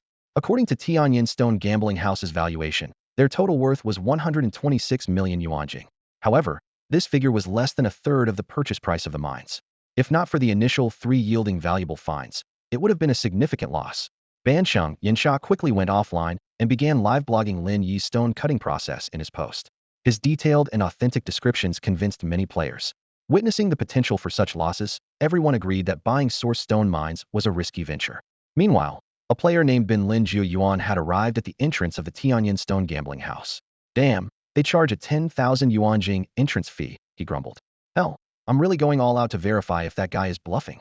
In the end, he gritted his teeth, paid the fee, and entered the gambling house. By then, 3 of Lin Yi's remaining 7 source stone mines had been handed over to the stonecutter.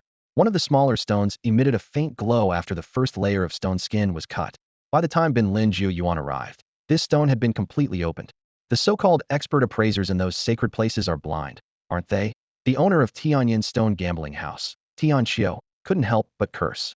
Missing a stone that can yield a technique is bad enough. Now they've missed an even bigger one. I'll definitely request the Holy Master to cut their resources. Even though Tian Xiu was usually well-mannered, he couldn't contain his anger at the sight of what Lin Yi had just uncovered. This scene was witnessed in its entirety by the newly arrived Lin Yi. Inside the Tianyin Stone Gambling House, piles of source stone mines tower like mountains, each one holding unknown possibilities. These precious stones are painstakingly transported from forbidden zones by the Tianyin Sacred Land. Only superpowers like sacred lands or ancient families have the resources to accomplish such a daunting task. Before any source stone mine is put on sale, it undergoes rigorous rounds of appraisal. Various experts take turns employing different techniques to scrutinize them. Only those stones deemed unlikely to contain treasures or of low internal value are made available for purchase at the gambling house. Of course, to attract customers, the gambling house occasionally releases a few stones capable of yielding rare treasures. However, these surprises are often orchestrated. Insiders purchase them in advance, then announce that a lucky customer has unearthed a priceless gem. Previously, Lin Yi had extracted a cultivation technique from a source stone mine. The gambling house's owner, Tian Xiu, outwardly maintained a cheerful demeanor, but internally, he was cursing the sacred land's appraisers. After all, a cultivation technique found in a source stone is never ordinary. But since it had been sold, there was no turning back, and Tian Xiu could only vent his frustration in private. As Lin Yi continued to open stone after stone with little success, Tian Xiu privately felt relieved, thinking this was more in line with expectations. However, among the last 7 stones, the smallest one suddenly emitted a faint glow, capturing everyone's attention. Under the watchful eyes of the crowd, this mysterious stone was fully cut open. When the treasure inside was revealed, Tian Xiu could no longer contain himself and loudly cursed all the appraisers from the sacred land. A herb resembling ginseng appeared, accompanied by a refreshing medicinal fragrance that invigorated everyone who smelled it. An NPC nearby took a deep breath and exclaimed, "It's actually a great herb. Judging by the scent, it must be a rare item that can increase lifespan. I wonder how many years it can extend." Old Hong, beside Lin Yi, picked up the conversation and said in a serious tone, Judging by the intensity of the fragrance, it should extend life by 100 years. Although Tian Xiu was frustrated, he quickly approached Lin Yi eagerly, saying, "Young friend, please, you must sell this great herb to our Tianyin Stone gambling house. I assure you, you will be satisfied with the price." Unlike before, when he sent a servant to offer a fixed price, this time Tian Xiu personally intervened without naming a price. His intention was clear: as long as Lin Yi's asking price wasn't outrageous, he would accept it. At this moment, Lin Yi had just entered the gambling house and saw the stonecutters busy at work. His attention was immediately drawn to the small, glowing source stone. He was now convinced that the rumors about players investing heavily in source stone mines were true. The source mineral was completely cut open, revealing a large herb inside. As Lin Yi approached, a strong medicinal fragrance hit him, invigorating his entire body. Although he wasn't sure of the herb's value, the astonished expressions of the surrounding NPCs said it all. "This is a rare herb that can extend one's lifespan," an NPC exclaimed. Lin Yi chuckled to himself, thinking, "It's just a virtual item. How could it really extend life?" He figured that while this herb might be precious to the NPCs, selling it to them could fetch a good amount of source crystals. At that moment, Tian Xiu approached slowly. Seeing the owner of the stone betting house personally make an appearance, the other players immediately realized that this herb's value might rival the technique Lin Yi had previously uncovered, which was worth billions of source crystals. "I offer 1.6 billion source crystals for this herb," Tian Xiu said, his tone tinged with urgency. Upon hearing this, Lin Yi frowned slightly. He recalled rumors from his past life. Such life-extending herbs were considered treasures, with major forces willing to pay a high price for them. A lucky individual had once become a disciple of a sacred land elder by offering one of these herbs. For those nearing the end of their lifespan, such an herb was a lifeline. Seeing Lin Yi's hesitation, Tian Xiu quickly upped the offer. "If you're not interested in source crystals, I'm willing to exchange a top-tier technique, plus 30 billion source crystals. Additionally, I can provide you with a letter of recommendation, allowing you direct entry into the Tianyin sacred land. This is my utmost sincerity. Lin Yi was initially reluctant to sell, but hearing this offer, he was tempted. Top-tier techniques were equally rare, and his recent acquisition of the Wheel C Emperor's cannon had proven that the more, the better. More importantly, Tianqiu's letter of recommendation would allow him to bypass the entry assessment and directly join the Tianyin sacred land. After careful consideration, Lin Yi decided to first check the herb's attributes. He carefully picked up the herb and began to examine it closely. Lin Yi gazed at the precious herb in his hand, pondering quietly. Although this rare elixir could extend one's life by 120 years, it held little value for him personally. He looked up at Tianqiu and asked, "Can I take a look at the technique you mentioned first?" Tianqiu agreed happily, retrieving a square stone tablet from his robe and handing it to Lin Yi with great care. Engraved on the tablet were the ancient characters, 9 Spirit Seal, with a small line below, Heaven-tier superior martial arts technique. Lin Yi studied the description on the stone tablet. Mastering it would allow him to summon a terrifying heavenly seal to attack his enemies, with the potential to conjure up to 9 seals simultaneously, possessing immense destructive power. He couldn't help but be amazed. In the world of Emperor Zetian, a heaven-tier superior technique was among the highest caliber, comparable to those trained by the holy sons and daughters of the great sanctuaries. Reflecting on the Wheel C Emperor's sutra he had previously uncovered in the Source Stone mine, Lin Yi felt a spark of realization. At that time, Tianqiu had offered 100 billion source crystals for it, clearly mistaking it for a heaven-tier superior technique. Only Lin Yi knew that it was actually an emperor-tier technique. If Tianqiu knew the truth, 100 billion source crystals would hardly be sufficient. After weighing his options, Lin Yi made a decision. The longevity-extending elixir was of no immediate use to him, but a heaven-tier superior martial arts technique could significantly enhance his power. Coupled with the 300 billion source crystals and a place in the Tianyin sanctuary, the deal seemed worthwhile. All right, deal. Lin Yi agreed decisively. Upon hearing this, Tianqiu's face lit up with joy as he hurried to complete the transaction with Lin Yi. Lin Yi handed over the longevity elixir to Tianqiu and received a game notification. His affinity with Tianqiu had increased to the level of close friends. After the transaction, Tianqiu also handed Lin Yi a jade pendant and a letter, saying, "My young friend, this is my personal jade pendant. If you ever find yourself in danger, you can bring this to the Tianyin sanctuary for protection." Lin Yi accepted the items and put them away casually. Nearby, Bin Lin Jiyuan, who witnessed the entire transaction, was still in shock and stammered. "Did I hear that right? 300 billion source crystals? Is that for real?" A player known as the Jade Prince sighed and replied, "You heard correctly, my friend. It really was 300 billion source crystals. Oh, how is it that some people have such good fortune? If only I could uncover something like that from a source stone mine, I'd be rich." He sighed deeply, lamenting his lack of luck. In contrast, the other players present were more accepting. After all, they had just witnessed a trade involving 100 billion source crystals. Although 300 billion was even more astonishing, it was not beyond belief. Bin Lin Jiyuan snapped out of his daze, muttering, "Didn't the forum say that buying source stone mines was a trap, a sure loss? But to uncover something worth 300 billion source crystals, this is no trap at all." With that, he logged off in disbelief, clearly overwhelmed by the scene. Lin Yi continued to open the remaining source stone mines. From 3 stones, one yielded a priceless longevity elixir, while the other 2 were less remarkable. One was empty, and the other contained an ice source worth 500,000 source crystals. For the last 4 stones, Lin Yi cut open 3 at once, only to find them all empty. He decided to keep the last watermelon-sized stone as a memento, placing it in his backpack. Little did he know, this seemingly ordinary stone would bring him enormous surprises in the future. Seeing Lin Yi's success, other players who had purchased source stone mines eagerly handed theirs to the stonecutter, hoping to uncover treasures of their own. After finishing with the source stones, Lin Yi eagerly left the gambling den and headed straight to a nearby cultivation cave. He was filled with anticipation for the 2 techniques he'd just acquired, especially the Wheel C Emperor's Sutra. After renting a cultivation cave for a day, Lin Yi immediately took out the stone tablet from Tianqiu and began learning the 9 Spirit Seal. As the game notification, "You have learned the heaven-tier superior martial arts technique 9 Spirit Seal," appeared, the text on the stone tablet vanished silently. However, when Lin Yi took out the Wheel C Emperor's Sutra from the source stone mine, he discovered that it couldn't be learned directly like the 9 Spirit Seal. This unexpected discovery left Lin Yi deep in thought, uncertain of his next steps. Lin Yi had a thorough understanding of the rules for learning techniques in the game Emperor's Veil. Before the feedback mechanism was activated, he could master any technique directly. However, once the feedback started, learning new techniques became extremely challenging, especially high-level ones. This was why he didn't hesitate to trade life-extending medicine for a top-tier technique. Having just learned the high-tier martial skill, Nine Spirit Seal, Lin Yi eagerly took out the Will See Emperor Sutra to begin training.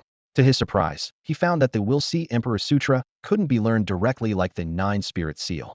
This situation reminded him of his previous experience learning the All Secret, one of the 9 secrets. With curiosity, Lin Yi carefully opened the Will See Emperor Sutra, which was neither gold nor jade. Its pages were filled with ancient characters he couldn't understand, yet just a glance allowed him to grasp their profound meanings. The few hundred words seemed to contain endless wisdom, making him feel as if he had experienced both an eternity and an instant. Upon finishing the text, countless insights flooded his mind. Lin Yi involuntarily closed his eyes, and in that moment, he felt his body transform into a boundless ocean. A whirlpool appeared on the surface, growing larger with each rotation until the entire ocean became a massive vortex. Suddenly, a golden bridge appeared out of nowhere, spanning the vast ocean like a flying dragon. After a while, the golden bridge vanished, and the endless ocean faded away. A game notification popped up. You have learned the Will See Emperor Sutra. Lin Yi pondered for a moment longer before logging off. He had a vague feeling that, like the All Secret, the Will See Emperor Sutra might be usable in reality without waiting for the Emperor's Veil to start feedback. After Lin Yi left, the other players in the Tianyan Stone Gambling Workshop didn't disperse. 8 of them bought source stone mines, hoping to discover treasures like Lin Yi did. Meanwhile, on the official forum of Emperor's Veil, a live thread by Half City of Sand attracted numerous players. As the live updates continued, many began to believe that buying source stone mines was a huge trap. However, when Ben Lin Jiuyuan posted after logging off, claiming to have witnessed a source stone mine yielding a medicine worth 30 billion source crystals, it sparked heated discussions and skepticism among players. The forum buzzed with debate, with some believing the claim and others doubting it, causing the entire game community to become lively with excitement. It's not even a believable lie. A 30 billion yuan crystal elixir? That's pure fantasy. Doubts flooded the forum, and Ben Lin Jiuyuan felt powerless to refute the overwhelming skepticism. He understood that if he hadn't seen it himself, he would also dismiss such astronomical value. Determined to prove himself, Ben Lin Jiuyuan logged back into the game to find players from Tianyan Gambling Stone Workshop who could vouch for him. As he logged in, Lin Yi was just about to open the last round of 3 source stone mines. Anxious, Ben Lin Jiuyuan didn't wait to see the process and directly sought Lin Yi's help. Hey, can you do me a favor? Ben Lin Jiuyuan asked urgently. What do you need? Lin Yi replied, focused on the source stone mine in his hands. I mentioned on the forum that someone opened a source stone mine worth 30 billion yuan crystal, and no one believes me. Hearing this, Lin Yi smiled slightly. Oh that. Sure, let me finish cracking this stone, and I'll testify for you. Nearby, a player known as the Jade Prince watched in awe as Lin Yi once again uncovered a 30 billion yuan crystal elixir, feeling faint with envy. Unable to resist any longer, he ignored his companion's advice and decisively purchased the initially priced source stone mine. Ben Lin Jiuyuan moved around the venue, seeking help from more than 10 players. When he approached Ban Chengyan Sha, the latter recognized him. Are you Ben Lin Jiuyuan from the forum? Ban Chengyan Sha asked, frowning slightly. Ben Lin Jiuyuan nodded in acknowledgement, and Ban Chengyan Sha sighed. Why did you have to post about it? Wasn't I supposed to? Ben Lin Jiuyuan asked, puzzled. Well, it's done now, Ban Chengyan Sha said, shaking his head helplessly. In the end, 7 or 8 players agreed to testify for Ben Lin Jiuyuan on the forum. Meanwhile, Baiyu Xiaolang Jun, the self-proclaimed Jade Prince, reveled in the joy of discovering an exotic source. See, my title as the Jade Prince isn't for nothing, Baiyu Xiaolang Jun boasted to his companion. His companion scoffed. That was pure luck. Luck or not, I found an exotic source. Baiyu Xiaolang Jun replied nonchalantly. Soon, an attendant approached Baiyu Xiaolang Jun, asking if he wanted to sell the exotic source. Not knowing much about its use, Baiyu Xiaolang Jun readily agreed to sell it. Haha. I bought the source stone mine for 12.5 million yuan crystals and sold it for 35.6 million yuan crystals, a huge profit. Baiyu Xiaolang Jun beamed. Seeing this, his companion remarked, with so many yuan crystals, you'd better think about how to cash out. I'm not selling, Baiyu Xiaolang Jun said firmly. The current exchange rate is too low. I'll keep it and use it slowly. You're crazy. You spent 1.25 million, his companion exclaimed. Baiyu Xiaolang Jun shrugged. You don't get it. Money made in the game should be spent in the game. The other 7 players who bought source stone mines weren't as lucky. Apart from Baiyu Xiaolang Jun, only 1 player managed to extract enough value to barely break even. The remaining 6 players' investments went down the drain. After logging off, Lin Yi immediately tried to practice the Luanhai Emperor Sutra. As he expected, this technique, like the Jiezi secret, could be used in the real world. As the sutra activated, spiritual energy within 1,000 meters surged into his body, forming a vortex above his head.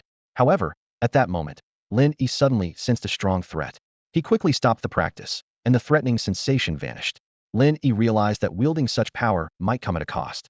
Lin Yi realized that the Wheel C Emperor scripture, like the secret of all characters, could be directly used in reality, causing his heart to race. He quickly logged off to experiment. Taking a deep breath, he closed his eyes and began to operate the Wheel C Emperor scripture.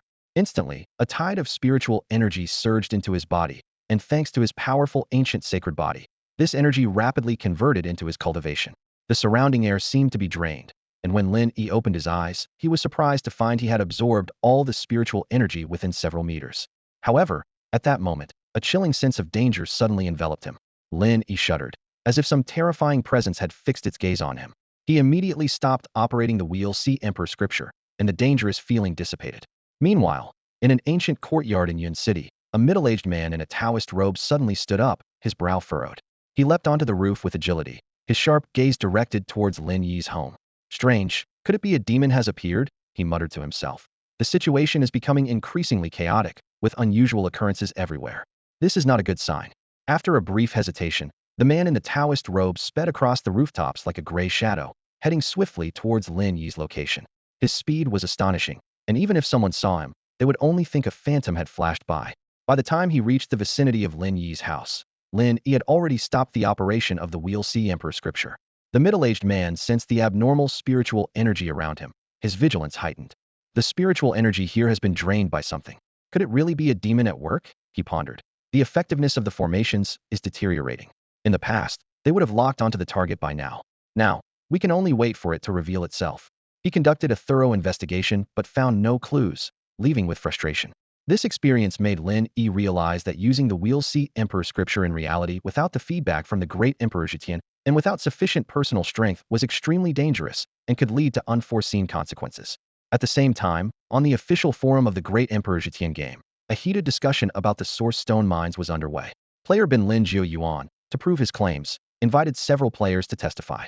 Bai Yu Xiaolang Jun was the first to speak up, not only detailing his experience with opening a source stone mine, but also providing screenshots of transaction data, strongly confirming that he indeed purchased source stone mines. Bai Yu Xiaolang Jun's statement attracted widespread attention. The forum buzzed with discussions. This player not only unearthed a medicine worth 30 billion source crystals, but also previously found a variant source worth 1.6 billion and a technique worth 10 billion. More impressively, he not only sold for 30 billion source crystals, but also exchanged for a top-tier technique. Once he learns it, his name will surely appear on the technique leaderboard. One player lamented, "Alas, my luck is far worse. I spent 12.5 million source crystals on a source stone mine, only to extract a variant source worth 35.6 million. It seems I'm not destined to find treasures worth a fortune like that player." After Bai Yu Xiaolang Jun's post, other players also came forward to verify the authenticity of the situation. Among them, two players who purchased source stone mines, like Bai Yu Xiaolang Jun, publicly shared their transaction screenshots. Despite the fact that the original poster had only live-streamed the mining process of other source stone mines without showing the initial two most valuable ones, the fact stood true. Some players expressed understanding of the original poster's actions. I can understand the original poster. Perhaps he didn't want to encourage more players to buy source stone mines. As someone who has personally experienced it, I have to admit that despite knowing the high risks involved, I couldn't resist buying a piece of source stone mine. However, it turned out to be a poor investment unless luck is extraordinarily on your side. Just now, I witnessed myself losing over 1 million. Out of the 8 of us who bought source stone mines, only one lucky player, named Bai Yu Xiaolang Jun, made a significant profit. One barely broke even, while the rest of us lost everything. Several players shared their experiences and even posted screenshots of their transaction data as evidence. The post quickly stirred up a storm, attracting a large number of players to comment. Some were shocked, exclaiming, "Wow, someone actually spent over 60 million on source stone mines. The world of the wealthy is truly beyond our imagination." Others calculated, just selling the large pills alone is worth 30 billion source crystals. This player has really hit the jackpot.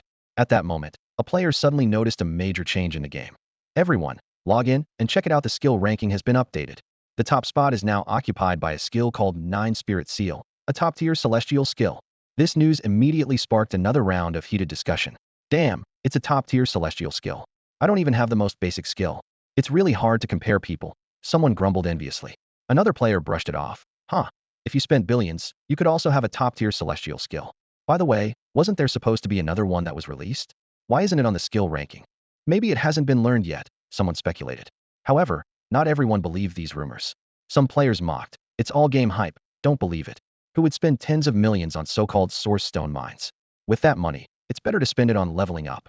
As the discussion grew more intense, an organization calling themselves the Anti-Emperor Shade Alliance suddenly joined the conversation. Our Anti-Emperor Shade Alliance is planning a large-scale assassination plot. Anyone interested in joining, contact me to sign up. This statement immediately sparked a fierce debate between supporters and opponents. One player angrily retorted, "Huh, you're everywhere, aren't you? Dare to show your ID in the game. If you're quitting, do it quickly, otherwise don't let me catch you, or I'll take you down one by one." Unexpectedly, this provoked an unexpected response.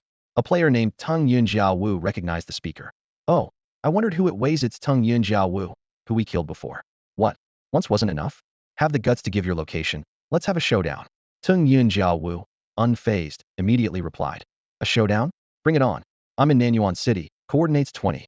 This scene instantly ignited the enthusiasm of all onlookers. Whoa, Tung Yun Jiao Wu is challenging the Anti-Emperor Shade Alliance all by himself. "I'm going to watch," someone shouted excitedly. "I'm going too," more players responded. What started as a live post about Lin Yi's source stone mining turned into a challenge post between Tung Yun Jiao Wu and the Anti-Emperor Shade Alliance. A large number of players flocked to witness the spectacle.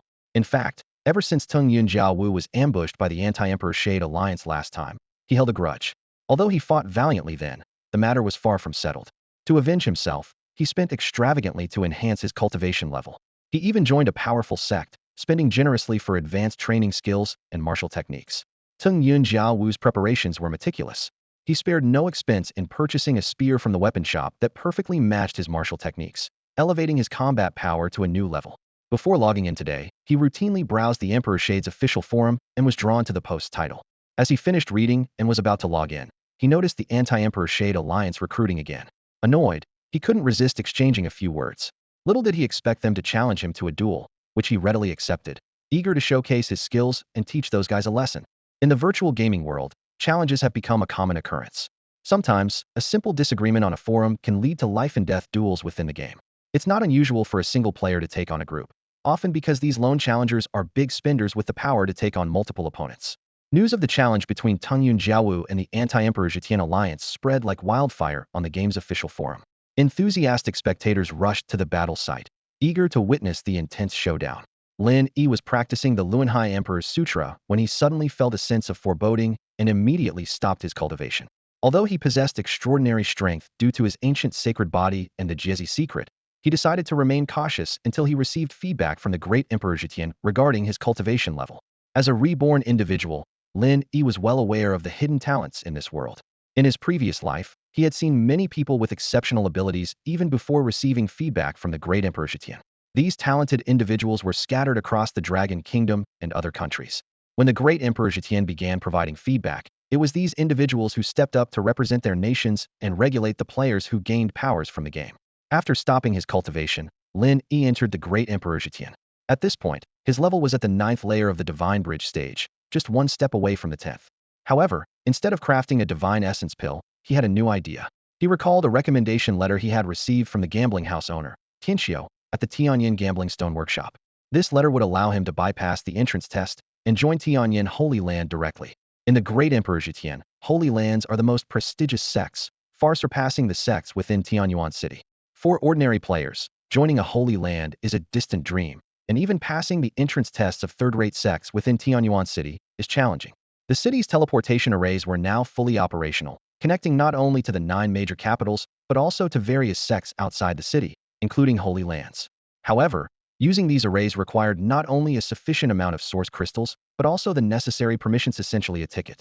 The recommendation letter Lin Yi held could serve as this valuable ticket. Lin Yi remembered that he had also received a similar introduction letter from a random item reward on the leaderboard, which allowed him to join a second-rate sect named Qingxian Dongtian. At the time, he had just become a deacon of the Xingyu sect. Since the highest-level techniques available in second-rate sects were only of the Xian grade, and he already possessed 2 Xian grade techniques, he had postponed the idea of joining. But a Holy Land was different. In a Holy Land, one could learn techniques of the Tian grade, which was exactly what Lin Yi desired. Previously, he chose to trade away the life-extending elixir not only for the Tian-grade top-tier technique offered by Tianxiu, but also for this recommendation letter that allowed direct entry into Tianyin Holy Land. As for the 30 billion source crystals, though they were invaluable to players, they were the least of Lin Yi's concerns. With hopes for the future, Lin Yi approached the teleportation array. He showed the recommendation letter given by Tianxiu to the NPC in charge of teleportation. The letter prominently displayed the emblem of Tianyin Holy Land, shimmering with a mysterious glow. The NPC responsible for teleportation granted Lin Yi access to the teleportation facilities of Tianyin Holy Land, but this service was not free. After paying a teleportation fee of 10,000 source crystals, Lin Yi suddenly found himself standing on a gigantic plaza within Tianyin Holy Land. The sheer scale of the plaza was astonishing, large enough to accommodate several central plazas of the 9 great cities. As Lin Yi looked around, he noticed he was standing among dozens of teleportation arrays of varying sizes. Directly ahead stood a massive mountain gate, inscribed with 3 ancient characters, Tianyin Sect. Just as Lin Yi steadied himself, a young NPC quickly approached him. "Young hero, welcome to Tianyin Holy Land. What brings you here, and is there anything you need assistance with?" Lin Yi took a letter from his pocket and replied, "I have a recommendation letter from Tianxiu, the master of Tianyin Stone Gambling House, and I wish to join Tianyin Holy Land." Upon hearing this, the young NPC showed a hint of surprise, then respectfully said, "Oh, a distinguished guest recommended by Elder Tianxiu. I am Lu Xian, a menial disciple of Tianyin Holy Land. Please follow me, and I will take you to meet the entry deacon." Unlike the usual procedure, Lu Xian did not lead Lin Yi through the main gate, but instead took him to another nearby teleportation array. Lu Xian said to the NPC guarding the array, "Senior Brother Wang Nan, this is someone recommended by Elder Tianxiu, carrying a recommendation letter. I need to take him to see the entry deacon." Wang Nan nodded in acknowledgement and activated the teleportation array. In the blink of an eye, Lin Yi and Lu Xian appeared before a grand hall. Lu Xian led Lin Yi inside, and, after finding the sect's entry officer, took his leave. Lin Yi presented Tianxiu's recommendation letter to the sect officer and was immediately accepted as a menial disciple of Tianyin Holy Land.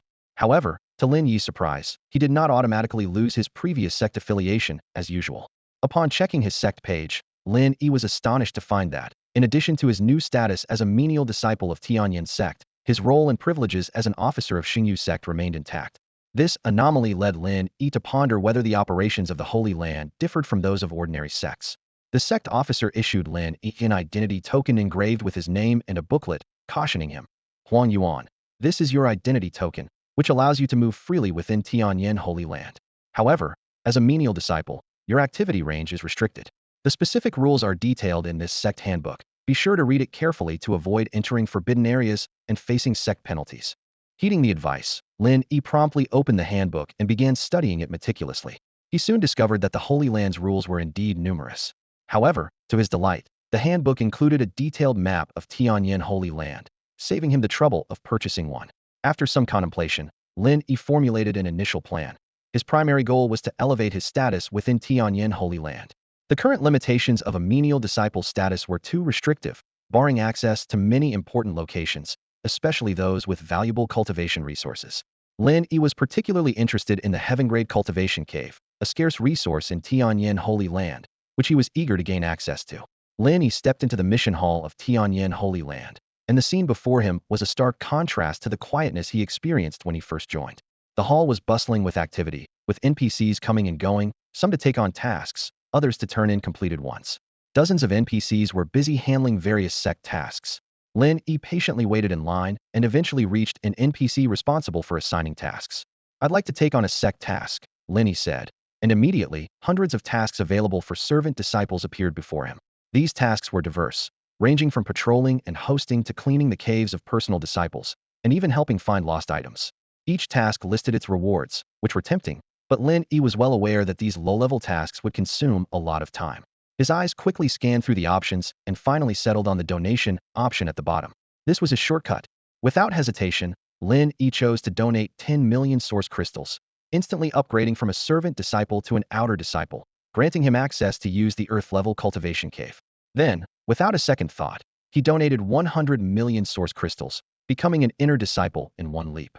Lin Yi stopped further donations because the rules clearly stated that to become a personal disciple, one needed not only to pass the sect's assessment, but also to be accepted by a Holy Land elder.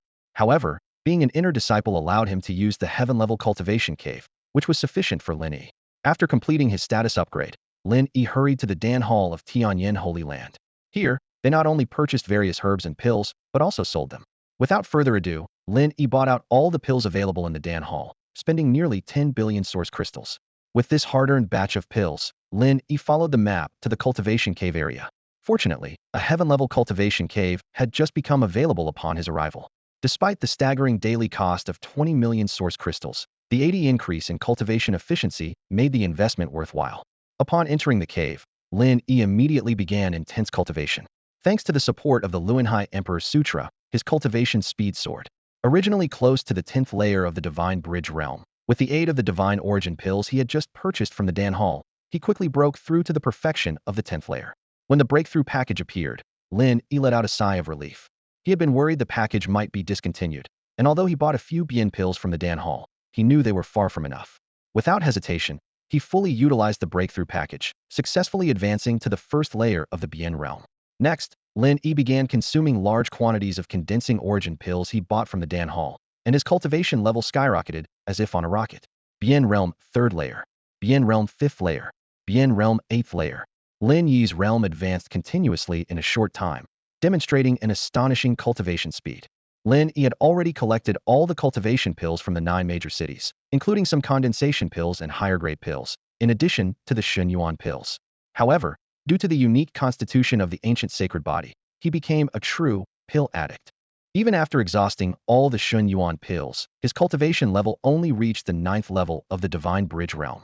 Although Lin Yi had swept the 9 major cities clean of Shenyuan pills, they were restocked the next day.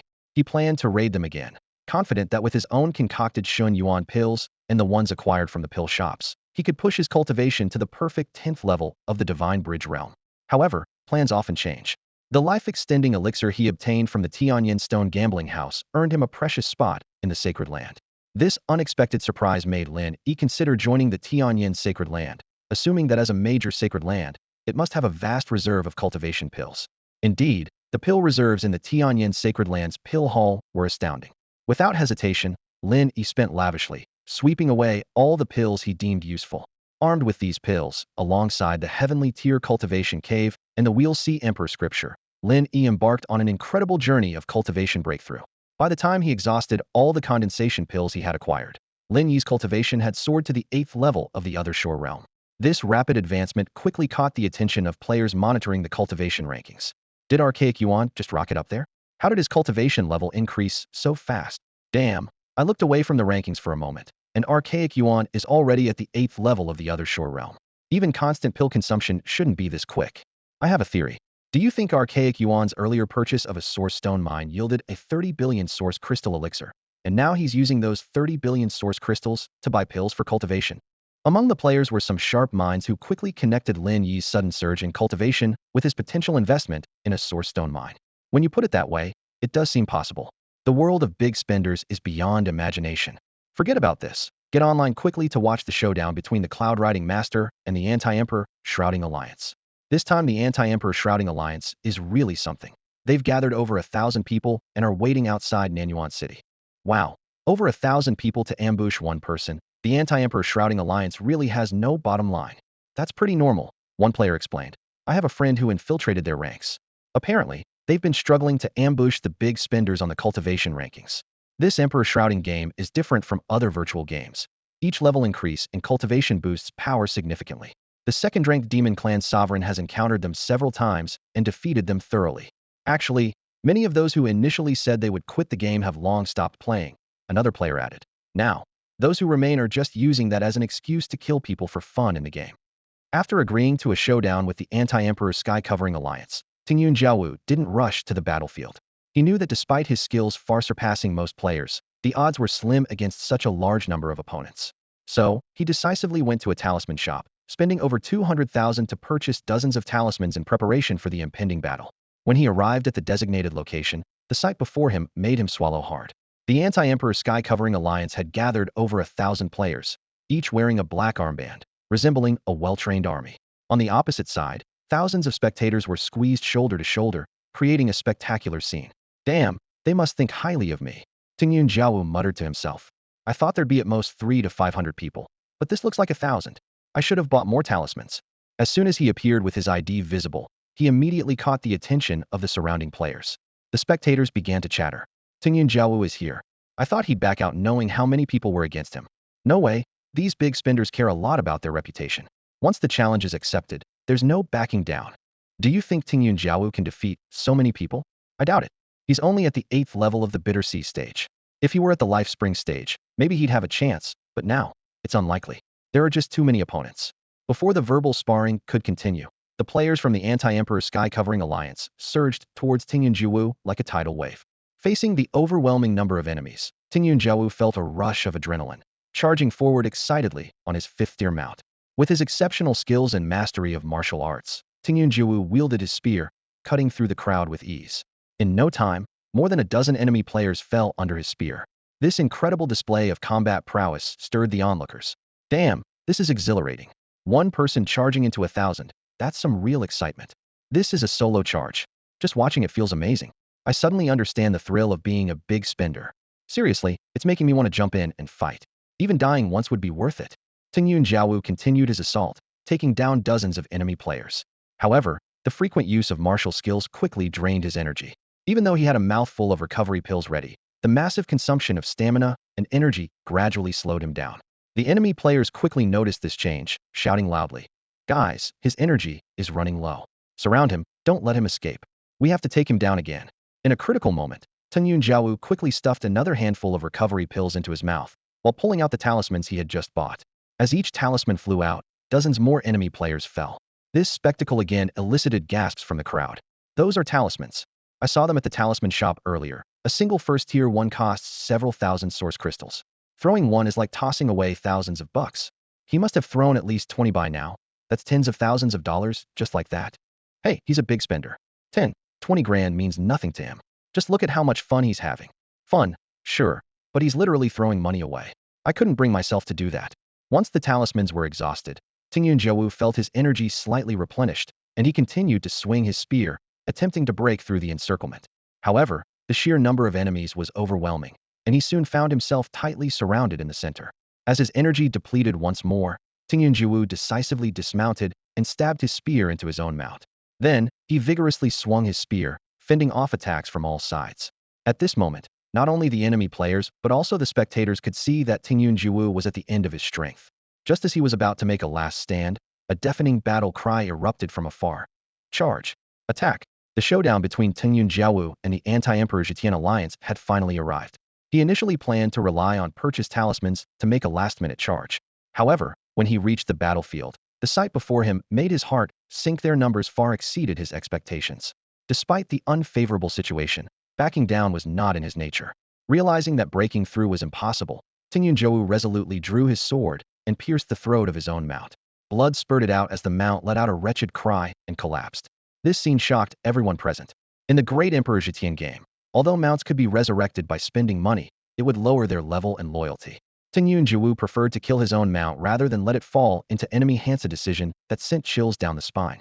Just as Tingyun Jiawu was preparing for a desperate fight, a deafening battle cry suddenly erupted from all directions. 2,000 to 3,000 players emerged from the crowd, each with a red band tied around their arm, surging like a blood-red torrent towards the Anti-Emperor Zhetian Alliance's position. In an instant, the battlefield exploded with the sounds of a massive and unexpected battle. Thousands of players were suddenly embroiled in fierce combat. The onlookers were stunned, chattering amongst themselves. What's going on? Weren't these people here just to watch like us? No idea. How did it suddenly turn into a fight? They're fighting so fiercely. Should we join in? Don't be stupid. Can't you see both sides have markers? Jumping in would only bring trouble. Tingyun Jiawu was equally baffled, but this sudden reinforcement undeniably eased a significant amount of pressure off him. Seizing the opportunity, he swung his sword, weaving through the enemy ranks, each strike claiming a life. The intense battle raged on for nearly an hour, ultimately ending in the complete rout of the Anti-Emperor Zhetian Alliance. The battlefield was littered with equipment, gold coins, and other spoils. Amidst the chaos, a familiar voice rang out. "Brothers, clean up the battlefield. Take what you need, and sell the rest to compensate our fallen comrades." Tingyun Jiawu looked over and spotted his cousin, Fanyan Fushui, in the crowd. They locked eyes and exclaimed simultaneously, "Xiao Shui! Cousin, what's going on?" Tingyun Jiawu asked in confusion. Fanyan Fushui patted his cousin on the shoulder and explained, "Here's the deal. The anti-Emperor Zetian alliance has been bullying newcomers, and many players have been killed by them. Some quit the game, but more chose to fight back. We formed an extermination alliance to build up strength and eventually wipe out these pests. I joined the alliance under your name and even became a minor officer. When I saw on the forum that you were challenging them, I gathered the brothers to help. We couldn't stand by when you killed your mount. Tingyun Jiawu felt both touched and impressed. As he watched the busy figures on the battlefield, he realized that this victory was not just his own, but a triumph for all the oppressed players. In that moment, he felt the rare warmth and camaraderie within the game. After listening to Fan Yun Fu Shui's explanation, Tung Yin Jiawu suddenly realized what was happening. He recalled a post he had seen recently on a gaming forum where players were calling for a joint revenge against those who had been killed by the anti-Emperor Zetian alliance. Although there hadn't been many follow-up messages on the forum, he hadn't expected that so many players had quietly gathered. This fact also reflected the widespread killings by the anti-Emperor Zetian alliance recently. At that moment, a player with the ID Laozi Xiaoyan Gan Jueming approached him and said, Ting Yun, like Fan Yun Fu Shui, I'm also a small manager in the Extermination Alliance. Can we add each other as friends? As the third-ranked top player on the leaderboard, Tung Yun Jia will usually block strangers and friend requests. However, this time, he agreed readily, sure. He then added several other managers from the Extermination Alliance as friends. The battle against the anti-Emperor Zetian alliance ended in victory, thanks to the timely intervention of the Extermination Alliance. After the battle, Lin Yi returned to his regular training regimen. He had used up all the condensed yuan pills he bought from the pill hall and realized that to further improve his cultivation, he would have to make his own pills.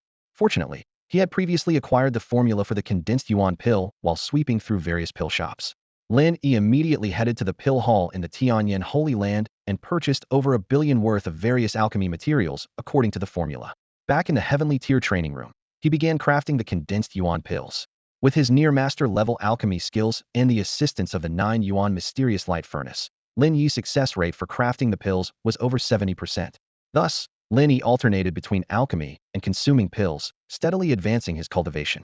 By dinner time, he had reached the 10th level of the Border Realm. Lin Yi estimated that by midnight, he would achieve perfection at the 10th level of the Border Realm. Meanwhile, Lin Yi's spirit beast, Xiao Mo the Swallowing Heaven Dog, also made significant progress after consuming a large number of Fate Yuan pills. Its cultivation soared from the 2nd level of the Fate Spring Realm to the 9th level, and its score increased from 1.68 billion to 2.24 billion. However, since Xiao Mo already had a high ranking on the Spirit Beast leaderboard, few players noticed its improvement. As evening arrived, Lin Yi logged off to have dinner. He asked his aunt, weren't Grandpa and Grandma supposed to return today? Why aren't they here yet? His aunt replied, they called earlier to say their flight was delayed due to weather. They're resting at a hotel now. Lin Yi frowned slightly. In his past memories, their flight had not been delayed. This small discrepancy made him realize that future events were quietly changing. After dinner, Lin Yi called his grandmother to confirm they were safe and resting at the hotel, which eased his mind. Upon logging back in, Lin Yi resumed his cycle of alchemy and cultivation. By around 10 p.m., his cultivation finally broke through to the perfection of the 10th level of the Border Realm. With the help of a breakthrough gift pack and Dao Palace pills he purchased, Lin Yi began his assault on the Dao Palace realm. However, this breakthrough was unlike any before. As Lin Yi was about to advance, the game prompted him. You are about to break through to the Dao Palace realm. Please choose a breakthrough direction. Heart's divine treasure, liver's divine treasure, lungs divine treasure, kidneys divine treasure, spleens divine treasure. After a brief consideration, Lin Yi chose the heart's divine treasure. Instantly, he felt as if his heart was enveloped in flames, rapidly strengthening. His cultivation level then advanced to the 1st level of the Dao Palace realm's heart's divine treasure. Lin Yi immediately took out the fire spirit pills he had purchased earlier and continued his cultivation. With the assistance of the fire spirit pills, his cultivation rose from the 1st level of the heart's divine treasure to the 3rd level. When Lin Yi left the Heavenly Tier training cave, it was precisely midnight, and the rewards from the various leaderboards were distributed on time. Though he had not held high expectations for these basic rewards, Lin Yi was pleasantly surprised when he checked them. Due to his breakthrough to the Dao Palace realm, the cultivation leaderboard awarded him an additional reward. This unexpected delight brought a sparkle to Lin Yi's eyes as he eagerly anticipated opening the mysterious reward. The massive battle involving thousands has concluded, leaving the anti-Emperor Zetian alliance heavily damaged.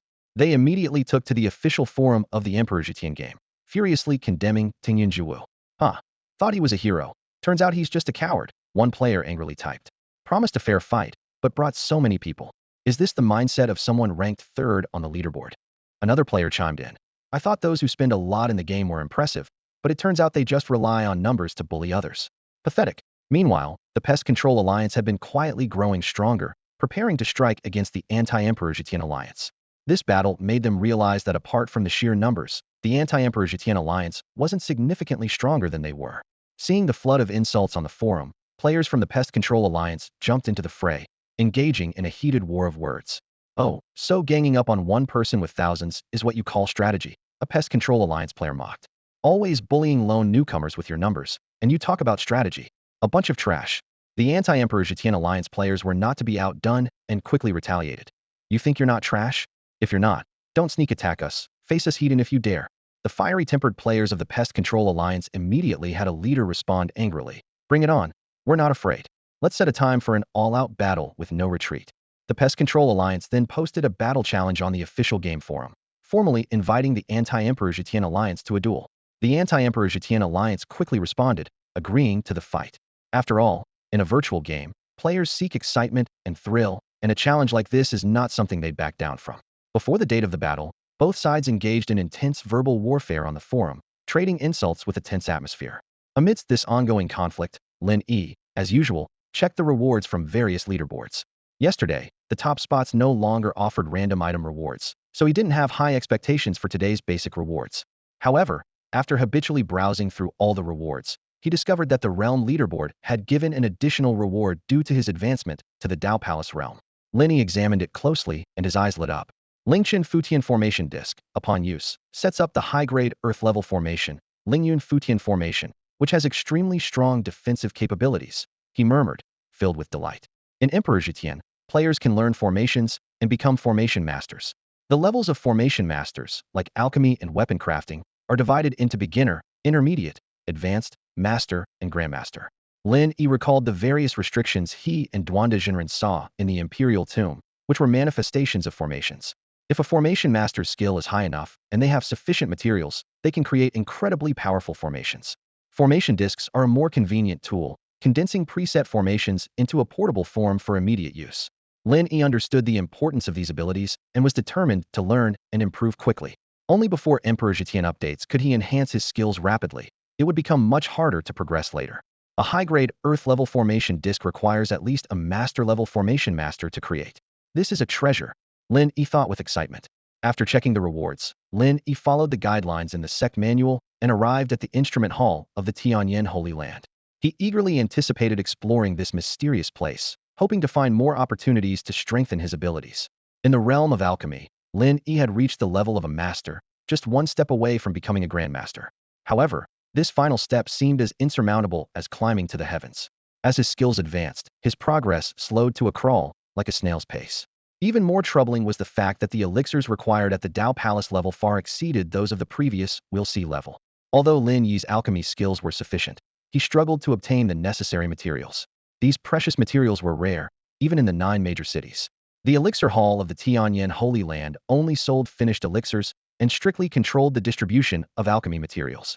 Lin Yi had previously purchased a large number of elixirs and established a good relationship with the hall's steward. When he inquired about the situation, the steward openly admitted that all alchemy materials were prioritized for the Holy Land's alchemists. The primary ingredients for Dao Palace level elixirs were especially scarce, with even the Holy Land's alchemists having to wait in line. In such a tight supply situation, selling to outsiders was out of the question. Lin Yi understood this well.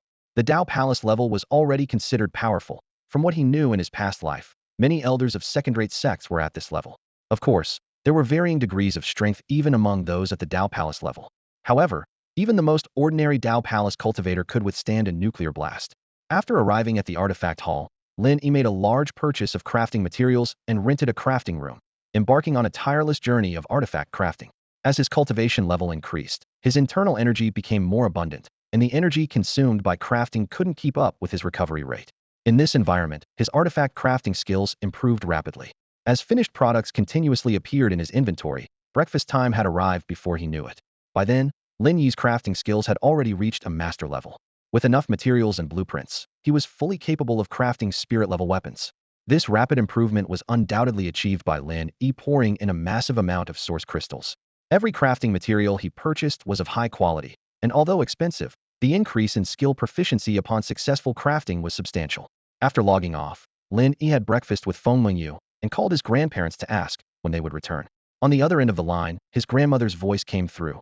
Xiao Yi, we might be back a little late today. There was a murder at the hotel we stayed in last night, and it's now sealed off by the authorities. We need to cooperate with the investigation and give a statement. Upon hearing this, Lin Yi frowned, alarms going off in his mind.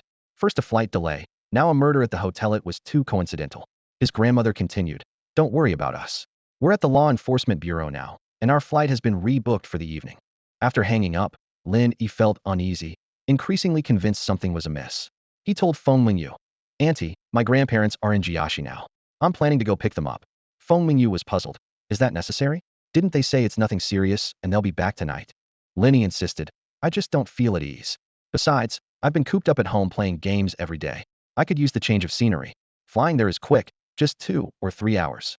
Do you want me to go with you? Feng Mingyu asked with concern. No need, I can handle it myself.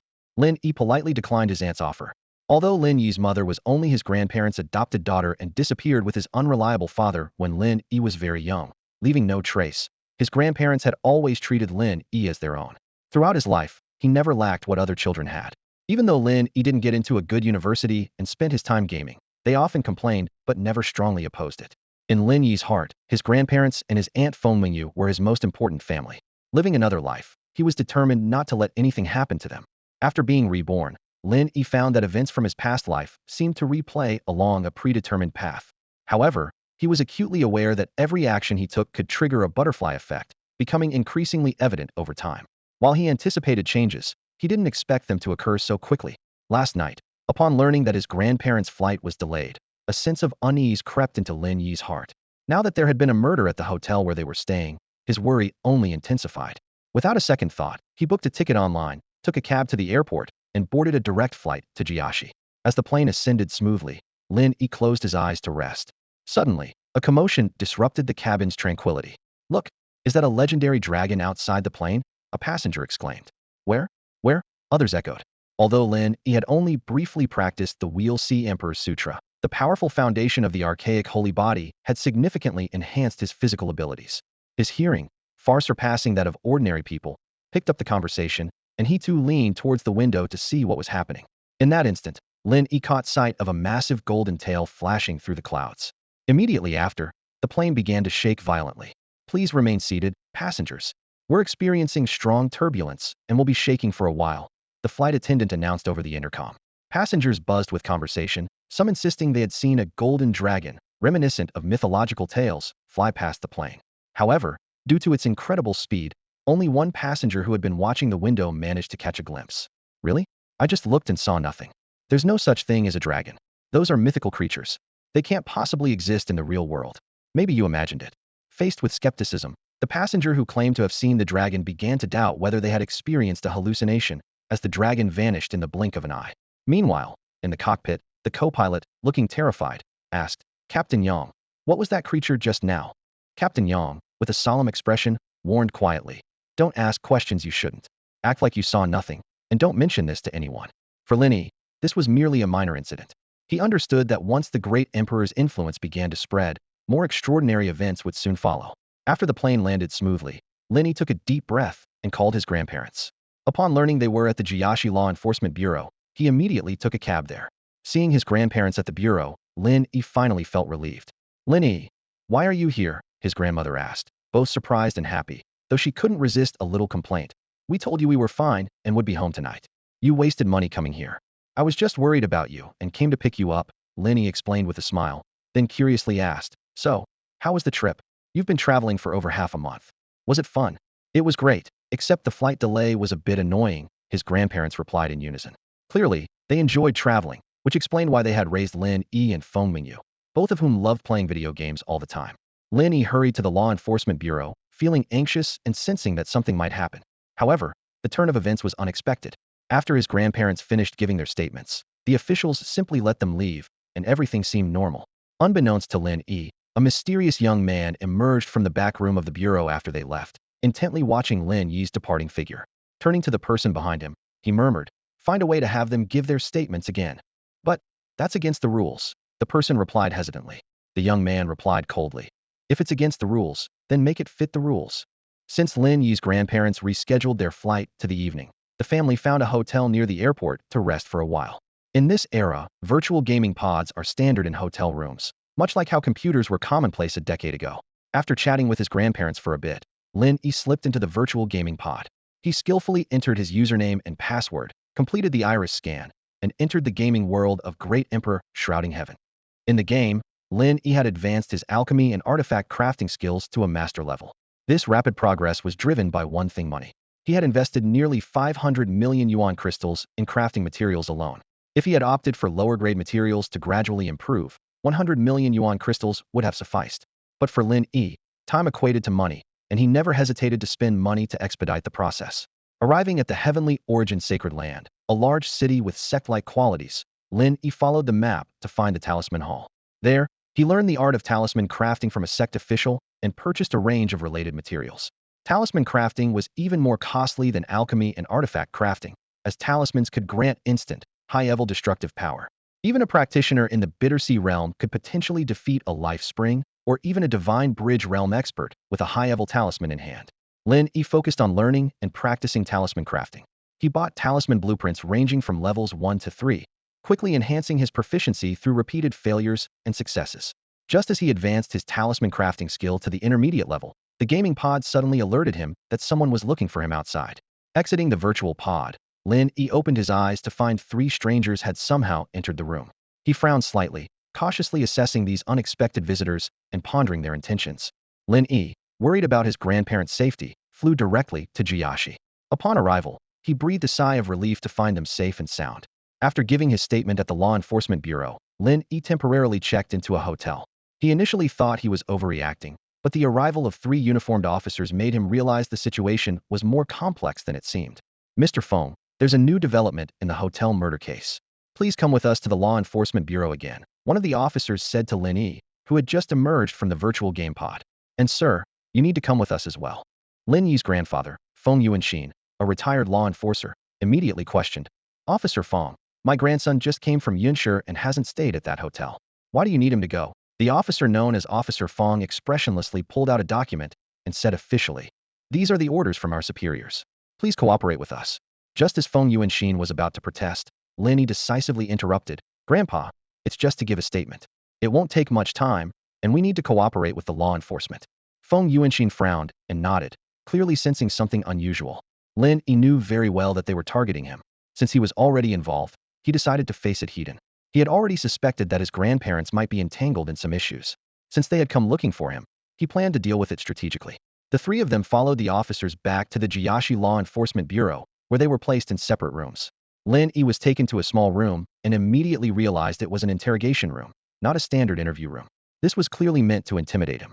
Under the arrangement of 2 officers, Lin Yi sat in the interrogation chair. The officers sat in elevated positions, turning on a glaring light that shone directly on Lin Yi's face. Such tactics would unsettle most people, but Lin Yi was not an ordinary person. Having faced life-and-death situations countless times in his past life, he remained calm and composed in the face of such intimidation. To Lin Yi, this situation was child's play.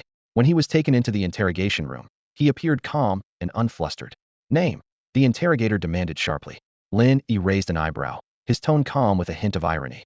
Officer, I was called in to give a statement, not to be interrogated. Bringing me into an interrogation room isn't quite right, is it? If you keep asking these kinds of questions, I'll have to call my lawyer. Outside the interrogation room, 2 young officers watched Lin Yi's every move closely through the monitor. Hearing his response, they exchanged a meaningful glance. Why did you come to Jiashi? When did you arrive? What's your purpose here? The interrogator fired off questions rapidly. Lin Yi answered each question unhurriedly. Once he finished, the interrogator slid a prepared statement over to him, indicating for him to sign it. This guy has nerves of steel, one officer remarked softly. It's clear that his emotions haven't wavered at all. We won't be able to get anything out of him this way. Someone who can stir up the market and rake in a fortune isn't going to be a simple person, the other officer agreed. So what's the next step? We've done as instructed from above. Let's report what we've found and see what they decide. We don't have the authority to detain him right now, so let's release him. If he brings in a team of professional lawyers, we'll be in trouble. When Lin Yi emerged from the interrogation room, his grandparents were anxiously waiting in the lobby of the Law Enforcement Bureau. It's really strange, Lin Yi's grandmother complained. They asked almost the same questions as before, just a few new ones. Did we really need to come here again? Feng Yuanxin reassured her. All right, stop complaining. Just cooperate with the officers. As a retired law enforcement officer himself, he had a hunch, but chose not to say more at the moment. As Lin Yi approached, Feng Yuanxin turned to Feng Changming at his desk. Officer Feng, can we leave now? Of course, Feng Changming replied apologetically. I'm sorry to trouble you with another trip. We're just trying to solve this murder case as quickly as possible. Understood, Feng Yuanxin nodded in agreement. Back at the hotel, during a brief moment when Lin Yi's grandmother went to the bathroom, Feng Yuanxin quietly asked, Lin Yi, have you gotten yourself into some trouble? I've been retired for a while, but I still know some people in Yin City. If there's something you can't handle, let me know. I can help you find someone. Lin Yi smiled and replied, something did happen, but I can handle it myself. All right, as long as you can handle it. If you can't, just tell me. Feng Yuanxin said, respecting Lin Yi's reluctance to elaborate. Returning to his room, Lin Yi logged back into the game, Emperor's Veil, and began crafting talismans. One by one, the talismans took shape in his hands, and his talisman-making skills improved rapidly. By the time his grandmother called him for lunch, he had crafted a large number of first-tier talismans, advancing his skills to a high level. After lunch, Lin Yi set an alarm and dove back into the game. This time, he attempted second-tier talismans. Although the success rate was lower, it was more effective for skill improvement. The only downside was the waste of materials. When the in-game alarm went off, Lin Yi's talisman-making skills were nearing master level. After logging off, Lin Yi and his grandparents headed to the airport. However, their troubles continued once again. Their flight was delayed. Lin Yi and his grandparents arrived at the airport and waited anxiously in the departure lounge. Suddenly, an announcement broke the calm. Due to weather conditions, their flight could not take off, and the exact departure time was still uncertain. The staff could only ask passengers to continue waiting, which left Lin Yi's grandmother feeling restless as she repeatedly inquired about the situation. In contrast, Lin Yi's grandfather remained calm, sitting quietly with his eyes closed. Lin Yi fell into deep thought, wondering if there was a conspiracy behind the delay. Just then, the airport staff announced that boarding could begin. Passengers filed in and took their seats. On the plane, Lin Yi, with his exceptional hearing, overheard two flight attendants whispering in the row ahead. Do you believe there are really immortals in the world? One asked softly. Maybe, the other replied. I heard from a friend in ground staff that they saw someone flying through the air on the monitors, with a cloud of black mist chasing them.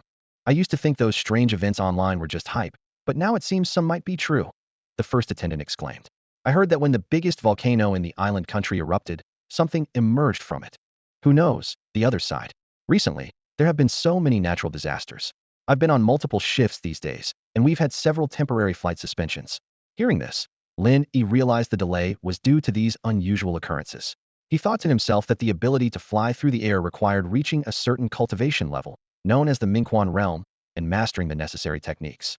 But before the feedback from the great Emperor Zetian began, even reaching that level wouldn't allow for such flight. A cultivator of at least the Mingquan level, risking exposure, was likely chasing some local demon or monster. Lin Yi recalled the dragon he had seen earlier and wondered if it was also a kind of demon. He realized that the world was already in turmoil before the great Emperor Zetian's feedback. No wonder that in his past life, as soon as the feedback began, the authorities could quickly organize to manage the players who received it. In his previous life, Lin Yi was so absorbed in virtual games that he knew little about the major events happening around him, learning bits and pieces through Feng Mingyu's gossip. Now, having left Yin City with his grandparents, he witnessed firsthand the strange phenomena occurring before the feedback. By around 7 in the evening, Lin Yi and his family finally returned home. Lin Yi had called Feng Mingyu while boarding the plane. To welcome them, Feng Mingyu had prepared a lavish dinner. Although Lin Yi's grandparents were both strong-willed individuals, they praised her efforts to encourage her. However, Feng Mingyu herself paid no attention to the feast she had cooked, quietly enjoying her own low-protein diet meal. Under the influence of this environment, Lin Yi never complained about the meals Feng Mingyu prepared. Sometimes, he even thought about having her taste her own cooking to understand how off it was. After a long day, his grandparents would retire to their room early. Seeing this, Feng Mingyu cheerfully followed Lin Yi to his room. Lin Yi immediately understood Feng Mingyu's intention. Since he had been to Jiaxi today, he hadn't yet given her the daily recharge bonus. As usual, he transferred 1,001,000 yuan to Feng Mingyu. Including today, it had been 9 days, with the first day being 500,000 yuan, and the following days 1 million yuan. In The Emperor Covers the Sky, Feng Mingyu had already spent 8.5 million yuan, reaching VIP level 9. If she played consistently, she could easily rank in the top 3 on the leaderboard, but now she was only 7th. Hearing the notification of the transfer, she happily returned to her room to play the game. Lin Yi, on the other hand, entered the game to continue crafting talismans to improve his talisman-making skills. Before long, Baikura logged in to chat with him. She had been doing this every evening, following Lin Yi's instructions to spend money in the game. She had almost fully invested the 10 million yuan Lin Yi gave her, along with her own 3 million yuan, reaching VIP level 10. Although she played less than Lin Yi, her cultivation level ranked outside the top 10. Baikuter mentioned that her father's company was busy lately, leaving him no time to supervise her. Otherwise, he wouldn't allow her to play games. Lin Yi understood well that he was largely responsible for this situation. He recalled Baikuter's father, Byonghua, saying he would have the company finance return the 10 million yuan Lin Yi transferred to Baikuter, but 2 days had passed without any action. If it weren't for Baikuter's sake, he would have called to clarify the situation. Around midnight, Lin Yi's talisman-making skills finally reached the master level. This meant he could now create third-level talismans with a high success rate, each possessing the power of a strike from the Divine Bridge realm. A player in the Sea of Bitterness realm wielding a third-level talisman could easily defeat opponents below the Divine Bridge realm. Lin Yi also had a blueprint for a 5th-level talisman, a random reward for being ranked first on the leaderboard. He had studied the blueprint, but couldn't craft it due to a lack of materials. Currently, his alchemy, artifact crafting, and talisman-making skills were all at the master level, placing him among the top in The Emperor Covers the Sky. Once the game began to return benefits, any of these skills alone would earn him significant recognition from a second-rate sect. At midnight, the leaderboard rewards were distributed as scheduled. Lin Yi checked and found the rewards were the same as yesterday, with no special bonuses. A new day began, marking the 10th day of The Emperor Covers the Sky, with only 5 days left before the recharge channel closed and benefits began. Lin Yi used all the pills he had just received and headed straight to the array hall of the Tianyan Holy Land to improve his array skills. At 1 a.m., the game announced a new leaderboard for The Emperor Covers the Sky.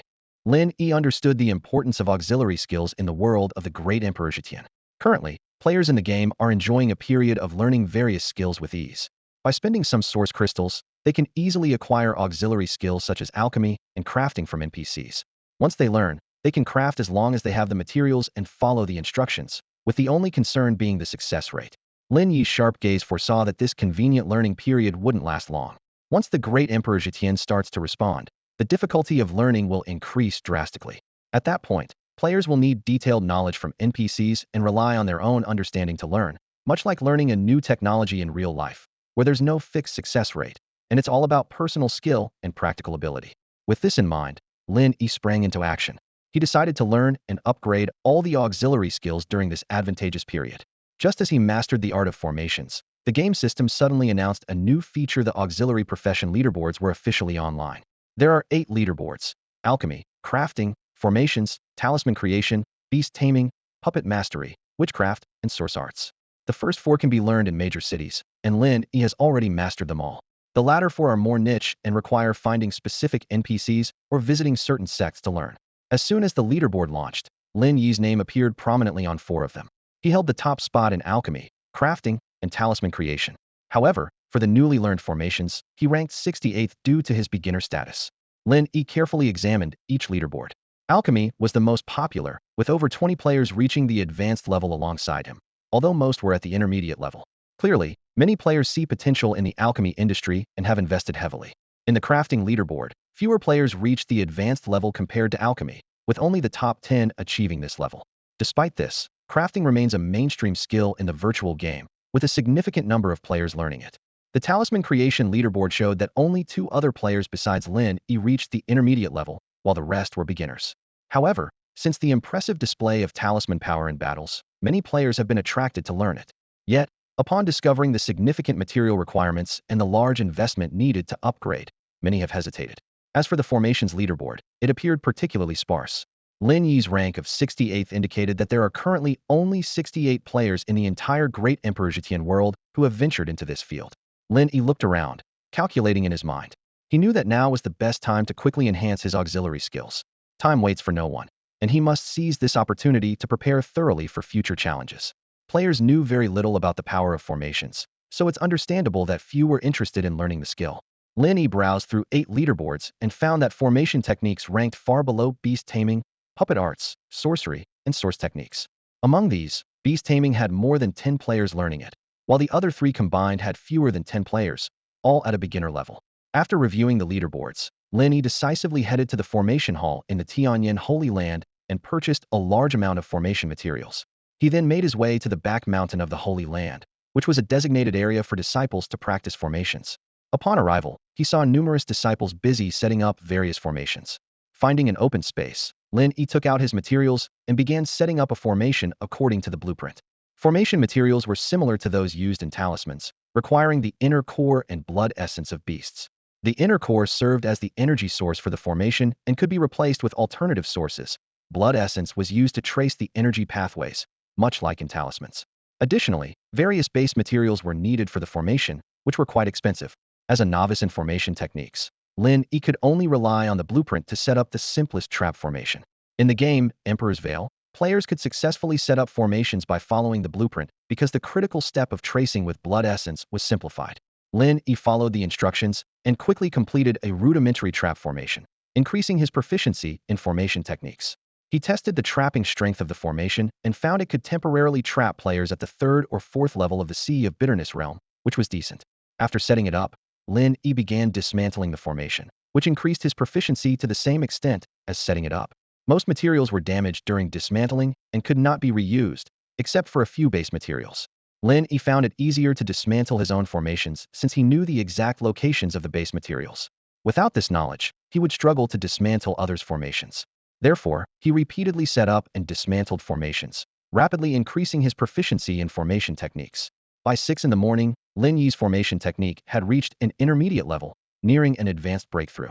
The formations he set up had progressed from rudimentary traps to lower-tier yellow killing formations, capable of trapping players in the Sea of Bitterness realm. Just as Lin Yi was preparing to push through to an advanced level, the game's virtual pod indicated someone was calling him from outside. Climbing out of the virtual game pod, Lin Yi heard his grandmother's familiar voice urging him to have breakfast and get some fresh air. He acknowledged her, watching as she left to wake up Feng Mingyu. Feng Mingyu, in loose loungewear, emerged from her room, half asleep. As they squeezed together at the small sink, she complained while squeezing toothpaste. Our good days are over. I don't start work until 9, and they wake us up at 6. They wake up early, but they won't let us sleep in. Lin Yi nodded slightly in agreement while brushing his teeth. For him, having his grandmother back was actually a good thing. At least he wouldn't have to eat Feng Mingyu's so-called nutritious breakfasts anymore. After breakfast, Lin Yi returned to his room and re-entered Emperor's Veil, ignoring his grandmother's suggestion to get some fresh air. He continued to set up and dismantle formations, quickly advancing his formation technique to an advanced level, consuming nearly 200 million source crystals worth of materials in the process. Time flew by, and by nearly midnight, Lin Yi's formation technique had reached a master level. As the rewards from the various leaderboards were distributed, Lin Yi, though delighted, thought to himself, what a loss. In the early hours, Lin Yi advanced his formation skills to a master level, enabling him to create more sophisticated formations. This advancement led him to top the formation skills leaderboard. As the midnight bell chimed, the rewards from various leaderboards arrived as expected. Lin Yi hadn't set much store by these rewards. After losing the chance for random special items, the basic rewards seemed somewhat dull. Only the Fire Spirit Pill from the Realm leaderboard could still enhance his Dao Palace Realm cultivation. Although the other rewards were valuable, having received them multiple times, they had lost their novelty. However, this time, the 8 leaderboard rewards left Lin Yi pleasantly surprised, albeit with a tinge of regret.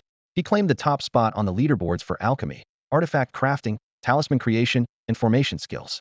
The basic rewards included a dragon transformation pill recipe, a blueprint for crafting profound armor, a 6th-level talisman blueprint, and a high-grade profound formation layout.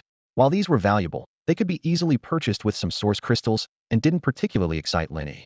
The real surprise was the additional rewards for these 4 first-place finishes at direct 1-level boost in the respective skills. As the game notification sounded, Lin Yi's alchemy, artifact crafting, talisman creation, and formation skills all leaped from master to grandmaster level. Reflecting on his past life, Lin Yi had only studied alchemy and ranked low on the leaderboard, with the reward being just a chi gathering pill recipe. He had never heard of extra rewards for first place on the leaderboard. Since the mainstream 7 leaderboards no longer offered extra item rewards for first place, Lin Yi naturally assumed the same for the new 8 auxiliary leaderboards. Lin Yi remembered a player in his past life who had crafted a profound artifact. He had thought it was achieved by spending money to boost artifact crafting skills. Now, it seemed likely that the player had received a direct skill boost, jumping from high-level crafting to master level. Thinking of this, Lin Yi couldn't help but shake his head and sigh. Had he known, he would have first advanced his alchemy to grandmaster level, allowing him to directly achieve the great grandmaster level. Though it's just 1 level difference, relying on his own efforts to advance in alchemy would take an unknown amount of time. Additionally, Lin Yi felt some regret for not securing the first-place rewards for the other 4 leaderboards. But he quickly let it go, realizing that not all good things could be his alone. Besides, he still didn't know where to learn beast taming, puppet crafting, witchcraft, and source arts. Even if he did learn them, he wouldn't have enough time to advance their levels. If their levels remained at the beginner or intermediate stage, even a one-level boost would have little effect. Lin Yi stood in front of the pill hall of the Heavenly Origin Sacred Land, feeling a sense of relief. The pill shelves, which had been emptied the day before, were now stocked with new pills. Although the quantity was slightly less than yesterday, Lin Yi didn't hesitate to spend over 3 billion source crystals to acquire every useful pill available. With the pills in hand, Lin Yi wasn't in a rush to start cultivating. Instead, he headed to the scripture pavilion, which housed countless secret manuals of the Heavenly Origin Sacred Land. As an inner disciple, he easily obtained the first part of the Earth-grade lower-tier cultivation method, Heavenly Origin Inner Scripture. Although incomplete, it was sufficient to support his cultivation in the Wheel and Sea realm. Lin Yi's gaze swept over the abundant martial arts techniques.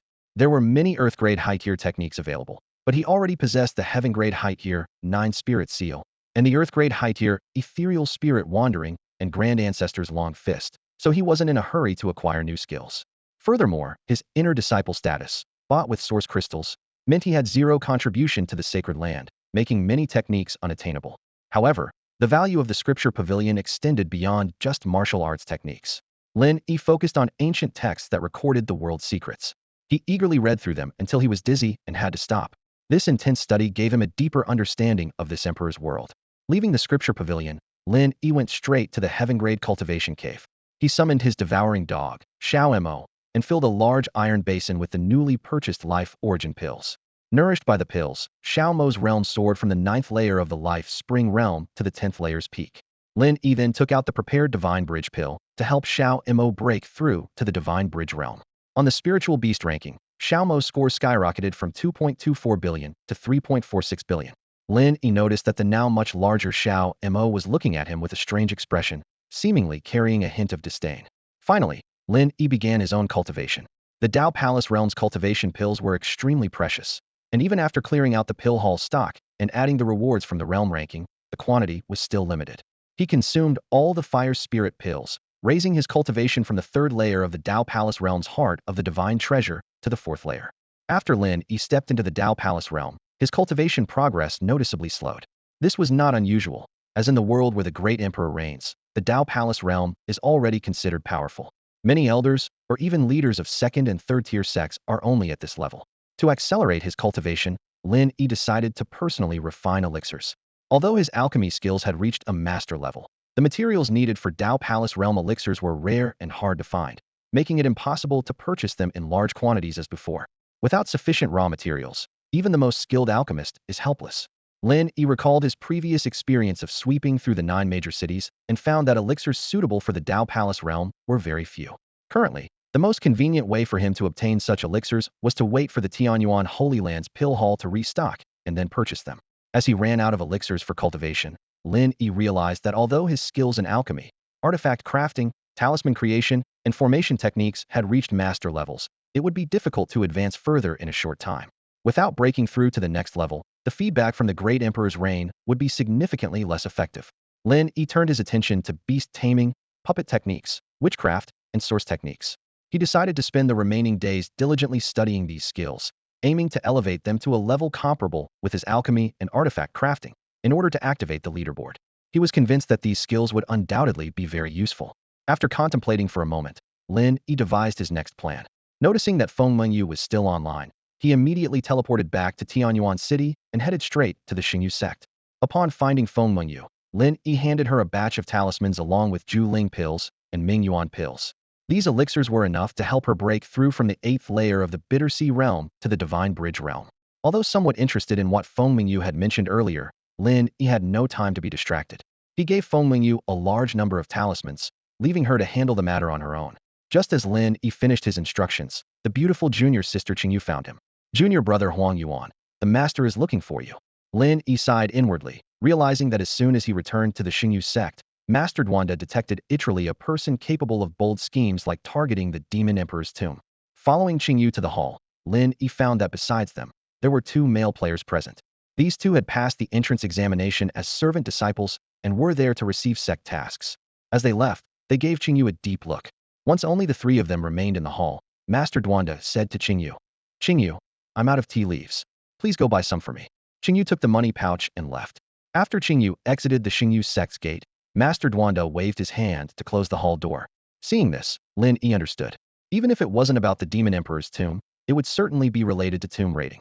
After closing the door to the hall, Master Duanda's sharp gaze fell on Lin Yi, a flicker of surprise crossing his eyes. You've reached the Dao Palace realm. You different people truly have an innate advantage in cultivation. His tone was filled with admiration, yet carried an undercurrent of subtle wariness. Wasting no time on pleasantries, Master Duanda got straight to the point. The Emperor's tomb, which I had you explore earlier, has encountered some changes. I'm planning to delve deeper and currently need an assistant. As soon as he finished speaking, a game prompt appeared before Lin Yi. Sect mission. Master Duande of the Xingyu sect plans to explore the Emperor's tomb and needs an assistant. Will you accept? Lin Yi's heart stirred. It was just as he had anticipated. Master Duanda was preparing to act on the Emperor's tomb. However, Lin Yi knew well that aside from the multicolored metal coffin, he had secretly taken all other treasures from the tomb. This secret must never be revealed, or else their current amicable relationship would instantly turn hostile. Though becoming an NPC's archenemy seemed inconsequential at the moment at worst, it would mean being hunted in the Great Emperor's shadow, something a player could easily avoid by logging off. Lin Yi understood that once the Great Emperor's shadow began to feedback, NPCs could enter the real world, transforming this enmity into relentless pursuit. Lin Yi pondered. Master Duanda had immediately noticed his breakthrough to the Dao Palace realm, indicating he was no ordinary sect leader. Moreover, to dare rob a royal tomb and target the Emperor's tomb required unusual courage. Reflecting on the previously undervalued Zongdi Sutra, Lin Yi inwardly sighed. As he delved deeper into formations and spells, he increasingly sensed the sutra's extraordinary nature. Of course, before the Great Emperor's shadow feedback, these techniques were merely routine practices. Only after the feedback would he truly master them. After brief hesitation, Lin Yi chose to accept the sect mission. He was curious about how Master Duanda would approach the Emperor's tomb, and what his reaction would be upon finding the multicolored metal coffin empty. What puzzled Lin Yi even more was why changes had occurred when he had already taken the Emperor's heart. Could there be other secrets hidden within the tomb? Upon accepting the mission, Master Duanda led Lin Yi to the small house with the teleportation array. The two of them teleported to the location Lin Yi had visited twice before. As soon as they landed, Master Duanda donned a cloak. Lin Yi was amazed to find that although Master Duanda stood right beside him, it felt as if he wasn't there at all. This cloak was undoubtedly a rare treasure. Lin Yi remained vigilant, following the enigmatic sect leader into the unknown adventure. Let's move quickly. We mustn't let the person who holds a grudge against me notice us. Master Duanda warned in a low voice before leaping forward, his figure moving like lightning, covering several hundred meters in an instant. Lin Yi was not to be outdone. Now at the fourth level of the Dao Palace realm's heart of the divine treasury, his strength was formidable. Utilizing the mystic level technique, ethereal spirit travel, he felt as light as a swallow, quickly catching up with Master Duanda in a single leap. Master Duanda nodded in satisfaction at this. The two of them, one following the other, covered several hundred meters with each leap and soon arrived at the foot of the mountain where Lin Yi had earlier witnessed the battle between the Thunderbird and the giant bull. Without stopping, Master Duanda led Lin Yi straight to the mountaintop. Along the way, Lin Yi noticed the ground was charred black and devastated. Towering trees were either scorched like charcoal or toppled in disarray, all testifying to the ferocity of the previous battle. Upon reaching the battlefield, Master Duanda surveyed the surroundings and then analyzed. This is where the Thunderbird and the giant bull fought. Judging by the traces left behind, they should have both been severely injured. Lin Yi nodded slightly at this, inwardly admiring how the master could discern the outcome of the battle at a glance. He thought that given time, he could also deduce the situation from details, but it was still a far cry from Master Duanda's immediate insight. After a bit of showing off, Master Duanda led Lin Yi through the dense forest atop the mountain, zigzagging until they stopped at a clearing. He casually tossed Lin Yi a tool resembling a spade and instructed, "Dig down from here." Taking the tool, Lin Yi marveled at the abundance of Master Duanda's treasures. This casually tossed excavation tool was actually a 6th-grade treasure. After instructing Lin Yi, Master Duanda began setting up a formation around them. Although Lin Yi's formation skills had reached a master level, he still found Master Duanda's method profound and unfathomable. It was not just a complex illusion array but a composite formation incorporating trapping, killing, and concealing functions. Lin Yi wielded the treasure tool, easily breaking through the rock, and soon dug a 100-meter-deep cave. Once Master Duanda finished setting up the formation, he joined in the excavation, working at more than twice Lin Yi's speed. About half an hour later, they encountered an exceptionally hard layer of special rock.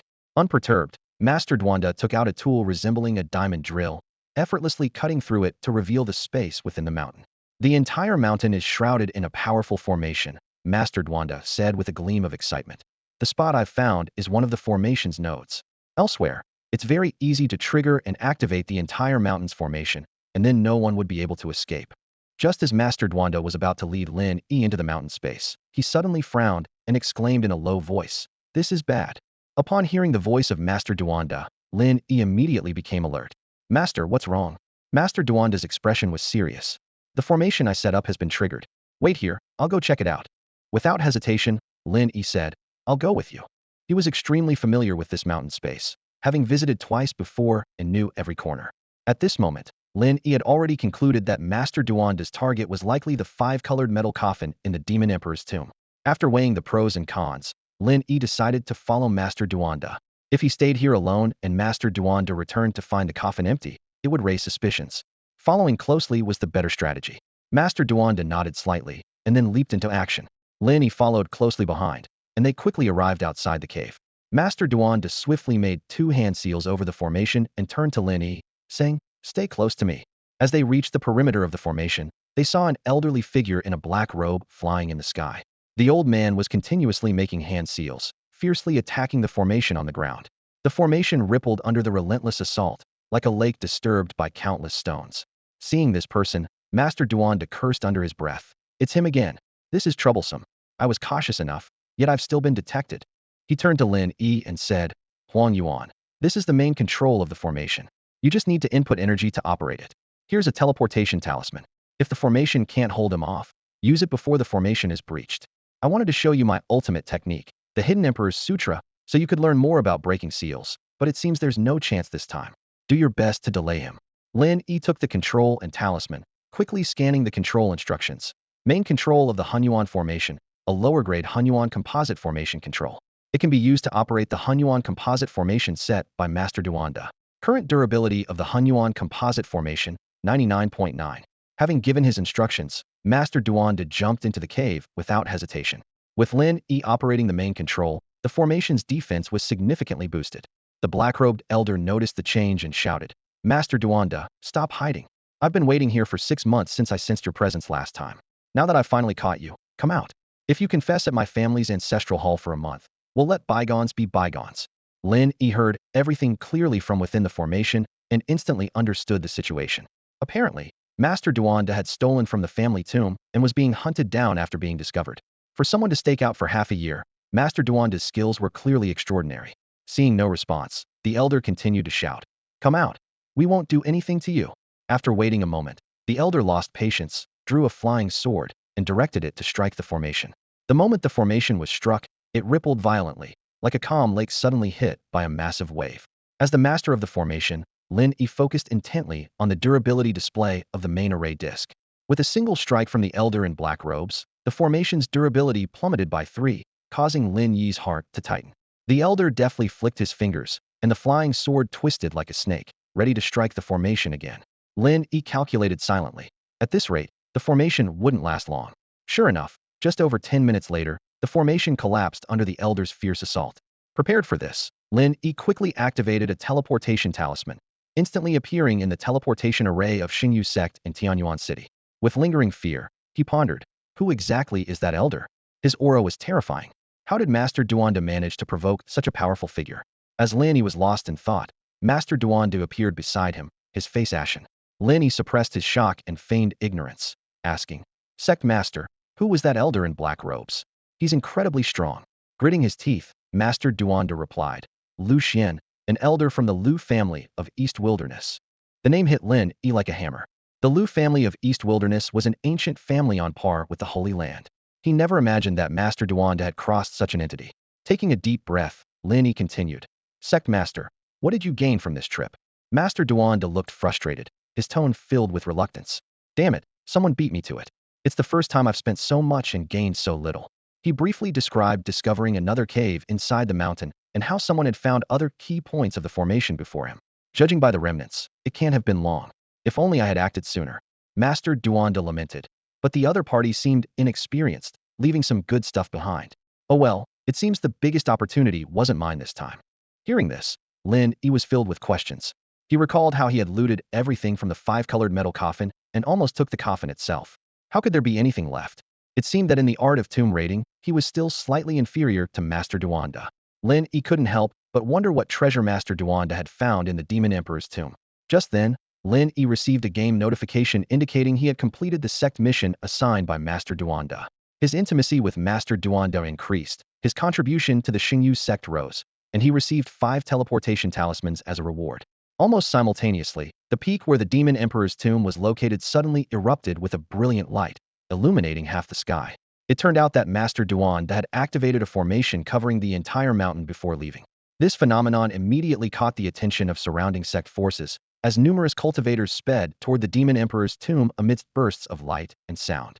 Meanwhile, Lu Xian, the elder from the Lu family, was trapped in the activated Grand Formation as he pursued Master Duanda into the mountain's interior. After completing the task, Lin Yi did not rush to leave. He realized that being able to escape calmly under the watch of an elder from such an ancient family as the Lu family, Master Duanda was no ordinary person. After some consideration, Lin Yi spoke. Sect Master, I would like to learn beast taming, puppet techniques, voodoo, and source techniques. Do you have any contacts for these?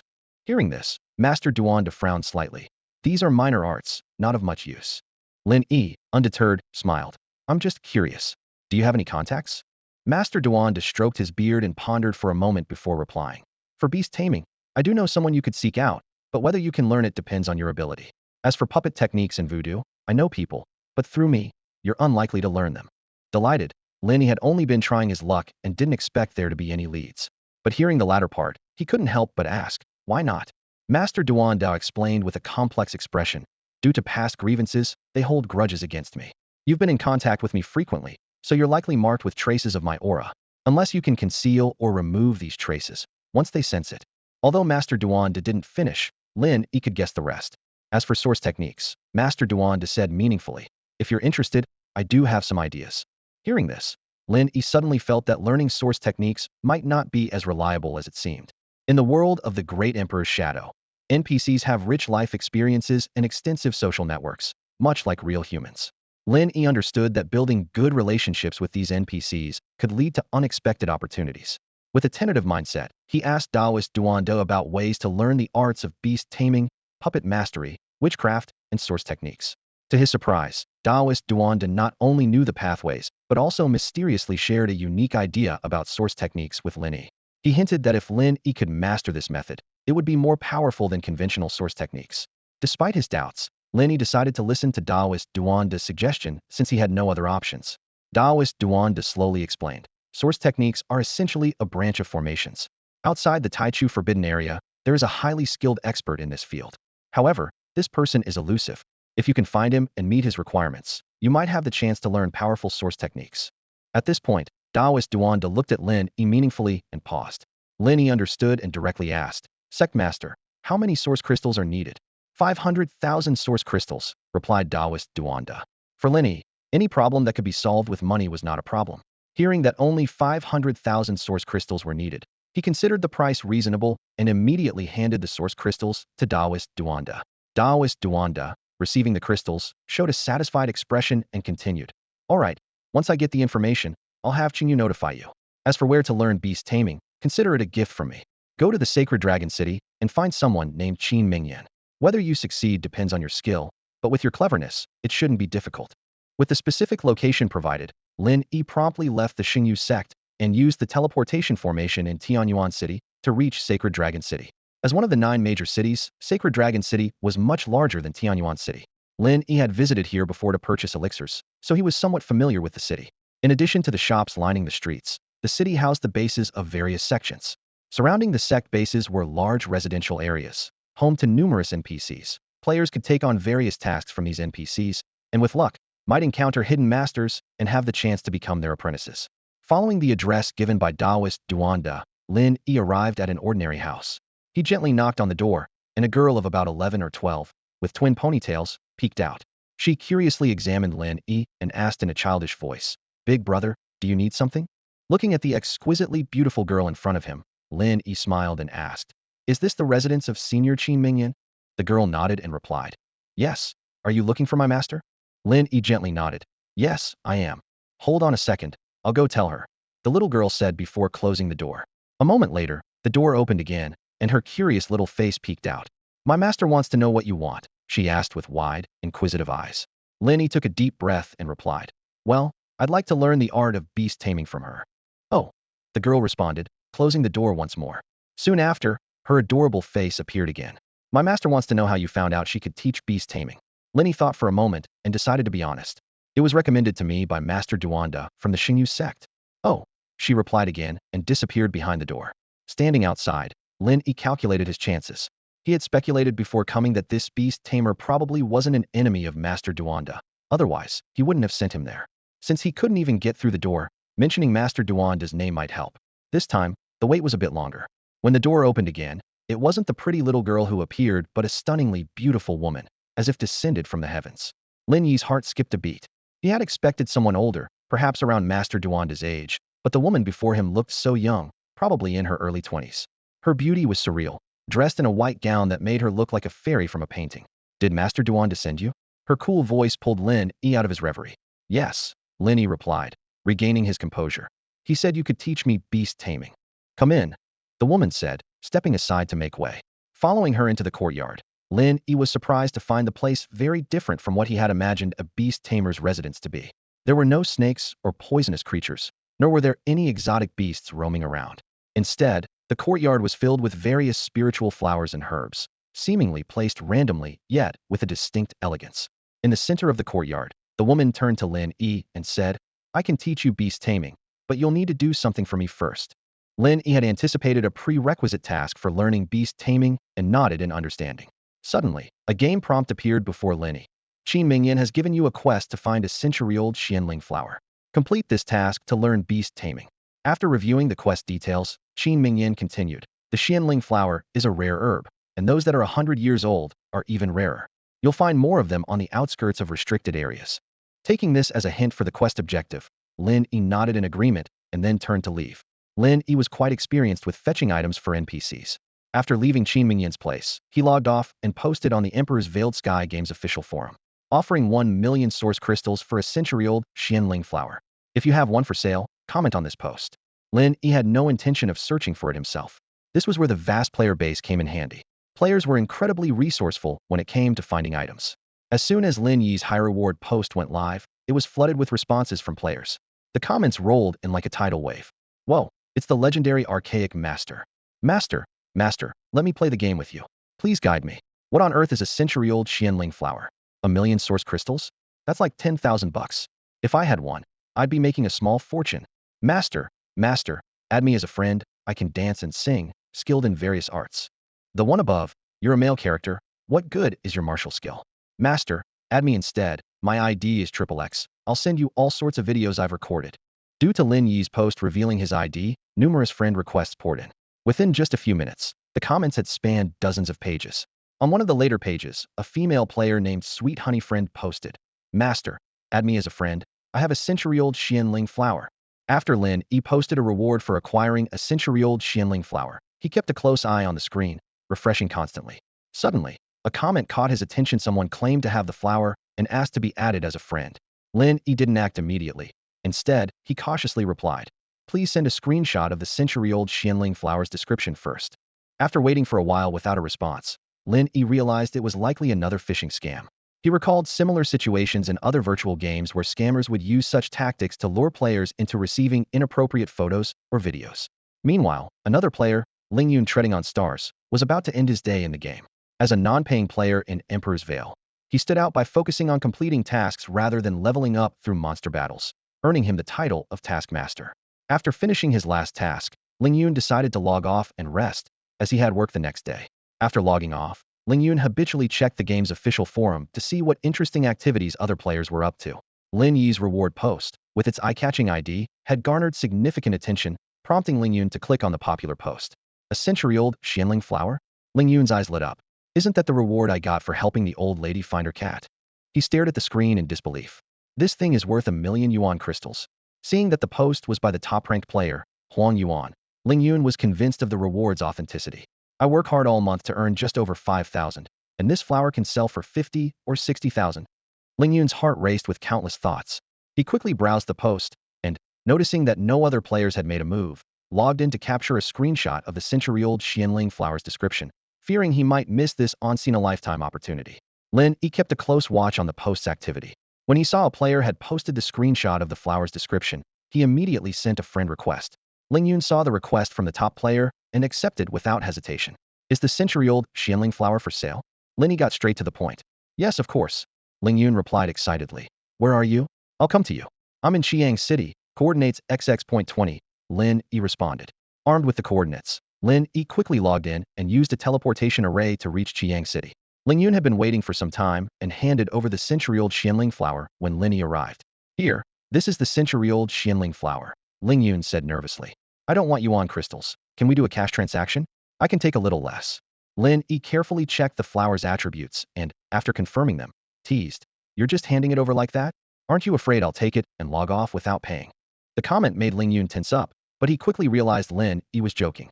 He sighed in relief and laughed. Haha, you're kidding. The forum says you've spent at least millions on the game, so there's no way you cheat me out of this money.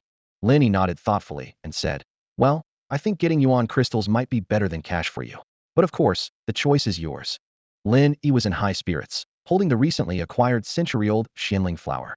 He chatted a bit more, reminding Ling Yun treading stars of the value of the star source crystal, as the Emperor's Sky obscuring recharge channel was about to close. Ling Yun treading stars hesitated for a moment, but insisted on cash.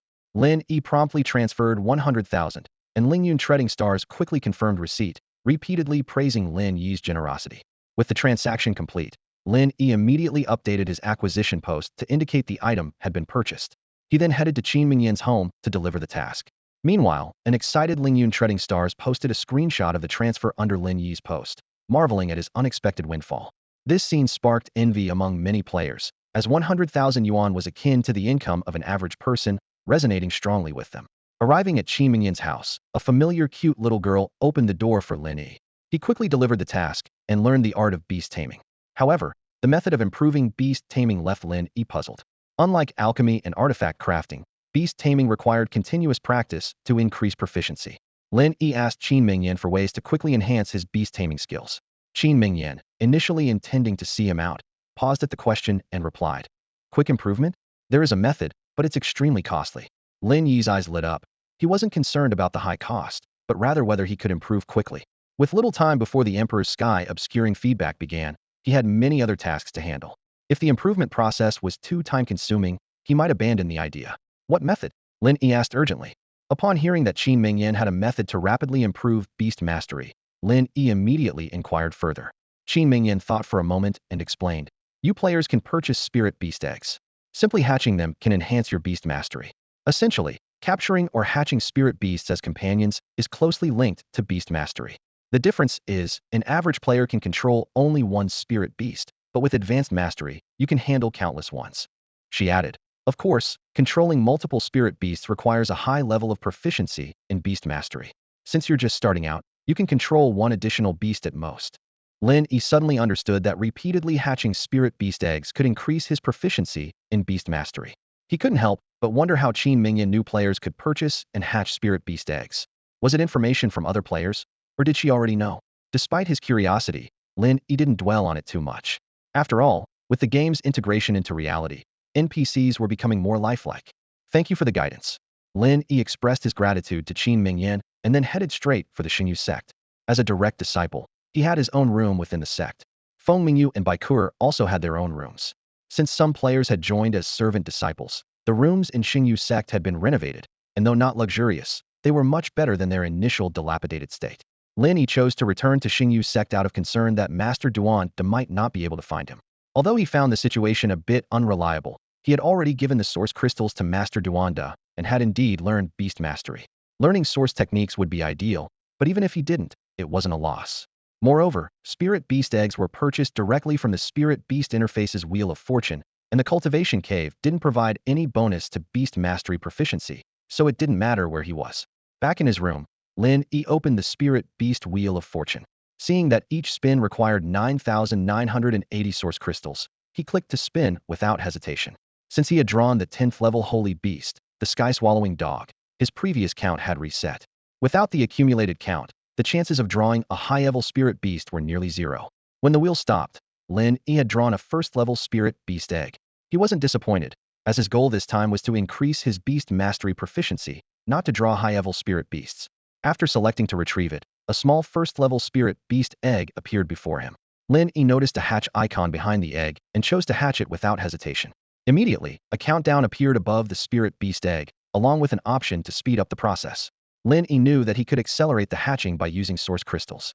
He gazed at the small spirit beast egg, filled with anticipation, waiting for the moment it would hatch, knowing that his beast mastery proficiency would surely improve. Lin Yi gently touched the spirit beast egg, and it instantly hatched. A game notification popped up. Congratulations! You have hatched a Tier 1 spirit beast. You have learned the beast mastery skill, currently at the beginner level, allowing you to carry up to 2 spirit beasts. With the new spirit beast joining your team, your proficiency in beast mastery has increased. Lin Yi looked around and thought to himself. Normally, players with an existing spirit beast would have to choose between one or the other when hatching a new one. But because I have mastered beast mastery, I can carry 2 at once. He gazed down at the newly hatched spirit beast, which resembled a small deer. Opening the spirit beast interface, Lin Yi confirmed it's a member of the spirit deer family. The abandon option at the bottom of the interface was particularly noticeable. Without hesitation, Lin Yi chose to abandon it. The little spirit deer remained, just without a master. It wandered around in confusion, looking at Lin Yi with bewilderment. Perhaps due to his beast mastery skill, Lin Yi could almost understand its thoughts. Why did you hatch me only to leave me? The little spirit deer turned to leave. Lin Yi knew that if he chose to capture it now, he could still make it his own, but its loyalty would drop significantly, akin to capturing a wild beast. He attempted to use beast mastery on the spirit deer, and the game promptly informed him.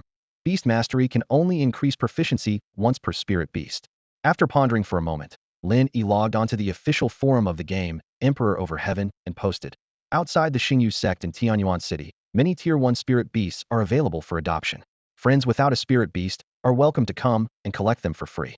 Coordinates XX. XX. He briefly explained the different ways to acquire spirit beasts. The Spirit Beast Wheel of Fortune yields the lowest tier spirit beasts. Wild beasts caught in the field may be downgraded to fierce beasts with lower growth potential, but they can be used immediately. Capturing wild beasts requires purchasing capture tools, each costing 100 source crystals, nearly 100 times cheaper than the 9,980 source crystal spirit beasts, making it the preferred choice for non-paying players. Lin Yi's post quickly sparked a lively discussion. Players responded enthusiastically. Is a top player really giving away spirit beasts for free? No way. Perfect timing. I was just about to spend 998 on a guaranteed draw. So the legendary player is from Xingyu sect. Enough talk. I'm almost there. Within minutes, several players gathered at the entrance of the Xingyu sect.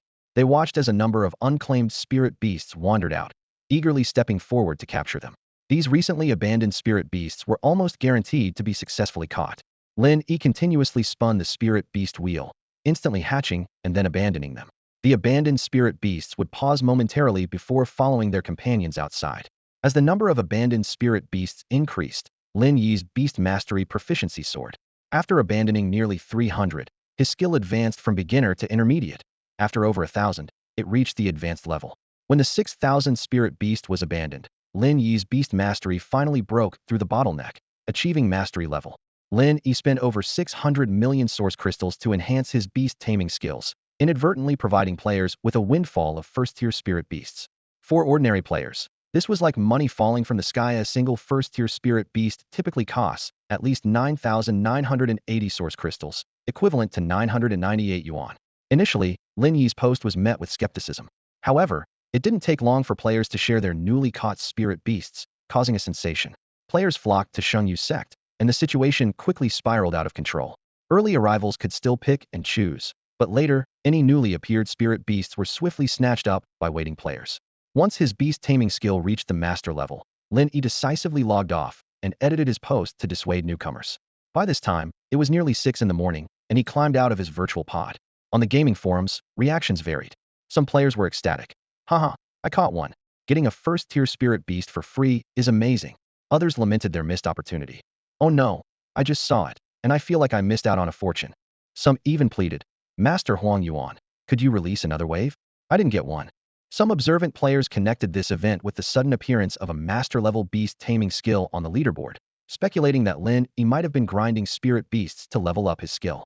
They marveled at the idea of spending 50 to 60 million for a skill deemed not very useful, considering it not worthwhile. Just as Lin Yi left his virtual pod, his grandmother entered the room. Feng Mingyu whispered beside him, Lin Yi, can't you figure out a way to send Grandma and Grandpa on another trip? I really miss the days when they weren't around. Lin Yi ignored this unfilial suggestion. After breakfast, Lin Yi re-entered the game and habitually browsed the official forum.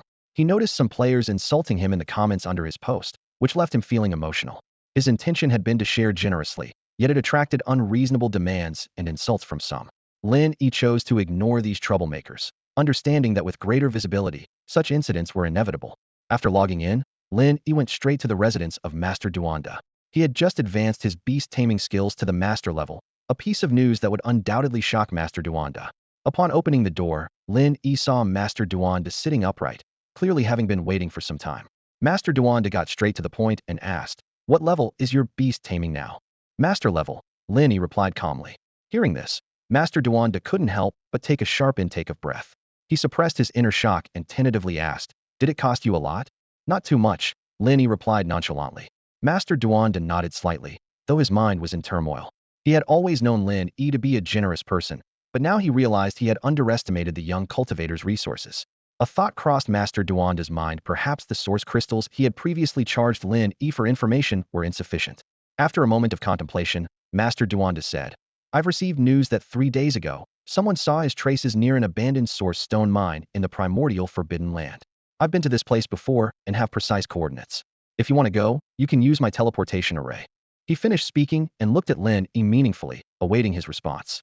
For Lin Yi, having a clear target and being able to teleport directly there would undoubtedly save a lot of trouble. "Then I'll trouble you, Master, to teleport me there," Lin Yi agreed readily. "And about the teleportation fee?" Master Duanda asked tentatively. Sensing something off, Lin Yi quickly responded, "Of course, I'll cover it. Last time, teleporting to the Demon Emperor's tomb cost 200,000 source crystals. Let's stick to that price." Master Duanda frowned slightly. He thought the previous price was indeed low, but raising it now didn't seem appropriate. After a brief hesitation, he said, "Well, last time was 200,000 source crystals, but the Demon Emperor's tomb was much closer. The primordial Forbidden Land is quite far from Tianyuan City, so the teleportation cost naturally increases." Lin Yi anticipated this and promptly replied, "Master, don't overcharge me, or I'll have senior Sister Qingyu plead on my behalf." In the end, Lin Yi secured the teleportation to the abandoned source stone mine in the primordial Forbidden Land for 500,000 source crystals. The Eastern Wilderness has a total of 8 major life forbidden areas, with the primordial Forbidden Land being one of them. In his past life, Lin Yi had ventured into the outskirts of the ancient Forbidden Land in search of opportunities, but unfortunately triggered a restriction and perished. He named himself Huang Yuan, this time to remind himself of past lessons. Although Lin Yi had never personally visited the primordial Forbidden Land before, he had thoroughly researched other forbidden areas when deciding to enter the ancient Forbidden Land.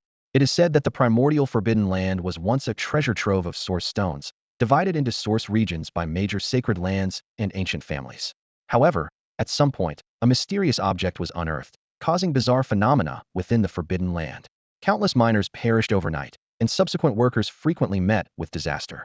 Gradually, it was classified as a life-forbidden area, with rumors claiming that entering it meant a near-certain death. Lin Yi was transported by Master Duanda to the outskirts of the primordial Forbidden Land, still some distance from its core. Duanda warned him that entering the heart of the forbidden area directly could be fraught with unknown dangers, and even the teleportation talisman he provided should only be used safely away from the Forbidden Land, lest it malfunction or transport Lin Yi to a bizarre location. Lin Yi's destination was an abandoned source stone mining area, spanning several dozen miles. This place was once exploited by the major holy families for source stones, and has now become a haven for adventurers seeking fortune.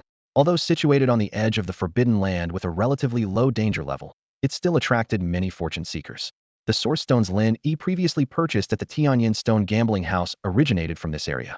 As he ventured into the mining area, Lin Yi's eyes scanned the scattered NPC fortune seekers. His goal was not mining, but to find a mysterious individual skilled in source techniques. According to Duanda's description, this person often wore a straw hat and a gray robe, had peculiar behavior, but was easily recognizable. However, this person's whereabouts were unpredictable, and finding him depended largely on luck. With his Dao Palace-level strength, Lin Yi quickly surveyed the entire mining area, but did not spot his target. However, Duanda had mentioned that the person was seen here 3 days ago, and was likely still nearby. Lin Yi decided to expand his search, particularly around the source stone purchasing points established by the major holy lands surrounding the mining area. These purchasing points were located above the mines, and were easy to find.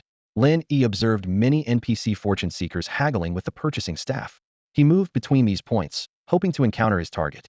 Although he did not succeed in finding the mysterious individual, Lin Yi unexpectedly ran into an acquaintance from his previous life, adding a sense of anticipation and surprise to his search journey. The area of the Taichu Forbidden Land is vast, and Lin Yi is currently located at its outermost edge. This area is relatively less dangerous, attracting many NPC prospectors in search of source stone mines. Although these mines have been repeatedly excavated, there are always hidden treasures waiting to be discovered.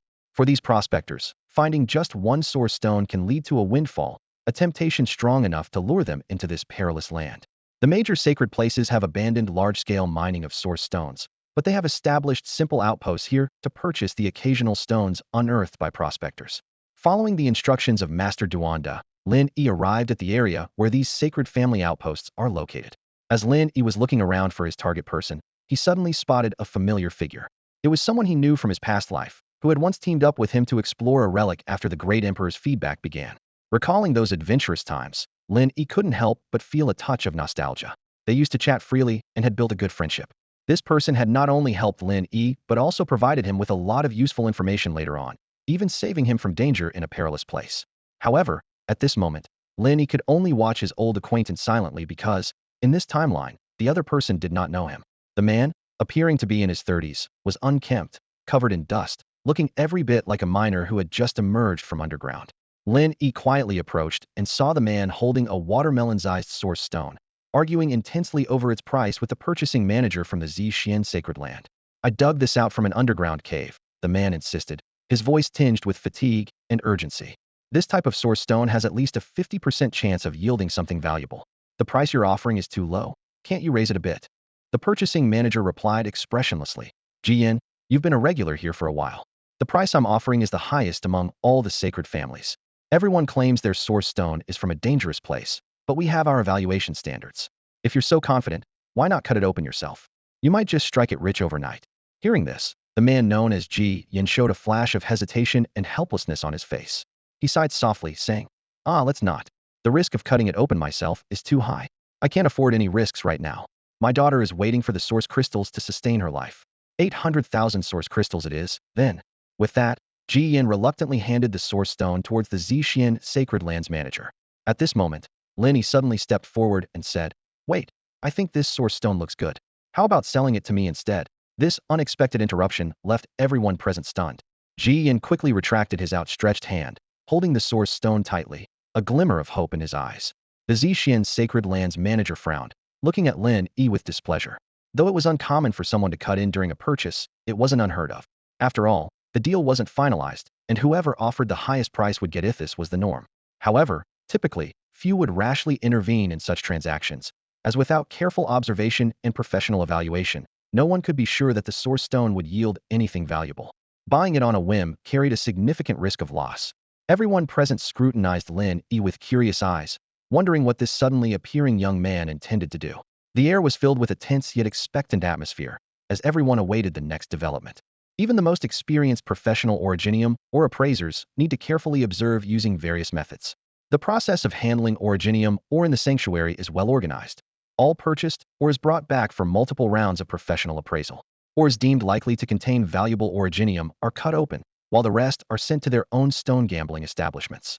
The purchase price standards among the major sanctuaries are largely similar, primarily depending on the unique patterns and size of the originium ore. The piece in Jian's hand was small and lacked special patterns, so the purchase price of 800,000 originium crystals was reasonable without appraisal. Jian approached Lin Yi with the originium ore, his eyes sparkling with anticipation.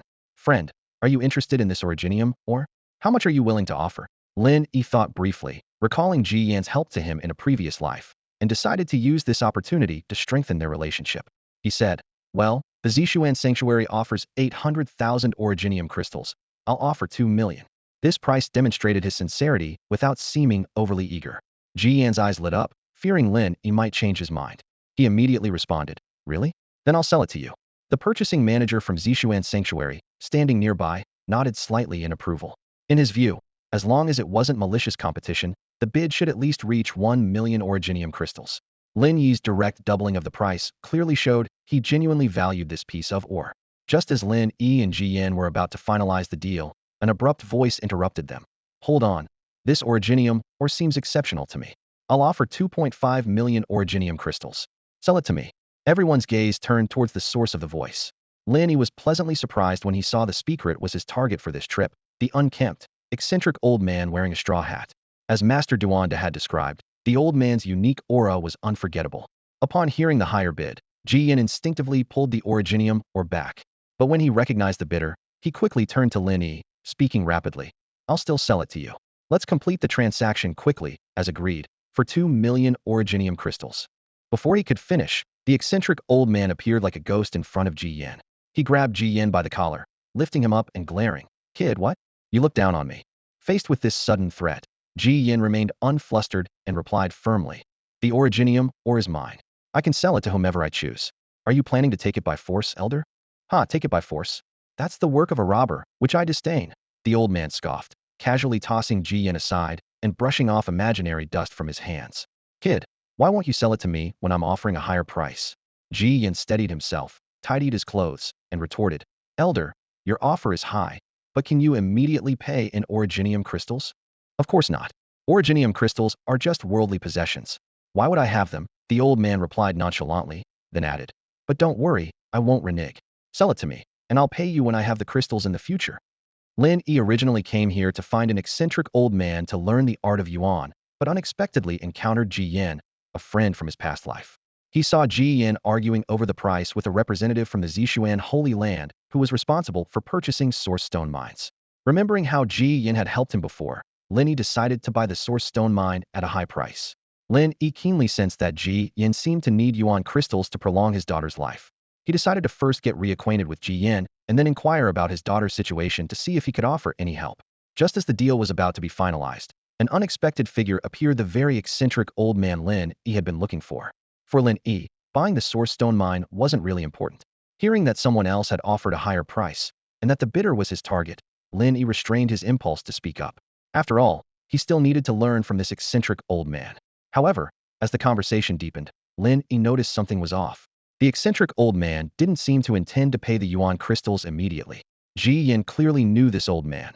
Otherwise, he wouldn't be eager to sell the source stone mine to Lin Yi upon seeing him. The eccentric old man, after speaking, appeared confident. Seeing Ji Yin still hesitant, he raised his offer, saying, Isn't it just yuan crystals? If 2.5 million isn't enough, I'll add more, 2.8 million. He casually increased the price by 300,000. Ji Yin knew it was futile, no matter how much was added. Promises made today might be forgotten tomorrow, especially with this eccentric old man, who was known for making lofty promises he didn't keep.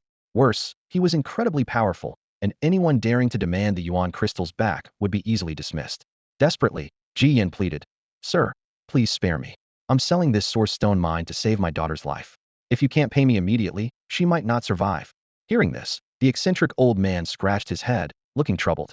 I see. That's a tough situation, but I don't have the yuan crystals right now. Suddenly, his eyes lit up as if he had a great idea, and he shouted to everyone present. Who can lend me 2.8 million yuan crystals? I'll pay you back 3 million when I have them. The crowd secretly laughed, thinking it was a hopeless cause. Only a fool would give him that money. Just when everyone was certain no one would fall for it, Lin Yi unexpectedly stepped forward. Sir, I'll give you 2.8 million yuan crystals. Without hesitation, he handed the yuan crystals to the eccentric old man. The old man nodded slightly, satisfied, and said, Not bad, young man. Don't worry, I'm not one to default. When I have the yuan crystals, I'll repay you in full. Then he turned to Ji Yin and urged, Hey, kid over there, I've got the yuan crystals now. Hand over the source stone mine. For Ji Yin, it didn't matter who bought the source stone mine. Earning an extra 800,000 yuan crystals was undoubtedly a good thing. He immediately stepped forward and completed the transaction with the eccentric old man. In a corner of the mining area, two prospectors were whispering about the strange deal that had just taken place. Their eyes occasionally glanced at the eccentric old man and a young man. Did you see that? That strange man actually gave away 2.8 million source crystals, one of them said in a hushed tone. Is he out of his mind? That's a huge amount just to throw away. Must be a rookie, doesn't know the market. The other shook his head and sighed. What a fool, can't even spot such an obvious scam. Just as they finished speaking, they suddenly felt a powerful force hit them. Before they could react, they were flung into the air like sacks and landed several miles away in a remote mining pit. My little brother is such a good person, and you dare speak ill of him. The eccentric old man shouted angrily. I hate people who talk behind others' backs. The surrounding crowd was stunned, watching as the two unfortunate souls disappeared from sight. Those who were about to make snide remarks quickly shut their mouths, fearing they might be the next flying men. The eccentric old man turned to the young man and said, Thank you, young brother. I'll definitely repay you the source crystals someday. Goodbye. With that, he turned to leave. The young man quickly called out, Sir, wait a moment. However, before he could finish his sentence, the eccentric old man vanished into thin air, as if he had never been there. The young man stood there, dumbfounded, thinking that the old man he had finally found, to whom he had given 2.8 million source crystals, was gone just like that. Just as he was feeling frustrated, a familiar voice came from behind him. Young brother, anything else?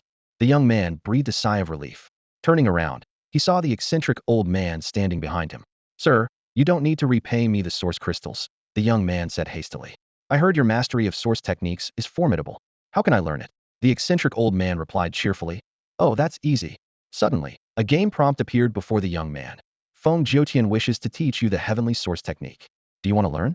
Without hesitation, the young man chose to learn. The system prompt immediately followed. You have learned the heavenly source technique. Heavenly source technique, the young man thought excitedly. It has heavenly in its name. No wonder Master Duanda said it's more powerful. Before he could examine the technique further, Feng Jiutian spoke again. Young brother, when I have the source crystals, I'll definitely repay you. Until we meet again. With that, Feng Jiutian disappeared once more without a trace. At this moment, two more NPC prospectors couldn't help but comment. He just gave away 2.8 million source crystals to learn a source technique? What a fool. Exactly. I know people who teach source techniques for at most 1 million. No, even 500,000 would do. This guy's a sucker. As soon as they finished speaking, these two unfortunates were also lifted into the air by a mysterious force and thrown several miles away. The crowd was in shock when Feng Jiutian's figure suddenly appeared where the two NPCs had stood. He snorted, Huh. I knew someone else would badmouth my young brother behind his back. Caught you red-handed. The onlookers exchanged glances, realizing that Feng Jiutian hadn't really left, but was observing secretly. He scanned the crowd and nodded slightly to the young man before disappearing once again. This time, the scene fell silent, and no one dared to discuss the young man further. Nobody wanted to risk becoming the next flying man. Unsure if the eccentric Feng Jiutian had truly left. The young man, Lin Yi, had come here with the goal of learning source techniques. Although he spent considerable time and source crystals, his objective was perfectly achieved. He had planned to quickly enhance his skills after learning the technique. But now that he had encountered Ji Yan, who mentioned his daughter needed source crystals to survive, Lin Yi decided to investigate further. In his past life, Lin Yi had met Ji Yan 3 years later, and Ji Yan had never mentioned having a daughter. Earlier, Lin Yi had given 2.8 million source crystals to Feng Jiutian, who then used the money to purchase a source stone mine from Ji Yan. This series of transactions raised Lin Yi and Ji Yan's rapport to a friendly level. However, Lin Yi was puzzled that despite giving Feng Jiutian 2.8 million source crystals, Feng Jiutian's rapport with him hadn't increased at all. Considering Feng Jiutian's eccentric nature, Lin Yi figured the rapport increase might not matter much. Friend, thank you for helping me out. After Feng Jiutian left again, Ji Yan approached Lin Yi to express his gratitude. Lin Yi seized the opportunity to converse with Ji Yan, hoping to learn more about him and his daughter. Ji Yan was well aware that it was Lin Yi's generous gift of the source crystal to Feng Jiutian that ensured the smooth completion of the transaction. Without it, the eccentric old man might have disrupted the entire process. Filled with gratitude, Ji Yan immediately approached Lin Yi to express his thanks after Feng Jiutian left. Seizing the moment, Lin Yi asked softly, I overheard that your daughter needs the source crystal to survive. Could you tell me more about that? Upon hearing this, Ji Yan's face clouded with worry, and he let out a long sigh. It's all my fault. He began, his voice filled with regret. A few years ago, I made a living by prospecting in various stone gambling houses. With a decent eye and a bit of luck, I often found valuable things. But one time, I heard that a stone gambling house in the Zishuan Holy Land had source stone mines transported from deep within the forbidden area. Driven by greed, I went there and spent a fortune on a piece. Ji Yan's voice trembled slightly. That very source stone mine, along with my greed, brought disaster to my once happy family. My wife died because of it, and my young daughter was exposed to the unknown energy from the source stone mine, leaving her life hanging by a thread. He sighed deeply as he recounted his story. The surrounding prospectors who overheard couldn't help but express their sympathies. Source stone mines, a double-edged sword. Many have lost their families and homes because of them. Indeed, finding something valuable is a joy, but uncovering the unknown can lead to disaster. We're prospecting in these abandoned source stone mines, never knowing when disaster might strike us too. Ji Yan paused briefly and then continued speaking to Lin Yi. As far as I know, that old man is also a victim of misfortune. He became deranged because of a source stone mine. Over the years, he has been seen frequently at various source stone mines, seemingly searching for something. He looked sincerely at Lin Yi. In any case, I owe you a great debt. If there's anything I can do for you, just ask. I need to hurry back to take care of my daughter, so I won't keep you any longer." With that, Jian bowed to Lin Yi and prepared to leave. Seeing this, Lin Yi quickly said, "Could I come with you to see your daughter? Perhaps I can help in some way." Jian hesitated for a moment. He thought to himself that, aside from the newly acquired 2.8 million source crystals, he had nothing worth coveting. And those crystals were a generous gift from the young man before him. Someone who could easily give away 2.8 million source crystals just to learn a source technique likely wouldn't be after his meager possessions. After weighing his options, Jian nodded in agreement. "If you're interested, I'll take you to see my daughter." Jian's home wasn't within the Taichu Forbidden Zone, but in a small town not far from its outskirts. It was a settlement formed by many prospectors. Lin Yi followed Jian and soon arrived at a modest house in the town. Inside one of the rooms, Lin Yi finally met Jian's daughter. Jian softly introduced her. "This is my daughter, Ji Shuiyao." At that moment, Ji Shuiyao was lying on the bed, surrounded by a continuously operating formation. The formation steadily channeled energy towards her. Hearing voices outside, the little girl struggled to sit up and weakly said, "Daddy, you're back." As Ji Shuiyao sat up, Lin Yi could finally see her clearly. The young girl Ji Shuiyao was in a very poor state. Her face was as pale as a sheet of paper, and her limbs were emaciated, making her look like a mere skeleton, unable to fill out the clothes she wore. Only her pretty little face retained a hint of color, making her appear all the more pitiable. "Yao Yao, Daddy's back," Ji Yin said softly. "This gentleman would like to see you, so I brought him over." Upon hearing that someone had come to see her, the little girl mustered the strength to sit up and look towards Lin Yi, who was standing beside Ji Yin. She forced a smile and said sweetly, "Hello, uncle. Thank you for visiting me." Lin Yi's heart softened, and he responded gently, "Yao Yao, you're such a good girl. I came in a hurry this time and didn't bring you a gift. Is there anything you'd like? I'll bring it for you next time I visit." The little girl shook her head slightly, her voice weak yet firm. "Thank you, uncle, but there's nothing I want." Seeing how well-behaved and sensible Ji Shuiyao was, Lin Yi sighed deeply and turned to Ji Yan, asking, "Brother Ji, what's exactly her condition?" Ji Yan's face showed pain as he slowly explained. "She's been affected by unknown radiation from the source stone mine, causing her internal organs to weaken and deteriorate. I spent a lot to have this formation set up, which converts the energy of the source crystals into life force. She's surviving on this life force now." He paused, his voice low. "I've been searching everywhere for a solution for the past 2 years, but..." Ji Yin didn't continue, only shaking his head slightly. Lin Yi understood that if Ji Yin had a solution, he would have acted on it already, rather than relying on the formation for survival. "The formation must consume a lot, right?" Lin Yi asked. "Yes," Ji Yin replied with a bitter smile. "It consumes 20 to 30,000 source crystals a day, and even more when Yao Yao's condition worsens." "How many source crystals do you have left?" "Well, including the 2.8 million from selling the source stone mine, I have a little over 3 million. Lin Yi quickly calculated that, based on Ji Yan's description, the source crystals he had would only keep Ji Shuiyao alive for 3 more months. A decision formed swiftly in his mind. "Brother Ji, I can't do much for you right now, but take these 10 million source crystals," Lin Yi said, handing the crystals to Ji Yan. "I'll go back and see if I can find someone to help and think of a way to solve Yao Yao's problem for good." Ji Yan was greatly shocked upon hearing this, and he said emotionally, We've only just met, and your kindness is something I can never repay. If it weren't for my daughter, I'd do anything to repay this great favor." As soon as he finished speaking, Lin Yi received a game prompt. His intimacy level with Ji Yin had jumped from friendly to close friends. Lin Yi understood that giving NPCs source crystals or items usually only raised the intimacy level to friendly, but helping in times of difficulty had a significantly greater impact. After bidding farewell to Ji Yin, Lin Yi used a teleportation talisman to return instantly to the teleportation array within Shengyu sect. He immediately sought out Taoist Master Duanda and urgently asked, "Sect Master, I have a friend's daughter who's suffering from organ failure due to unknown energy radiation from a source stone mine. Do you know how to save her?" Hearing Lin Yi's question, Taoist Master Duanda furrowed his brow and fell into deep thought. After a moment, he slowly said, "Organ failure caused by unknown energy radiation from a source stone mine? I did encounter someone with a similar condition many years ago." Memories of his past life surged back like a tide, and Lin Yi recalled the scene where Ji Yin, disregarding his own life, rescued him from danger. As he met the well-behaved and sensible Ji Shuiyao, he suddenly realized that Ji Yin might have already harbored thoughts of death back then. Looking at this pitiable young girl before him, Lin Yi resolved to do everything possible to save her. Lin Yi's gaze shifted to Master Duanda. Although he appeared to be merely the head of a third-rate sect, Lin Yi knew well that this elder was no ordinary person. His skills in beast taming and source techniques were all learned under Master Duanda's guidance. When Master Duanda mentioned encountering a similar situation years ago, Lin Yi became instantly alert and eagerly asked, "What happened to that person? How were they treated?" Master Duanda's expression turned solemn as he slowly explained. "Initially, we used formations to convert source crystals into life force to sustain life, but in the end, it still could not resist death's call." This statement hit Lin Yi like a bucket of cold water. He frowned and pressed. "Is there really no other way?" After a moment of contemplation, Master Duanda replied, "Such cases are indeed rare, but I can help inquire around." He gave Lin Yi a meaningful look and said no more.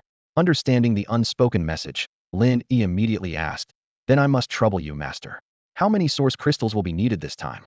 100 to 80,000 source crystals should suffice for the arrangements," Master Duanda said calmly. Without hesitation, Lin Yi handed over 1,000,000 source crystals to Master Duanda. Seeing Lin Yi's straightforwardness, Master Duanda nodded in satisfaction and promised, "I'll help you inquire as soon as possible and inform you immediately if there's any news." "Thank you, Master." Lin Yi expressed his gratitude and left the hall of Xingyu's sect, heading straight to his room. Back in his room, Lin Yi finally had the time to study the new Tianyuan technique he had learned. After some in-depth exploration, he gained a clearer understanding of this mystical art. Source techniques and formation arts share similarities, both capable of setting up powerful formation restrictions. However, source techniques are unique in that they only require source crystals to set up on specific terrains, or directly use source crystals to alter the landscape, thereby creating source zones with special abilities. These zones can trap or kill enemies, wielding formidable power. However, the Tianyuan technique Lin Yi learned was even more advanced, possessing two unique abilities. First, a superior insight compared to conventional source techniques, allowing him to see through the operations of other source zones. Second, the ability to observe source stones and sense whether they contain treasures. These abilities grow stronger as the level of the Tianyuan technique increases. Lin Yi contemplated how to quickly improve his Tianyuan technique. He thought of two feasible methods. One was to continuously set up source zones using source crystals. The other was to use the Tianyuan technique to observe source stone mines. Without practical experience, he couldn't determine which method was more efficient. After careful consideration, Lin Yi decided to first attempt setting up source zones with the Tianyuan technique to see how it affected his proficiency. He knew that using the Tianyuan technique to set up source zones required special terrain, which would be quite a challenge. Lin Yi arrived on the outskirts of Tianyuan City, searching for an open area. Taking a deep breath, he began to perform the Tianyuan technique. As the spell unfolded, a strange vision appeared before him, as if the earth was whispering its secrets. Following the guidance of the Tianyuan technique, he carefully placed the source crystals in specific locations. Moments later, a source zone took shape. Lin Yi closed his eyes, feeling the aura of the source zone. It felt similar to the simplest illusion array, but was distinctly different. Ordinary people who accidentally wandered into it might find themselves trapped, endlessly circling as if caught in a ghostly maze. Unlike regular formations, this source zone directly altered the landscape, making it much harder to forcibly dismantle compared to low-level illusion arrays. Lin Yi contemplated the source zone in front of him. This simplest source zone had consumed nearly 100,000 source crystals, which was indeed a significant expenditure. However, the effect was much better than a low-level illusion array, and the increase in proficiency was considerable. He roughly estimated that elevating the Tianyuan technique from beginner to intermediate level would require over 10 million source crystals. Thinking of this, Lin Yi couldn't help but frown. Suddenly, he remembered the uncut source stone mine he had obtained earlier at the Tianyuan stone gambling house. Lin Yi took it out and used the Tianyuan technique on the source stone. A flash of light passed, but the source stone remained unchanged, with a game prompt indicating observation was invalid. Nevertheless, his proficiency still increased. Lin Yi tried once more and found the proficiency increase was even smaller. Shaking his head, he realized this method was too inefficient, far slower than directly setting up source zones with source crystals. Thus, Lin Yi continued to set up new source zones. As time passed, his Tianyuan technique level steadily improved. By noon, the technique had reached the intermediate level, allowing for subtle terrain modifications. By evening, Lin Yi's Tianyuan technique had advanced to a high level, just a step away from mastery. For this, Lin Yi had spent nearly 1 billion source crystals. The vast area outside Tianyuan City was now filled with various source zones. By the end of the day, not only had he advanced his beast mastery to mastery level, but his Tianyuan technique was also on the verge of breaking through. Feeling somewhat fatigued, Lin Yi decided to log off early for a rest. Shortly after, his grandmother had prepared a sumptuous dinner. After dinner, Feng Mingyu quietly entered Lin Yi's room. After completing a transfer, Feng Mingyu didn't leave immediately. She sat on the bed next to Lin Yi's virtual game pod, looking slightly worried, and said, "Lin Yi, we've arranged to meet outside Tianyuan City at 9 tonight. But I can't shake off this uneasy feeling. Could you come and watch over us?" Lin Yi was slightly taken aback and asked, "Why choose Tianyuan City? Is there a problem?" Feng Mingyu explained that it was a random choice, and the other party had agreed on Tianyuan City. She added, "Well, there's just a minor issue you'll understand when you get there. I should go back now and discuss the details with everyone." After Feng Mingyu left, Lin Yi re-entered the game. He browsed the official forum before logging on, and, looking at the source zones almost surrounding Tianyuan City, he had a new idea. Originally, he had planned to restore the source zones after reaching mastery level in the Tianyuan technique, but now they might be of use. Lin Yi continued setting up source zones to improve his skills while modifying existing ones, making them more closely connected. At 8 in the evening, Feng Mingyu sent a message saying they were ready. At 8:35, Lin Yi's Tianyuan technique finally broke through to mastery level. At 8:50, he arrived at the agreed location based on the coordinates Feng Mingyu provided. Upon arrival, Lin Yi couldn't help but exclaim, "Wow, there's a lot of people here." The scene before him was far livelier than he had imagined. The rivalry between the anti-Emperor Zetian alliance and the Bug Extermination alliance escalated into an intense and prolonged war of words on the official forum of the Emperor Zetian game. The forum was flooded with posts from both sides attacking each other, creating a charged atmosphere. Realizing that the verbal battle was leading nowhere, the two alliances decided to settle their differences through an actual showdown in the game. The stakes for this decisive battle were astonishingly high. The losing side would not only have to publicly admit defeat on the official forum, but also have its leaders publicly address the winners as daddy. This high-stakes wager turned the conflict into a battle of life and death concerning their dignity. To secure victory in this crucial confrontation, neither side rushed into battle. Instead, they meticulously prepared. Wealthy players began pouring money into the game, taking advantage of the newly opened 9 major cities with abundant supplies of spirit-gathering pills. Without these resources, the pill stocks in the cities might have been depleted. During this frenzy of power enhancement, players on the ranking list rapidly advanced to the Life Spring realm, like mushrooms after rain. Demonic Lord and Soaring Cloud reached the 4th level of the Life Spring realm, and even Feng Mingyu broke through to the 2nd level. The second-tier players quickly ascended to the 9th and 10th levels of the Bitter Sea realm. If not for the expensive Life Spring pills required to break through the Life Spring realm, more players might have advanced. This impending battle captured the attention of nearly every player following the official forum of the Emperor Zetian game. Feng Mingyu, being a game promoter, logged in daily as instructed by Lin Yi, recharging and training. The monotonous routine left her a bit bored, but the daily 1,000 rebate kept her motivated. When Feng Mingyu reached the Life Spring realm, she started paying attention to the forum battles, feeling the urge to join the fray. After receiving Lin Yi's approval, she joined the Bug Extermination Alliance without hesitation. For her, this was not only about fulfilling her duty, but also about avenging the earlier humiliation of being trapped at the teleportation array by the anti-Emperor Zetian alliance. As one of the top 5 spenders on the rankings, Feng Mingyu's addition was a significant morale boost for the Bug Extermination Alliance. The 3 founders warmly welcomed their new member. With the alliance expanding, the original 3-person management system became insufficient. To better coordinate the growing number of members, they selected a few socially adept players from the newcomers to serve as managers to handle the increasingly complex alliance affairs. The Pest Control Alliance currently has 8 managers who jointly discuss internal affairs. After Feng Mingyu joined the alliance, the managers considered inviting her to take on a managerial role as well. However, Feng Mingyu joined on a whim and had no intention of becoming a manager. Moreover, if they lost this upcoming battle, a manager would have to call the opponent father, which further dissuaded her from accepting the offer. Without hesitation, Feng Mingyu declined the invitation. Nevertheless, she was still invited to participate when the alliance discussed important matters. Her cousin, Tung Yunjiao Wu, who had previously joined the ranks of the Pest Control Alliance managers like Lao Zi Xiaonian Ganjue Meng, was persuaded by their repeated encouragement to join the alliance. Like Feng Mingyu, he also politely declined a managerial position. His sole purpose for joining was to prepare for the imminent life-and-death battle against the anti-Emperor Zetian. Lin Yi was already outside Tianyuan City and arrived instantly after receiving Feng Mingyu's location. He had anticipated a fierce battle with numerous participants. However, witnessing the scene firsthand, Lin Yi realized he had underestimated the players' eagerness to fight. Including the spectators, there were at least over 10,000 players gathered. In terms of numbers, the Pest Control Alliance had a slight advantage, with nearly 1,000 more members than the opposition, totaling around 5,000 to 6,000. However, despite their larger numbers, the Pest Control Alliance included many novices, while the Anti-Emperor Zetian Alliance, though smaller, consisted almost entirely of experienced players. At present, both sides seemed evenly matched in overall strength. Inside Tianyuan City, latecomers were still rushing to the scene, quickly aligning themselves with their respective factions. As the agreed time approached, tensions ran high, and the battle was on the verge of breaking out. At this moment, some local players from Tianyuan City, especially those experienced in outdoor tasks or hunting monsters, sensed something unusual about the terrain outside the city. However, when they tried to pinpoint the changes, they couldn't quite articulate what was different. In reality, Lin Yi had spent billions of source crystals setting up a source zone that enveloped the entire area around Tianyuan City. Although the source zone was in place, it hadn't been activated yet.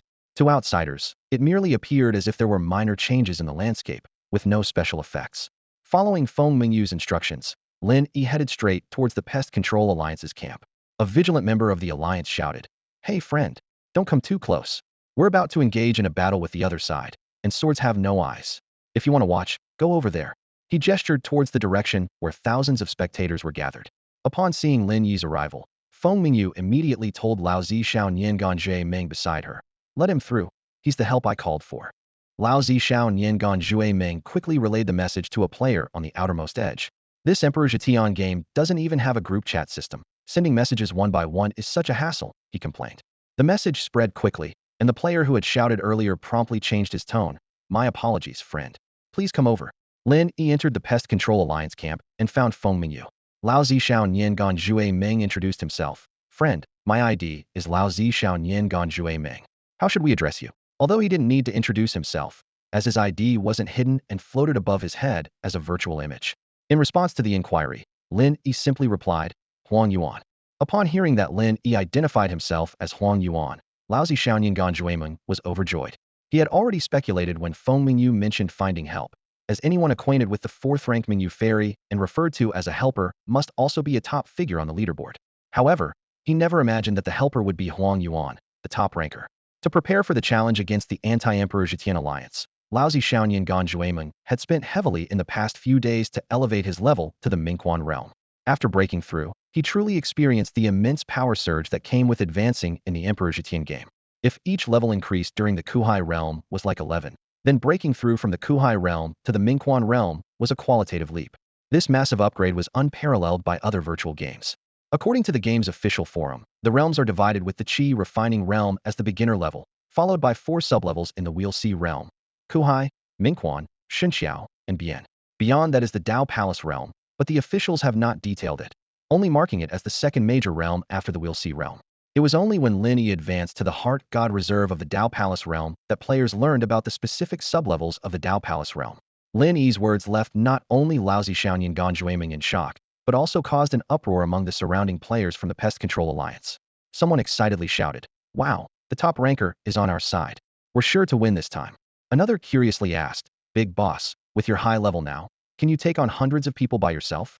Someone immediately retorted, "What a silly question. The cloud-walking big boss was not even at the Mingquan realm before and could move freely among thousands. You should ask, Huang Yuan big boss, can you wipe out the opposing anti-Emperor Zetian alliance?" Lin Yi's arrival thrilled the surrounding players, who eagerly asked about his power level. Lin Yi calmly replied, "With the Xinxiao realm level, wiping out the other side should be relatively easy."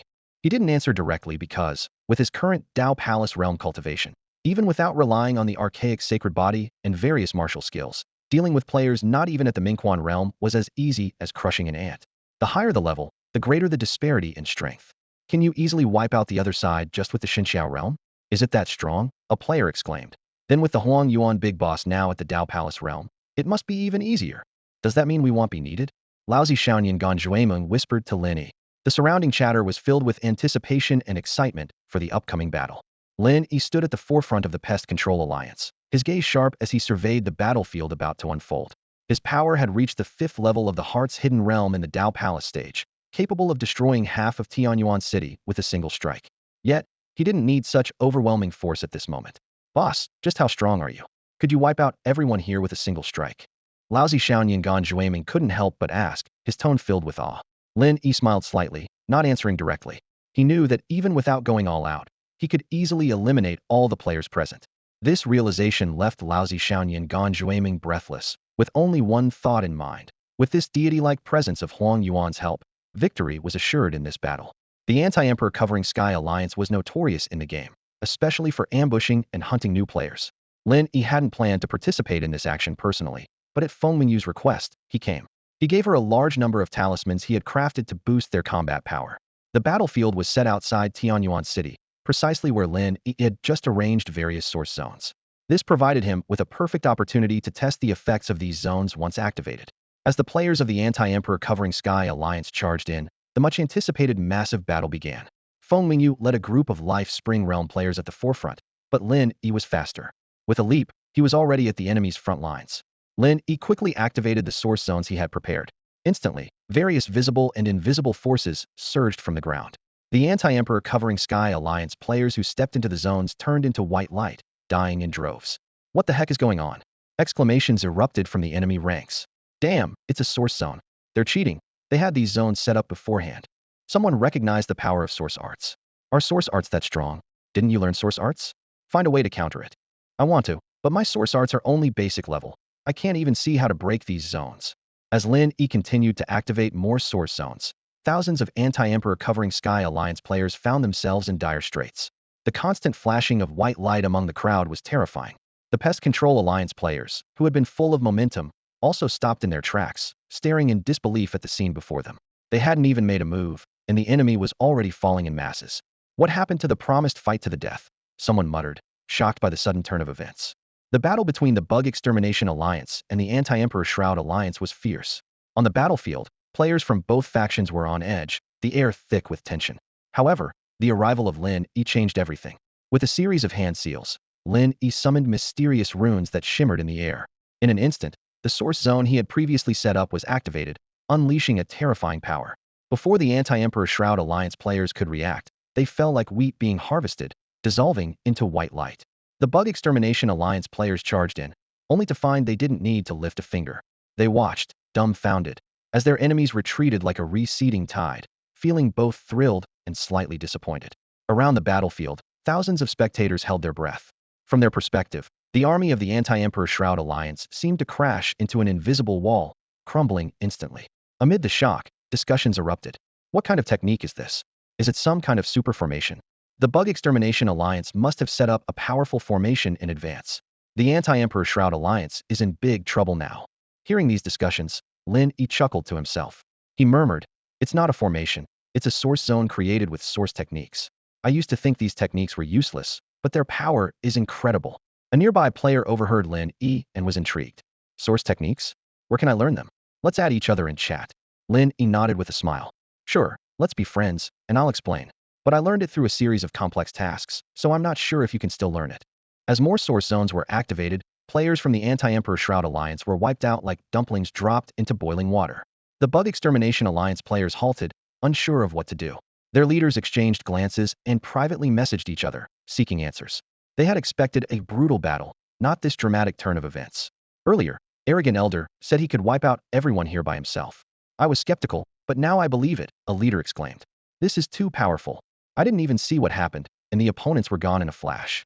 Players around Feng Yu and Lousy Boy Dare to Dream finally realized it was Lin Yi taking action. Reflecting on Lin Yi's earlier claim that he could easily defeat the opposition without reaching Dao Palace or Divine Bridge stage, they felt a sense of shame. He wasn't boasting. His strength was real. Lousy Boy Dare to Dream was busy explaining to others. It's Arrogant Elder who was invited to help, and now he's taking action. He turned to Feng Yu, slightly reproachful. Dream Rain Fairy, if you had told us you invited such a powerful figure, we wouldn't have wasted so much effort thinking of strategies. Our ambush outside Tianyuan City seems unnecessary now. Feng Yu explained sheepishly. I didn't expect this either. I asked him over just in case we couldn't handle it, to have him as backup. But now that he's acted, it seems we aren't needed. She had hoped to showcase her abilities, but it seemed there was no opportunity. Lin Yi's source zones were far more powerful than expected. In just a few minutes, thousands of players from the Anti-Emperor Shroud Alliance were completely annihilated, turning into white light.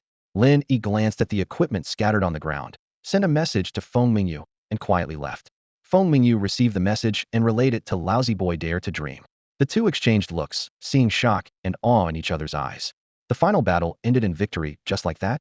Lousy Xiaoyan Juemeng was a bit stunned. In the time it took him to explain the situation to a few managers, the opponents were completely wiped out. He looked around in disbelief. The battlefield was now just a scene of devastation with no trace of the enemy. For the past 2 days, we've done so much preparation to ensure victory in this final battle, he murmured to himself, recalling the players who didn't log off for 2 consecutive days to enhance their abilities. All the planning and strategies seemed to have been for nothing, as the battle ended so simply. Suddenly, an urgent message interrupted his thoughts. Log off quickly. The game's official forum is in chaos. They're accusing us of playing unfairly. Lousy Xiaoyan Ganjuemeng was furious. Damn, they dare to insult us after losing? What a bunch of trash, he exclaimed through gritted teeth. Make their managers call us, daddy. And I'll go debate them on the forum. Upon learning that players from the Anti-Emperor Zetian Alliance were ranting on the official game forum, many players from the Pest Control Alliance logged off, ready to engage in a fierce war of words with the opposition. After Lin Yi left, Tung Yunjiao Wu remained motionless among the crowd. He stood there, filled with disappointment and unwillingness. He had thought that after spending heavily to boost his level and buying numerous talismans, he was ready to dominate. However, before he could showcase his skills, Lin Yi had stolen all the glory. Noticing Tung Yunjiao Wu's unusual demeanor, Fan Yunfu Shui asked with concern, "Cousin, what's wrong?" Ting Yunjiao Wu took a deep breath, forced a smile, and said to Fan Yunfu Shui, "It's nothing. I'm just feeling a bit down. Come over to my place, and we'll go out for a drink tonight." After leaving the battlefield, Lin Yi directly teleported to the Tianyin Holy Land. His auxiliary skills were now quite comprehensive. Alchemy, crafting, talisman making, and formations had all reached master levels. His beast taming and Tianyuan techniques were also at the master level. As for puppet and witchcraft techniques, since he didn't know where to learn them, Lin Yi decided to put them on hold for now. He planned to learn them if an opportunity arose, but wouldn't spend a lot of time seeking them out. Upon arriving at the Tianyin Holy Land, Lin Yi headed straight to the secret realms. In the game Zetian, cities like Tianyuan City had over a dozen secret realms. These were the most basic ones, with the highest recommended difficulty being the 10th level of the Bitter Sea realm. The 9 major capitals also had secret realms, but the public ones were not highly difficult, with the highest being the 10th level of the Fate Spring realm. Additionally, each capital had 1 or 2 special secret realms with no upper limit on recommended difficulty, which were unique features of each capital and required specific conditions to enter. Lin Yi had only cleared the secret realms of Tianyuan City before. He hadn't visited those in other cities. Each secret realm run took considerable time, and since he had no shortage of pills to enhance his abilities at the time, he hadn't attempted them. As players' abilities increased, all but the secret realms within the 9 major capitals had been cleared by players. As a major holy land, Tianyin Holy Land naturally had its own secret realms, ranging from the lowest Bitter Sea realm difficulty to secret realms recommended for the other shore realm. There were also special secret realms like those in the 9 capitals, but entry required the status of a direct disciple of the Holy Land. Lin Yi had previously inquired with the steward responsible for promoting sect status and learned that becoming a direct disciple of Tianyin Holy Land wasn't as simple as donating source crystals. It required passing a series of Holy Land assessments at specific times and being valued by the high-ranking members of the Holy Land, who would then accept you as a disciple. At the secret realms of Tianyin Holy Land, Lin Yi began clearing them starting with the highest recommended difficulty, the Other Shore realm. The higher the recommended difficulty, the longer it took. Lin Yi, accompanied by his swallowing heaven dog, had only cleared 2 secret realms before it was midnight. The rewards for the various leaderboards were distributed on time, and Lin Yi was most eagerly anticipating the rewards from the 8 major auxiliary leaderboards. The rewards for being first on the 8 leaderboards yesterday were quite generous, elevating his alchemy, crafting, talisman making, and formation skills from master to grandmaster levels. Now, his beast taming and source techniques were also topping the leaderboards at the master level. He hoped today's top position on the 8 major auxiliary leaderboards would bring some exciting surprises. In the early hours of the morning, a new day quietly began. Lin Yi eagerly awaited the distribution of the leaderboard rewards for the last 3 days before the closure of the Emperor Covers the Sky recharge.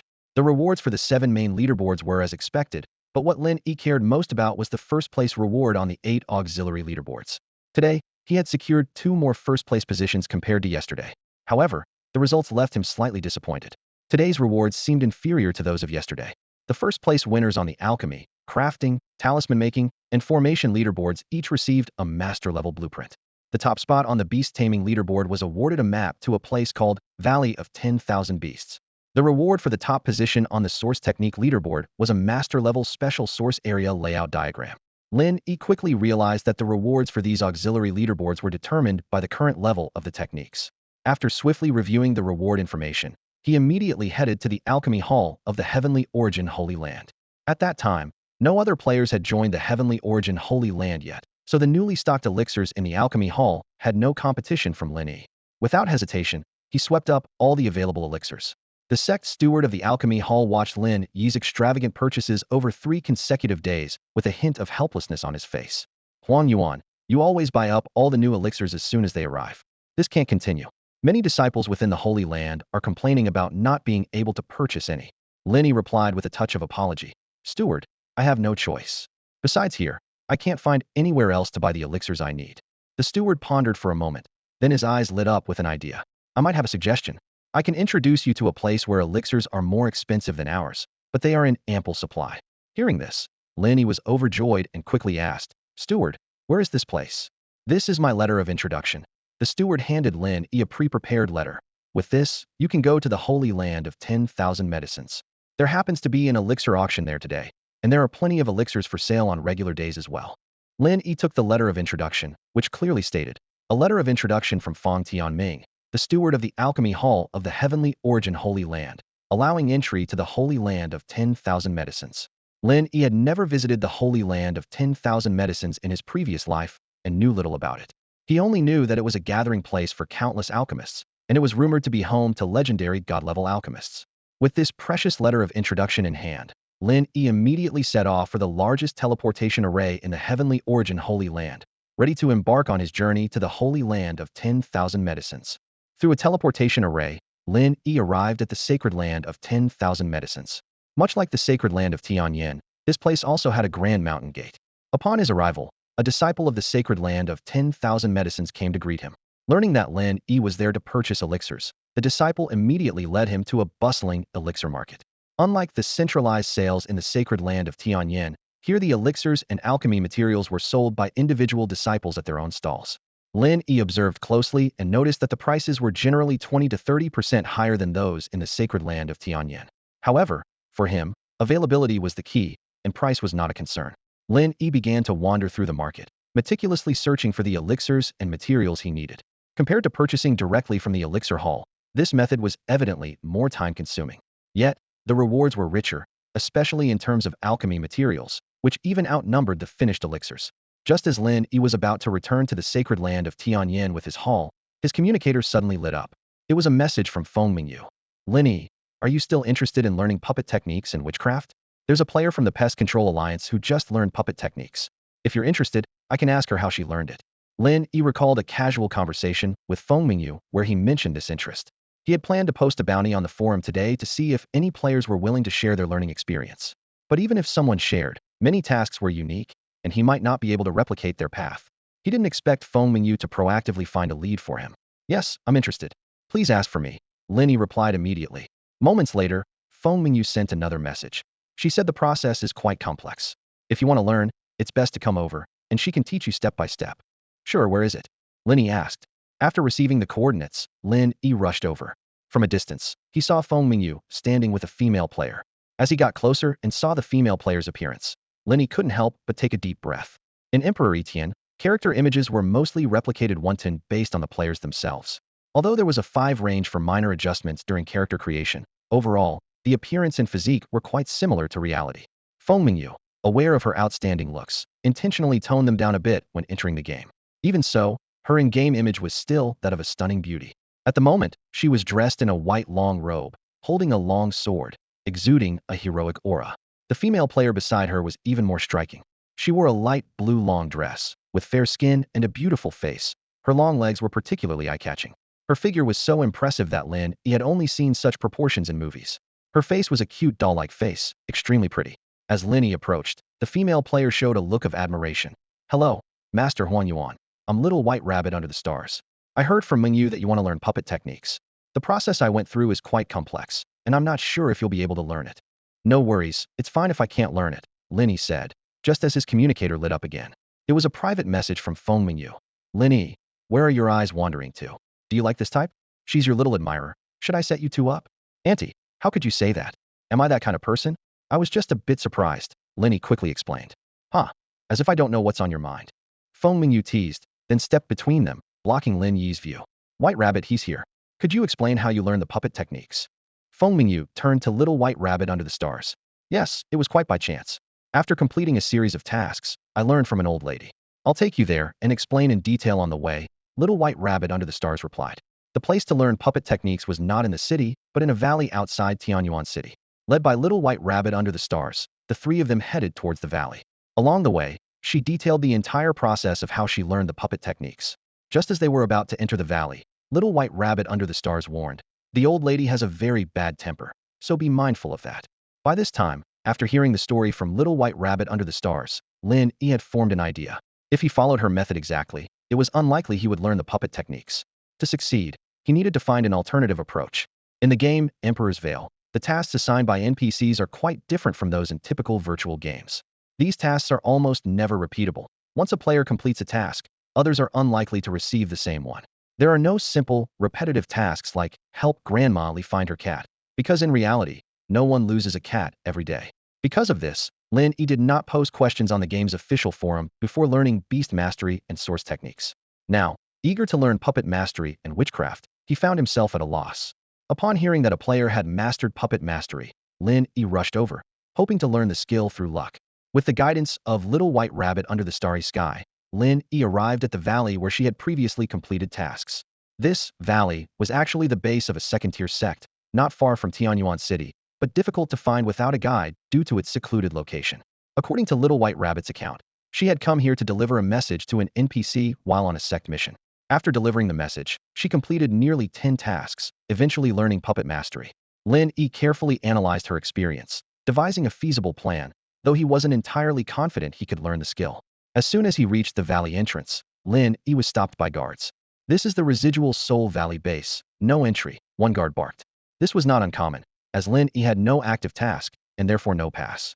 Lin Yi calmly replied, "I'm here to see Lady Qiu Yan. Please inform her." The guards exchanged glances, and one of them said to Lin Yi, "Wait here," before turning to relay the message. Shortly after, the guard returned and said, "I'll take you there."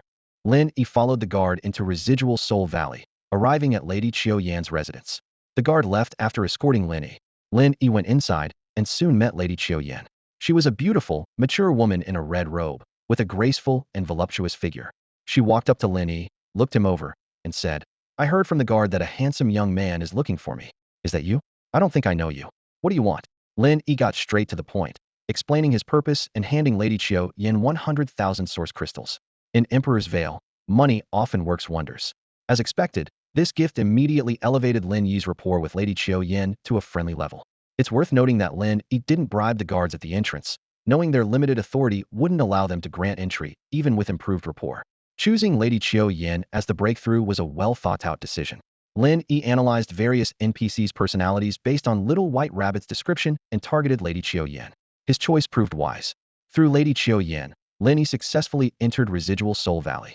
As their rapport improved, Lady Qiu Yan's attitude towards Lin Yi became noticeably more cordial and friendly. Lin Yi stood in front of the thatched cottage in the Valley of Lost Souls, secretly relieved that he was a player. Madame Qiu Yan's hungry gaze made him worry that he might be devoured. "You want to learn puppet mastery, young hero?" Madame Qiu Yan smiled charmingly. "Only Elder Granny Can in our Valley of Lost Souls can teach you, but she's notoriously eccentric. Let me see how I can help you." Lin Yi was delighted. Once an NPC's favorability reached a friendly level, asking for a little help wasn't a problem. Madame Qiu Yan pondered for a moment before continuing. "Granny Can likes the bodies of strong warriors. If you can bring her some, you should be able to learn puppet mastery. Of course, she wouldn't mind if they were alive either." Lin Yi frowned slightly at the daunting task. "Is there any other way?" Madame Qiu Yan licked her red lips, a sly glint in her eye. "Let me think. Well, it seems Granny Can is looking to create a high-level puppet and needs a metal attribute exotic source. If you can find one for her, you should be able to learn puppet mastery." Lin Yi's eyes lit up. He had several metal attribute exotic sources from the Tianyan Stone Gambling House. This was a lucky turn of events. "I have some metal attribute exotic sources. Could you introduce me to Granny Can?" Lin Yi asked eagerly. "Why call me madam? Call me sister," Madame Qiu Yan playfully chided. "Then, could sister introduce me to Granny Can?" "Of course, I can help you, but..." Madame Qiu Yan feigned hesitation. "Whatever sister needs, just ask. I don't have any big demands, just that you visit me often in the future." Lin Yi readily agreed to this. With Madame Qiu Yan's guidance, Lin Yi arrived at another thatched cottage in the Valley of Lost Souls. The yard was filled with dozens of puppet figures and various puppet beasts. Madame Qiu Yan informed Lin Yi that these were all Granny Can's masterpieces. She instructed Lin Yi to wait at the door while she went to speak with Granny Can. Moments later, she returned, signaling that Lin Yi could proceed. However, as soon as Lin Yi approached the cottage, he was forcefully thrown back. A hunched old woman stood at the door, shouting, "Boy, what's your relationship with that old thief Duan? Why do you have his aura on you?" Lin Yi's heart sank as he recalled that Master Duan had warned him about the animosity between puppet and shamanic arts practitioners and himself. Clearly, Granny Can was one of them. Quickly, Lin Yi feigned innocence. "Old thief Duan? Who's that? I don't know him." "Duan to the master." "The old thief." Granny Can spat out with venom. Are you talking about that despicable and shameless old man? Lin Yi asked, playing along. Granny can look puzzled. What? Do you have a grudge against him too? Of course, a deep-seated grudge. Lin Yi exclaimed, feigning righteous anger. That damned, despicable old thief, he's gone too far. A glint of insight flashed in Lin Yi's eyes as he realized the animosity between Granny Can and Master Duan could be his breakthrough. He decided on a clever strategy, aligning with the enemy's emotions by fabricating a tragic tale. Taking a deep breath, Lin Yi began to passionately narrate how he became a victim of Master Duan's persecution. He depicted how Master Duan seized his opportunities and treasures, casting himself as an innocent victim. As he spoke, tears glistened in his eyes, and his voice trembled slightly, as if recalling a painful past. Finishing his story, Lin Yi quickly produced his identity token from Tianyin Holy Land, speaking in a low voice. Granny, I am an inner disciple of Tianyin Holy Land. Without this status, my fate would have been even more tragic. Granny Can listened intently, her brow furrowed. She scrutinized the young man before her. His identity as an inner disciple of Tianyin Holy Land undoubtedly lent credibility to his words.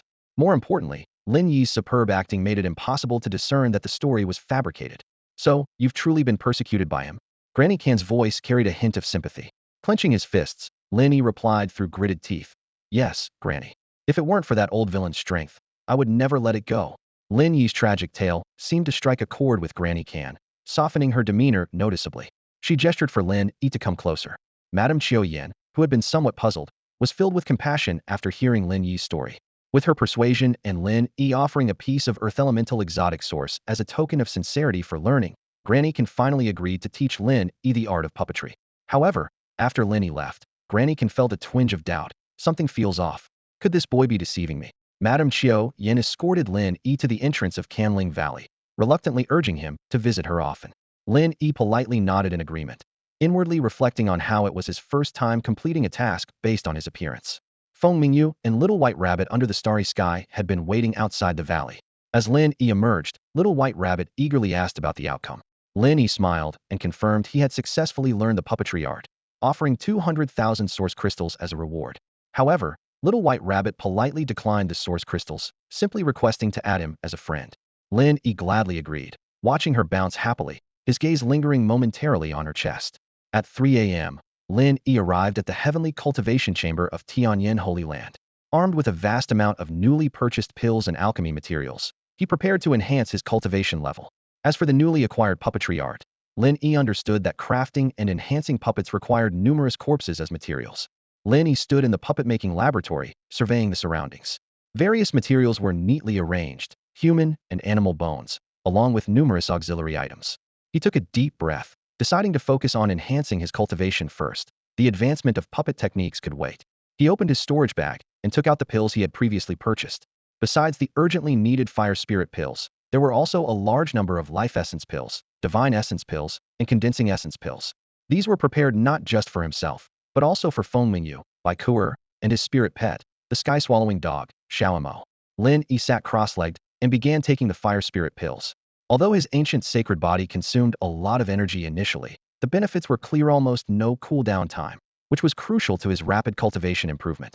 Even Feng Mingyu, with her supreme immortal body, required a significant cooldown period after taking pills, although it had shortened considerably since the beginning. As time passed, Lin Yi's cultivation steadily increased, soon reaching the 6th layer of the heart's divine treasure in the Dao Palace realm. Meanwhile, Xiaomo was not idle, gulping down life essence pills. By the time Lin Yi broke through to the 6th layer, Xiaomo had elevated his cultivation to the 10th layer perfection of the life spring realm. Without hesitation, Lin Yi took out a divine bridge pill and fed it to Xiaomo. Accompanied by a surge of spiritual energy, Xiaomo successfully broke through to the 1st layer of the divine bridge realm. Curiously, Lin Yi checked the Spirit Beast leaderboard and found that Xiaomo's score had skyrocketed from 3.42 billion to 4.02 billion. Before Xiaomo could catch his breath, Lin Yi brought out more divine essence pills. Although Xiaomo was somewhat reluctant, he forced himself to continue swallowing them. When Lin Yi's cultivation reached the 8th layer of the heart's divine treasure in the Dao Palace realm, Xiaomo, aided by the massive intake of divine essence pills, soared to the 6th layer of the divine bridge realm. At this point, Xiaomo looked at yet another bowl of divine essence pills with a look of utter despair.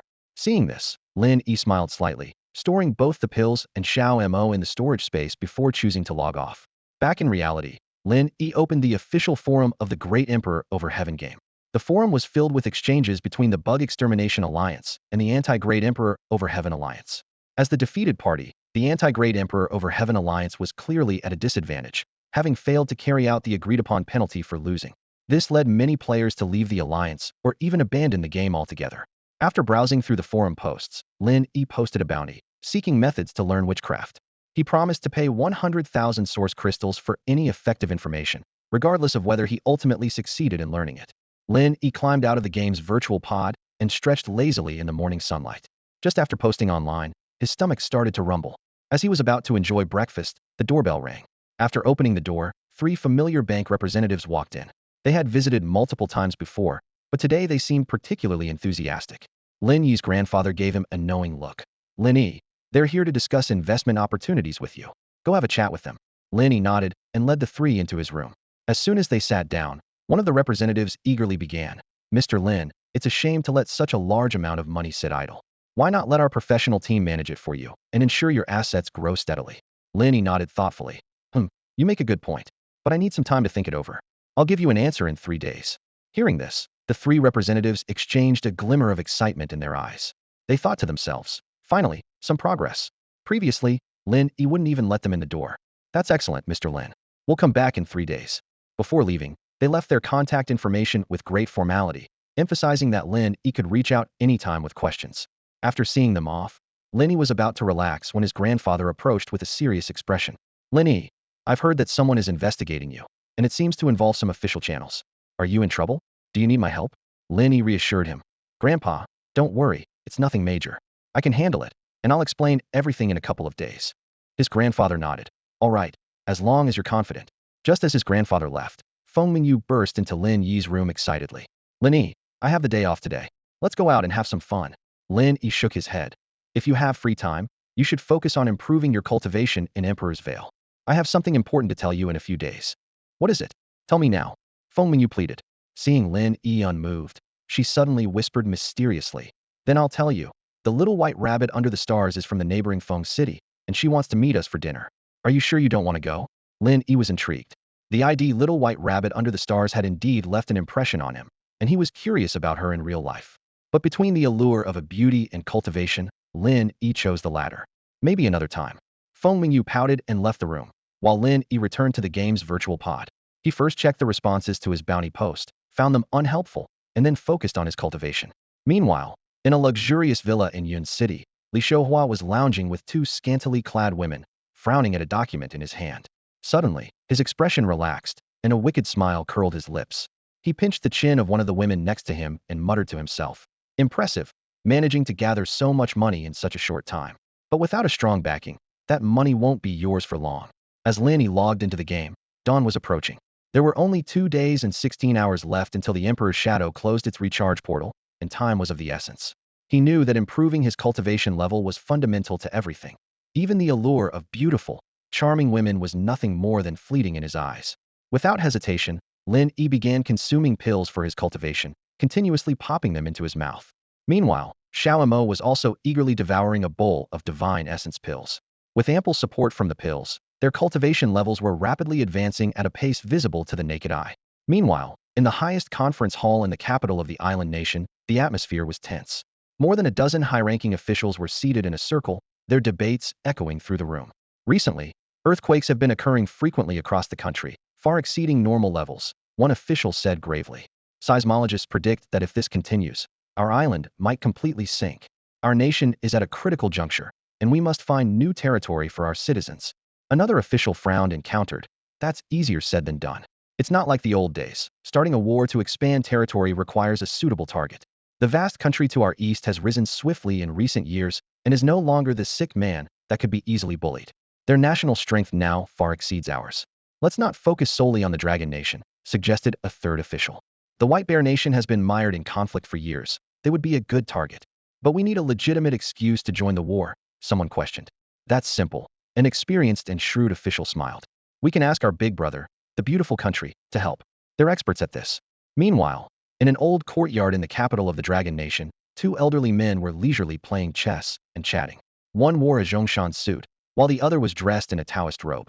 In front of them stood 3 middle-aged men, one in military uniform, another in a gray Taoist robe, and the third in a suit holding a stack of thick documents.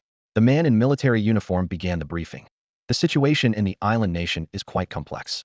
Based on our intelligence analysis, due to frequent earthquakes, their island may soon sink into the sea. Facing such a national crisis, they might initiate an invasion. As their neighbor, we could be one of their targets. Our border defense forces are fully prepared, with various vessels patrolling the seas without interruption. After the briefing, the man in the Zhongshan suit nodded slightly and said softly, "The island nation is not much of a concern. Their military has weakened considerably over the years. However, it's the beautiful country behind them that we need to be wary of. In recent years, they've imposed various economic sanctions on us, which have only caused internal and external troubles for themselves. The war between the White Bear Nation and its neighbors was instigated by the beautiful country to divert domestic conflicts. They have been trying to drag us into similar situations, but we've managed to deflect their attempts. We must keep a close watch on their activities." The man in military uniform responded solemnly, "Understood." Then, the middle-aged man in the Taoist robe continued, "Leaders, according to your instructions, disciples from various families have been dispatched to different cities. With the issuance of the documents, local authorities have cooperated actively, and family disciples have established superpower management offices in each city." He paused briefly at this point. The elderly man in the Zhongshan suit placed a chess piece gently on the board and asked calmly, "Is there a problem?" Although the elder's tone was calm, the middle-aged man in the Taoist robe suddenly felt an invisible pressure from the authority figure, causing him to hold his breath. The middle-aged man in a robe took a deep breath, responding with a grave expression, "Indeed, there have been some minor issues. The disciples from various noble families, upon entering society, consider themselves superior and have had numerous conflicts with others." His tone carried a hint of warning. They must be restrained and not go too far. If trouble arises, no matter whose disciple it is, no one can save them. The middle-aged man in the robe sensed a faint killing intent in these seemingly plain words, shuddered slightly, and quickly replied, "Yes." The last person to report was a middle-aged man in formal attire, holding a stack of documents. He respectfully said, "Sir, here is the report on special incidents occurring across the country. Please review it at your convenience." The leader nodded slightly. Leave it here." He turned to his secretary, "Secretary Liu, notify the relevant departments to start relaxing information control. Some things should gradually become known to the public." "Yes." Secretary Liu responded immediately. Meanwhile, Lin Yi's cultivation level rapidly advanced with the aid of the elixirs. By nearly 10 o'clock, he had reached the 10th level of the Dao Palace realm, Heart's Divine Storage, in perfection. As usual, each minor realm required a corresponding breakthrough pill to advance. These breakthrough pills were more precious and scarce than those used for cultivation enhancement, especially the Dao Palace realm breakthrough pills, which were particularly rare and expensive. Previously, Lin Yi hadn't acquired enough of them for breakthroughs. Fortunately, with the breakthrough package now available, he purchased sufficient divine storage pills through it. Surprisingly, this breakthrough was completed with just 3 divine storage pills. Upon breaking through, familiar options appeared. You are about to advance to the next realm of Dao Palace. Please choose your breakthrough direction. Liver's divine storage, lungs divine storage, kidneys divine storage, spleens divine storage. Lin Yi quickly calculated and found he had the most water spirit pills and their alchemy materials, so he chose kidneys divine storage without hesitation. After selecting, his realm immediately advanced to the first level of kidneys divine storage in the second divine storage of the Dao Palace realm. Beside Lin Yi, the sky-swallowing dog was also eagerly consuming bowls of divine essence pills, raising its cultivation level to the 10th level of the divine bridge realm in perfection. Lin Yi then fed it dozens of other shore pills, and the sky-swallowing dog's realm soared directly to the first level of the other shore realm. Checking the spiritual beast rankings, the sky-swallowing dog's score astonishingly jumped to 4.58 billion. After both breakthroughs, Lin Yi paused his pill-assisted cultivation. He recalled the large quantity of elixirs and alchemy materials he had previously purchased at the Myriad Medicine Holy Land Market, as well as the elixir auction scheduled to take place there today. With the introduction letter from Fang Tianming, an official of the Heavenly Fate Holy Land's Alchemy Hall, Lin Yi returned to the Myriad Medicine Holy Land. With the auction about to start, the teleportation array at the Myriad Medicine Holy Land was bustling with NPCs, indicating that ordinary players were not yet able to access such high-level events. Lin Yi followed the crowd to the auction venue, paid an entry fee of 100,000 source crystals, and was transported to a private room. Inside the room, a screen-like device caught Lin Yi's attention. He looked around and noticed many similar small rooms, with a grand auction stage at the center. Lin Yi understood that the auction items would be displayed on the screen, and bidders could place their bids directly on it. At precisely 10 o'clock, the auction began. Every item at the Myriad Medicine Holy Land auction was a rare and precious high-grade elixir. The opening act was a significant one, with the rare elixirs presented on the auction stage making Lin Yi's eyes light up with excitement, eagerly diving into the intense bidding. The alchemy auction held by a sacred land was of such high caliber that it was astonishing. As soon as the first item appeared on the auction stage, Lin Yi's eyes lit up with excitement. The moment the auctioneer finished speaking, Lin Yi eagerly began bidding. This was a full box of 104 Extremes pills, an essential elixir for cultivators at the 4 Extremes realm to enhance their cultivation. At that moment, Lin Yi didn't even have a single pill of this grade in his possession. Such rare pills were always tightly controlled by the major sacred lands and rarely made available. The starting bid was set at an astonishingly low 1 billion source crystals. The auction house thoughtfully provided a reference price of 3 billion source crystals alongside the starting bid. However, everyone knew that the final price for such a priceless treasure would far exceed expectations. Sure enough, the bidding quickly soared to 5.6 billion source crystals. Seeing only a few competitors, Lin Yi decisively bid 6 billion source crystals. This was already a hefty price, and after 2 more rounds of intense bidding, no one else followed. Lin Yi successfully secured the box of 104 Extremes pills for a staggering 6.6 billion source crystals. Once the source crystals were transferred through the screen, the entire box of 4 Extremes pills was instantly transported to the table in front of Lin Yi by a formation. After a careful inspection, he swiftly stored them in his backpack. However, this was merely the appetizer.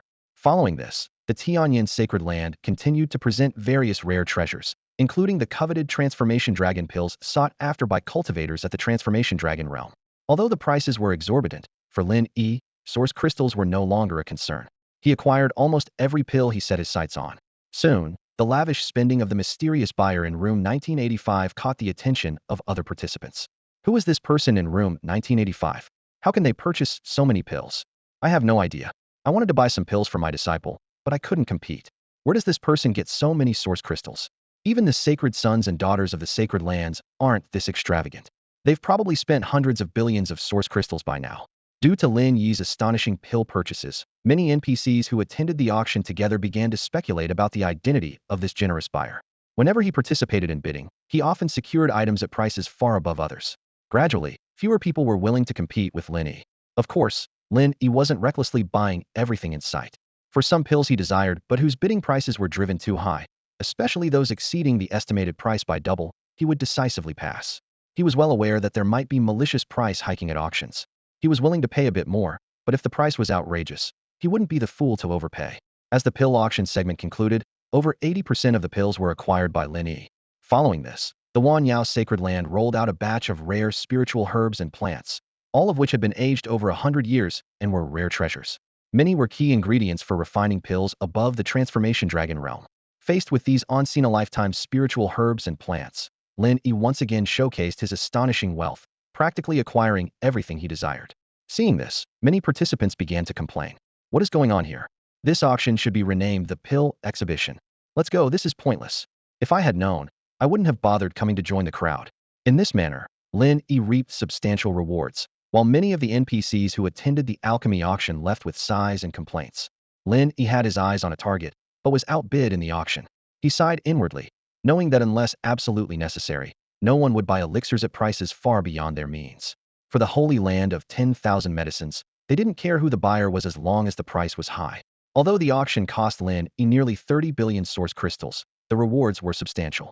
His backpack was filled with a variety of elixirs, spirit medicines, and herbs. Fortunately, the Emperor's endless bag had unlimited slots. Otherwise, it would never hold so many treasures. Satisfied, Lin Yi returned from the Holy Land of 10,000 medicines to Tianyin Holy Land. Noticing the time was nearing 11 p.m., he decided to log off and rest. He logged into the game's official forum to check on a bounty post he had previously published. He had checked during breaks in his training, but aside from some off-topic and social replies, there was no useful information. After the hour-long auction, his post had garnered a few hundred more replies. Skimming through them, Lin Yi noticed 2 players had posted screenshots introducing the witchcraft technique. He immediately contacted one of them, who quickly responded and agreed to share how to obtain the technique. Lin Yi rushed to the city where the player was located and met the young player. Under his guidance, Lin Yi found the relevant NPC. However, the outcome was disappointing. The NPC was a reclusive old man with a worse temper than Granny can. He scoffed at Lin Yi's offer of source crystals, considering it an insult, and promptly threw Lin Yi out. Conceding to the unyielding NPC, Lin Yi had no choice but to give up. However, he still transferred 200,000 source crystals to the player as a token of gratitude. Back on the forum, Lin Yi reached out to another player who claimed to have learned the witchcraft technique. After a few minutes, the player replied. These players, flaunting their mastery of the witchcraft technique in the thread, were undoubtedly drawn by the bounty. Providing mere information could earn them 200,000 source crystals, equivalent to 20,000 in cash, a significant amount for ordinary players. This player also agreed to help Lin Yi find the appropriate NPC. In a small cave outside Lingshan City, they found their target. This NPC was straightforward and gladly accepted source crystals. After some bargaining, Lin Yi finally learned the long-coveted witchcraft technique for 1.2 million source crystals. With this, Lin Yi had acquired all 8 auxiliary techniques in Emperor's Endless Sky. As the time neared lunch, he transferred 200,000 source crystals to the player and logged off. In reality, Lin Yi accompanied Feng Mingyu for a walk around the neighborhood square before heading home and logging back in. He continued taking elixirs to train, while the devourer dog, Xiao Mo, looked at yet another bowl full of condensing elixirs with a forlorn expression. Over the past 2 days, it had been consuming elixirs non-stop with Lin Yi to enhance its realm and was thoroughly fed up. It wished it could tell Lin Yi that in addition to training elixirs, some rare foods could also enhance its cultivation level, sparing it from a monotonous diet of elixirs.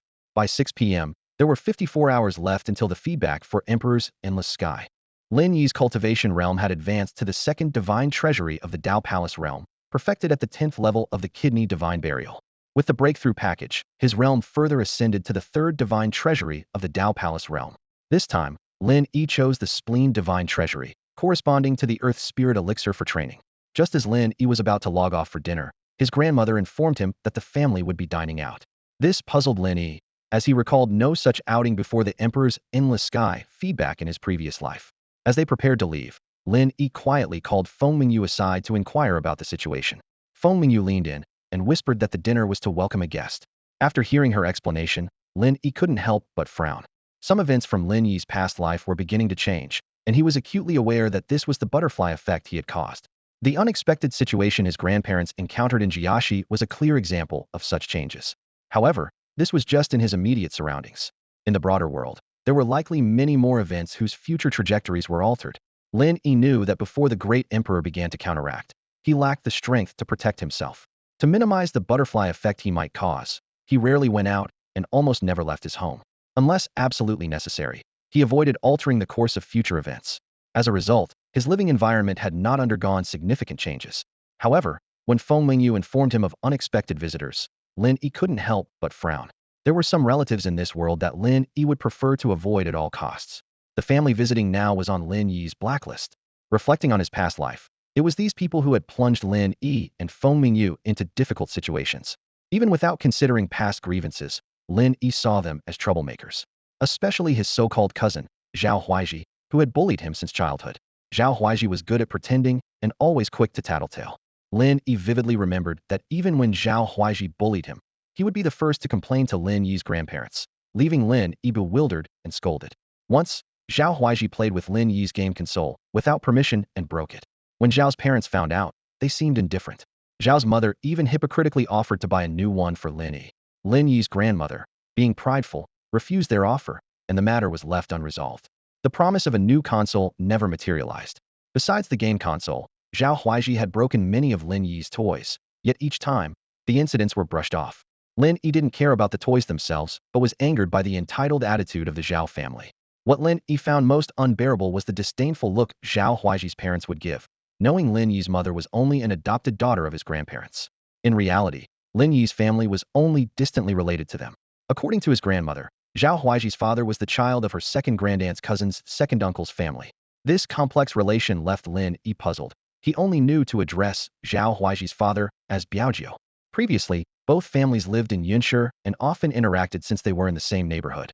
Later, with the help of Lin Yi's grandfather, Zhao Huaiji's family business improved, and they moved to the provincial capital. In Lin Yi's view, these childhood incidents were minor skirmishes. Out of respect for his grandmother, Lin Yi didn't hold grudges in his past life. In fact, he even helped the Zhao family.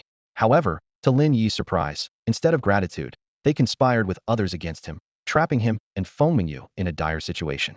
Once Lin Yi finally escaped the predicament, he immediately sought to eliminate the Zhao family from his life. Now, hearing that they were visiting, Lin Yi furrowed his brow. Why are they here? Lin Yi couldn't help but ask, his tone filled with obvious displeasure. Feng Mingyu replied, I'm not sure. I overheard your grandmother on the phone. It seems they have some business trouble and want your grandfather's help. After a moment of contemplation, Lin Yi decided not to meet them. He feared that seeing them might lead to a confrontation, causing unnecessary trouble.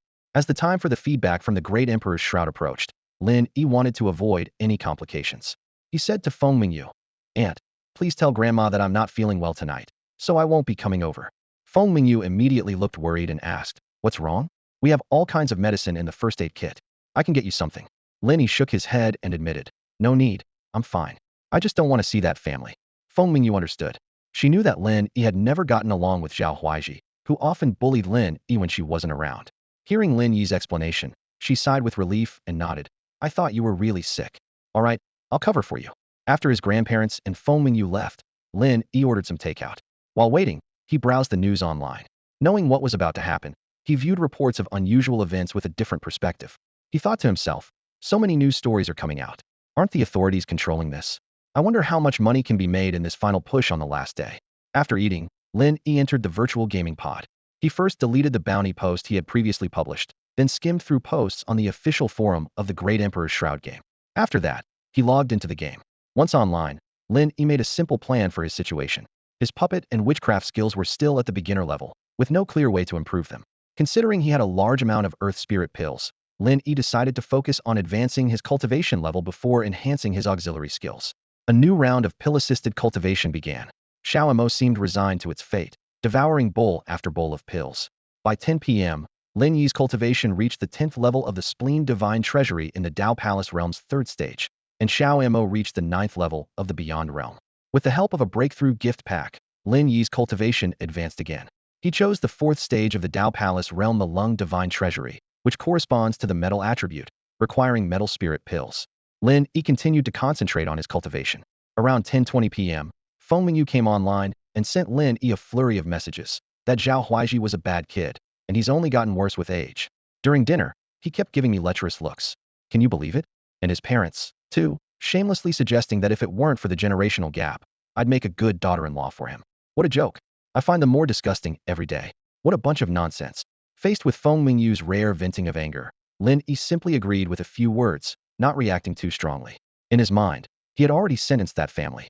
By 11 p.m., Xiao Mo's cultivation reached the 10th level of the Beyond Realm, and its rating increased from 45.6 billion to 55.6 billion. Lin Yi considered whether to let Xiao Mo break through further, but realized he lacked enough Dao Palace pills.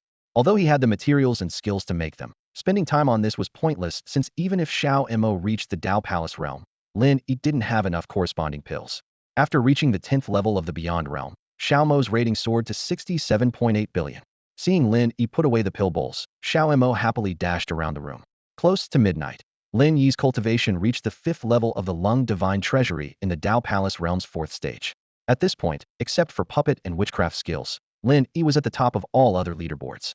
At exactly midnight, 48 hours remained until feedback from the Great Emperor's Shroud. The leaderboard rewards were promptly distributed, similar to the previous days without any standout items. The newly learned puppet and witchcraft skills, though basic, were rare among players and made it into the top 10. The rewards were puppet materials and witchcraft insects, of little value to Lin Yi. By 1 a.m., Lin Yi's cultivation rose again to the 6th level of the Lung Divine Treasury. Just then, a game announcement appeared, revealing that the Great Emperor's Shroud had introduced a new feature. When the new features were introduced last time, 8 auxiliary leaderboards appeared, but this time, only a single Dao Companion leaderboard was quietly launched. Lin Yi was prepared for this and had formed a Dao partnership with Feng Mingyu the day before the Emperor's Shroud feature was activated. Although the special offer and daily VIP packages were no longer available, the affectionate gift package for Dao Companions could still be purchased. This package required only one person to buy it, but both partners could benefit, and Lin Yi made sure to maximize its use every day. As soon as the Dao Companion leaderboard appeared, Lin Yi and Feng Mingyu's IDs immediately took the top spot. Within just a few minutes, dozens of Dao Companions appeared on the leaderboard, with their affection points climbing at an astonishing rate. This phenomenon is common in virtual games. Players might ignore other leaderboards, but the competition for the Dao Companion leaderboard is always exceptionally fierce. Lin Yi continued to focus on his cultivation, consuming golden spirit pills continuously. When he ran out of pills, his cultivation level had reached the 8th layer of the 4th realm of Dao Palace, the Lung Divine Repository. Anticipating that the golden spirit pills would not suffice, Lin Yi promptly went to the pill hall of the sacred land of Tianyin and cleared out the newly replenished Dao Palace realm pills. As he was leaving, the steward of the pill hall, Fong Tianming, reminded Lin Yi that the elders of the sacred land had noticed the shortage of pills. Henceforth, Lin Yi would not be allowed to monopolize all the pills. With his newly acquired pills, Lin Yi returned to the celestial level cultivation cave to continue his practice. Although this batch of pills was smaller than the previous one, after using them up, his cultivation level advanced to the 9th layer of the 4th realm of Dao Palace, the Lung Divine Repository. Recalling the materials he had previously purchased at the alchemy market of the sacred land of myriad herbs for making golden spirit pills, Lin Yi decided to craft them himself. He took out the 9-origin glimmer furnace and began refining golden spirit pills. With his master-level alchemy skills and the 9-origin glimmer furnace, as long as he had enough materials, his success rate was quite high, yielding 8 golden spirit pills from 10 sets of materials. In addition to various spiritual herbs, refining golden spirit pills required a metal attribute exotic source. Lin Yi still had several pieces of this source obtained from the Tianyin stone gambling house, the largest of which was the size of a human head. Since each batch required only a piece the size of a thumb, his stockpile would last him a long time. Lin Yi tirelessly refined golden spirit pills until 3 a.m., estimating that he had enough pills, he stopped to consume them. When he was down to the last dozen pills, his cultivation finally reached the perfect 10th layer of the 4th realm of Dao Palace, the Lung Divine Repository. It was now 3:30 a.m., with 44.5 hours remaining until the Emperor's Shroud feedback event. Lin Yi felt a wave of fatigue but was filled with anticipation and excitement, fully prepared for the upcoming challenge. As usual, Lin Yi fully utilized the Breakthrough Gift Pack. The Breakthrough Gift Pack for the Dao Palace realm was exceptionally precious, and once the great Emperor Zetian began to provide feedback, such treasures would become incredibly rare. With just 3 pills, Lin Yi successfully broke through to the first level of the 5th stage in the Dao Palace realm, specifically to the Spleen Divine Treasury. He carefully stored the remaining breakthrough pills. After reaching a new level, Lin Yi took out the Mu Ling Dan to begin cultivation. This type of pill was scarce, and the materials needed to make it were hard to find, so he planned to save the Liver Divine Treasury cultivation for last. He had already used up the physique-enhancing pills he bought at the Holy Land of Myriad Medicines auction, which elevated his ancient sacred body from the beginner level to the intermediate level. By the time the sun's rays entered his room at 6 in the morning, Lin Yi's cultivation had reached the 6th level of the Liver Divine Treasury in the 5th stage of the Dao Palace realm. Glancing at the time, he realized it was time for breakfast and logged off. As he emerged from the virtual game pod, he heard his grandmother's concerned voice. "Lin Yi, your aunt said you had a stomach ache last night. Are you feeling better?" "Yes, much better," Lin Yi replied, as his grandmother started to talk about the visit from his uncle's family last night. She mentioned how his cousin, Zhao Huaiji, was now a senior executive, clearly proud. Lin Yi politely said he would keep in touch with his cousin.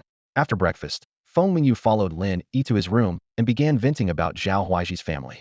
"Lin Yi, you wouldn't believe how angry I was last night. That guy was sneaky as a kid, and now he's a master at flattery.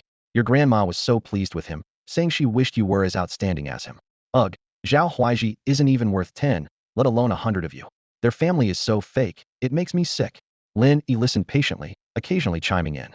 Once Feng Mingyu had vented her frustrations and felt better, she left for work. Lin Yi then browsed the official forum for the great Emperor Zetian before logging back in to continue cultivating.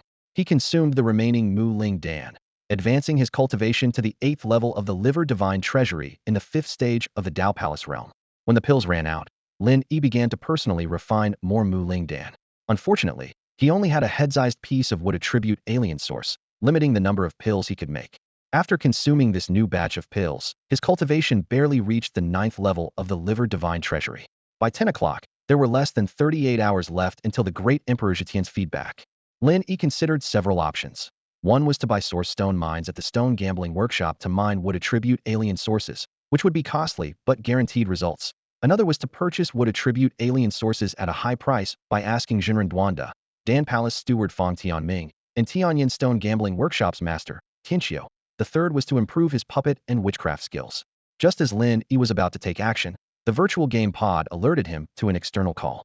He logged off and opened the pod, taking a deep breath when he saw the person in front of him. Just as Lin Yi was about to open the virtual gaming pod, Zhao Huaiji appeared at the door with a fake smile. He greeted enthusiastically, "Cousin Lin Yi, long time no see." Without waiting for Lin Yi to respond, Zhao Huaiji continued, "Your grandmother mentioned that you spend all your time playing games and don't have much else going on. They're busy discussing things, so come on, let me take you out for some fun. A new leisure center just opened in Yun City, and they have special performances. Let's go grab a drink." Lin Yi was well aware of Zhao Huaiji's nature and immediately sensed his ulterior motives. Shaking his head, he replied flatly, "No thanks, I'm not interested. Do you need anything else?" Unfazed, Zhao Huaiji pressed on. "Nothing much, it's just been a while since we hung out. Thought we could catch up." As he spoke, he deliberately rolled up his sleeve to reveal a luxury watch on his wrist. "By the way, your grandmother said you've been making some money in a virtual game. Which game is it?" Feeling increasingly annoyed and eager to get rid of this nuisance, Lin Yi curtly replied, "Emperor's Veil." Zhao Huaiji's face lit up with understanding. "Oh, that game? I've heard of it. It's been pretty popular lately, even made it to the trending topics for some controversy. I heard there are lots of in-game purchases, and it's expensive to play. Is it really profitable?" Already irritated, Lin Yi felt his anger rising at these words, wishing he could kick Zhao Huaiji out immediately. Suppressing his fury, he said coolly, "It's all right. If there's nothing else, I'm busy, so don't hang around my room." Zhao Huaiji caught the hint, and, looking slightly displeased, turned to leave. As he reached the door, he added, "Oh, by the way, my dad sent some wild ginseng from the north to your grandfather. Since you're always gaming, it might be good for you to brew some tea with it." With that, Zhao Huaiji left Lin Yi's room, shutting the door behind him. Thanks to his enhanced hearing from the ancient sacred body, Lin Yi clearly heard Zhao Huaiji mutter as he left, "What a joke. Your room. Your room. Just an abandoned mutt. A parasite, ugh." Taking a deep breath to suppress his murderous intent, Lin Yi decided to lock the door to avoid further interruptions, then entered the virtual gaming pod. In the game, Lin Yi emerged from the Heaveneer cultivation cave in the Tianyan Holy Land and headed straight to the pill hall. He had made several NPC friends in the game, with the closest being Master Duanda and Xingyu. He also had good relations with Tian Xian, the owner of the gambling house in Tianyan capital, and Fang Tianming, the sect steward of the pill hall in the Tianyan Holy Land. Given his current location in the Tianyan Holy Land, Lin Yi chose to consult Fang Tianming about the exotic source. When he explained his purpose, Fang Tianming responded gravely, "Exotic sources are considered rare strategic resources in the Holy Land and are rarely sold unless necessary. The wood attribute exotic source you mentioned is even rarer than others." Lin Yi learned that the Tianyan Holy Land and the Dashuan Holy Land were planning to host a joint auction in the Zhougong capital, where exotic sources might be sold. However, he couldn't wait that long. After thanking Fang Tianming, Lin Yi teleported directly to Tiangang capital. The Tianyan Stone gambling house was still in business, despite having no new materials. Lin Yi, known for uncovering numerous precious treasures there previously, gained easy entry. Using his inner disciple identity token, he didn't need to purchase a ticket. Inside, the place was quiet, with only a few source stone mines available. Just as Lin Yi was about to use his master-level Tianyuan technique to inspect a source stone mine, the owner, Tian Xian, appeared. "Congratulations on becoming an inner disciple of our Tianyan Holy Land. How can I help you?" Tian Xian asked with a smile. Lin Yi cupped his hands and said, "Owner Tian Xian, I want to purchase a wood attribute exotic source. Do you have any here?" Tian Xian shook his head. "There are two, but they have been reserved by the elders. If more are discovered, I can set one aside for you." Realizing he couldn't get one immediately, Lin Yi frowned slightly. He had already heard about the auction from Fang Tianming. Leaving the stone gambling house, Lin Yi headed straight to the Xingyu sect in Tianyuan City. Since the higher-ranking NPCs couldn't help, he placed his hopes on Master Duanda. Upon finding Master Duanda at the Xingyu sect, Lin Yi stated his purpose directly. Duanda looked at him with a peculiar expression. "If I had such a treasure, I would have sold it long ago to fill the source crystal shortage," Duanda admitted frankly. Unwilling to give up, Lin Yi asked, "Does the sect master have any connections? I'm willing to pay more source crystals." A glint of interest flashed in Duanda's eyes. To him, Lin Yi appeared to be a super-rich individual. Missing the chance to profit seemed unthinkable. Stroking his beard, Duanda furrowed his brow in thought for a moment before speaking slowly. "If you're willing to spend more source crystals, there might be a way." Lin Yi's eyes lit up. "What way?"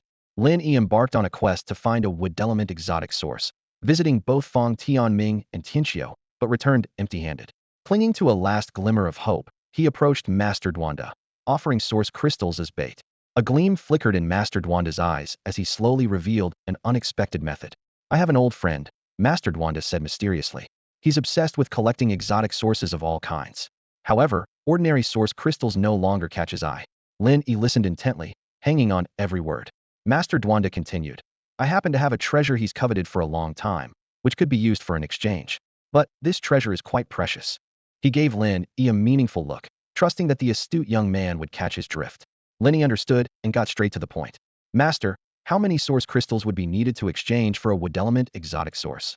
He recalled the various exotic sources he had seen at the Tianyan Stone gambling house in Tiangang City and had a rough idea of their prices. If Master Dwanda's offer was reasonable, he planned to acquire it through this channel. Otherwise, he would personally visit the gambling house to buy source stone mines and further hone his already master-level Tianyuan technique. After a moment of contemplation, Master Dwanda gave an unexpected answer. You could get a wood element exotic source valued at around 30 million source crystals. Considering the rarity of wood element exotic sources, they usually have a 30 to 50 premium on the market. But since you're an official of our Xingyu sect, I'll take a loss. Give me 35 million source crystals, and I'll help you exchange for one. Lin Yi was secretly surprised at how affordable the price was, making him wonder if the exotic source might belong to Master Dwanda himself. But not wanting to miss the opportunity, Lin Yi decisively handed over 35 million source crystals and asked Master Dwanda to make the exchange. Master Dwanda accepted the source crystals and disappeared into a secret passage with a teleportation array. A few minutes later, he returned with a wood element exotic source in hand and passed it to Lin Yi. Lin Yi examined the exotic source carefully, estimating its value to be no less than 30 million source crystals, based on the purchase prices at the Tianyan Stone Gambling House in Tiangang City. Can I exchange for more? Lin Yi inquired, recalling the over 100 million source crystals worth of metal element exotic sources consumed when refining the golden spirit elixir, feeling that one piece was far from enough. Master Dwanda shook his head regretfully. I'm afraid not. Getting this one was only possible because I had something he desperately wanted. With his hoarding nature, he usually wouldn't part with any. Realizing this path had reached its end, Lin Yi accepted that although he only obtained one wood element exotic source, it was still a gain. He now understood that if he wanted to quickly acquire more wood element exotic sources, there was only one path left to take. The gambling stone shops in the 9 major capitals each have their own unique characteristics. The Tianyan Gambling Stone Shop, in collaboration with the Tianyan Sacred Land, is renowned, while the Jiugong capital has partnered with the Dashuan Sacred Land to establish the Dashuan Gambling Stone Shop. As Lin Yi stepped into the Dashuan Gambling Stone Shop, he was greeted by a familiar layout, identical to the Tianyan Gambling Stone Shop. The newly arrived source stone mines were scarce today, resulting in a sparse crowd of gamblers, making the place unusually quiet. Lin Yi took his time, carefully surveying the area before selecting a source stone mine to apply his master-level Tianyuan technique. Although he couldn't discern the exact contents of the source stone mine, he could at least determine whether there were any treasures inside. Patiently, he examined each source stone mine, eventually purchasing 56 stones that contained something, spending a staggering 656 million source crystals. This action immediately drew the attention of the present gamblers, who gathered around, their eyes filled with curiosity and envy. At Lin Yi's request, the Dashuan Gambling Stone Shop summoned 4 stone cutters to commence the intense and thrilling stone-cutting process. However, the results were disappointing. Although all 56 source stone mines contained something, none revealed any astonishing treasures. The total estimated value was only 265 million source crystals, resulting in a direct loss of nearly 3 billion source crystals compared to the investment. This was even after Lin Yi's careful selection using the Tianyuan technique. Had he gambled blindly, the losses would have been even greater. Yet, Lin Yi showed no sign of disappointment. The biggest gain from this trip was a wood attribute exotic source worth 15.5 million source crystals, and his proficiency in the Tianyuan technique also improved. With this unexpected joy, Lin Yi left the Dashuan Gambling Stone Shop, leaving behind a crowd of gamblers casting regretful glances and whispering among themselves. Unwilling to give up, Lin Yi swiftly headed to the next capital, repeating the same process. This time, he spent 762 million source crystals and obtained items worth a total of 375 million, losing nearly 4 billion source crystals again. However, a hint of joy flashed in Lin Yi's eye. She had acquired 2 more wood attribute exotic sources, valued at 6.5 million and 14.5 million source crystals, respectively. The rarity of wood attribute exotic sources was astounding, with their discovery probability only slightly higher than the super-rare Thunderfire Flame source Lin Yi had found at the Tianyan Gambling Stone Shop. To this day, he had not encountered a second piece. At this point, Lin Yi had accumulated 4 wood attribute exotic sources, with a total value of 65.5 million source crystals. Although the massive losses caused Lin Yi some heartache, he was not overly dejected, having been mentally prepared for it. This is the true nature of gambling on stones. Those who do not lose money in the gambling stone shops are either incredibly skilled or exceptionally lucky. Lin Yi did not rush to cash in his finds, but instead carried all the items he obtained to continue to the next capital's gambling stone shop. By the time he reached the 5th capital, he had accumulated enough wood attribute exotic sources. Reflecting on this frenzied gambling journey, Lin Yi had opened hundreds of source stone mines, the most valuable of which was an ice spirit source worth 56 million source crystals. Besides that, there were a few ordinary 5 attribute exotic sources and some peculiar but low-value trinkets. Despite the heavy losses on this gambling journey, Lin Yi's eyes shone with determination. He knew that these experiences and gains would play a crucial role on his future path of cultivation. Lin Yi stood in front of the last stone gambling shop, calculating his next move. Besides the Tianyin stone gambling shop, there were 3 more shops in the capital he hadn't visited yet. Since he had come this far, he decided to go all in and buy from the remaining ones as well.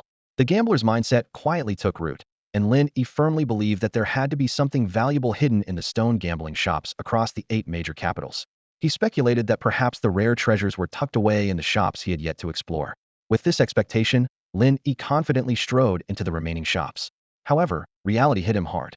The source stone mines in these shops had already been meticulously selected by experts, and Lin Yi's approach of buying everything was destined to result in a loss. As expected, he still didn't uncover any remarkable treasures. Nonetheless, the experience wasn't entirely without gain. Lin Yi's proficiency in Tianyuan technique improved significantly with repeated use. Additionally, he became a VIP at each of the stone gambling shops, earning the privilege of free access to all their affiliated shops.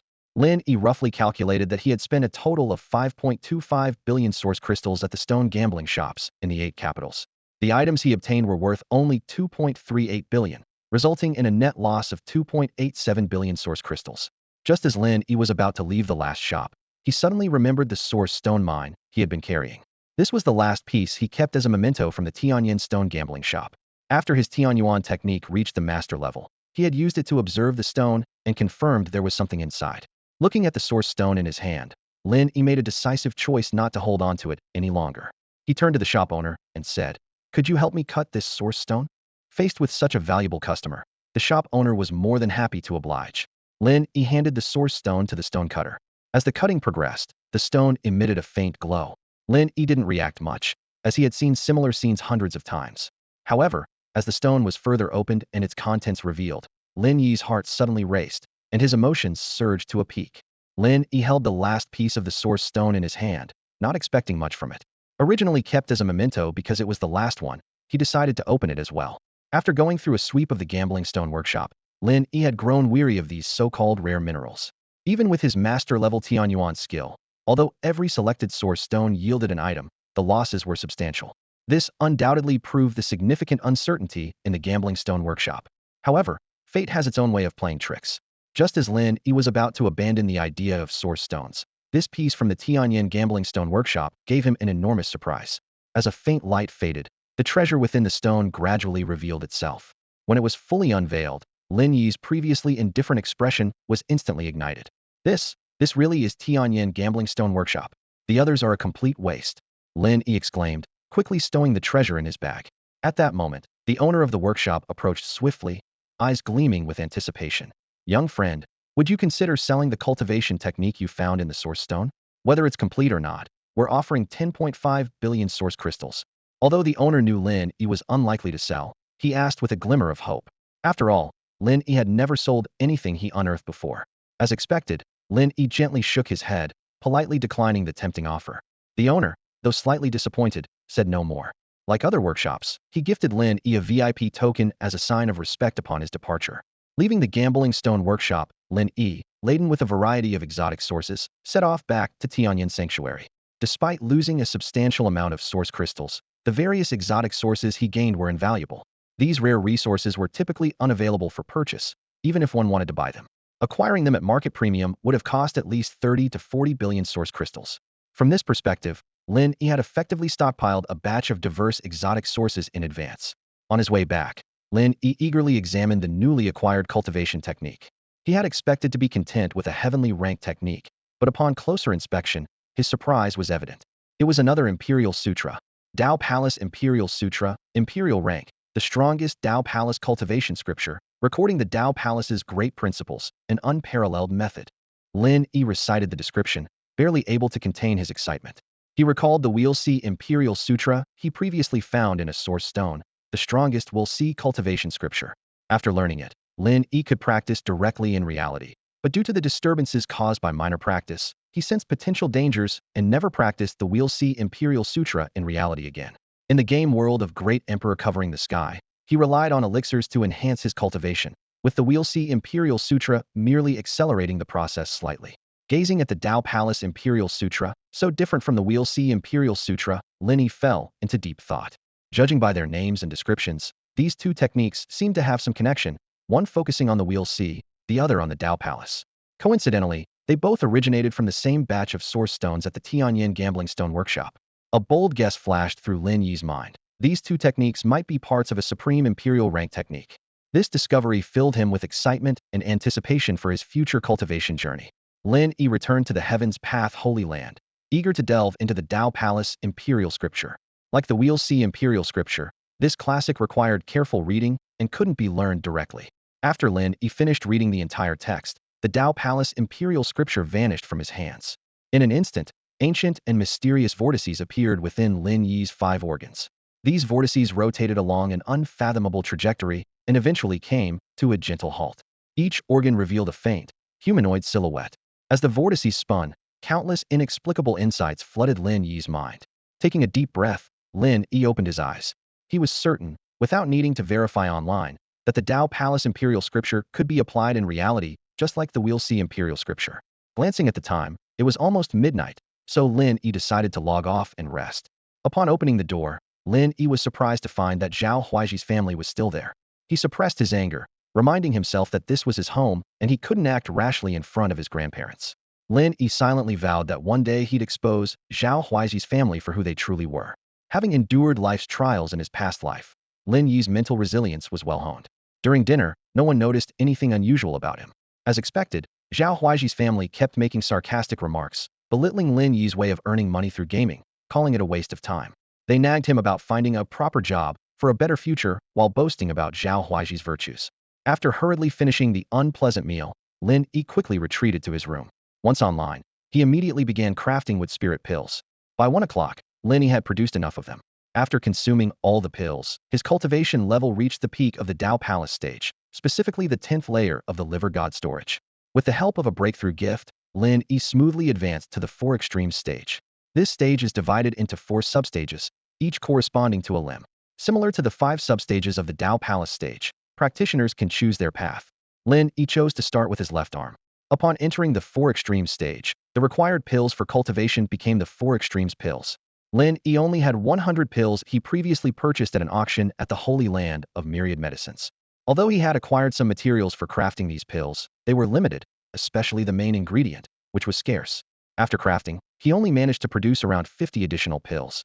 After consuming over 154 extremes pills, Lin Yi's cultivation level didn't increase and remained at the first substage of the 4 extremes stage, the left arm stage. At this point, relying on pills for a quick boost was unrealistic due to their scarcity. Lin Yi checked the time. It was nearly 2 p.m.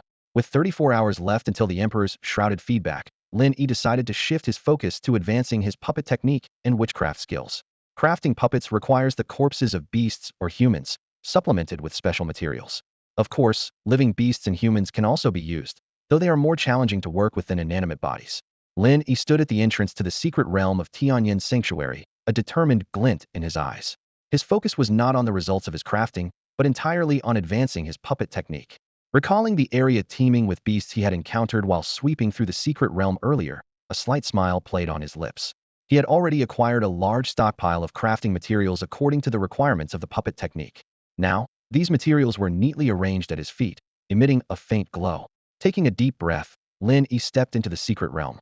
Xiaoxing, come out, Lin Yi called softly. With a shimmer of light, the heaven-devouring dog, Xiaoxing, appeared beside Lin Yi, cautiously surveying the surroundings. Lin Yi gently stroked Xiaoxing's head and whispered, "Go hunt the beasts and bring back their bodies." Xiaoxing nodded in understanding and disappeared into the dense forest. Lin Yi found a flat area to sit and began to focus on crafting the puppets. As time passed, beast corpses were steadily brought back by Xiaoxing. Lin Yi's hands moved swiftly, skillfully combining the materials with the beast bodies, and under his touch, one puppet after another took shape. Although the basic puppet technique allowed for the crafting of countless puppets, he could only control one at a time. Unlike alchemy and artifact crafting, puppet crafting used inanimate objects, eliminating the possibility of failure. However, the puppets crafted during the initial stages were limited in strength. Even using high-grade materials and advanced beast corpses, the end products were far from powerful. Ordinary practitioners often crafted 1 or 2 puppets and repeatedly refined and controlled them in combat to improve their proficiency. But for Lin Yi, this method was too slow. He chose a more aggressive approach, continuously crafting new puppets. While this method was resource-intensive, it was the fastest way to improve his proficiency. As time went on, Lin Yi's hands became more adept. Under the basic puppet technique, the puppets he crafted were crude in appearance and weak in strength. Puppets made from Divine Bridge realm beast corpses couldn't even match the strength of the Life Spring realm.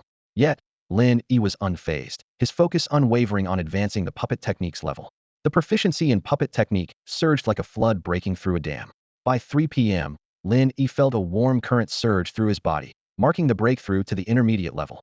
He didn't pause, continuing to concentrate on crafting. 2 hours later, as the sunset bathed the secret realm in its golden glow, Lin Yi felt an even stronger energy wave. He opened his eyes, a smile curling on his lips. The puppet technique had finally advanced to the high level.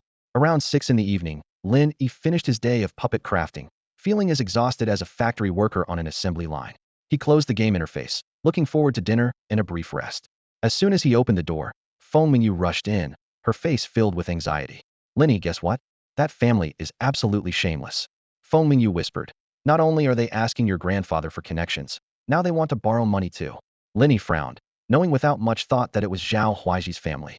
How much do they want to borrow? He asked. They say they need 20 million for company turnover. Feng Mingyu rolled her eyes. They really think of your grandparents as an ATM.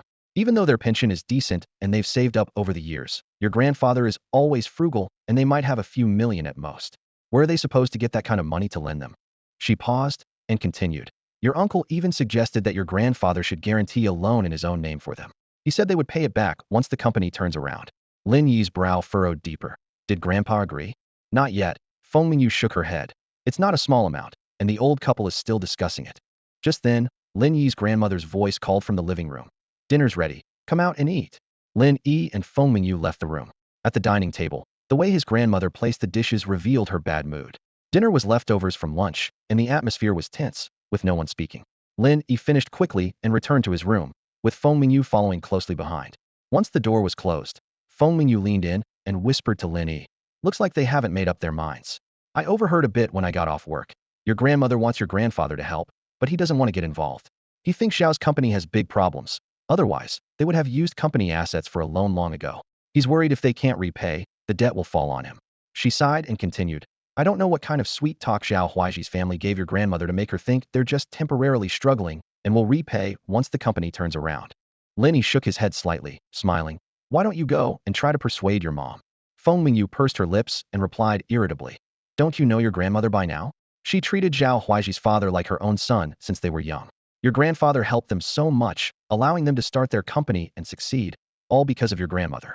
If I say anything now, wouldn't I just be adding fuel to the fire? If your grandmother gets upset, she'll take it out on me. I'm not going. Seeing Feng Mingyu's disgruntled expression, Lin Yi asked, do you think if they do get the money, Zhao Huaiji's family will pay it back on time? I doubt it. Feng Mingyu shook her head, clearly having no faith in the Zhao family. But your grandfather is savvy enough. He probably won't agree to guarantee a loan. Changing the subject, Feng Mingyu said, let's not worry about their business. Transfer the rebate money to me. I want to play games. Lin Yi looked troubled. Auntie, there won't be any more rebate money in the future. What? It's over? That's such a pity. Is this game going to shut down? Feng Mingyu's voice carried a hint of disappointment. Lin Yi gave a mysterious smile and leaned in to whisper in her ear, not quite. Come over here. I have a big secret to tell you. Feng Mingyu raised her eyebrows in confusion. She had been spending a lot of time with Lin Yi lately, who seemed to be engrossed in the virtual game world. Even when the pretty girl known as Little Bunny Under the Stars invited them out for dinner yesterday, Lin Yi politely declined. What kind of big secret could a homebody like him possibly have? After a moment's hesitation, Feng Mingyu half-jokingly asked, you wouldn't be secretly meeting up with Little Bunny Under the Stars, would you? What are you thinking? Lin Yi replied, amused yet serious. There's less than 32 hours left until the Emperor's Veil game stops accepting payments. Auntie, do you believe in powers beyond human capability? Like superheroes? Feng Mingyu's eyes lit up. Of course I believe. I read a novel today where the heroine is a cultivator living in the city. Let me tell you, she's amazing. She can fly with a sword. Seeing Feng Mingyu's excited expression, Lin Yi knew she wasn't taking him seriously. Without saying more, he waved his hand, and the metal cup on the table flew into his grasp. Feng Mingyu's eyes widened in surprise. Lin Yi, when did you learn magic? Lin Yi didn't explain. Instead, he squeezed the metal cup, deforming it into a lump. He handed the transformed cup to Feng Mingyu. Feng Mingyu took it, tapped it a few times, and confirmed it was solid metal. She was speechless, murmuring this. Lin Yi, how did you do that? Taking a deep breath, Lin Yi said earnestly, what I need to tell you is that at midnight tomorrow, our virtual game, Emperor's Veil, will initiate a cultivation level feedback. This, this can't be possible. It's just a game. Feng Mingyu was incredulous. But seeing Lin Yi's serious expression and recalling the magical moment she just witnessed, she started to waver. As she left Lin Yi's room, Feng Mingyu was still in a daze, feeling as if she were dreaming. If not for the 20 billion transfer notification on her phone, she might have doubted her senses. 20 billion was an astronomical figure to her. Yet Lin Yi wanted her to invest all that money into Emperor's Vale. After Feng Mingyu left, Lin Yi didn't immediately log into the game. He began preparing for the next day's plan. This time, he intended to pull off something big and make a final profit. According to his calculations, the plan had over a 90% chance of success. However, Lin Yi was also aware that if he executed this plan, the entire financial system of the beautiful country could face significant issues. Of course, even without his involvement, the financial system of the beautiful country would soon collapse due to its own problems once the Emperor's Vale feedback started. Lin Yi was merely expediting the process to seize the opportunity for personal gain. Every country's financial system is like a precarious building, and the United States is on the brink of collapse. Lin Yi understands that just 200 billion dragon coins could bring this structure crashing down. His focus shifts to the virtual world Great Emperor shrouding the sky. In this game, 20 billion can elevate the VIP level to 18, a crucial point that could alter reality. Lin Yi transferred 20 billion to Feng Mingyu, instructing her to invest this huge sum into the game. Time flew by, and before long, it was 8 in the evening. There were 28 hours left until Great Emperor shrouding the sky stopped accepting top-ups and started feedback. Lin Yi eagerly entered the virtual game pod, quickly skimmed through the official forum, and logged into the game. In the game, Lin Yi concentrated on the grand task of refining puppets. By 10 o'clock, his puppet mastery finally advanced to the master level. Meanwhile, Feng Mingyu sat in her room, her fingers trembling as she operated her phone, injecting the entire 20 billion from Lin Yi into Great Emperor shrouding the sky. Her VIP level skyrocketed to 18, as if it were all a dream. Reflecting on recent events, Feng Mingyu couldn't help but marvel at how reality seemed stranger than fiction. She remembered her days as a top-up agent, where each 1 million deposit yielded a daily rebate of 1,000, earning more than a regular job. Now she realized it was all orchestrated by Lin Yi. She dedicated herself to using the elixirs Lin Yi provided to enhance her cultivation level, preparing for the feedback at midnight the following evening. Lin Yi did not rest. His attention turned to the Yetoba-mastered art of witchcraft. Unlike puppet mastery, witchcraft involved cultivating various insect goo, used to control living creatures. Lin Yi had 2 insect goo he acquired earlier, and after thorough study, he devised a plan for rapid advancement. However, before delving deeper into witchcraft, Lin Yi had one crucial task addressing the couple rankings. Despite early planning and purchasing numerous love packages, he and Feng Mingyu had been knocked from the top spot after a day of fierce competition. Even after investing tens of thousands, they couldn't compete with those wealthy couples spending millions. Lin Yi opened the couple interface, silently remarking on the madness of this world. He knew that every step from now on would influence both the game and reality. Lin Yi surveyed the dazzling array of affection value purchase options before him, with various flashy package names making his head spin. Without hesitation, he pulled out his wallet and began to frantically buy all sorts of affection gift packs. Once he had cleared out all the available packages, Lin Yi's account had decreased by over 1 million. However, this investment paid off immediately and Feng Mingyu's couple ranking skyrocketed to first place. The number of affection packages was limited, and whoever bought them all first would top the leaderboard. Besides spending money, couples could also increase affection value by fighting side by side, completing tasks together, and clearing secret realms. Thanks to Lin Yi's foresight, they maintained a commanding lead, creating an insurmountable gap with the second place. Looking at their massive lead on the leaderboard, Lin Yi turned his attention to advancing his witchcraft skills. Time flew by, and by the time the clock struck midnight, his witchcraft had advanced to a high level. His willingness to spend source crystals meant his progress in witchcraft far outpaced that in other skills. At midnight, the rewards for various leaderboards arrived as scheduled.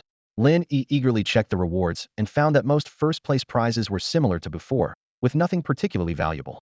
However, the reward for the couple leaderboard, which was newly opened today, was something he had been eagerly anticipating.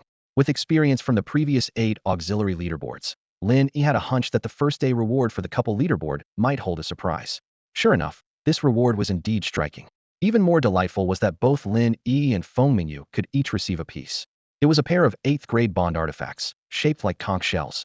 Each of them could hold one, allowing them to communicate from anywhere, penetrating numerous formations barriers. After reviewing all the rewards, Lin Yi decisively logged off. It was already late at night in the Dragon Country, but it was daytime in the beautiful country, and he had some important plans to execute during this time. When Lin Yi logged back in, it was already past 3 a.m. There were just over 20 hours left before the Great Emperor's feedback. He continued to focus on his intense practice until he raised his witchcraft to a master level, which took him until just after 6 a.m. Lin Yi was pleased as he examined his achievements. His cultivation realm had reached the first layer of the Four Extremes realm's first level. His skills in refining, alchemy, talisman making, and formation techniques had all reached master levels, and his beast control, source techniques, puppet techniques, and witchcraft had all achieved master levels. To have made such progress before the Great Emperor's feedback, Lin Yi felt quite proud. After logging off, Lin Yi had a simple breakfast and returned to his room to sleep deeply. Since his rebirth over 10 days ago, he had been on edge, never truly resting, relying solely on the shallow sleep of the virtual game pod. Fortunately, he had previously obtained the All Secret, one of the 9 secrets, which provided feedback to his physique in the Great Emperor's realm, along with a bit of practice of the Sea Emperor's Sutra. Otherwise, he would have been unable to endure such a long time without sleep.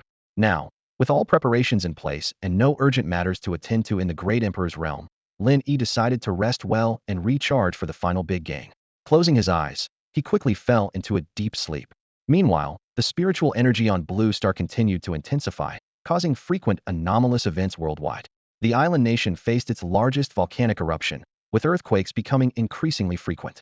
The beautiful country, already prone to tornadoes, suffered severe casualties from a large tornado recently. However, as each country faced its own emergencies, news reports mostly focused on domestic events, only briefly mentioning major disasters elsewhere. In the Dragon Country, although natural disasters were relatively few, various strange phenomena emerged constantly. The government even announced a dedicated phone line for citizens to report unusual occurrences. This move sparked speculation among many astute individuals, who sensed that a major change might be imminent. The newly established supernatural management bureaus in various cities of the Dragon Country had been exceptionally busy, rushing around to handle various emergencies. Li Shouhua, one of the first disciples sent from the aristocratic families, was also a member of the Yun City Supernatural Management Bureau. Using his authority, he conducted a thorough investigation into Lin Yi's family. Upon learning that Lin Yi had amassed over 200 billion through the trading market in a short period, he began contemplating how to seize this fortune for himself. When Li Shouhua discovered that Zhao Huaiji's family company was in trouble and had sought help from Lin Yi's family to no avail, he immediately arranged for someone to contact Zhao Huaiji's father, Zhao Kuanyuan. Upon learning that someone could help his company, Zhao Kuanyuan did not hesitate to collude with Li Shouhua.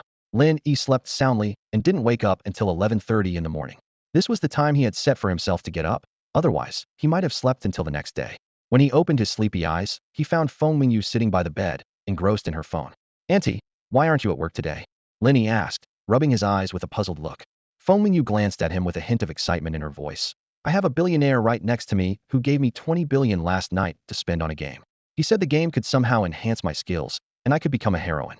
Why would I need to work for a measly 5 or 6,000 a month?" She paused, a flicker of doubt crossing her eyes. "I couldn't sleep all night thinking about it. Do you think the game can really enhance skills?" Lin Yi sat up and stretched. "You'll find out soon enough. Since you're not working, you can explain this to Grandpa and Grandma." He had been wondering how to explain the situation to his grandparents, but with Feng Mingyu around, she could handle it. After all, she was quite experienced in dealing with them. During lunch, Lin Yi noticed his grandmother still wore a displeased expression. Clearly, Feng Mingyu's explanation hadn't worked as expected. Lin Yi guessed that his grandfather probably wasn't willing to use his name to help Zhao Huaiji's company get a loan. After lunch, Lin Yi returned to his room. Feeling refreshed from a good sleep, he started planning his next actions. It wasn't long before Feng Mingyu entered the room looking troubled. "It's no use," she said dejectedly. "They don't believe me and think I'm making up stories to amuse them. Maybe you should show them something to convince them." Lin Yi nodded, having anticipated that the older generation might be less accepting. He had hoped Feng Mingyu could persuade them, but it seemed the story was too far-fetched even for her to explain clearly. After some thought, Lin Yi decided to approach his grandparents with Feng Mingyu. Once Lin Yi demonstrated his superhuman strength, their skepticism began to wane. Lin Yi explained that the virtual game could be accessed not only through a virtual gaming pod, but also with a virtual helmet, which was the equipment used before the gaming pods were available. He recalled that he first experienced virtual gaming with a helmet until he could afford a gaming pod, and he had even bought one for Feng Mingyu. Fortunately, they still had the old virtual helmet at home. With guidance from Lin Yi and Feng Mingyu, his grandparents put on the helmets and registered accounts for the game, The Emperor's World. Once they successfully logged in and created their characters, Lin Yi transferred 20 billion to each of them. Faced with such astronomical figures in their bank accounts, the elderly couple was dumbfounded. They had never imagined seeing such wealth, let alone having it in their own accounts. Lin Yi's grandfather, Feng Yuanxin, suddenly remembered something and asked with a serious expression, Lin Yi, is there an investigation involving you because of this money? Feng Yuanxin had been aware that Lin Yi had gotten into some trouble. Linking this vast amount of money, he realized there might be a connection. He recalled various oddities from before, why Lin Yi hurried to pick them up when their flight was only delayed, and the unusual events in Jiaxi City. At the time, Feng Yuanxin felt something was amiss, and later learned from Lin Yi that he was indeed in some trouble. When Lin Yi initially assured Feng Yuanxin that he could handle the situation himself, it allowed the latter not to intervene too much. In hindsight, this was a clever strategy. Investigating locally was challenging, so leveraging external resources was a better approach. While Lin Yi's grandparents were putting on virtual helmets to recharge in the game, The Emperor Covers the Sky, Lin Yi and Feng Mingyu returned to their respective rooms. As soon as Lin Yi entered his room, he picked up his phone and dialed Bai Kuer. Hello, Lin Yi. Bai Kuer's voice came through the receiver. Kuer, you have a virtual helmet, right? Bring it over to my place, Lin Yi said urgently. Now? Bai Kuer sounded surprised. Yes, as soon as possible. Okay, I'll be there soon. After hanging up, Lin Yi sat at his desk, continuing to refine his plan to ensure nothing went wrong. Meanwhile, Lin Yi's grandmother took off her virtual game helmet. She hesitated for a moment, then picked up her phone and dialed a number. Although she tried to keep her voice down, Lin Yi could hear every word. Listening to his grandmother, Lin Yi frowned slightly, but chose not to intervene since she didn't mention anything about feedback from The Emperor Covers the Sky. The recharge process was swift. Before long, Lin Yi's grandparents completed the operation. About half an hour later, Bai Kuer hurried to Lin Yi's home. Lin Yi, what's so urgent? Bai Kuer asked as she entered. Lin Yi knew Bai Kuer had almost unconditional trust in him. He straightforwardly told her about The Emperor Covers the Sky, being able to enhance cultivation. Although this news shocked Bai Kuer, she chose to believe Lin Yi. Lin Yi opened his mobile banking app and transferred 20 billion to Bai Kuer. Recharge here in my room, he instructed. Bai Kuer nodded, put on the virtual helmet, and began the process.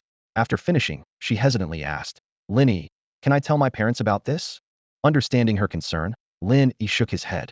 Do you think they believe it? Probably not, Bai Kuer admitted, lowering her head. Then there's no need to mention it. This information can't be leaked, Lin Yi said firmly. Don't worry about their safety. Once you're strong enough, you can protect them yourself. You should stay here tonight.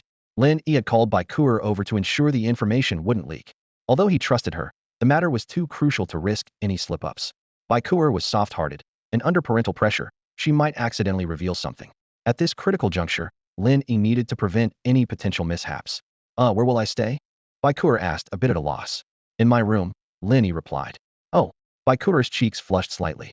Lin Yi continued working on perfecting his plan, while Bai Kuer sat quietly, watching him. Suddenly, the door opened, and Feng Mingyu walked in. Seeing Bai Kuer sitting by Lin Yi's bed, she paused briefly, then smiled. Kuer, you're here. Bai Kuer quickly stood up and greeted. Auntie. No need to call me auntie, we're not much different in age. Just call me sis, Feng Mingyu said. Okay, Bai Kuer responded. Feng Mingyu gave Lin Yi a questioning look. Lin Yi understood and explained. I told Kuer and had her recharge as well. Knowing Bai Kuer was in the loop, Feng Mingyu couldn't help but vent, so Kuer knows too. Oh, this Emperor Covers the Sky is about to give feedback, and I can't stop thinking about it. It's like being on pins and needles. I can't focus on cultivating at all. What should I do? Lin Yi understood Feng Mingyu's feelings. It was like a poor person suddenly winning millions in the lottery, too excited to sleep for days. Then don't cultivate for now. It won't matter much, he suggested. Feng Mingyu nodded, her gaze shifting to the well-behaved Bai Kuer. With a twinkle in her eye, she said, Kuer, we haven't seen each other in a while. Let's have a chat. Around 6 in the evening, Lin Yi's grandmother prepared a sumptuous dinner. By 7, Lin Yi returned to his room to implement his meticulously prepared plan. This day is destined to be remembered in the annals of history. The beautiful country, once dominating global finance with its military victories and strong currency, now faces an unprecedented crisis. The financial storm struck without warning. Major banks were the first to collapse, followed by the downfall of financial firms, eventually engulfing the entire nation. The value of the beautiful currency plummeted by over 50 in just an hour, shocking the entire financial world. The government had no choice but to urgently close international trading markets to prevent further collapse. Behind this financial tsunami was Lin Yi, who had quietly withdrawn after executing his final round of strategic moves, overturning the beautiful country's historical practice of exploiting other nations. Staring at the staggering balance of 1.45 trillion in his bank account, Lin Yi allowed himself a satisfied smile.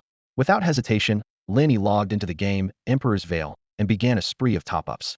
As his VIP level soared to 18, the limit for a single top-up also skyrocketed from 99,999,999 to 999,999,999.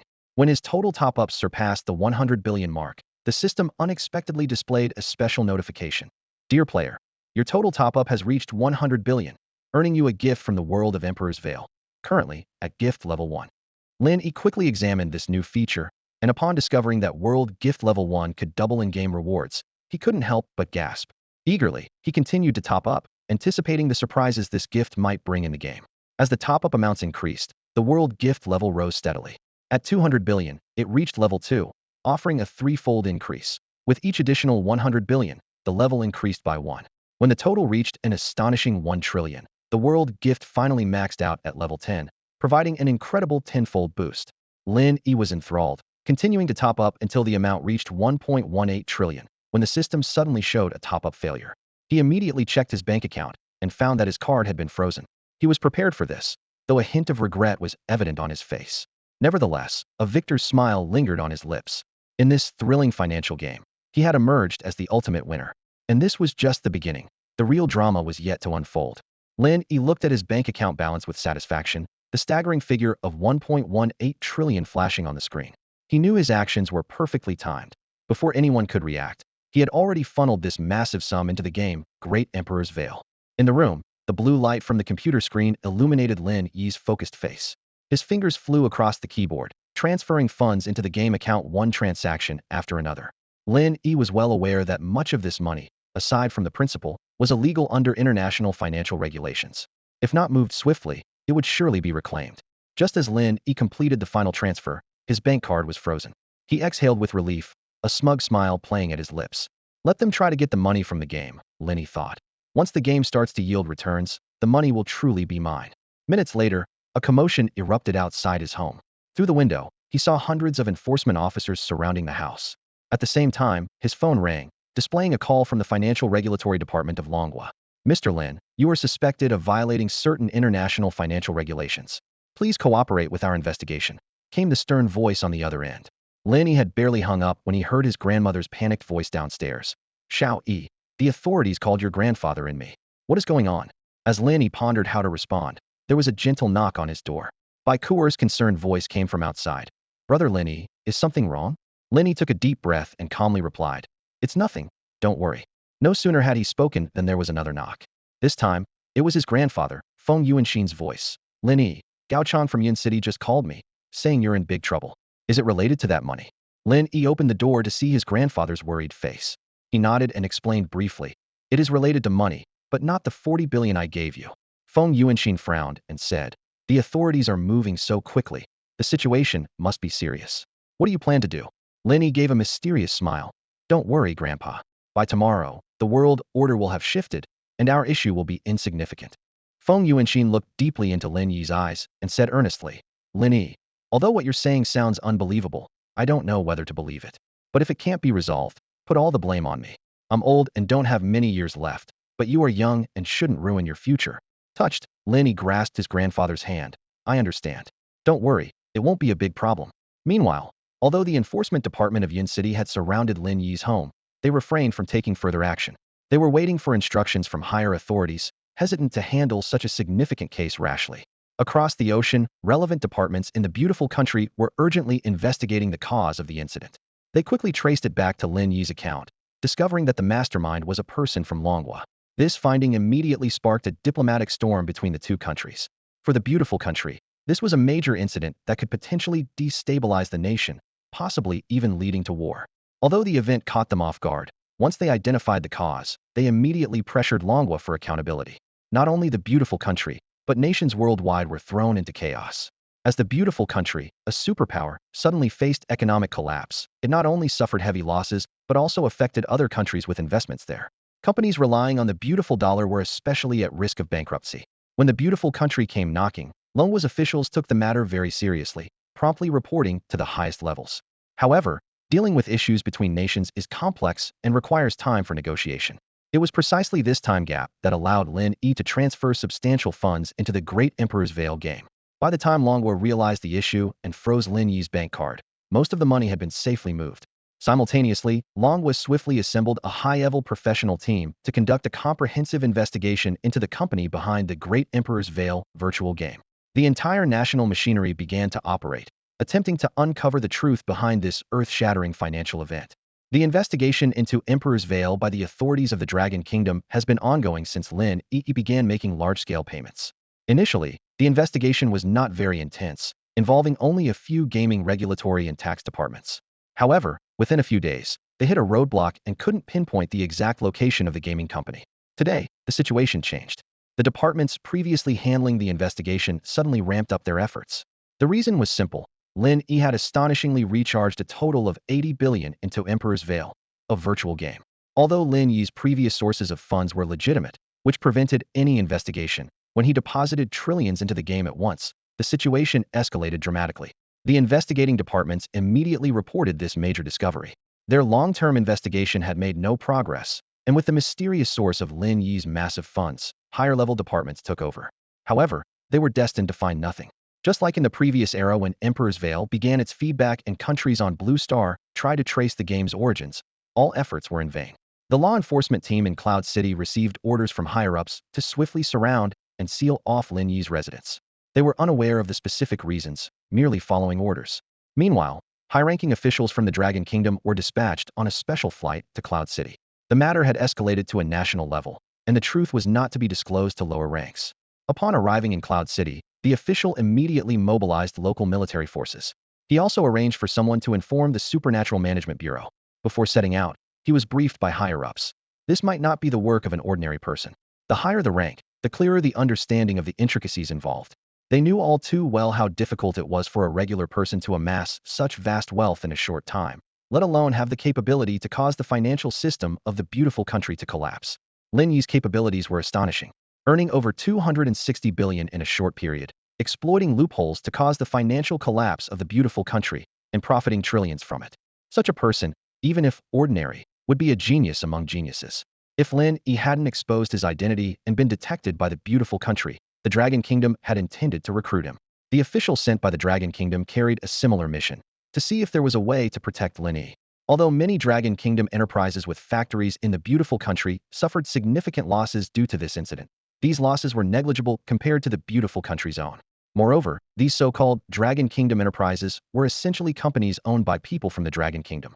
Most of them were registered in tax havens, and except for their domestic branches, they did not pay taxes on profits earned in other countries to the Dragon Kingdom. At that moment, Feng Mingyu noticed something unusual. Lin Yi, there are many uniformed officers on the street outside our house. It seems like they're surrounding us, she said with some concern. After dinner, following Lin Yi's suggestion, Feng Mingyu returned to her room to enter Emperor's Veil. Lin Yi had told her that using elixirs to enhance her cultivation would be more effective now before the game's feedback began. She decided to seize this opportunity to quickly improve her strength. Even after the Emperor's shadow feedback began, various pills for improving cultivation levels could still be used. Lin Yi explained to Feng Mingyu that the effects of these pills were generally the same, but they would leave some residual pill toxins. His voice was calm, but a hint of caution flickered in his eyes. Using too many of them can cause the accumulated toxins to affect the stability of your cultivation level. However, he added, as long as you spend some time refining them after your level increases, it won't be much of an issue. After listening, Feng Mingyu's eyes lit up with a hint of eagerness. She wanted to seize the last bit of time to improve her cultivation, but then she hesitated. With the Emperor's shadow feedback imminent, she couldn't calm her mind enough to focus on training with pills. As night fell, Feng Mingyu stood by her window, gently pushing it open to get some fresh air. Suddenly, her gaze froze. Outside her home, she saw law enforcers in uniform surrounding the area. She quickly went to Lin Yi's room, urgently telling him about the situation. Hearing this, Lin Yi immediately went to the window. His gaze swept over the scene outside, where teams of law enforcers stood ready, stationed at every intersection. Their positions were so tight that even a mouse would have trouble slipping past their watchful eyes. Bai Kuer, curious, came over too, a hint of unease flashing in her eyes. Lin Yi glanced at the time. It was already 10 p.m. There were only 2 hours left until the Emperor's shadow. Just then, a team caught his attention. Zhou Changming, a high-ranking official dispatched by the authorities, arrived with the Yun City military outside Lin Yi's home. He quickly approached the enforcement team leader, Zhang Ying, eagerly inquiring about the situation. Zhang Ying was stationed in a monitoring vehicle a bit further away, closely observing Lin Yi's home using infrared thermal imaging technology. He turned to Zhou Changming, reporting steadily. Report, Officer Zhou, there's been no movement. There are 5 people in the house, according to our preliminary investigation. Feng Yuanxin, Zui Yunlan, Feng Mingyu, Lin Yi, and Bai Kuer from Blue Sky Group. Zhou Changming nodded. All right, I'll go have a chat with them shortly. Although Zhang Ying wasn't sure what Lin Yi's family had done, such a large-scale operation was clearly unusual. He hesitated for a moment before speaking. Officer Zhou, could there be danger? Should I just send people to bring them over? Zhou Changming shook his head slightly, his tone carrying a hint of deeper meaning. If I remember correctly, Feng Yuanxin used to be your superior. The whole family is at home. What danger could there be? I'm only following orders by bringing Yun City's military as a precaution. Zhang Ying wanted to ask more, but Zhou Changming silenced him with a look. Don't pry into things you shouldn't. Yes, sir, Zhang Ying replied, though his heart was in turmoil. Before long, a 5-member team from the Yun City Supernatural Management Bureau also arrived on the scene. Seeing this lineup, Zhang Ying was even more shocked. Although the bureau had only been established recently, as a captain in Yun City's law enforcement, Zhang Ying knew these were extraordinary individuals with many unimaginable skills. Zhang Quanyong, the head of the Yun City Supernatural Management Bureau, stepped forward. Mr. Zhou. Hello, I'm Zhang Quanyong, the head of the Yun City Supernatural Management Bureau. How can we assist you? Zhou Changming briefly outlined his plan. I plan to go and talk to them first. You assign 2 capable people to accompany me. Zhang Quanyong immediately named Li Shouhua, Zhao Zijian. You 2 go with Mr. Zhou and assist him. He added, Mr. Zhou, our team member Li Shouhua has had dinner with Feng Mingyu and Lin Yi before, so he knows them to some extent. All right, they'll do. Zhou Changming replied succinctly. Time ticked away, with just over an hour left until the Emperor's shadow feedback. Zhou Changming, accompanied by Li Shouhua and Zhao Zijian, approached Lin Yi's front door. He took a deep breath and knocked.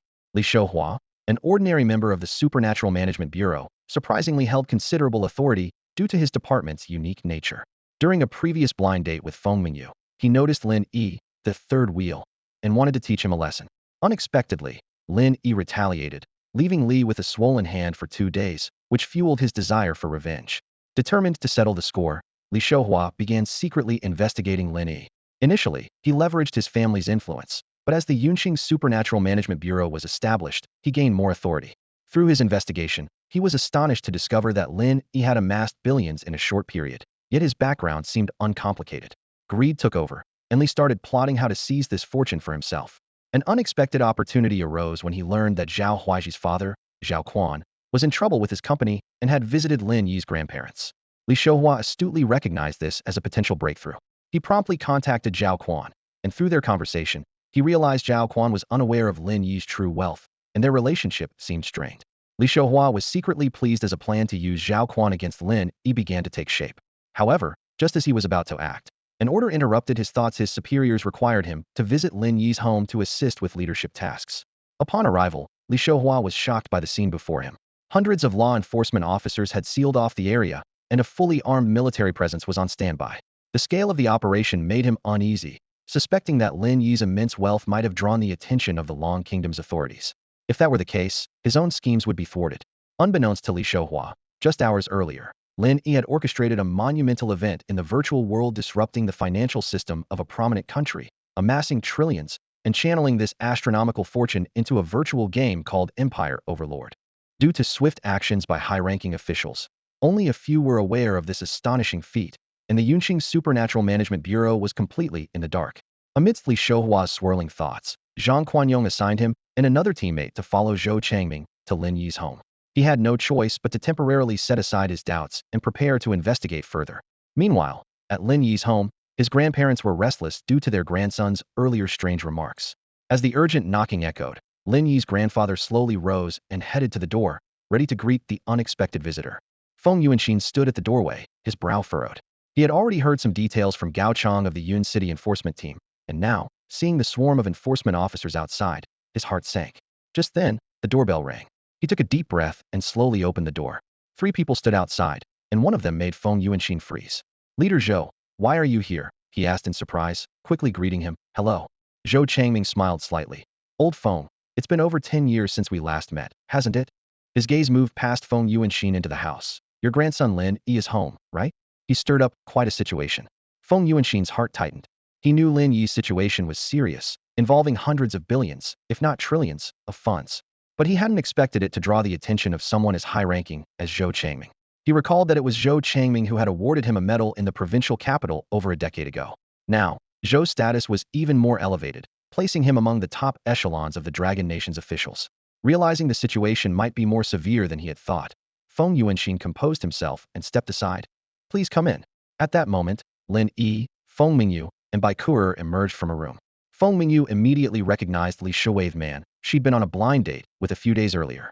Lin Yi also noticed Li Shouhua and frowned slightly, surprised to see him at his home. Li Shouhua put on a gentlemanly demeanor and smiled at the still beautiful Feng Mingyu. Miss Feng, hello. He then turned to Lin Yi. Lin Yi, we meet again. Zhou Changming had heard from Zhang Quanyong that Li Shouhua knew Lin Yi and Feng Mingyu. After they exchanged pleasantries, Zhou turned his attention to Lin Yi. Young man, you must be Lin Yi, he said seriously. You've caused quite a big issue for our Dragon Nation. Lin Yi recognized Zhou Changming. Though he couldn't recall his exact name, he knew he was a high-ranking official. Seeing this, Feng Yuanxin quickly whispered to Lin Yi. Lin Yi, this is Zhou Changming, Leader Zhou. Lin Yi promptly and respectfully said, Hello, Leader Zhou. I'm Lin Yi. Zhou waved his hand. No need to stand. Let's sit down and have a good talk. Feng Yuanxin quickly stepped aside, inviting everyone to sit on the sofa, and asked Lin Yi's grandmother to find a few more chairs. Once everyone was seated, Zhou Changming got straight to the point. Young man, on my way here, I thoroughly reviewed your background. I must say, you're quite the talent. To leverage the international trading market and earn over 20 billion in such a short time, and then use that money to exploit loopholes in our nation's trading market, ultimately profiting over 280 billion. Zhou's tone carried a note of admiration, but then turned serious. Do you realize how many companies went bankrupt and how many people lost their jobs because of your actions? He paused before adding. Of course, this highlights a significant issue in our financial market, and everything you did was within the rules of the Dragon Nation's trading system. This loophole, if you hadn't exposed it, would have eventually led to even bigger problems. Zhou's words were like a bombshell, leaving everyone except Lin Yi and Li Shouhua in shock. Feng Yuanxin and Zui Yunlan knew Lin Yi had made money but had never imagined it was such an astronomical figure. Feng Mingyu and Bai Kurer also gasped. Although they knew Lin Yi was wealthy, 280 billion was beyond their comprehension. Feng Yuanxin struggled to maintain his composure, but inside, he was in turmoil. He finally understood why Zhou Changming had come personally. The sum of money was simply too massive. Zui Yunlan was completely stunned. When Lin Yi had previously transferred 20 billion to both her and Feng Yuanxin, she thought it was an astronomical amount, not realizing it was just the tip of the iceberg. Li Shouhua felt a chill upon hearing the figure. He regretted not acting sooner. Now that the Dragon Nation's top officials were involved, his plans to claim the money for himself were dashed. Meanwhile, Zhao Zijian, standing next to him, was simply shocked by the sheer scale of Lin Yi's financial dealings. Zhou Changming observed everyone's reactions and shook his head lightly. He was well aware that if it were only about the money, it wouldn't have warranted his urgent arrival by special plane. The seriousness of the situation likely exceeded everyone's expectations. Zhou Changming's sharp gaze swept across the room like a hawk, capturing each person's reaction. His eyes paused slightly when they landed on Li Shouhua. Years of navigating high positions had honed his ability to detect subtle differences in people's demeanors, and he noticed something peculiar about Li Shouhua's reaction compared to the others. Moments ago, Zhou Changming had dropped a bombshell that left most in the room stunned and incredulous. Yet, Li Shouhua showed no surprise. Instead, a fleeting hint of regret flashed in his eyes. Zhou Changming mentally noted this detail while maintaining a composed exterior. As the group gradually recovered from their shock, Zhou Changming's gaze shifted to Lin Yi, who still wore a calm smile. Both men understood that Zhou Changming's visit had a deeper purpose than what he had initially stated. Observing Lin Yi's unflappable demeanor, Zhou Changming silently admired his remarkable composure. Just as Zhou Changming was about to continue, Feng Yuanxin spoke up. Leader Zhou, according to you, although Lin Yi exploited a loophole in the trading market, he didn't violate Longwa's financial trading regulations. So, this money shouldn't be considered illegal, right? Zhou Changming smiled slightly. That's correct, the money isn't illegal. If it were just about this matter, I wouldn't have come personally. Hearing this, Feng Yuanxin showed a puzzled expression. If it wasn't about the substantial funds, then what was it? Zhou Changming replied with a meaningful tone. Old Feng, you underestimate your grandson. There should already be some foreign reports online. Check the news and see what major event occurred tonight in the beautiful country. As soon as he finished speaking, everyone except Lin Yi eagerly pulled out their phones to check the latest headlines. The major event in the beautiful country couldn't be hidden, and the internet had already exploded with discussions after a short period of fermentation. Feng Mingyu quickly skimmed the news and exclaimed, how could such a big country like the beautiful country, with a financial structure stable for over 100 years, collapse just like that? Zhao Zijian, who had been silent, finally spoke up, his voice filled with disbelief. The beautiful country's financial system collapsed, and their currencies significantly devalued. This could trigger a new wave of financial crises across the Blue Star. Elder Feng Yuanxin, being older, read the news slower than the younger ones. As he grasped the severity of the situation, his brows furrowed deeper, and his shock grew. He vaguely understood Zhou Changming's intention for showing the news. If this was truly connected to Lin Yi, the situation was unimaginably grave. From his experience, if Lin Yi was indeed involved, even Longhua might struggle to protect him. Worse still, the beautiful country might even declare war on Longhua due to the collapse of its financial system. Taking a deep breath, Feng Yuanxin nervously asked, "Leader Zhou, could this really be related to Lin Yi?" At this moment, Feng Yuanxin clung to a sliver of hope. However, when he saw Zhou Changming nod and Lin Yi also give him a slight nod, that hope vanished entirely. Feng Yuanxin instantly realized that this matter was far beyond his capabilities, something he couldn't possibly handle. The trouble Lin Yi was in was immense, and even if Feng Yuanxin wanted to take the fall for him, it was impossible. After ensuring that everyone had roughly browsed the news, Zhou Changming spoke again, ready to further explain the gravity of the situation. Zhou Changming's words were like a thunderclap echoing through the room. He looked at Lin Yi, his eyes reflecting a complex mix of amazement and concern. To cause the financial system of the United States to collapse, your grandson must be a super genius, a prodigious talent. Zhou Changming's voice carried an undeniable note of admiration. However, the United States has traced the cause of their financial collapse through Lin Yi's account. Lin Yi's actions have violated numerous international financial regulations. His tone suddenly became serious. The United States has already initiated diplomatic negotiations with our country. If not handled properly, this could potentially lead to a conflict between the two nations. The top officials in our country are also troubled, discussing how best to address the situation. After speaking, Zhou Changming turned to Lin Yi's grandmother. "Sister-in-law, I'm a bit thirsty. Could you please pour me a glass of water?" Lin Yi's grandmother, Zui Yunlan, nodded absent-mindedly and mechanically turned to get a cup of water. The atmosphere in the room grew tense, with each person reacting differently. Bai Kuo looked at Lin Yi in shock, her eyes filled with admiration. She recalled seeing Lin Yi busy earlier and only now realized that his efforts had directly led to the collapse of the United States financial system. Feng Mingyu was equally astonished. She had known Lin Yi was preparing something over the past few days, initially thinking it was for the emperor's feedback. She never imagined it was for such a monumental action. Zhao Zijian, an outsider to the situation, was visibly shocked. He couldn't comprehend how one person could bring down the financial empire of the United States. Li Shouhua's expression turned complex after hearing Zhou Changming's words. His initial desire to seize Lin Yi's wealth was completely shattered. A thought flashed through his mind. Why did Lin Yi do this? Did he profit from it? He also understood why Zhou Changming would personally come, as the situation was indeed mind-boggling. Zhou Changming took the water handed to him by Zui Yunlan, took a couple of sips, and then fixed his gaze on Lin Yi. "Lin Yi, tell us, how did you manage to do it?" Lin Yi glanced at the clock. It was already past 11, with less than an hour left until the emperor's feedback. He knew this hour was his most dangerous moment.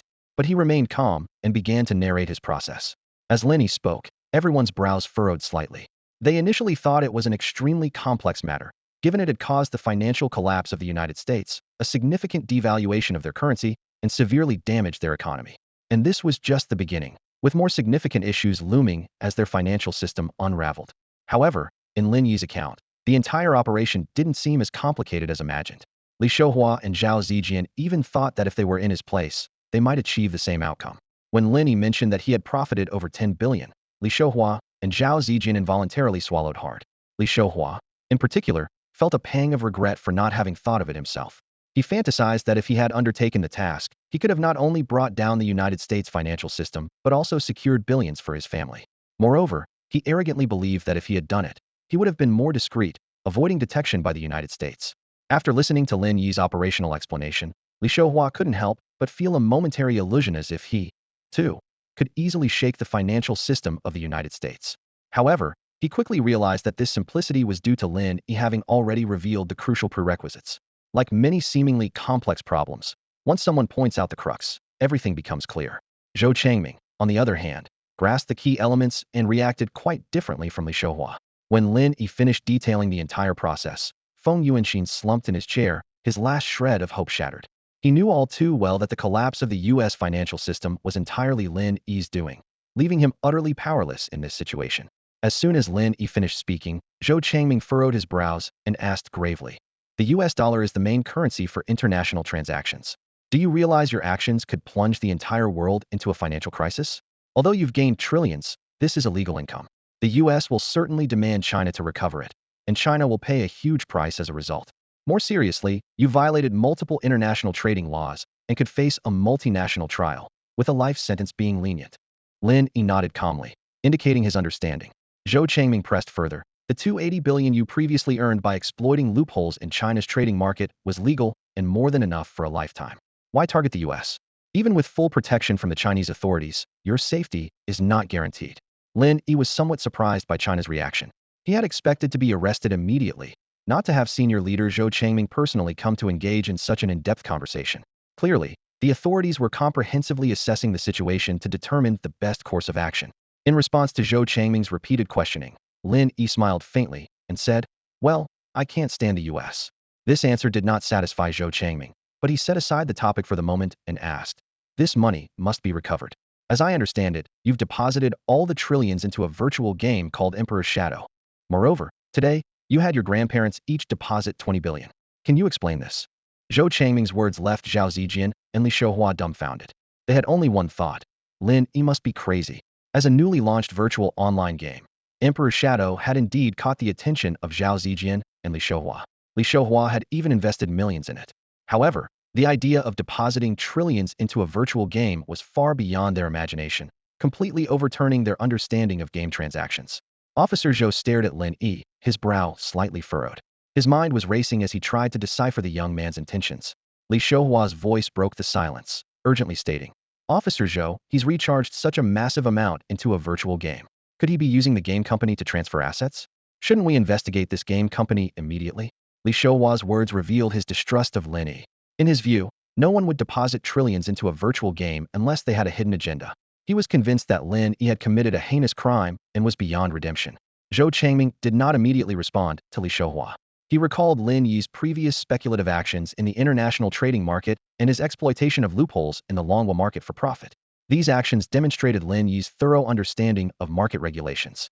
Zhou Changming had previously suspected whether Lin Yi had a way to evade having his funds reclaimed, especially after Lin Yi quickly deposited the funds into a virtual game, strengthening his suspicion. However, Zhou Changming soon realized the situation might not be that simple. If Lin Yi's sole aim was to avoid having his funds reclaimed, why involve Feng Yuanxin and others to deposit 20 billion as well? This move seemed unnecessary. Nonetheless, Zhou Changming did not entirely dismiss this possibility. The investigation into the game company behind the Emperor's Veil is already being handled by top professionals in Longhua. We need to wait for the results, Zhou Changming said calmly, his gaze still fixed on Lin Yi. What he most wanted to know now was why Lin Yi had Feng Yuanxin and the others also deposit 20 billion. Feng Mingyu and Bai Kuer listened silently, their minds echoing a single thought. Lin Yi was extraordinarily bold, spending trillions so directly. Lin Yi glanced at the clock. It was 11:45, leaving only 15 minutes until feedback from the Emperor's Veil. After a moment of contemplation, he smiled faintly and said to Zhou Changming, "Officer Zhou, I didn't expect you not to arrest me immediately. If I'm willing to turn over all the money to Longhua, can Longhua protect me and my family?" Li Xiuhua couldn't help but interject, "Lin Yi, you've made such a grave mistake that even Longhua can't protect you. The beautiful country has suffered enormous losses, and as the principal responsible party, they won't let you off." Lin Yi looked coldly at Li Xiuhua, his tone calm, yet with a hint of menace. "Did I ask you?" This simple question sent a shiver through Li Xiuhua, as if he sensed a fleeting murderous intent. This feeling of humiliation made the usually proud Li Xiuhua uncomfortable. Just as Li Xiuhua was about to speak again, Zhou Changming raised his hand to stop him. Turning to Lin Yi, Zhou Changming spoke seriously.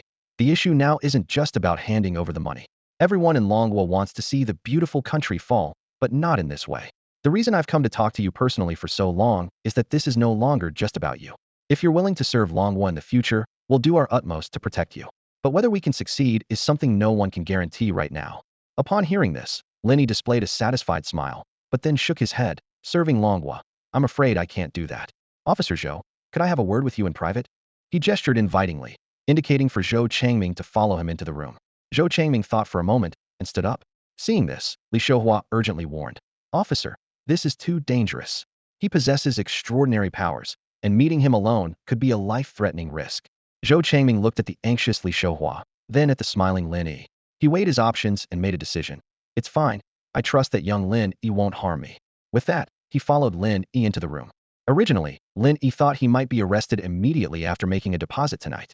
As the night deepened, he sat in his room, nerves on edge. Since his bank account was frozen, he hadn't logged into the Great Emperor Covers the Sky game. He expected to be directly apprehended by the authorities, but instead, Zhou Changming showed up. Zhou Changming's arrival brought an unexpected turn of events. The Dragon Nation's official stance towards Lin Yi was surprising.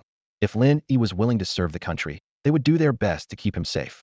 This meant Lin Yi would lose his freedom and dedicate the rest of his life to the nation.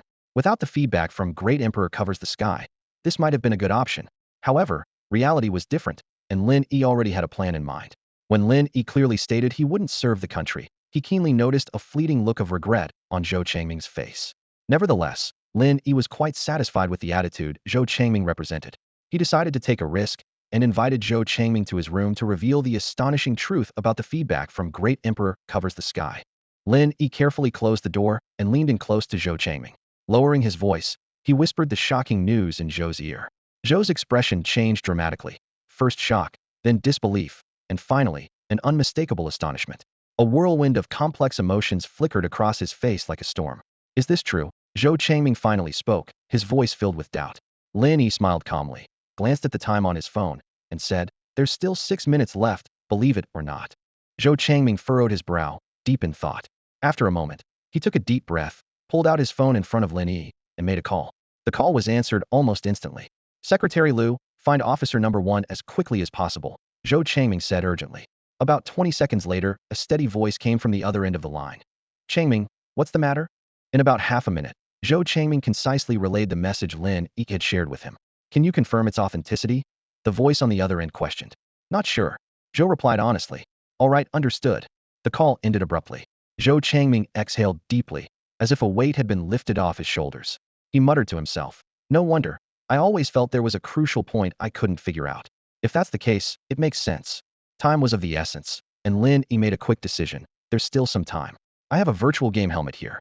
You can register an account and deposit some funds." The virtual game helmet, like the virtual game cabin, doesn't require personal binding. Just enter the account and password, and the facial iris verification will work when entering the game.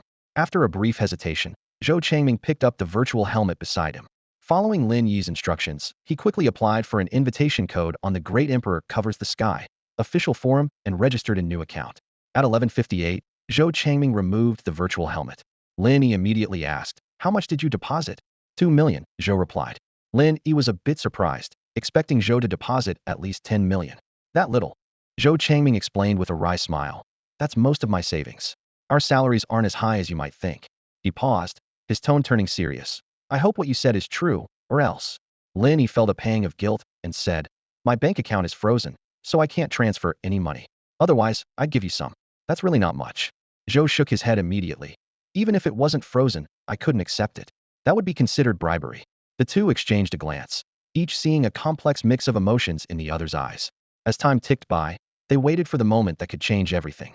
At this moment, Zhou Changming was already 70 to 80% convinced of what Lin Yi had said. After all, Lin Yi had invested trillions into the game. Time flew by, and within a few minutes, it was midnight. At exactly 12 a.m., all online players of the game, Emperor's Veil, suddenly received a shocking notification. All recharge options were closed.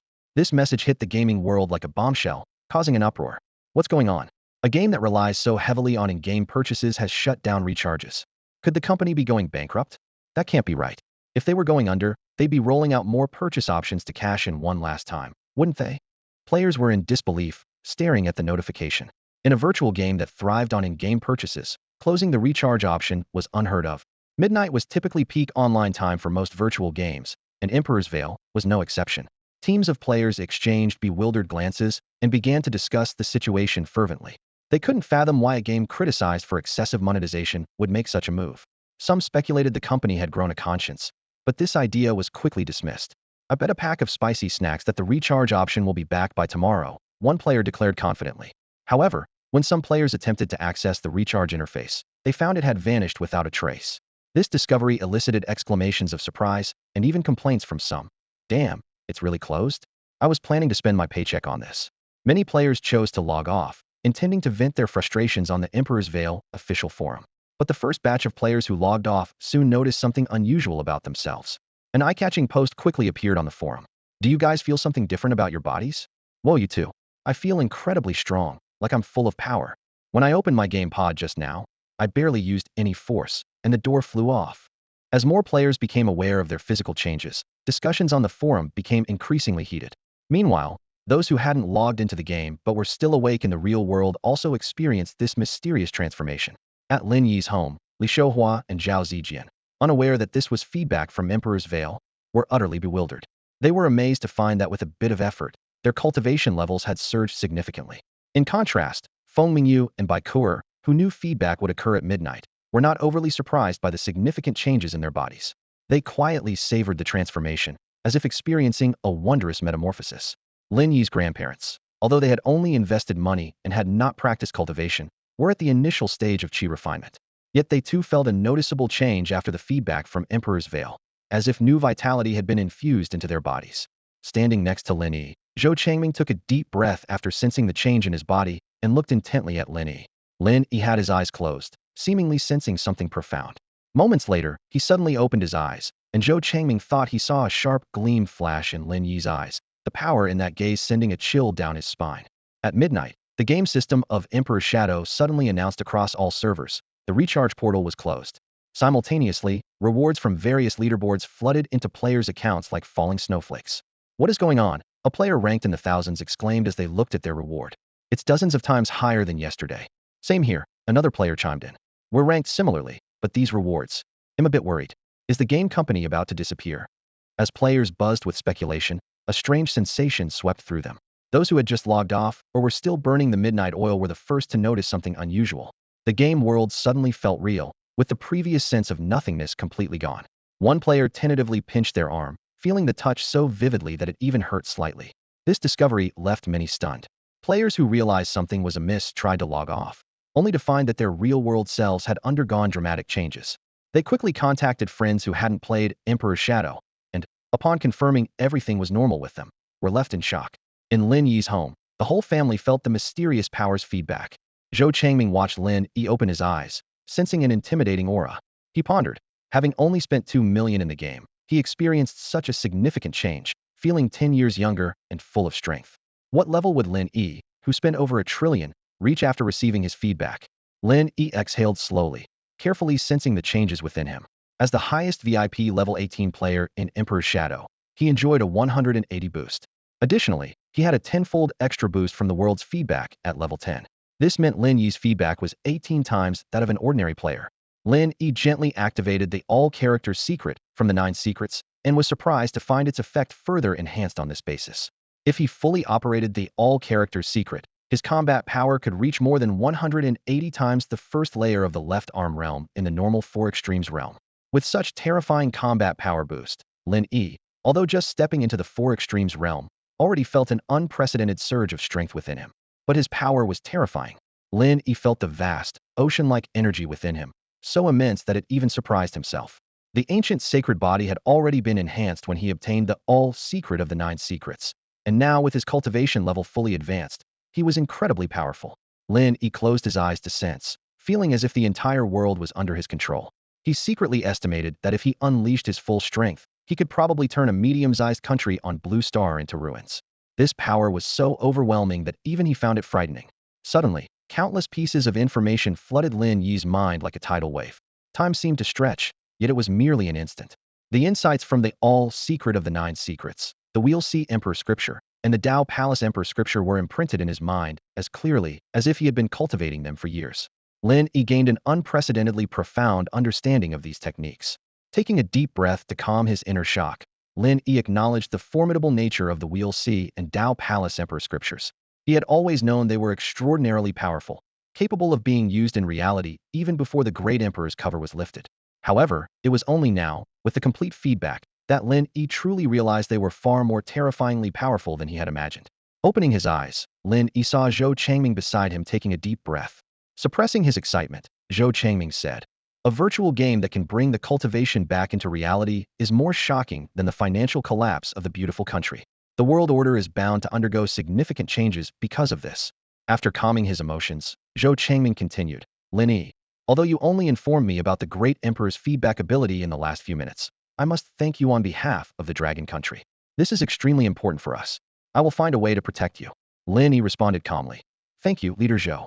In truth, the beautiful country no longer posed a threat to the current Lin Yi. If they dared to cause trouble, Lin Yi wouldn't mind having one less country on Blue Star. However, if the Dragon Country was willing to handle it, he would gladly take a step back. The response from the Emperor Covers the Sky unfolded like a meticulously orchestrated overture, gradually revealing itself. It didn't present all changes at once, but followed the order of the leaderboard, providing feedback on one aspect each day. Today, the cultivation realm was the first to receive feedback. Lin Yi felt the surge of power within him, as his unique 9 secrets, Will See Emperor Sutra and Dao Palace Emperor Sutra, were fully reflected back to him. Meanwhile, the entire Blue Star underwent a spiritual energy infusion at midnight, with its concentration multiplying several times, leaving all practitioners astonished. Zhou Changming, a high-ranking official in the Dragon Kingdom, ended his conversation with Lin Yi abruptly upon confirming the feedback ability of the Emperor Covers the Sky. He left a dedicated phone number behind and hurriedly exited the room. Old Feng, your grandson is quite something, Zhou Changming remarked to Mr. Feng. Let's go. It's late, and the young man needs his rest. With that, he led the way out. Li Shouhua and Zhao Zijian followed Zhou Changming, their faces full of confusion. As players ranked in the top 100 of The Emperor Covers the Sky, they had just experienced a surge in cultivation, reaching the Life Spring realm. However, they were unaware that this was related to The Emperor Covers the Sky, and assumed it was due to the sudden increase in spiritual energy concentration. Li Shouhua couldn't help but ask, Sir, with Lin Yi's involvement in such large sums, shouldn't we apprehend him immediately?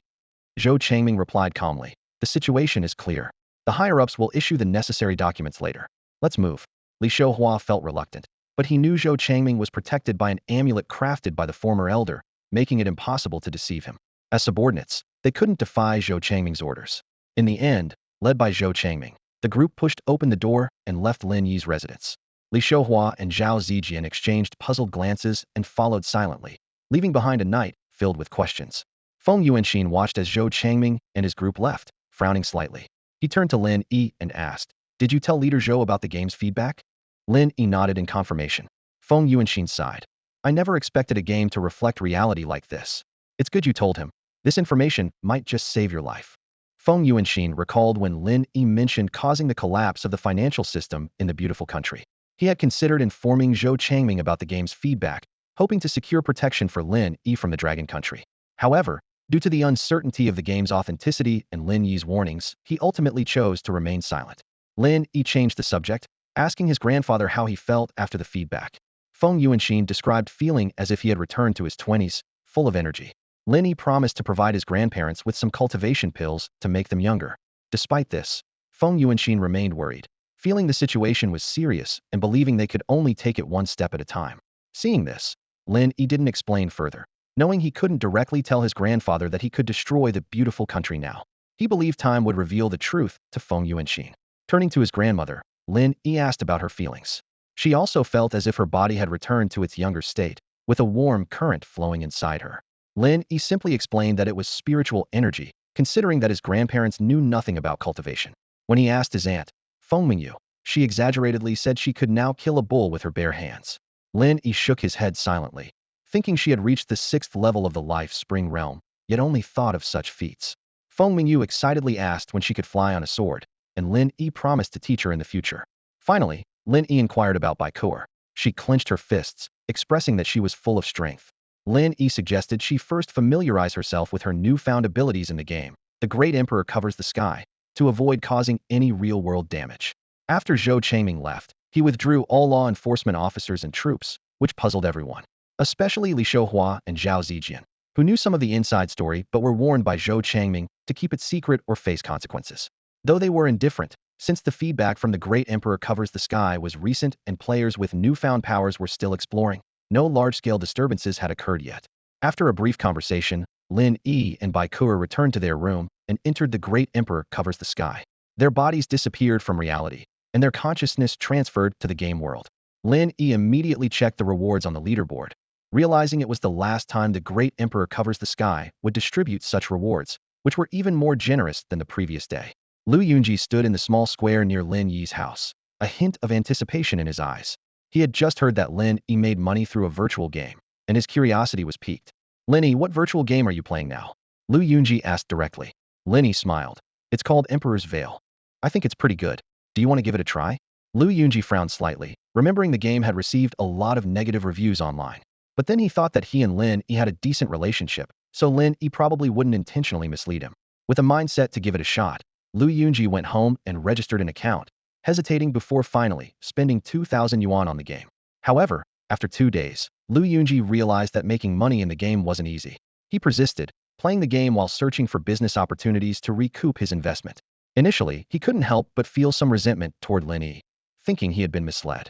Just when Lu Yunji was about to give up, he discovered a way to make money on the official forum of Emperor's Vale. Someone was buying source crystals at prices between 1.26 and 1.27, while the selling price could reach around 1.30. Lu Yunji's eyes lit up, realizing the profit potential. He began frequently buying and selling. Each transaction only earned him a small profit of 3 to 4 source crystals, but it quickly added up, allowing him to make over 10 yuan from a 100 yuan source crystal trade.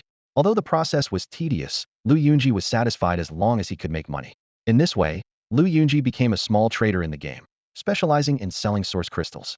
When various gift packs were removed, the price of source crystals suddenly soared. With his accumulated stock, Lu Yunji made a substantial profit. Grateful, Lu Yunji wanted to treat Lin Yi to a meal, but unfortunately, he didn't have Lin Yi's contact information. He tried his luck twice at the small square, but didn't encounter Lin Yi, and the matter was left unresolved. Having tasted success, Lu Yunji was convinced that Emperor's Vale was full of business opportunities. He astutely noticed that the prices of elixirs in the game were high and their supply limited, so he began purchasing elixirs in large quantities on the forum. The players who were reluctant to use their quest reward elixirs became his suppliers. Lu Yunji bought them at prices lower than the stores and sold them at higher prices, making another considerable profit. Today, as usual, Lu Yunji bought a batch of elixirs and logged off, intending to check his private messages on the forum. The clock struck midnight. Suddenly, an inexplicable force surged within him, causing him to panic. Before long, the official forum of Emperor's Vale was in an uproar. More and more players posted, claiming their bodies were undergoing strange changes. Lu Yunji couldn't bring himself to log back in. He kept refreshing the forum page, closely following the players' discussions. Gradually, Lu Yunji realized that this sudden force might be connected to Emperor's Vale. He recalled Lin Yi's previous suggestion, invest as much as you can. Regret washed over him as he wished he had continued investing in the game after making money. Now, watching the heated discussions on the forum, Lu Yunji couldn't help but fall into deep self-blame. Like Lu Yunji, many players were frustrated when they learned that the game, Great Emperor Covers the Sky, could enhance their skills, yet they lacked the funds to invest. The reality was even harsher. A game had already closed its payment portal, preventing any further spending. Suddenly, Lu Yunji remembered the large batch of pills he had recently acquired. He quickly logged in to check his inventory. As he gazed at the array of pills, a glint of realization flashed in his eyes. He knew that these seemingly insignificant pills would soon fetch astronomical prices. Meanwhile, an elder dressed in a Zhongshan suit, residing in a courtyard, received a late-night call from Zhou Changming. Zhou informed him about the game, Great Emperor Covers the Sky, and its ability to enhance skills. Having encountered numerous bizarre events over the years, the elder made a decisive choice without hesitation. He immediately ordered a special task force to enter the game and make purchases. This unit, equipped with virtual reality helmets, typically used them to help soldiers relieve stress. Additionally, the authorities had developed virtual programs for high-risk simulation training within the virtual world. Upon receiving the order, the entire unit sprang into action, with everyone attempting to make purchases. However, time was of the essence. Only the quickest soldiers managed to make 2 transactions, while most completed just one before the payment portal closed. Nonetheless, due to the large number of participants, the total amount spent reached hundreds of billions. After leaving Lin Yi's house, Li Shouhua and Zhao Zijian rejoined Zhou Changming. With no other tasks to handle late at night, they accompanied Zhang Quanyong, the head of the Superpower Management Bureau, back to the office. Once there, Li Shouhua grew increasingly suspicious. He felt that Zhou Changming's handling of Lin Yi's case was contradictory, initially aggressive, then suddenly dismissive. Even more puzzling was the absence of law enforcement personnel monitoring Lin Yi's home. Li Shouhua approached his companion Zhao Zijian, speaking in a low voice. Zijian, what do you think? Lin Yi said to Director Zhou when he called him into the room alone. His attitude changed drastically when he came out. Initially, Director Zhou wanted to recruit Lin Yi, which, as you know, means the Dragon Kingdom wanted to keep Lin Yi under wraps, depriving him of freedom and making him work secretly for the country. But Lin Yi clearly refused at the time. Zhao Zijian frowned, contemplating for a moment, then replied, Shouhua, I find it odd too, but this is the upper management's decision. Why should we concern ourselves with it? Li Shouhua's eyes gleamed with cunning as he pressed further. Aren't you curious? Zhao Zijian hesitated before admitting, curious, yes. Excited, Li Shouhua proposed. Our strength has increased significantly. Why not investigate further? If we discover something, it could be a great achievement for our families. Zhao Zijian seemed hesitant. Isn't this a bit reckless? Li Shouhua dismissed his concerns. What's reckless about it? I'll take responsibility if anything happens. Lin Yi is definitely hiding something. If we uncover his secret and make it public, even director Zhou can't say anything. If we don't publicize it, we can use it as leverage. His eyes sparkled with intensity as he added, look at the two beautiful girls at Lin Yi's house, especially Feng Mingyu. She's a real gem. Just thinking about it makes my heart race. In the face of life and death, those beautiful girls might just comply with us to save Lin Yi. We could each have one and even switch. Besides, with our current strength, even if we make a small mistake, the higher-ups won't do much to us. What's there to fear? He stared at Zhao Zijian, challenging him. You're not afraid, are you? Zhao Zijian, provoked, immediately retorted, Shouhua, what are you saying? Why would I be afraid? When I left home, my father told me that as long as you're not caught red-handed, even murder and arson are fine. At worst, I'd be sent back to the family for confinement. The two exchanged a glance, their eyes glinting with a dangerous agreement, as if they had reached an unspoken understanding. Li Shouhua stood by the window, his eyes glinting with a cold, sinister light. His arrogance and vindictive nature were on full display. As he recalled his first encounter with Feng Mingyu and Lin Yi, his fists clenched involuntarily. At that time, he thought of Lin Yi as a nuisance and intended to teach him a small lesson, but ended up suffering a significant defeat at Lin Yi's hands. The pain from his swollen hand lasted for 2 days, and the humiliation remained etched in his mind. Li Shouhua let out a cold laugh, recalling his greed upon discovering Lin Yi's immense wealth. He had originally planned to use Lin Yi's uncle, Zhao Kuanyuan, to frame him, but Zhou Changming's sudden appearance disrupted his plans. The authorities in Longhua had already set their sights on Lin Yi's assets, thwarting Li Shouhua's scheme. However, this did not dampen his resolve to retaliate against Lin Yi. At that moment, Li Shouhua felt a surge of power throughout his body, unaware that this strength came as feedback from the great emperor's influence.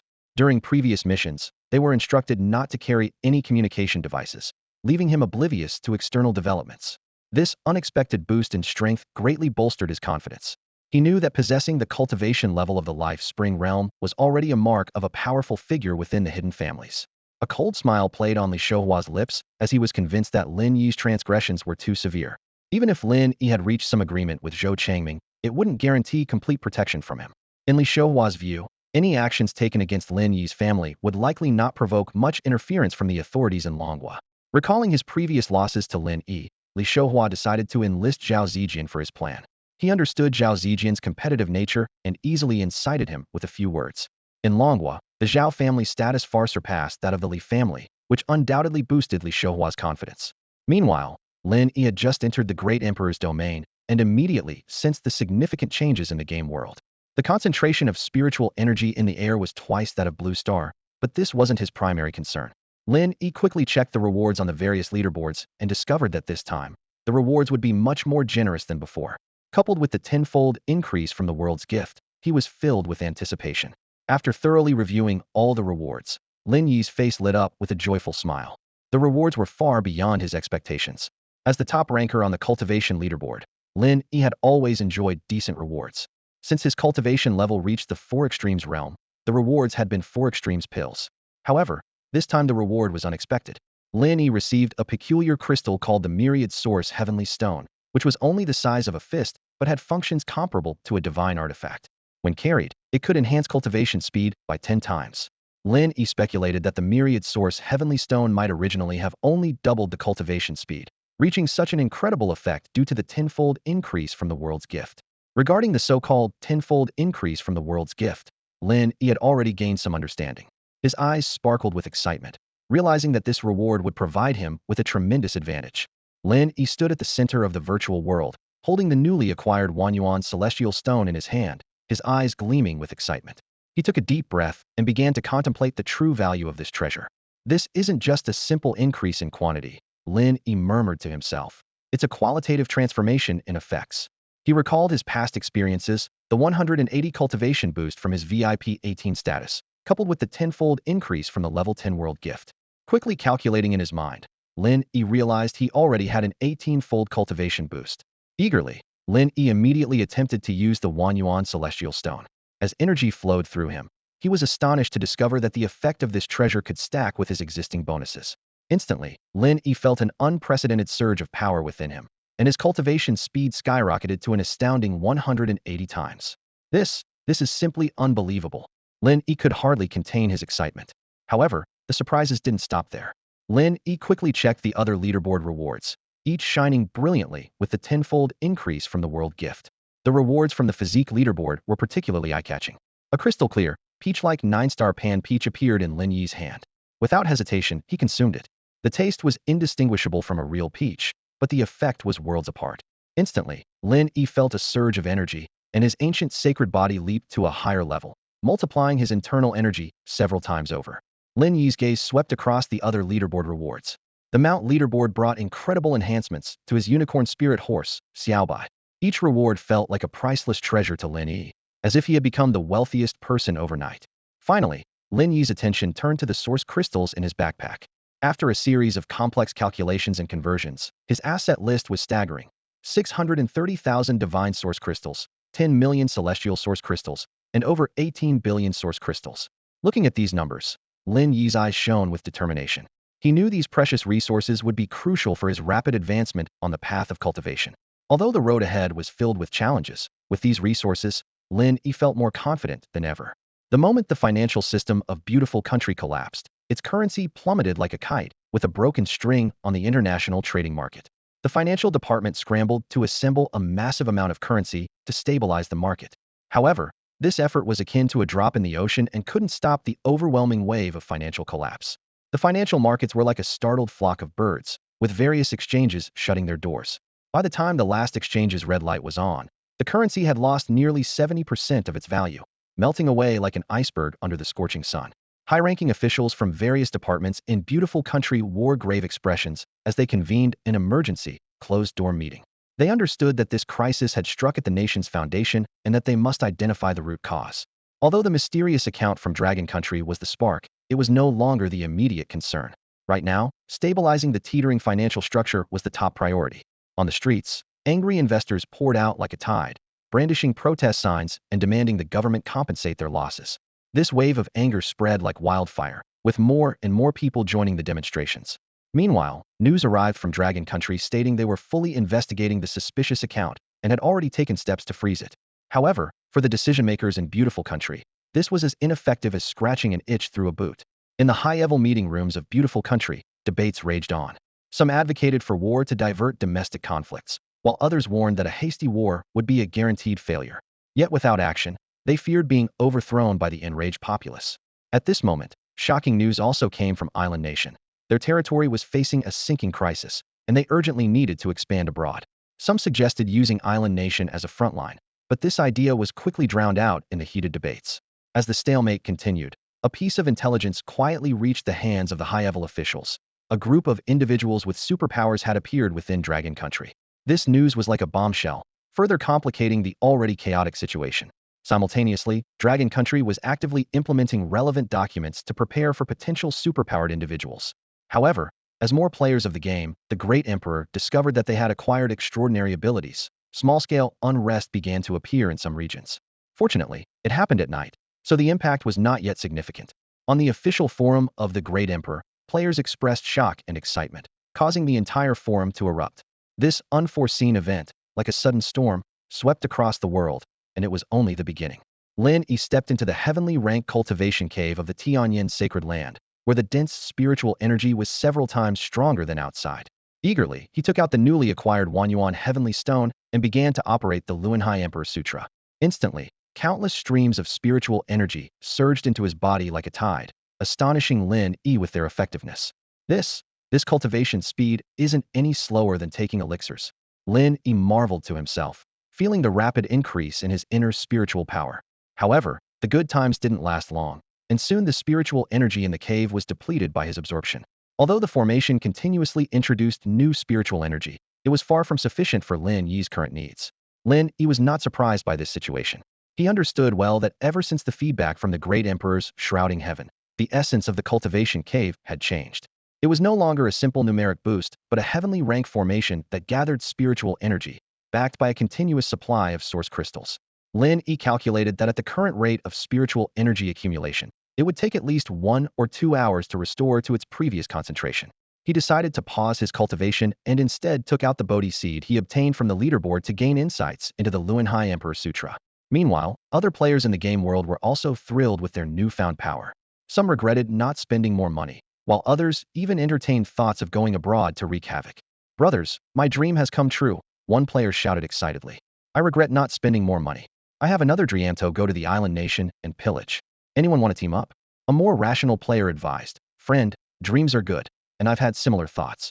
But with so many high-tech weapons now, I ask you, can you stop a bullet? I feel like I can now. The first player replied confidently. Can you stop a missile? The rational player continued to question. Well, that's doubtful. The confident player's tone noticeably dropped. Such conversations echoed throughout the game. When people suddenly gain extraordinary power, they are always eager to do things they never dared to do before. Some have even taken action, trying to realize their wild ideas. Meanwhile, Lin Yi remained focused on his cultivation path, ignoring the outside clamor. He knew that true strength came from continuous effort, not from impulsive actions. Although the great Emperor Zetian had fully imparted to Lin Yi the secrets of the Nine Secrets, the Wheel Sea Emperor Sutra, and the Tao Palace Emperor Sutra, granting him an understanding as if he had practiced them for years, the vastness and intricacy of these super techniques were beyond imagination. Lin Yi was currently only able to use them proficiently, yet he remained only partially aware of their many profound aspects. He understood that to truly grasp the essence of these techniques, continuous practice and perception were necessary to enhance his proficiency. While Lin Yi was focused on comprehending the Wheel Sea Emperor Sutra, a post on the Great Emperor Zetian game forum caused a massive uproar. A player claimed that his friend, after dying in the game, failed to resurrect and inexplicably disappeared in real life. This news was like a bombshell, instantly igniting the entire forum. What the heck is going on? Can't resurrect anymore. Oh no, I just lost 2 teammates, and they haven't replied to my messages. Could they have disappeared too? After hearing this, I quickly logged off, and my friend, who was supposed to be in the virtual gaming pod with me, was really gone. Players began experimenting and discovered that once they logged in, their real-world bodies would vanish from the virtual gaming pods. This discovery left everyone both excited and fearful. Some speculated that they might have entered some other world, as the NPCs in the game became more lifelike, almost indistinguishable from real people. However, the accompanying dangers made many players hesitant to enter the game lightly. Meanwhile, Li Xiuhua and Zhao Zijian returned to Lin Yi's home, intending to take control of him. They entered through the window, only to find the house empty. What do we do now, Brother Hua? Zhao Zijian asked anxiously. Search around and see if there are any clues, Li Xiuhua replied in a low voice. The two of them turned Lin Yi's house upside down, but found nothing. Just as they were about to leave, Lin Yi, who was in the game contemplating the Wheel Sea Emperor Sutra, suddenly sensed that the alert measures he had set had been triggered, realizing that something might be happening in the real world. As Lin Yi stepped out of the room, the sight before him made him frown instantly. His home was in complete disarray, and the figures of Li Xiuhua and Zhao Zijian, who had just escaped through the window, were still clearly visible. Lin Yi had always harbored a deadly intent towards Li Xiuhua, and seeing him fall into his trap, he didn't hesitate to follow them. Moments later, Lin Yi returned home alone. As for Li Xiuhua and Zhao Zijian, they had been tormented within the carefully arranged formation by Lin Yi and ultimately reduced to ashes. Lin Yi was never one to show mercy, a trait that had allowed him to survive during the tumultuous decade of his past life. It was only due to the lack of feedback from the Emperor's Veil that he had kept a low profile. For him, dealing with these two was as easy as crushing ants. He was unconcerned about the potential consequences of their deaths, as his enemies extended far beyond the people on Blue Star. Back at home, Lin Yi tidied up the mess briefly before re-entering the Emperor's Veil.